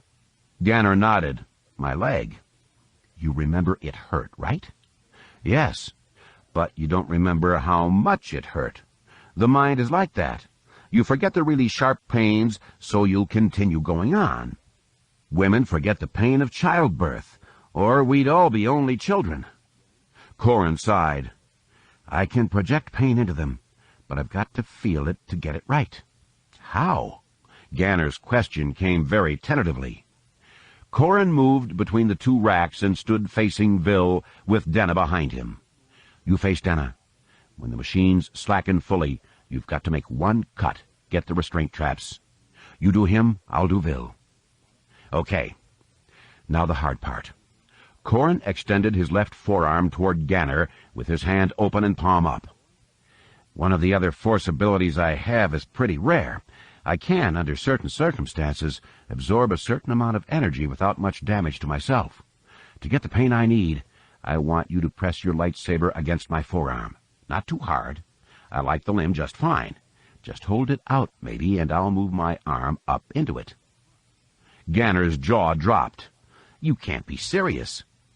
"You want to save these two or not?" But nothing. Are you ready?" Ganner nodded and extended the lightsaber. Corin could feel the buzz of it against his flesh as he slowly raised his arm. The blade's heat vaporized hairs, filling the area with the stink of singed protein. Corin knew that the scent was nothing compared to what would follow. He swallowed once, hard, then flattened his hand and raised his arm another centimeter. Silver agony flashed right up his arm and into his brain. By reflex, he started to use a Jedi technique to shunt the pain away, but then stopped himself. He concentrated, soaking in the energy of the blade. He looked out through slitted eyelids and saw his flesh reddening, then beginning to blister. Smoke rose from it, and the pain built. Then, as he saw the first hint of charring, he latched onto the force and poured the torment out and into the students. 1 second, 2, 3. Corin let the burning sharpness flow through him and into Vil and Denna. They twitched while he trembled. They shrieked while his flesh crackled. His clenched jaw ground his teeth together, and he tasted blood. The racks slackened, dropping each student half a meter toward the floor. The restraining straps snapped taut, all glossy and black like wet leather. Corin ignited his own lightsaber and whipped the blade around, severing each strap. Then he dropped to his knees and fell over Vil's prostrate form. Gasping for air, Corin tried to employ the Jedi technique for shunting away pain, but he couldn't focus enough to do it. The world began to swim and darken at the edges. He was mindful enough to thumb his lightsaber off. Then he wavered between complete collapse and the need to get up, get moving. He heaved his torso upright and would have gone all the way over, but Ganner caught the collar of his robe. "Corin, are you functional?" "Yes." He let the worrying Ganner's voice appeal to his own sense of vanity, injecting steel into his spine. "It just wouldn't do for Ganner to see me as weak." He struggled to get his left foot under him, and Ganner reached for his left arm to help him up. But Corin hissed a warning. "Don't touch the arm." "How bad is it?" "Pretty, crusty, I guess." Corin was thankful his sleeve had slipped down over the arm, but his blackened fingers told him more than he needed to know. He staggered upright, then hugged his left arm to his chest. "How are they?" "Out cold. We'll have to drag them." A sharp hiss and a whip crack cut Ganner off. Corin slowly straightened up and glanced at the stairway back to the lake bed. The two Yuuzhan Vong warriors stood on it, tall and daunting, their maroon armor and greenish leathery joints accentuating their alien nature. The lead warrior barked an order at the two Jedi and punctuated it with another whip crack of an amphistaff. Corin forced a bit of a laugh. "Looks like they don't like the dragging idea, Ganner. Seems another plan will be required to get us out of here." Chapter 30. From out of nowhere the image of her husband flashed into Leia's head, and her question was answered. With a grim smile, she pulled her blaster and pumped 2 shots into the first of the Yuuzhan Vong. The red bolts hit him shoulder and chest, spinning him about. Thick pus sprayed from the Uglith masker, drenching the second warrior. The third leapt toward Mara, his claws rending the air between them. The second warrior flicked a hand at Leia even as she brought her blaster to bear on him. Something thin and sharp spun through the air and caught her in the right forearm. Pain shot up to her shoulder, and she lost her grip on the gun. As it fell toward the ground, she stooped to get it with her free hand, then looked up to see her attacker leaping toward her. On her knees, Leia reflexively raised her left arm to fend off the Yuuzhan Vong, but the warrior never reached her. Bolfer, little more than a gray blur, tackled the Yuuzhan Vong in midair. The two of them hit the ground hard and rolled, with the Yuuzhan Vong finally succeeded in throwing the Nogri off him. Bolfer arced through the night and bounced once before rolling into the red tangle of tent and corpses. The Yuuzhan Vong he'd tackled got up and took a step toward Leia, then faltered. He fell to his knees, with the Uglith masker sloughing off slowly. The hilt of a Nogri dagger protruded from the Yuuzhan Vong's breastbone, and when the Yuuzhan Vong fell face forward, Leia caught the glint of the blade's blackened tip stabbing out of the alien warrior's back. Beyond the dead warrior, Mara faced her foe with a fierce expression on her face. She'd reversed her grip on the blue lightsaber, letting the blade parallel her right forearm. She extended her left hand, then crouched, waiting and watching. The Yuuzhan Vong likewise crouched, his hands flexing. He hunched his shoulders and shifted his weight. Mara took a half-step forward and ducked her head toward him. The warrior leapt at her, but Mara had already pulled back from her feint. His claws flashed through where her head should have been. Mara pivoted on her right foot and brought her right arm around in a stroke that passed through where the warrior's belly was. The Uglith masker melted away from the blade's searing touch. Then the warrior's flesh smoked as the blade opened him from hip to hip. Mara spun away from him, yet the Yuuzhan Vong still scratched her right thigh as he collapsed. Coming around full circle, she slashed the blade low and cleaved it cleanly through his neck. His body convulsed, and his head, which rolled a meter or two away, gnashed his teeth for the remaining seconds of life. Mara ran to Leia. "How badly are you hurt?" Leia shook her head, then started as the thing in her arms sprouted legs and tried to pry itself from her flesh. Mara reared back and tapped the razor bug with the tip of her lightsaber, killing it. Leia batted at the dead bug with her left hand and finally knocked it loose from her flesh. Yuck! Mara tore the sleeve from her robe and quickly wrapped it around Leia's arm. We'd better get that looked at. Later, there might be more Yuuzhan Vong with the refugees. We have to check. Leia looked up. Where's Bolfer? I don't know. Mara stood and helped Leia to her feet. He was back over here, wasn't he? Near the tent? Yes. Leia ran over to the ruins of the tent, then stopped and sank to her knees again. Emperor's black bones, no. The Nogri lay on his back, his sightless eyes staring up at the sky. The Yuuzhan Vong's claws had sliced deeply into Bolfer's neck and chest. The Nogri, who had been tireless and fearless in his duty, looked smaller in death, more childlike and fearfully innocent. Leia shivered.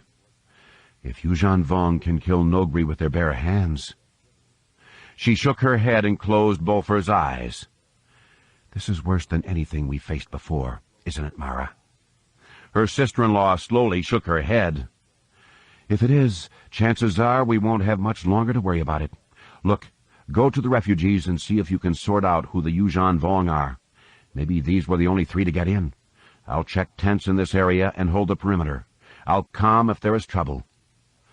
I don't want to leave you here alone. Mara gave her a brave wink.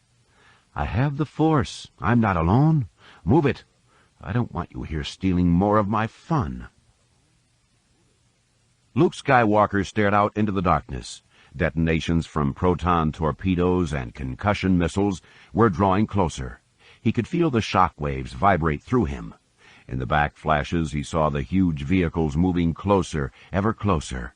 Plasma bolts filled the air with an orange glow, and more often than he wanted to acknowledge, exploded something in the air. Fiery wreckage would tumble from the sky and scatter fire and debris across the ground, doing some damage, but generally only illuminating the horde coming at them. Luke dried his left palm on his cloak, then unfastened the garment and whirled it off behind him. He gripped his lightsaber tightly in his right hand, again and again looking down to make sure the heel of his hand was over the activation plate. He reached out with the Force to gauge the distance to the front and could feel the line of Yuuzhan Vong slaves broadening as they approached the camp. One of the troopers stationed nearby looked over at him and smiled. If you're nervous, I guess there is no problem with me being nervous. Luke thought for a second and then nodded. In all the battles he'd fought, even Hoth, he'd been involved in one-on-one man-and-machine fights. Flying an X-Wing or piloting a snow speeder demanded neither less nor more courage than fighting on the ground, but it was more impersonal. His shots broke other fighters or brought down Imperial walkers, and if his foes survived, that was okay. It was part of the game, part of what made such combat noble in the eyes of many. But ground warfare was not noble. The object of the exercise was to kill as many of them as possible before they killed you.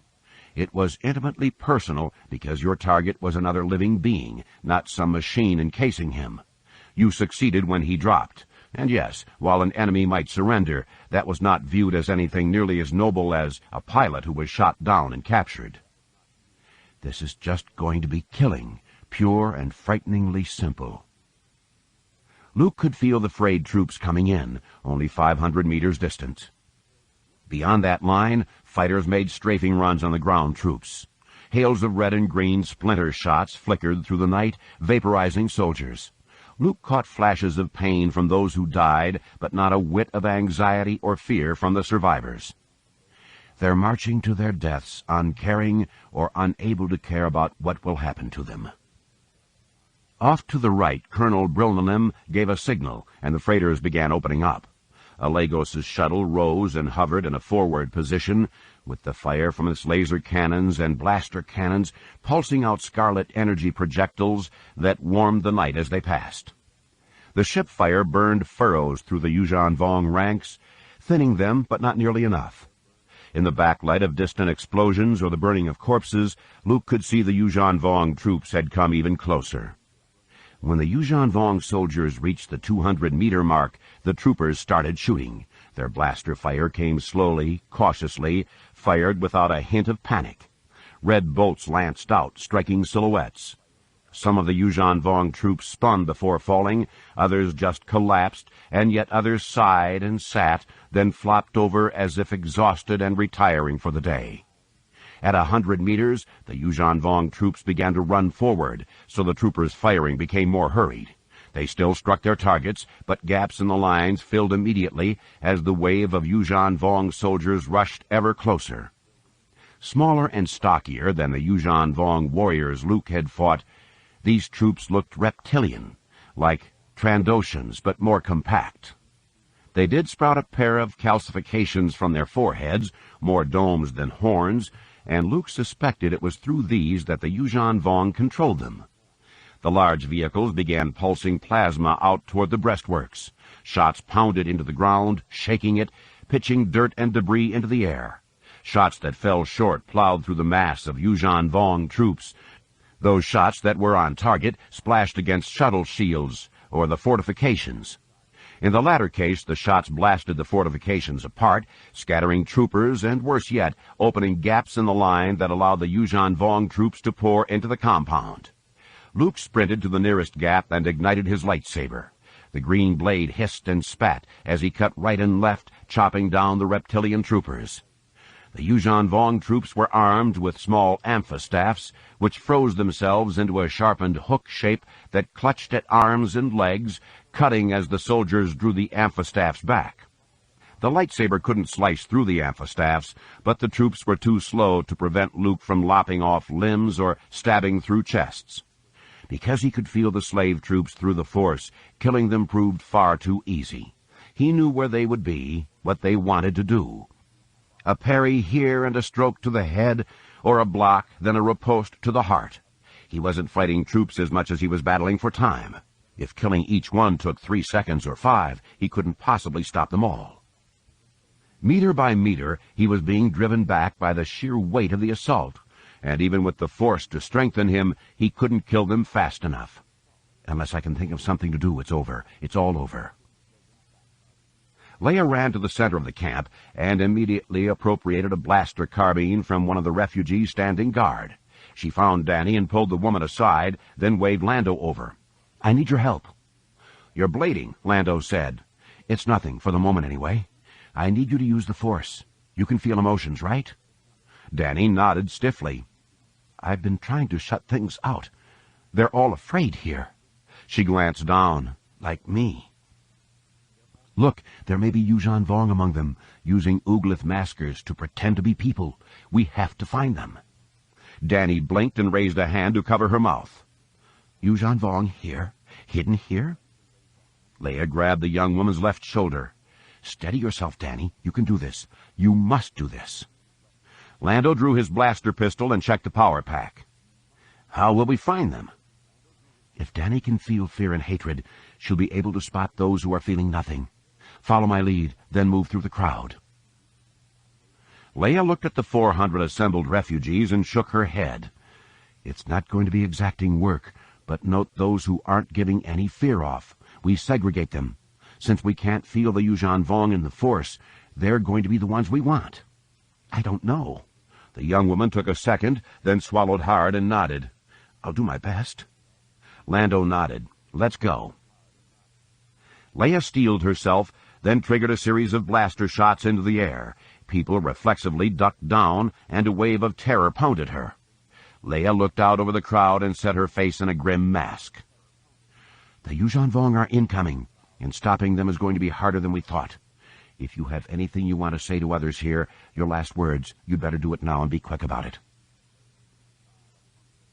A roiling storm of fear broke over the refugees, with wails and sobs punctuating it like soft thunder. Leia nodded at Danny and Lando, then the three of them began to move through the crowd, gritting it off, searching for those who found nothing to fear in Leia's announcement. Jason's green blade slashed right and left as he and Anakin attacked the flank of the Yuuzhan Vong thrust, driving Luke back. Jason didn't care about finesse or skill, he just set about butchering soldiers. What he was doing, he knew, had nothing to do with being a Jedi. Yes, he could feel it when the sparks of life winked out, but the Yuuzhan Vong slave troops felt less like living creatures to him than droids made of flesh and blood. They are alive in the same way plants are. They might once have been individuals, but now they are just puppets, lethal puppets. Jason lashed out to his right with a lightsaber, burning a gap in a soldier's spine. The soldier collapsed at Anakin's feet. The younger Jedi leapt back, then scythed his blade low through the legs of a Yuuzhan Vong trooper. That one went down and tripped up 2 others. Anakin dispatched them with quick thrusts to the backs of their necks, then flicked his left hand in Jason's direction. Beyond Jason, a trooper flew back, as if he'd been hit in the chest with a metric ton of transparasteel. The telekinetic blast cleared a path to Luke's side. Jason slipped into it, keeping the gap open. Then Anakin joined him. In a line, the trio of Jedi fended off the soldiers, cutting them down and pressing them back toward the gap. As their stand halted the thrust at that gap, a Lagos's shuttle ruddered around and laced an inferno of laser and blaster fire into the column of Yuuzhan Vong soldiery. Jason raised a hand to shield his eyes as row after row of little reptoids vanished in a brilliant blaze of light. Those Yuuzhan Vong soldiers untouched by the shuttle's lasers came on, but the Jedi dispatched them easily enough. A Lagos's action gained the Jedi some breathing room. Luke flicked his comlink on. "Thank you for the save, Senator. My fire was not effective against the larger vehicles, so I employed it where useful." The Kamasi's voice filled with gravity. "We are fortunate that the troops cannot shield themselves with voids." Anakin laughed. "Are you joking? One good push and one would back into the void of the one behind him, and so on and so on. Pretty soon they'd be all gone." Jason frowned at his brother's suggestion and would have made a comment, but Luke snapped his fingers. "That's it." "What is it?" "No time to explain, Jason." Luke looked up at the shuttle. "Senator, I need a ride." The shuttle's landing ramp descended, and a Lagos brought the ship down to hover about 5 meters above the ground. Luke leapt up and quickly ran into the shuttle. It pulled up and headed out away from the compound. Anakin blinked. "What did I say?" Jason shook his head and tightened his grip on his lightsaber. "I don't know, but I hope it works." He nodded toward the ramparts. "Until we see if it does or not, we've got work to do." Chapter 31. Before either Corran or Ganner could offer a new plan for escape, an explosion outside shook the giant shell building. The cloying odor of kill scent wafted in and down the stairs. All around him, Corran could feel slash rats gathering, coursing through the sand, looking for any morsel of food. Panic rose among the slaves, but one by one their weakening sense in the Force ended. Corran slipped past Ganner and ignited his lightsaber. "Okay, Ganner, here's the new plan. You're the telekinesis champ here, so you float the students to the rear of this shell, carve yourself an exit with your lightsaber, and get them out. You can't possibly think in your state that you can beat these 2. Immaterial, isn't it? As they say on Tatooine, when being hunted by a crate dragon, you don't have to be faster than it is, you just have to be faster than the slowest guy in the group you're with. I'm the slow guy here, and you're getting them out." Corran raised his left hand and extended 2 fingers toward the Yuuzhan Vong.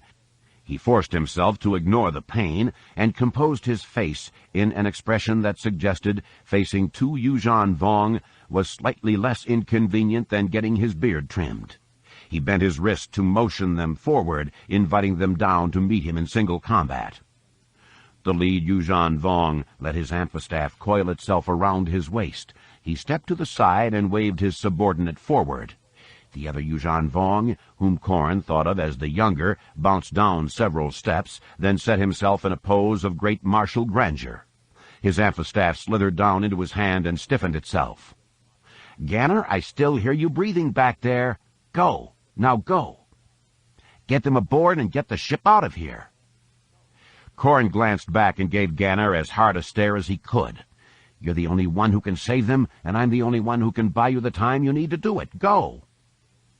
The younger Jedi Knight nodded once, then gestured, and the 2 students rose from the floor as if on invisible stretchers. Ganner started walking backward into one of the many tunnels, with the two of them floating behind him. The younger Yuuzhan Vong came down 2 more steps and raised his amphistaff like a spear, ready to throw. The elder Yuuzhan Vong hissed something, stopping his subordinate. Corrin twirled his silver lightsaber blade around in a humming circle, then moved to interpose himself between the Yuuzhan Vong and Ganner's line of retreat.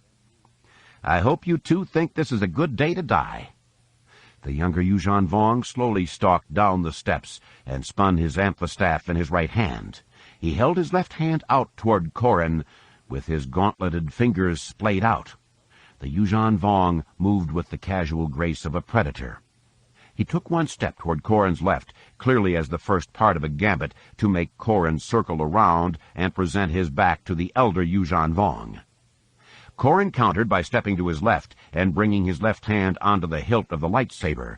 The blade's hilt had been constructed long ago from the throttle assembly of a speeder bike, so it had ample length to accommodate the second hand. Corrin brought his hands down toward his waist and pointed the blade at the younger Yuuzhan Vong's throat. The Yuuzhan Vong came in with a sweeping slash at Corrin's left leg. Corrin blocked the cut low. The tip of his lightsaber sliced through the shell floor with ease, leaving a blackened scar between the two of them. At least now I know Ganner can cut his way out of this place. Corrin stepped back and aimed his lightsaber at the Yuuzhan Vong again. The Yuuzhan Vong tried the same attack a second time. Corrin parried a bit higher, then pivoted on his right foot. His left foot came around in a roundhouse kick that caught the Vong in the chest. The younger warrior fell back and went down, then rolled from beneath Corrin's overhand strike. That blow left another scar in the shell, but by the time Corrin had pulled his blade free, the Vong had gotten up again and set himself for an attack. Corrin squared off with him, presenting his left flank for attack. He held the lightsaber's hilt up near his right ear, with the blade pointing straight forward. He leveled it at the Vong's eyes, then gave the alien a nod. "You want me? Come get me." The Yuuzhan Vong took a step forward, and Corrin cranked his right wrist around. The throttle assembly twisted, swapping a diamond for an emerald in the lightsaber's interior assembly. The energy beam narrowed and went from silver to purple, then more than doubled in length. The blade's tip stabbed deep through the younger Vong's left eye socket. The Yuuzhan Vong jerked and bounced as his limbs snapped straight. He fell back, slipping from the blade's tip, with smoke rising from his skull. He clattered to the shell floor, his limp limbs rebounding from the hard surface. Then he twitched once and lay still. And Ganner ridiculed me for having an old-style dual-phase lightsaber. Corrin returned the blade to its normal length and nodded to the elder Yuuzhan Vong. "He was too eager. I knew I could use that trick once, and only with him." The Jedi sincerely doubted the alien warrior understood what he'd said, but clearly the tone of his voice had conveyed some sort of message. The elder Yuuzhan Vong moved down the steps with a fluid gait that was not hurried. He did not waste the effort to twirl his amphistaff, but instead held it in 2 hands, high right, low left, ready to fend off any long-bladed strike at his eyes. The leathery joints on his armor creaked as he moved, slowly circling. Hungry eyes watched Corrin and seemed to take note of the fluid dripping from his left wrist when the Jedi let the arm hang at his side. The elder Yuuzhan Vong stopped and set himself. He pulled both hands up above his head. The amphistaff straightened itself into a spear, with its head flattening out into a thin blade. Corrin crouched low, making himself a small target, with his lightsaber held in both hands. The sizzling silver beam splashed bright highlights over the Vong's armor. They waited. Corrin could not sense the Yuuzhan Vong through the Force, and the magnificence of the Vong warrior challenged his physical senses as well. All the other activity outside the shell vanished as Corrin focused on his enemy. Despite all their differences, their nature, their origins, the two of them were shaped in the same mold. The Yuuzhan Vong had killed people Corrin claimed as his own, and vice versa. Both of them were trained warriors now facing a skilled foe. Only one of them would walk away at best. Corrin suspected he would not be the one. Images of his wife and children surfaced in his brain. He made himself remember them laughing and smiling. He refused to allow images of them grieving to enter his mind. If I am going to be lost to them and they to me, I want good memories, not bad. He wondered if the Yuuzhan Vong warrior was thinking the same thing, and then the Vong attacked. He slashed low and to the right. Corrin parried, then lunged with his hissing blade. The Vong slipped to the right, trailing smoke from where the blade caught the armor over his right hip. Then he slashed back with his amphistaff. The tip caught Corrin on the right thigh, slicing through clothes and flesh, splaying blood up onto the walls. Corrin whirled, shunting the pain aside, then darted in and slashed twice at the Yuuzhan Vong's right flank. The Vong brought the amphistaff across in a vertical block, and then, with a twist of his left wrist, powered the lightsaber blade up and around. Corrin cocked his wrists, bringing the blade back so it almost touched the crown of his head, then lashed forward with it. The lightsaber sparked off the armor on the Vong's right shoulder. The Yuuzhan Vong spun away from a cut at his neck, then continued the spin and slashed with a back-handed cut at Corrin's knees. The Jedi leapt above it, then sliced down at the Vong's left elbow as it flashed past. The silver blade pierced the leathery joint and scored flesh, winning a hiss and a small black rivulet of blood from the Vong. The two combatants backed off for a second, each eyeing the other. Corrin could feel the warmth spreading from his leg. The Yuuzhan Vong's blood dripped down beneath the armor, forcing him to remove his gauntlet and dry his left hand against his chest. Each fighter nodded to the other, out of respect. And out of fear, just a hint of it. They set themselves. The Yuuzhan Vong again raised his amphistaff above his head. Corrin lowered the tip of his blade, letting it point at one of the Vong's knees.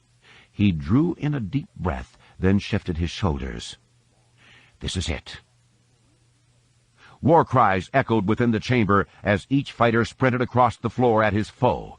Corrin ducked his head, letting the amphistaff flash past over his right shoulder. His lightsaber slipped into the space between the Yuuzhan Vong's knees, then Corrin brought both hands up.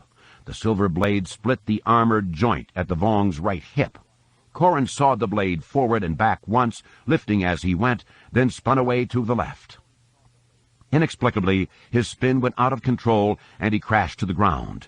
He felt a moment of pain in his back near his spine, then his legs went numb. His lightsaber skittered from his hand, scoring a small circle in the shell. Corrin landed hard on his back, but avoided smashing his head into the ground. Fear and urgency pounded him. He tried to sit up, but couldn't. Past his feet he saw the Yuuzhan Vong's amphistaff coiled near its master, hissing, flashing fangs, and he knew in an instant what had happened to him. He reached his right hand beneath his back and felt the torn cloth, the nasty bite mark. His hand came away slick with blood. Venom, too, I have no doubt. The numbness is spreading.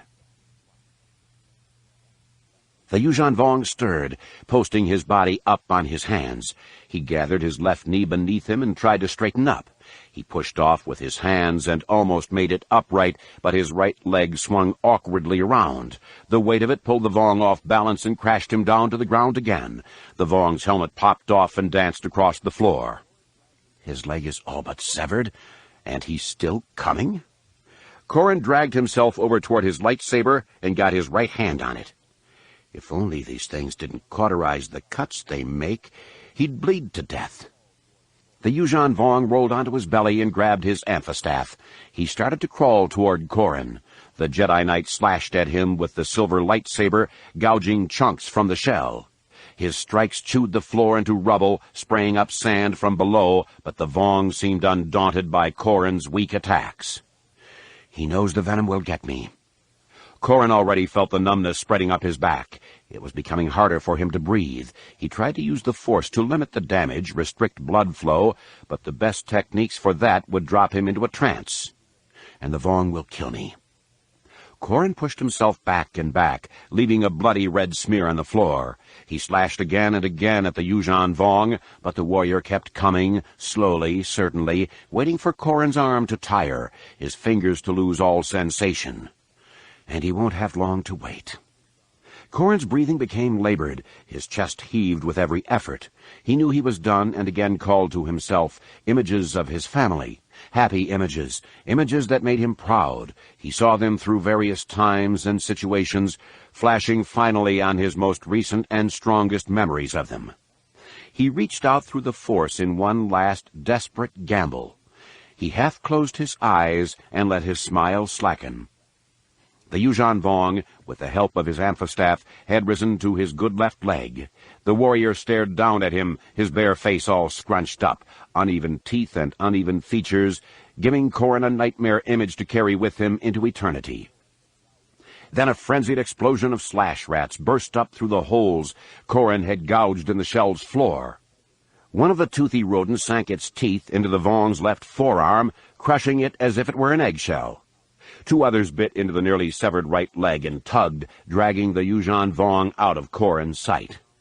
If the Vong screamed, and Corrin decided he never would have, the sounds of snarling slash rats fighting over his body drowned it out completely. With a smile on his face, Corrin pushed himself back as best he could from the kill balls that were feasting on the Yuuzhan Vong warriors. With his last memory of his son, he had recalled how Valen had made the Garnants attack Ganner, so he had reached out with the Force to summon the slash rats for a Yuuzhan Vong meal. The snarling, growling packs of slash rats showed how effective that strategy had been. Corrin laughed to himself and laid his head down. Of course, now I'm dessert. He exhaled slowly and closed his eyes before the creeping numbness would rob him of the ability to do even so simple a task.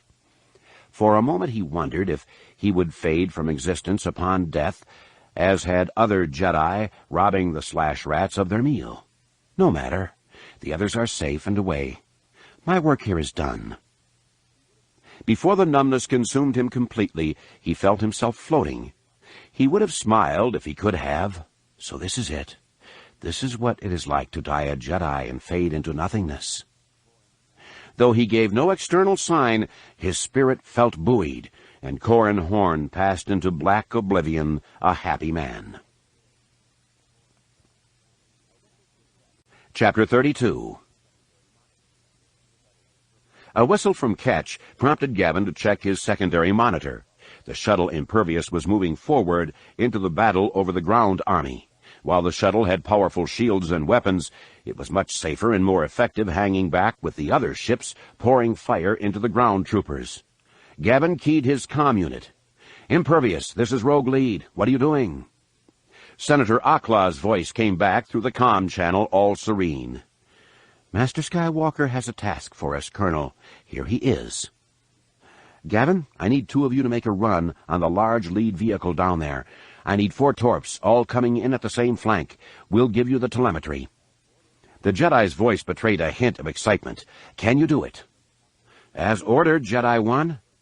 Gavin punched a button, bringing his squadron's tactical frequency into the channel. "Sticks, on me. A Jedi wants us to shoot a spread at the big lead vehicle out there." "I copy, Lead. Coming in your vector now." "Capture the telemetry data from Impervious and use it to shoot." "As ordered, Lead." Jaina's voice rose a bit. "Going to drill a range." Gavin smiled to himself. "You and me both, Sticks." 2 and 12. Keep the last skips off us." Double clicks from comm units confirmed that their wingmen had heard the order and would comply with it. Gavin kicked his X-Wing up onto the port S-foils, then dove and leveled out 100 meters over the battlefield. Lines of plasma bolts stretched out toward him, but they came slowly enough that he was able to dance his fighter between them. He dropped the aiming reticle over the slow-moving vehicle, then flipped a switch that turned control of the torpedo's flight data to the Impervious. He kept his fighter pointed on target, then hit the trigger. 2 proton torpedoes jetted away on azure fire, and another 2 came from his port. All 4 headed in on target. Ketch reported a gravitic anomaly, somewhat larger than most, had positioned itself to intercept the missiles. Gavin narrowed his eyes, waiting for the blast. "I hope you know what you're doing, Luke." Leia stalked through the refugees, occasionally glancing up to see Danny and Lando as they wove their way through groups. Once Leia discerned the people who were actually exuding terror, she told them to move toward the perimeter of the holding area. The knot of refugees slowly shrank, and Leia could feel tension beginning to intensify in the area. "Those who are left behind know we're searching for something, and they hope it isn't them." Lando had gotten a step ahead of Danny when the young woman gasped. She pointed at an older woman and a man of an age to be her adult son. Lando spun, bringing his blaster up, but the old woman's fingers sprouted claws. She raked her right hand up across Lando's chest, shredding his blue tunic and spinning him into a group of screaming refugees. As the old woman came up to her full height, the Ooglith masker stretched into a parody of what she had been. Leia brought her blaster carbine around and clipped off 2 shots. One missed high, but the second burned through the Yuuzhan Vong's throat. His hands clutched at the wound as he went down with black fluid and white pus flowing out between his fingers. The Yuuzhan Vong, who had masqueraded as her son, dove to the right and came up from a somersault with Lando's blaster in one hand and a small child clutched to his chest with the other arm. The Yuuzhan Vong croaked at her as he pressed the blaster pistol to the blonde little girl's head. "Harm me, this dies." The malevolence in the words could not be missed, but the lack of it coming through the Force seemed incongruous to Leia. She raised her own blaster carbine and sighted in on the Yuuzhan Vong's head. "You won't kill just one, so I'll take that risk." The Yuuzhan Vong took a moment to parse Leia's words, then brought the pistol around to point it at her. Before he could pull the trigger, however, the power pack slid from the weapon and slowly tumbled to the ground. The alien's taut human mask stretched oddly as the face beneath it contorted into a surprised grimace. Leia triggered a shot that passed over the child's head and incinerated a hole through the Yuuzhan Vong's forehead. The warrior pitched over backward, cushioning his hostage with his own body. It did take a moment for the child's terrified mother to pry her from the Yuuzhan Vong's arms, by which time the girl realized she was supposed to be afraid. The little girl started crying, but the cries were muffled as her mother hugged the child tightly to her. Leia's comlink buzzed. "Go ahead." "Mara here. I found tracks for a half-dozen Yuuzhan Vong." "We got 2 here, so there must be 1 more. I got him." "Are you hurt?" "Some scratches. He just went to pieces, though." Levity lightened Mara's voice. "I'll stay out here and see what else I can scare up." Leia ran over to where Danny was helping Lando sit up. The Yuuzhan Vong's claws had scratched him deeply, but Lando seemed more concerned about the state of his shirt than he was the wounds. He held his bloodied hands out in front of him, as if looking for something on which to wipe them off. He considered using his cloak for a moment, then rejected that plan. Leia waved over 2 volunteers. "Get Lando to an aid station." "I'll be fine, Leia." "You'll be fine after we stop your leaking." Lando nodded toward the dead Yuuzhan Vong. "Neat trick, slipping the clip like that. I knew you had that in mind when you invited him to shoot toward you instead of the kid." "Not me, Lando. Danny did the trick." Leia smiled at the young scientist. "That was very brave." "Was it? I guess maybe." Danny shivered. "Being that close to a Yuuzhan Vong again, I just didn't know what to do. What Jaina taught me, I tried to calm myself down, but it didn't work. I guess it worked, the trick." "You saved my life, Danny. A small victory for us, and a small defeat for them." Leia sighed and looked out toward the south. "Let's hope the others can scale our victories up so we can get out of here alive." In Impervious's cockpit, Luke pointed toward the large vehicle. "Get us closer." "Yes, Master Skywalker." "How's the missile telemetry coming through, R2? The little droid tootled confidently, spinning his head around to look at Luke. A beep sounded from the droid, and Alagos glanced at a secondary monitor. "I have 4 torpedo launches. All are hot." "Good." Luke sank back into the chair and closed his eyes. He took a deep breath and reached out through the Force. He let his sense of things ride above the frayed one's jagged profile and vectored in toward the vehicle. He got no solid sense of it directly, though a few frayed ones did appear to be housed inside.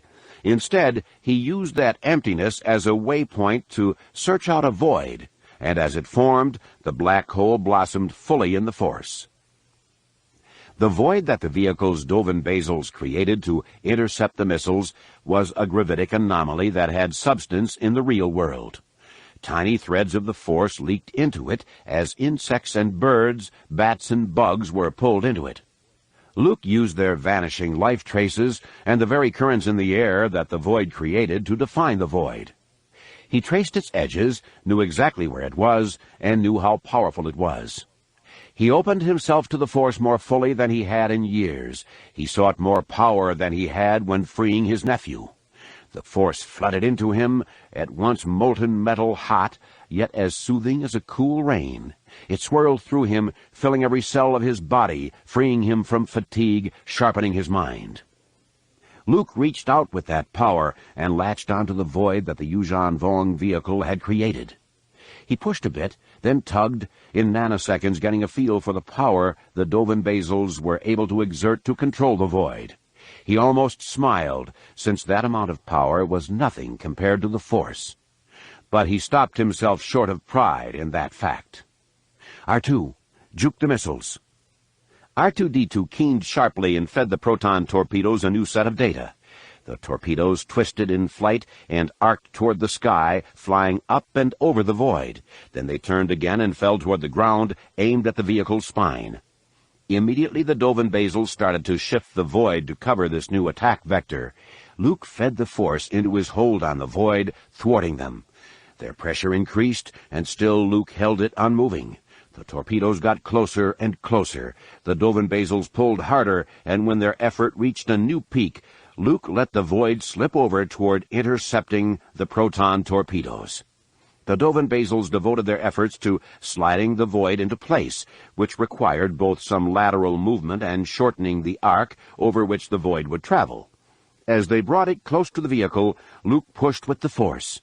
Since the Dovin Basils were already tugging the void back toward the vehicle, they were not prepared to have the travel accelerated. The void crashed into the vehicle, striking it in mid-spine. The long vehicle bent backward as both ends became sucked into the black hole.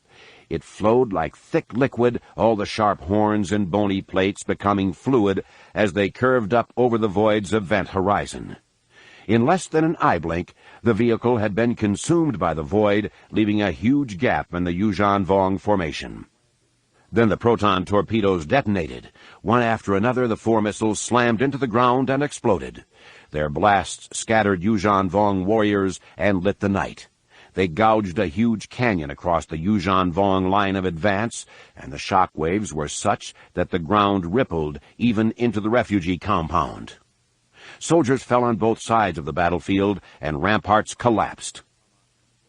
"What now, Master Skywalker?" Luke stared at the Kamasi for a moment, trying to reply, but a wave of exhaustion crested over him and eroded his ability to think. He shook his head, then slumped back in the chair. The Force energy he had used to help the Yuuzhan Vong destroy themselves had drained out of him completely, leaving him limp and barely able to keep his eyes open. "Master Skywalker?" "Do what you think best, Senator," Luke managed to say before the world closed in on him tight and black.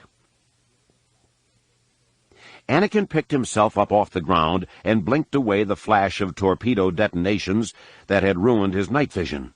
He found his lightsaber and brought it to hand, then called out for his brother. "Jason! Jason!" He turned to his left as he heard a reply, then lashed at the crowd of reptoids swarming over his brother.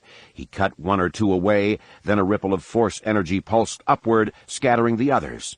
Some rolled to their feet and struck wildly at him, but Anakin parried their assaults easily and replied with cuts that dropped them. Bleeding from the nose and mouth, with his left eye slowly swelling shut, Jason regained his feet. He extended his right hand, drawing his lightsaber to it, and in a second thumbed the green blade to life. "That thing, that vehicle, must have been a War Master, a command and control center. The slaves have gone mad." All around them the reptoids swarmed over the ramparts. Many had dropped their weapons and howled, tearing at the nearest target with their claws and teeth. They did not limit their assaults to Brilnalim's troopers, but attacked each other. It seemed less a military force than a swarm of insects pouring into the camp. The 2 young Jedi moved into the flow of the reptoids. Anakin slashed right and left, cutting down Yuuzhan Vong soldiers as he went.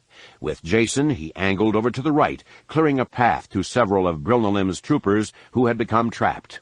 With them in tow, they fought their way deeper into the refugee camp. Ahead of them, from where the refugees had gathered, blaster fire sounded. Anakin could see errant bolts flying off in all directions, which suggested to him some confusion among the volunteers defending the refugees. Above them, the impervious swooped and poured gouts of fire into the massed soldiery. Smaller blaster bolts thinned the ranks between the Jedi and the refugees. Jason and Anakin darted forward, using their lightsabers to redirect blaster bolts away from the troopers coming with them and at reptoids. They broke into the refugee compound and fended off more reptoids, but those that had gotten through had already wrought havoc.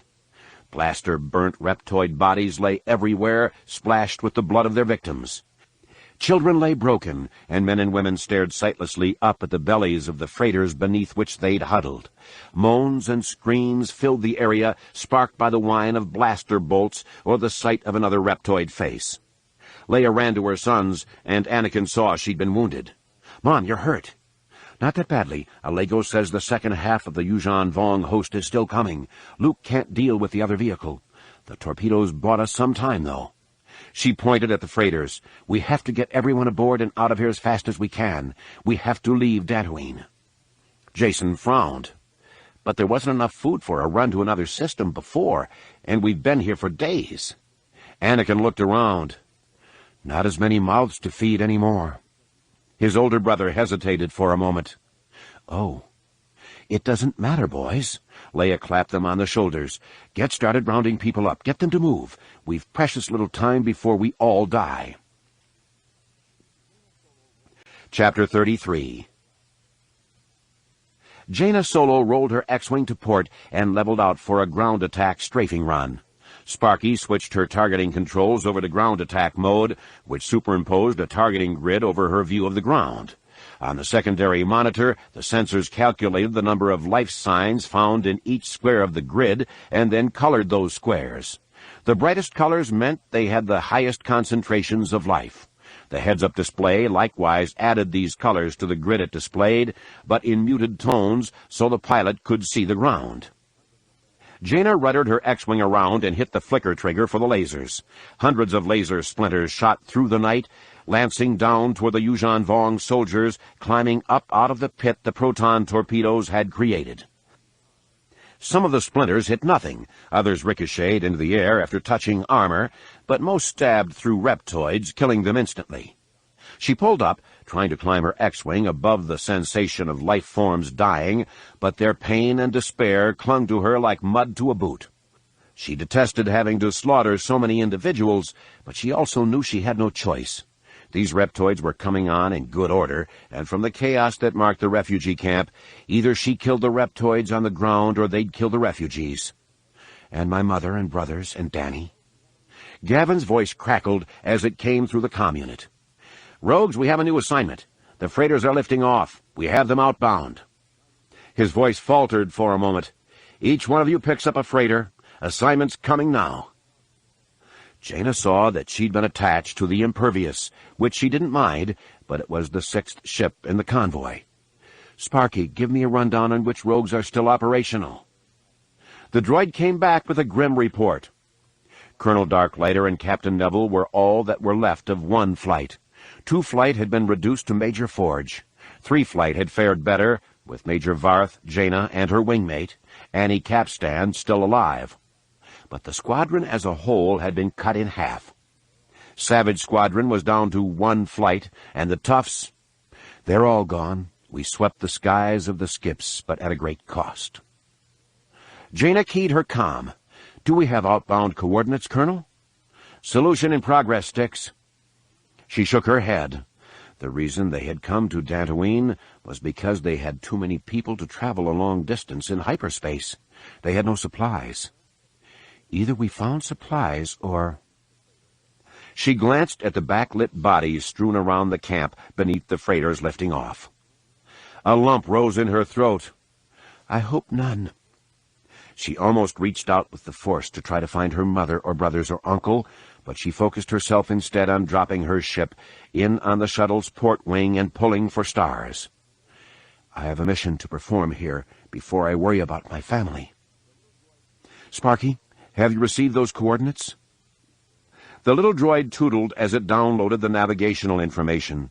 Jaina's X-Wing and shuttle cleared the Dantooine atmosphere before any of the other ships and moved into a high orbit around the world. The other ships followed them, lining up perfectly in an orbit that would take them from pole to pole around Dantooine. Sparky whistled and fed the solution to Jaina's secondary monitor. "Agamar, just where we wanted to head anyway, and the outbound vector is coming up just on the other side of the pole." The droid shrilled, and Jaina looked out her viewport. Coming up over the edge of Dantooine's disk, sitting in the outbound vector for Agamar, was a Yuuzhan Vong cruiser. Jaina couldn't be certain that it was the one they'd already damaged, but some of the spines were broken.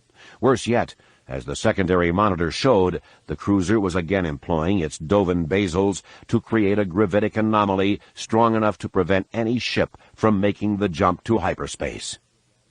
"This is Rogue 11. We have a Yuuzhan Vong cruiser acting as an interdictor again. We're going nowhere." In the shuttle's cockpit, Leia stood between the seats her brother and Alagos occupied. "Jaina's right. That will stop us from traveling away from here." In the distance, red-gold plasma bolts started flying lazily toward the convoy. All the shots passed high. The intent of the gunners seemed clearly to be herd the ships back down to Dantooine, where the ground troops can finish us. Luke winced and pulled himself up in the seat. "I don't know how much I can do, Leia." She patted Luke on the shoulder. "You may not have to do it alone, Luke." Leia keyed the comm unit. "Colonel Darklighter, what do the rogues have left in the way of proton torpedoes?" "We have one left, Highness. We'll drop it in on the cruiser if you want. We can take our freighters in and strafe. Perhaps that will be enough to pull the interdiction field off." Leia shook her head as Alagos pointed to new sensor traces coming up. "Negative, Rogue Leader. We have new Coral Skipper traces on sensor. The cruiser is launching fighters. Looks like they really do want us back down there." "We'll convince them otherwise." She shivered. "It feels to me as if Dubrillion and this fight here have all been an exercise. The Yuuzhan Vong have been learning. This interdictor tactic is something they didn't do in the first attack on Dubrillion. They want to herd us back down there to test us again. If we try to run, we die up here. If we don't, we die down there. Either way, we're dead." Luke shook his head. "That's not certain." Leia frowned. "How can you say that?" She gasped, then covered her mouth with a hand. "You have a vision in the Force?" "Glimmerings." The sensor console beeped. Alagos glanced at it, then cocked his head to the left. "Something coming out of hyperspace. Something big." The reversion to real space for the Raul Roost occurred several seconds sooner than Admiral Creefey had intended. In the instant the white tunnel through which his ship had been traveling began to fall apart, he knew at least one Yuuzhan Vong cruiser had made itself into an interdictor. The only reason for this could be to prevent the escape of the ships that had been grounded there. Which means I've arrived right in time. He glanced over at his weapons control officer. "Tell the Karuska Fire to let go with everything they have. Fire for effect what we have as well." The Black Bothan weapons control officer snarled orders into a comm unit. Golden streaks of turbo-laser fire flashed out at the Yuuzhan Vong cruiser. Blue bolts of ion cannon beams lanced down. A tremor ran through the Raul Roost as the 20 proton torpedo launchers on board spat out their deadly missiles. The Karuska Fire, which was an old Victory-class Star Destroyer, likewise launched all the concussion missiles it had available. 80 rockets spiraled in at the Yuuzhan Vong cruiser, with each target evenly spaced around the enemy ship, so no one void could capture more than one missile. The gravitic anomaly that had dragged the New Republic ships prematurely from hyperspace evaporated as the Dovin basals broke off to stop the incoming missiles and laser fire. Whether because the assault just overwhelmed the available Dovin basals, or the creatures had exhausted themselves, creating the interdiction field, they failed to intercept all the lasers and missiles. Proton torpedoes pulverized Yorick coral hull panels. Turbo-lasers melted plasma spines and scored long furrows in the ship's hull. More than one spine broke off and floated free in space. The Yuuzhan Vong cruiser fired back with its plasma cannons. Red-gold gouts of energy slammed into the Rau'rust's shields, nibbling away at them. The golden energy coating faded and drained away 20% of the shield's power as it did so, but the shield still held. But if we have to slug it out with them, they won't hold for long. The idea of those plasma blasts getting through to melt his ship's hull sent a trickle of fear through Crefe's guts. If there is no other way, however, to get the freighters out of here. The censor officer glanced at the admiral. "Sir, the Yuuzhan Vong cruiser is pulling back. Its skips are diving for atmosphere." A round of cheers greeted the news, but Crefe cut it off with a slash of his hand. "Communications, get me the impervious." "Online, Admiral." "This is Admiral Crefe, Senator. Are you still in charge of my shuttle?" "I am, Admiral. Would you like it back now?" "I would, yes. Please bring it aboard and have your fighters recover through my dorsal recovery bay. The freighters can form up on us, and we will escort you away from here." Crefe smiled. "Provided your fact-finding mission is over." "For now it is, Admiral." The Kamasi sighed. "And the Senate is not going to like this report at all." "That hardly surprises me, Senator." The Bothan Admiral's violet eyes narrowed. "And it's all the more reason we make for Coruscant as fast as we can." Chapter 34. Gavin Darklighter refused to give in to the aches and pains in his body. Normally, he would have put them down to fatigue, but he'd been able to get plenty of rest on the journey from Dantooine to Agamar and then on to Coruscant. The fact was that he felt as rested as he ever had during his time with the squadron, yet he also knew he was engaged in one of the most difficult battles he'd ever faced with it. And everything he had learned on the trip into Coruscant had convinced him it was a battle that Rogue Squadron and the New Republic could not afford to lose. Gavin, Leia Organa Solo, Admiral Trieste Crefe, and Senator Akla had been summoned to a meeting of Chief of State Borsk Felia's Advisory Council to report on what they had found. It seemed clear to Gavin that from the smug look on Felia's face and the superior airs his Confederates were projecting, that they either had no clue about what was going on in the Rim, which simply wasn't possible, or were choosing not to let it deflect them from whatever schemes and plans they had in mind. He feared the latter situation was true, and saw the New Republic's death as the logical consequence of it. The chamber boasted a solid wall of transparent steel that provided a hypnotic tableau of Coruscant at night. Lights winking on and off, speeders sailing through the night, and the curious patterns of lights in various buildings all seemed present to distract whomever the council wanted to interrogate. The seats offered to the visitors were positioned to maximize this effect. Gavin found himself succumbing to it, but exerted the effort required to refocus himself on the New Republic's leaders. The Kamasi senator stood in the center of the arc, described by the council's table, and spread his arms. "You now have heard the substance of what I will report to the Senate. There is no doubt that these Yuuzhan Vong have come to this galaxy with conquest on their agenda. The assaults on Dubrillion and Dantooine were not only relentless, but clearly designed as learning exercises." Niuk Niuv, the senator from Sullust, clucked deep in his throat for a moment. "If this is true, a lesson was taught them at Dantooine, wasn't it? You drove a cruiser off and escaped, did you not?" Alagos nodded slowly. "We did that, yes.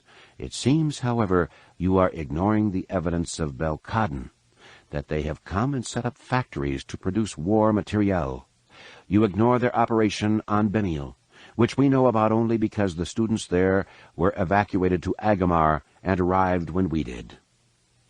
Pwo, the Quarren, curled and uncurled his mouth tentacles. 3 systems, 4 if we count Cernpadal, and 5 if we include Helska 4, the place where the first incursion was destroyed.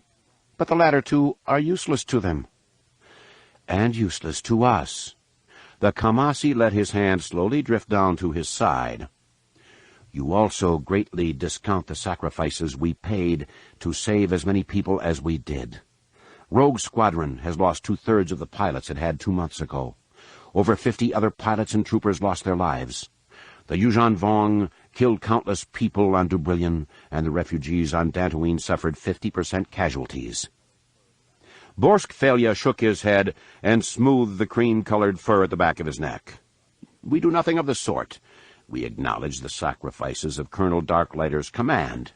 We have directed a unit commendation for the Dantooine and Dubrillion actions be added to the unit history. Gavin glanced at Admiral Crefay and caught the all but imperceptible nod that was his signal. Raising his head slowly, twisting his ring unconsciously, Gavin stared straight into Felia's eyes. Almost 2 decades ago you drove my Bothan lover, Aesir Salar, to distraction, and that distraction got her killed. It's an old debt you owe me, and that debt gets paid back now in full. If you value our effort, Chief Felia, then I have to wonder why you are working so hard to deceive me, to deceive the rest of the New Republic's military. Felia blinked, and the fur on the back of his neck rose. You will be forgiven that insubordinate outburst, Colonel. You are clearly overwrought. Gavin stood slowly, letting his body uncurl into its full height. He contracted his hands into fists and let the muscles of his arms strain the seams of his jacket. He wanted them to see he was physically powerful, not just someone who sat in a seat and pulled a trigger. I want them to know I am something they could never be.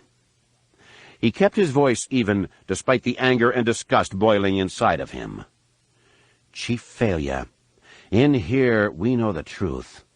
The only reason the Karuska fire was at Agamar is because Captain Rimson is from Agamar, and he diverted from his assigned patrol.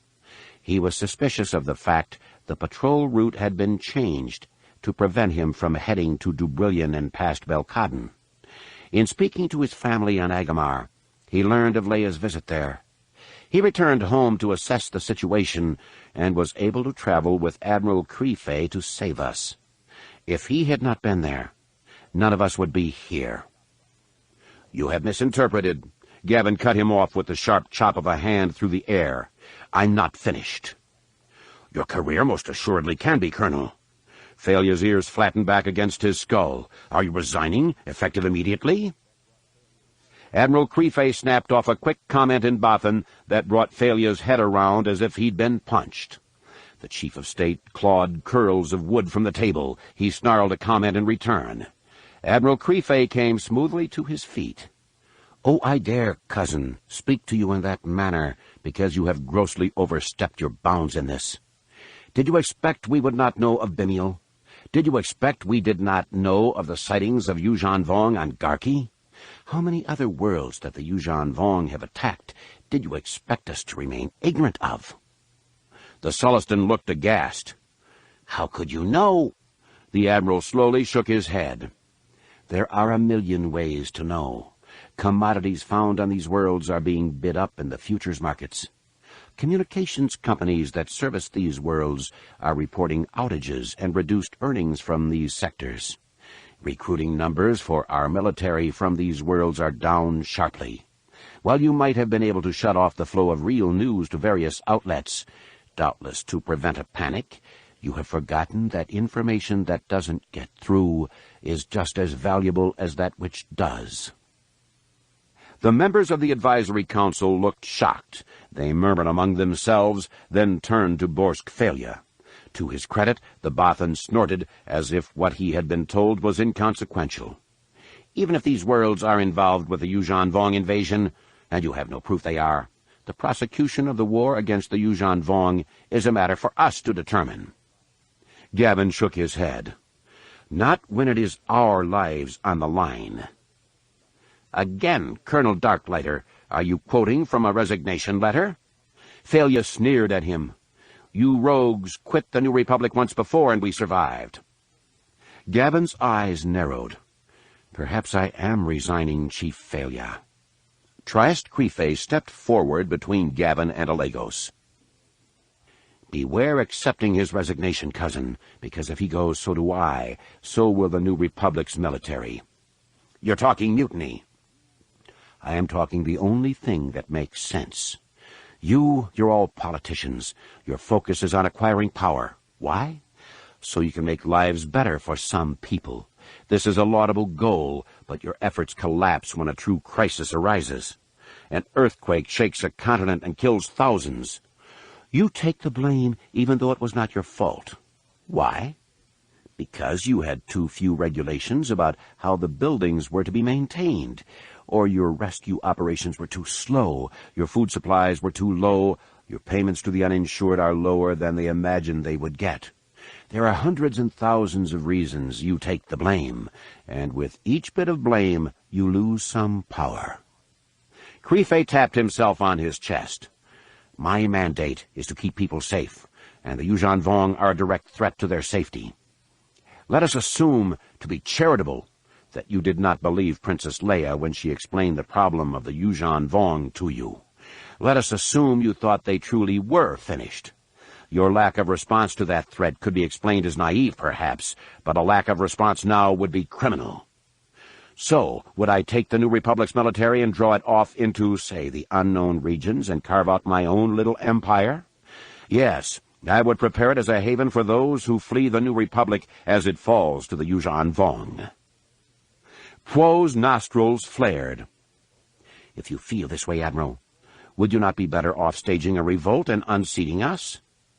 No, because I am not a politician. I can't fight a war and administer worlds. He shook his head. I cannot say I would not back someone else in toppling an ineffective government, however. Crefay twisted to his left and waved a hand at Leia. She sat forward and let a feral grin blossom on her face. Failure stood and folded his arms across his chest. So, this is it then, Leia? You so hate being out of power that you have seduced Admiral Crefay into backing you in a revolt? Do you wish to establish a Jedi hegemony to rule the New Republic? Will your children inherit your position after you? Leia laughed quickly and politely, then came up out of her chair with a fluid grace that reminded Gavin of a Tia Perry stretching languidly. Is that what you want, Chief Failure? Do you want to be humiliated? Do you want to be remembered as the one who led the New Republic to such ruin that I had to rescue it again? Her voice came low enough that even Gavin had to strain to hear her. As her words poured into his ears, Failure's facial expression changed. It went from a look of triumph to one of sour disappointment, then resignation. He leaned forward, posting himself up on his arms. How is it you wish to play this, then? Leia smiled carefully. First, you will cede control of military operations to the military. There will be no political micromanagement of the war. What they want, they get. Of course. Second, you will coordinate relief supplies and materiel to handle the incoming refugees. Agamar is already overstressed, and people will be fleeing further coreward as the Yuuzhan Vong advance. Failure glanced at Poe. You can handle all that. Lastly, you will allow Senator Akla to make his report to the full Senate, with complete coverage of it to go out over the media. Failure barked a sharp laugh. So he can put the blame for this squarely on my shoulders? Never. Crefay glanced at Gavin. In my empire, would you like a world for each of your children, or will they need whole systems to rule? Failure's violet eyes flashed with fire. We will work up the text of the report together, yes? Alagos nodded. I find that acceptable. Good. Leia stepped forward and offered Failure her hand. I'd forgotten what it was like to work with you. Be assured, I had not. Failure shook Leia's hand, but the guarded expression on her face confirmed that she was thinking what Gavin could feel in his bones. Failure's compliance now was not guaranteed to continue in the future. In the short term we get what we need, but that won't always be so. If he can take advantage, he will. Leia bowed her head to the council. Thank you for your cooperation. It is for the best, and that, after all, is what we all desire, isn't it? Most assuredly, Leia. Borsk Failure gave them all a predatory grin. We shall put the new republic above all petty personal concerns. For the best. Gavin wanted nothing more than to head home to his wife, but he knew he was going to be poor company. Too many people had died, and when he was in a mourning mood, it tended to remind his sister that her husband had died fighting the Yavitha. She had come with her children to live with Gavin at that point, just to get back on her feet, but she'd remained since. From time to time she'd get to thinking of herself and her kids as a burden on Gavin, and that was something he just couldn't deal with at the moment. He made his way back to Rogue Squadron headquarters and stalked through darkened hallways. He really didn't mind the building being deserted. It was very early in the morning. Admiral Creefay agreed that no alert would go out until noon the next day, allowing the warriors who would be on the front lines a lazy morning before they committed their lives to the bloody grind of war. The only real bright spot in the whole disaster of the retreat from Dubrillion had been Jaina Solo's joining the squadron. Gavin had asked Leia if her daughter might stay on with the unit, and permission had been granted cautiously. When he saw the joy on Jaina's face at the decision, Gavin suspected Leia had agreed just because she didn't want to have to deal with Jaina if she'd said no. Jaina immediately moved into the squadron barracks, taking up a room with Annie Capstan, her wingman, and settling in as if she'd belonged there all along. And flying the way she does, there's little doubt she will remain with us for a long time. It surprised Gavin to find a trooper with a blaster rifle standing in front of his office door. The trooper was little more than a kid, barely older than I was when I joined the squadron. "Is there a problem here, Private?" The youth swallowed hard. "Sir, I tried to stop them, sir, but they said it would be okay to enter your office. They said you wouldn't mind." Gavin blinked with astonishment. Did they? And did they say who they were? The trooper shook his head. "Just some old guys, sir." "And you let them in there? Why didn't you stop them?" The soldier winced. "I tried, but they took my blaster away from me." He turned the weapon enough to let Gavin see that it had no power pack. The colonel nodded. "And your comlink?" "They took that, too. They told me to wait here for you, otherwise I'd be guilty of abandoning a post, sir." "Yes, do that. Wait right there." Gavin steered the youth to the side and opened the door to his office. He knew walking in there was foolish, but he dismissed the possibility that his visitors were assassins. The Yuuzhan Vong didn't seem to operate that way. Besides, dying now might just be easier than fighting a war. The two visitors looked up from where they had seated themselves in the easy chairs. On the table before them sat 3 tumblers, 2 of which had been filled from the decanter of Corellian whiskey Gavin kept hidden in the bottom drawer of his desk. The 2 men smiled at him, and he began to laugh. The trooper glanced into the room. "Are you all right, sir?" "Yes, Private, you're dismissed." "Here," one of the visitors said, and lofted the soldier the clip and comlink that had been appropriated from him. Gavin closed the door behind the trooper, then shook his head. "He described you as 2 old guys. No respect among the young anymore, is there, Tico?" "None, Wedge, none at all. Probably the fault of the command staff." Gavin poured himself a glass of whiskey. "What are you 2 doing here?" "We heard from various sources that you're going to be going to war." Wedge Antilles raised his glass. "We're too old to fly, but not to help out. You need us. You've got us." "You may want to reconsider that offer. This isn't going to be pretty at all." Tico Selchu shook his head. "War never is, Gavin. Let's just hope together we can make it very short." Chapter 35. Jason Solo turned from where he had been leaning on the balcony railing and faced his little brother. "Couldn't sleep?" Anakin shook his head as he emerged on the Solo's balcony. "Nightmares." "Of?" "Dantooine." Anakin rubbed sleep sand from his eyes. "I keep having this dream where I'm cutting down reptoids right and left, but it's never enough. They still overrun the refugee camp. When we get there, 'cause you're in the dream, too, we find a lot of dead people. Chewie and Dad and Mom are among them. Jason sighed. That's a nasty one. What do you think it means? The older brother shook his head and turned to lean on the balcony railing. After my experience on Belcodden, I've given up trying to figure out what dreams mean. Yours could mean anything. You're still dealing with Chewie's death. By the same token, since Mara wasn't among the dead, could be you're congratulating yourself over having saved her. I don't know. Anakin joined his brother at the railing and stared out at the lights moving through the Coruscant cityscape. It was hard to believe a month had passed since he had left for Dantooine with Mara. Mine is clearly a dream. Yours could have been a vision. Uncle Luke thinks it was. Right, but the future changed, so I got drowned and tortured.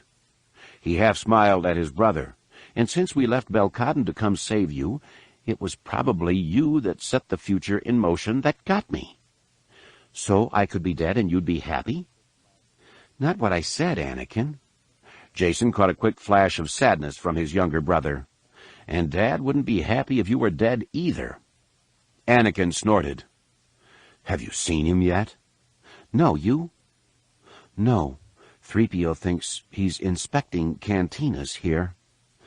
Inspecting the bottom of glasses, more like. Jason sighed. I'm not sure I don't envy him. What? I'm having nightmares too, Anakin. Nightmares of Dantooine. Like mine? Sort of. Jason scratched at the back of his neck with his right hand. I'm there like you, killing and killing and killing. I'm a gatekeeper. The reptoids really need to get to the other side of the gate, and I'm only letting them through in pieces. That's what you had to do. Did I? Jason ducked back as an inebriated swoop jockey buzzed them. What we did wasn't noble, it was just butchery. While the control vehicle had them under its sway, they marched forward like droids, and we just took them apart. Then when Uncle Luke destroyed the control vehicle, they went berserk. They were beasts, and we just slaughtered them. Anakin grabbed hold of Jason's left wrist. But you had no choice. If you didn't kill them, they would have killed lots more refugees. Yes, I know that. I acknowledge it. I take responsibility for it. But I still have to ask myself, what does doing that have to do with becoming a Jedi Knight?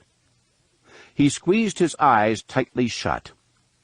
How did that bring me closer to understanding the Force? How am I now a better Jedi Knight than I was before? Anakin's hand slipped from Jason's wrist. But the job of a Jedi is to safeguard people. There's no more noble a reason to do anything. You risked your life to save others. Did I? Do you honestly believe any of those reptoids could have seriously hurt us? Over half of Colonel Brilnalim's soldiers survived that assault. They aren't Jedi. We didn't need to be using lightsabers there, Anakin. We could have been using vibroblades or simple clubs. He turned and opened his arms. And was saving those refugees all that special? We stopped them from dying, but to what end? Does this make them better people than those who died? Are they more noble? Will they learn from this experience and make the universe a better place?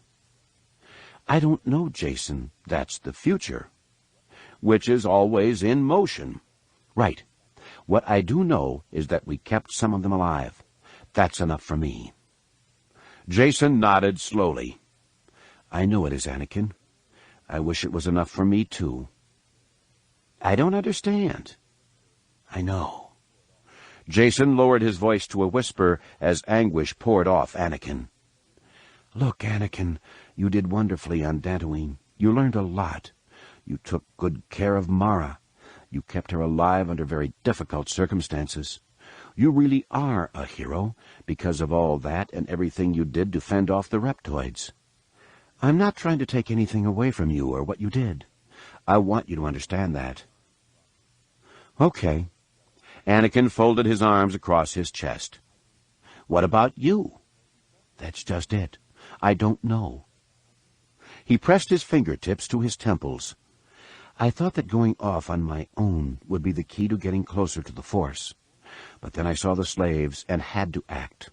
The Force sends me a vision, and I act on it, only to have things go wrong.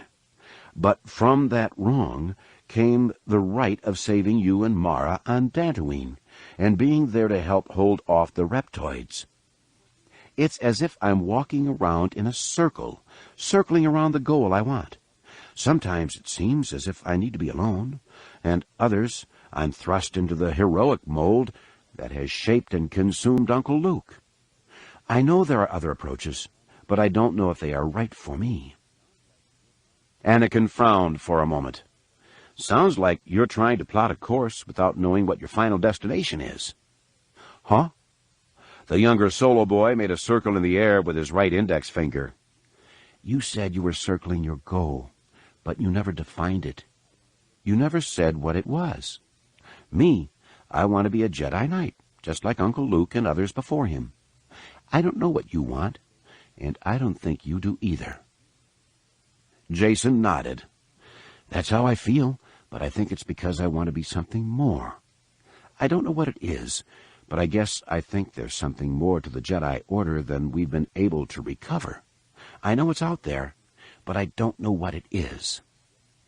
"Then it could be that going off and thinking about it isn't going to get you closer to your goal." Jason cocked an eyebrow at Anakin. "How is it that you're so philosophical all of a sudden?" The younger boy blushed. "On Dantooine, when Mara made me stop using the Force like a crutch, I had a lot of time to think about things. I realized I was using the Force too much. Uncle Luke uses it like an advisor or sometimes a power source. Others use it like a vibroblade, some like an opinion pole, and yet others like a whole variety of tools. I thought a lot about all that, and I guess I chose to follow in Uncle Luke's footsteps." "That's not an easy path." "Easy isn't for Jedi." Anakin smiled. "Of course, trying to find your own path is much more difficult. Maybe what you have to do is walk a bit on the other paths and see how you can weave bits and pieces of them together." Anakin's comment found echoes in Luke's admonishment that Jason was still young and lacking in experience. "Perhaps I do need to explore more of the Jedi ways and get to know myself better." He realized that while he was more judicious in his use of the Force than Anakin, he didn't really know how he would function without it. "Can I truly discover how to integrate myself with the Force if I do not know who I am without it?" Jason reached out and tousled his brother's hair. "Look, one thing, no matter what I think about what we did at Dantooine, I was proud to have you at my side. I don't know what I'll be in the future, Anakin, but I know you'll be a great Jedi Knight. I have confidence that you will succeed no matter what life throws at you." Anakin sharpened his eyes. "Are you really Jason, or some Yuuzhan Vong in an Uglith masker?" Jason threw an arm around his little brother's shoulders. "For now, I'm Jason Solo. What I will be in the future, however, is anyone's guess." Chapter 36. So there I was, feeling like I was floating, and I was thinking to myself, so this is what it's like to die a Jedi and fade from existence like my grandfather. A sheepishly grinning Corran Horn toweled back to off himself. Then I noticed that despite the numbness, I still had a touch of pain from my hand. I also realized I was being bumped around a bit, which didn't strike me as appropriate for a disembodied spirit, but I couldn't open my eyes, so I hung in for the ride. Luke shook his head. "Which is when you discovered that Ganner had returned and was lifting you above the slash rats and out of the shell." Corran nodded. "Yes, against my orders he had Trista bring the dalliance around. They lazed the top off the big shell, and hanging from the landing ramp, Ganner pulled me up. If he hadn't—" Corran's wife, Mirax, tossed Corran a robe from the hospital room's small wardrobe. "If he hadn't, he'd be running from me. It's also a good thing they stuck you in the bacta tank on the dalliance. That venom would have killed you otherwise." "Sure, but imagine their surprise if it hadn't worked." Corran gave a last rub of his hair with the towel. "They put me in, then only find torn-up clothes." Mirax arched an eyebrow at her husband. And that is funny. How? I would have been amused. The dead apparently find almost anything entertaining. Luke nodded toward Mirax. We need to know if what Dr. Pace alleged about Jedi appropriating artifacts is true. I appreciate your looking into that for me. Gladly, Master Skywalker. Mirax frowned. The items I've brought you have solid pre-Empire provenance.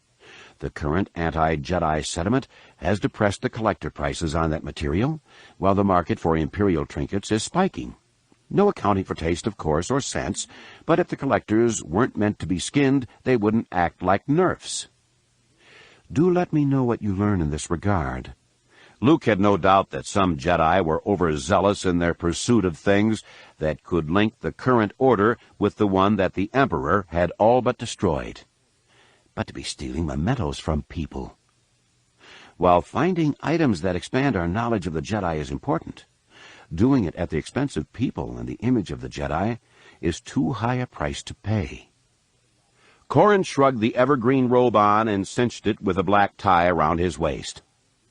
I think the attitude is that we're the Jedi and these relics belong to us, regardless of who found them.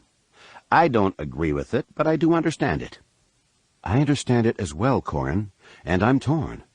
I think having the items to study is valuable, but I'm also not certain if we have the resources and expertise necessary to make the most of them. Luke stroked a hand over his jaw. Dr. Pace and her students have the background and knowledge to be able to put a lot of this material in perspective. I think we need the help of scholars, which means we need to make certain Jedi don't see them as despoilers and thieves of our artifacts. Mirax laughed. Does it strike either of you as ironic, then, that the mission to Bimial ended up being one that stole Yuuzhan Vong artifacts out from under the Yuuzhan Vong's noses? That observation had occurred to me, yes, Mirax. Luke pressed his fingertips together. The little warning sign they left outside the X-Gal facility included a skull and broken machinery, which makes me believe they consider both warnings of death. Corran climbed up on the hospital bed and pulled a couple of pillows behind his back. I don't understand the technophobia either. They clearly can produce items through biological means that do everything our machines can. The only difference is that their machines are living. That's a significant difference, though, Corran. Perhaps in their past, there was a war waged with droids on one side and the Yuuzhan Vong on the other. It might have almost wiped them out, so they have a pathological hatred of machines. The Jedi Master pulled a chair away from the small room's single round table and sat. Who knows? In any event, they might actually view us as evil since we rely on machines so much. If that's their attitude, they just would have loved seeing Jens going over the Yuuzhan Vong body with a digitizer and scanning microscope. Corran narrowed his eyes. That's not the most disturbing aspect of them, however, to my mind. We have the whole slave issue. The slaves we saw were probably picked up on the rim and once came from the New Republic. I don't recall seeing any of the reptoids you described they're using on Dantooine. Yet you had the 6 Yuuzhan Vong who infiltrated the compound and tried to murder the refugees. Mirax leaned back against the transparisteel viewport through which sunlight poured. I don't understand why they would do that if these other troops were designated to assault the compound. Corran shrugged. Well, could be they were like Ganner and decided to disobey orders to seek their own glory. Luke arched an eyebrow at Corran. You think that's why Ganner came back for you? Part of his reason, yes. And you don't like being in his debt at all, do you? Corran's expression soured. It's not as bad as being in Booster's debt, but it does rankle a bit. You'll get over it. Mirax gathered her long black hair at the back of her neck and twisted it into a knot. Do you think the Yuuzhan Vong were out for personal glory or something else? Given how poorly they fought, there is no question they were inexperienced. Luke sighed. Yet even at that, they killed a Nogri, which isn't easy. Forensic examination of their bodies has shown very little in the way of scarring, tattooing, and broken bones that both the Bimial body and some of the other specimens we've had do. Either they struck out on their own, or they were given the infiltration assignment as a means for advancement, I would guess. Corin flexed his left hand. There is another thing I'm not sure I understand. The racks that they had the students in, and the one you've described as holding Jason, they were designed to inflict pain. Not too much, not too little, just pain. We both saw Yuuzhan Vong slay slaves rather ruthlessly, and in my case, for sport, and yet something more. The scarring, tattoos, and broken bones, just having come out of my last bit of back-to-tank therapy, may give me a bad perspective on things, but pain and recreation don't go hand in hand for me. The killing of slaves might not seem like recreation to the Yuuzhan Vong, just something some of them take to very well. Luke opened his arms. We all know there are some Jedi who like using the Force more than others. As for the broken bones and the other things, you've the friend who is a Gand Findsman. You know what he went through to achieve that rank among his people. Perhaps the injuries, tattoos, and scars are rank signs among the Yuuzhan Vong. Mirax raised a hand. Being that I make my living trading in artifacts of cultural significance, it's my sense that most of those signs remain external. The scarring and tattoos make sense, but broken bones, especially when they destroy symmetry, it doesn't seem right to me. Luke shrugged. It doesn't need to seem right to us, just to the Yuuzhan Vong. Pain and scarring and the rest may serve some higher purpose in their culture. The fact that they have these rack creatures that inflict pain so exactly points that out. I don't know if you noticed it on Bimial, but on Belkadon, the rack holding Jason would have easily accommodated any of the Yuuzhan Vong warriors I saw. Now that you mention it, the Jedi Master continued, I think it is very important to note that their attacks on Dubrillion and Dantooine definitely pointed toward action meant to test us and train soldiers. They're clearly intelligent and seem driven.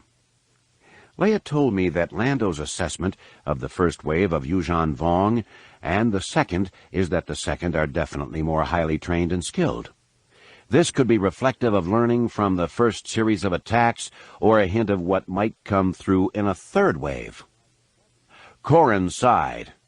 I didn't like the second wave, the idea of a third, or even a continuation of the second. I'm not looking forward to it at all. It doesn't please me either, but to imagine they're just going to go away after this round of attacks is as foolish as the Senate's belief that the Yuuzhan Vong would not come back after the first. I know, Luke, I know. Corin hugged his arms around himself. And I'll be there doing what you need done. Nice to know we'll have the New Republic backing us up this time. I agree, Corin. Luke exhaled slowly. For the good of the galaxy, I hope that will be enough. Epilogue. That looking upon his naked visage made the subordinates below tremble greatly, pleased Shadao Shai. The Yuuzhan Vong commander had opted to enter the Grashel on Bimial without a helmet or the armored face mask that his exalted rank permitted him to wear. His baton of rank lay coiled around his right forearm. Narrower and much shorter than an amphistaff, the Tsaisi belonged to the same species as its longer cousin, but remained more delicate. Its lethal employment required more skill, hence the rarity of its being granted. Shadao Shai stood at the top of the stairway leading down into the Grashel. What he saw would have sickened him, but he would give no sign of weakness to those below him, to those beneath me. On the floor they had larval Gritcha, eating up sand and excreting shell material to patch over the breaches that had permitted the sandbiters to enter the shell and devour 2 Yuuzhan Vong warriors. 2 warriors from my family. Shadao Shai began a slow, deliberate descent of the steps, letting the heel spurs on his feet click with each footfall. He kept his pace measured and watched to see who among those below kept at their tasks or chose to look up at him as he descended. Those who did not look were feigning disinterest, which meant they hid their ambition, whereas those who watched from the first instance were fawning morons, thinking their advancement would come through means other than valor and success in combat. Those who steal glances as they work, these are the ones who are naturally curious but respectful and attentive to duty. He noted which they were, then selected from among them one who had chosen to oversee the Ungdin as it slowly effaced any trace of the interlopers who had desecrated the Grashel. He waited until his chosen one looked up, then summoned him with a single wave of a crooked finger. The warrior scooped up the Ungdin, holding the slimy creature in both hands, despite the way the cilia on which it moved could deliver numbing stings to the hands. He set it down again on the Grashel floor, letting it attack a scarlet smear, then dropped to one knee before his master and pounded right fist to his left shoulder. Shadao Shai looked down at him. "You are permitted to gaze upon me, Krogval." "Were I worthy of that honor, Commander Shai, my tasks here would already have been completed." "Very good." The Yuuzhan Vong warrior half-lidded his eyes, then nodded slowly. "I would have you tell me what happened here." "As I am able, Commander." The warrior stood and turned to gesture at the racks. "I believe 2 of the humans on this world were being kept in the embrace of pain. 2 individuals, at a minimum 2, came to free them. The cuts on the embrace, the floor, and the relics of your kinsmen lead me to believe these 2 were of the Jedi. In the battling, I believe Nirashai was slain first. His skull has carbon scoring inside an eye socket. Drani Shai hurt his foe badly, but scoring on the bones of his hip joint suggests he was greatly hurt in return. I found no evidence of a killing stroke to his remains." Krogval's voice shrank. "Of the remains we have recovered, that is." Fury began to build in Shadao Shai, but he kept it in check. What Krogval reported was much the substance of the preliminary report he had been given while in transit from Dantooine. His battles there and at Dubrillion had begun to give him a measure of his enemies. He had thought them resourceful and even courageous in cases. I almost thought them worthy foes. But what he learned of their conduct on Bimial confirmed for him that they were beyond redemption. This Jedi who left his blood here, what of his remains? Krog kept his eyes to the floor and clasped his hands behind his back. He bent forward, defenseless, allowing his master to strike him if he so desired. "Of him we have no remains. There is blood evidence that he may have been lifted from here and taken away." Shadao Shai's hands curled into fists studded with horns at their knuckles. "You tell me they recovered the body of their fallen, and yet left ours to be carrion for vermin?" "This I fear, Commander." Shadao Shai snarled, raising his right fist toward his own misshapen face. "This is the fault of Nome Anor, that God's cursed whelp of a machine. Nome Anor had infiltrated the New Republic, and had sent back much information about the enemies the Yuuzhan Vong would face here. But he had not included all he should have. Moreover, he had made a bid for power, allowing his political faction to launch a strike at Dubrillion and Belkadon. Had his people won those battles, he would have dictated the course of our invasion. His failures dictated my first moves, since we could not allow the shame of his defeat to linger to sully our victory. I finished his work, but now my kinsman hath paid for his deficiencies with their lives." The Yuuzhan Vong commander kept his voice even, despite the words coming through clenched teeth. "And of Mangay Shai." Krogval sank to both knees and prostrated himself at the base of the stairs. "There is evidence, Commander, that a group of humans found the cave where he had been waiting. I fear to say it, Master." Tremors ran through Shadao Shai's body, but he kept them out of his voice. "Their crimes are not yours, Krogval." "They disturbed his rest, Master. They used They left behind their mechanical abominations there where they found him. The Yuuzhan Vong commander turned his face away from those below. The image of his grandfather's remains being pawed by these soft humans, of his being disturbed, of all evidence of his passing being destroyed. It was too much. It soured Shadao Shai's breath and thickened his saliva. Mongay Shai had, 50 years ago, been part of a team to venture forth from their world ships to this new galaxy. He had not returned with the others, remaining behind on Bimial to report to them via Phillips until the range proved too great. His sacrifice had brought honor to Domain Shai, and Shadao had hoped his cousins could heap more glory upon the family by recovering the remains. They failed, and the enemy has taken his relics. They taunt us with their audacity. Shadao Shai again looked at his subordinates, then pressed a foot against Krog Val's head, pinning it to the floor. Why did Nira and Drani fail to find Mongai's remains first?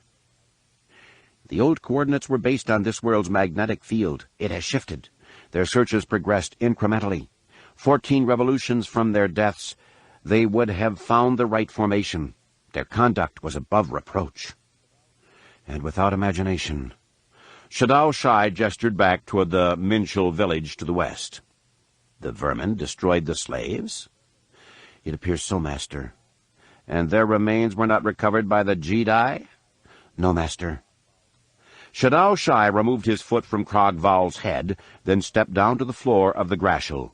He crouched above the Ungden, twitching its way along the bloody streak the Jedi had left on the floor. He watched it sucking up the blood, then looked past the creature at Krog Val. At the world they called Dantooine, they did not recover their dead. These people have no sense of what is proper or honorable. That they removed this Jedi tells me something valuable. Krog Val, his head still held low, glanced at Shadao Shai. What does it tell you, Master? It tells me this Jedi is yet alive. Shadao Shai plucked the plump Ungden from the floor and held it up. On its belly, countless cilia glistened within blood-stained mucus. Shadao Shai leaned forward and bit deeply into the Ungden, tasting the blood, feeling the stings. He tore flesh from the creature and swallowed, paying no mind to the cool sensation of fluid running down over his chin. This Jedi lives, and I will again taste his blood as he dies. This audiobook was created using text-to-speech software and was not read by a real person. Please keep in mind the limitations of the technology when it comes to pacing and pronunciation. Also, if you enjoy the audiobooks we create, please consider supporting the expense of our projects through our Patreon page. Those who do so have access to exclusive book series, are able to download the MP3 files for all the books we create, and also have early access to our normal YouTube releases. For more details, please visit patreon.com/hiddengemsbooks. The link is also available in the video description below. Thank you for listening, and we hope you enjoyed the story.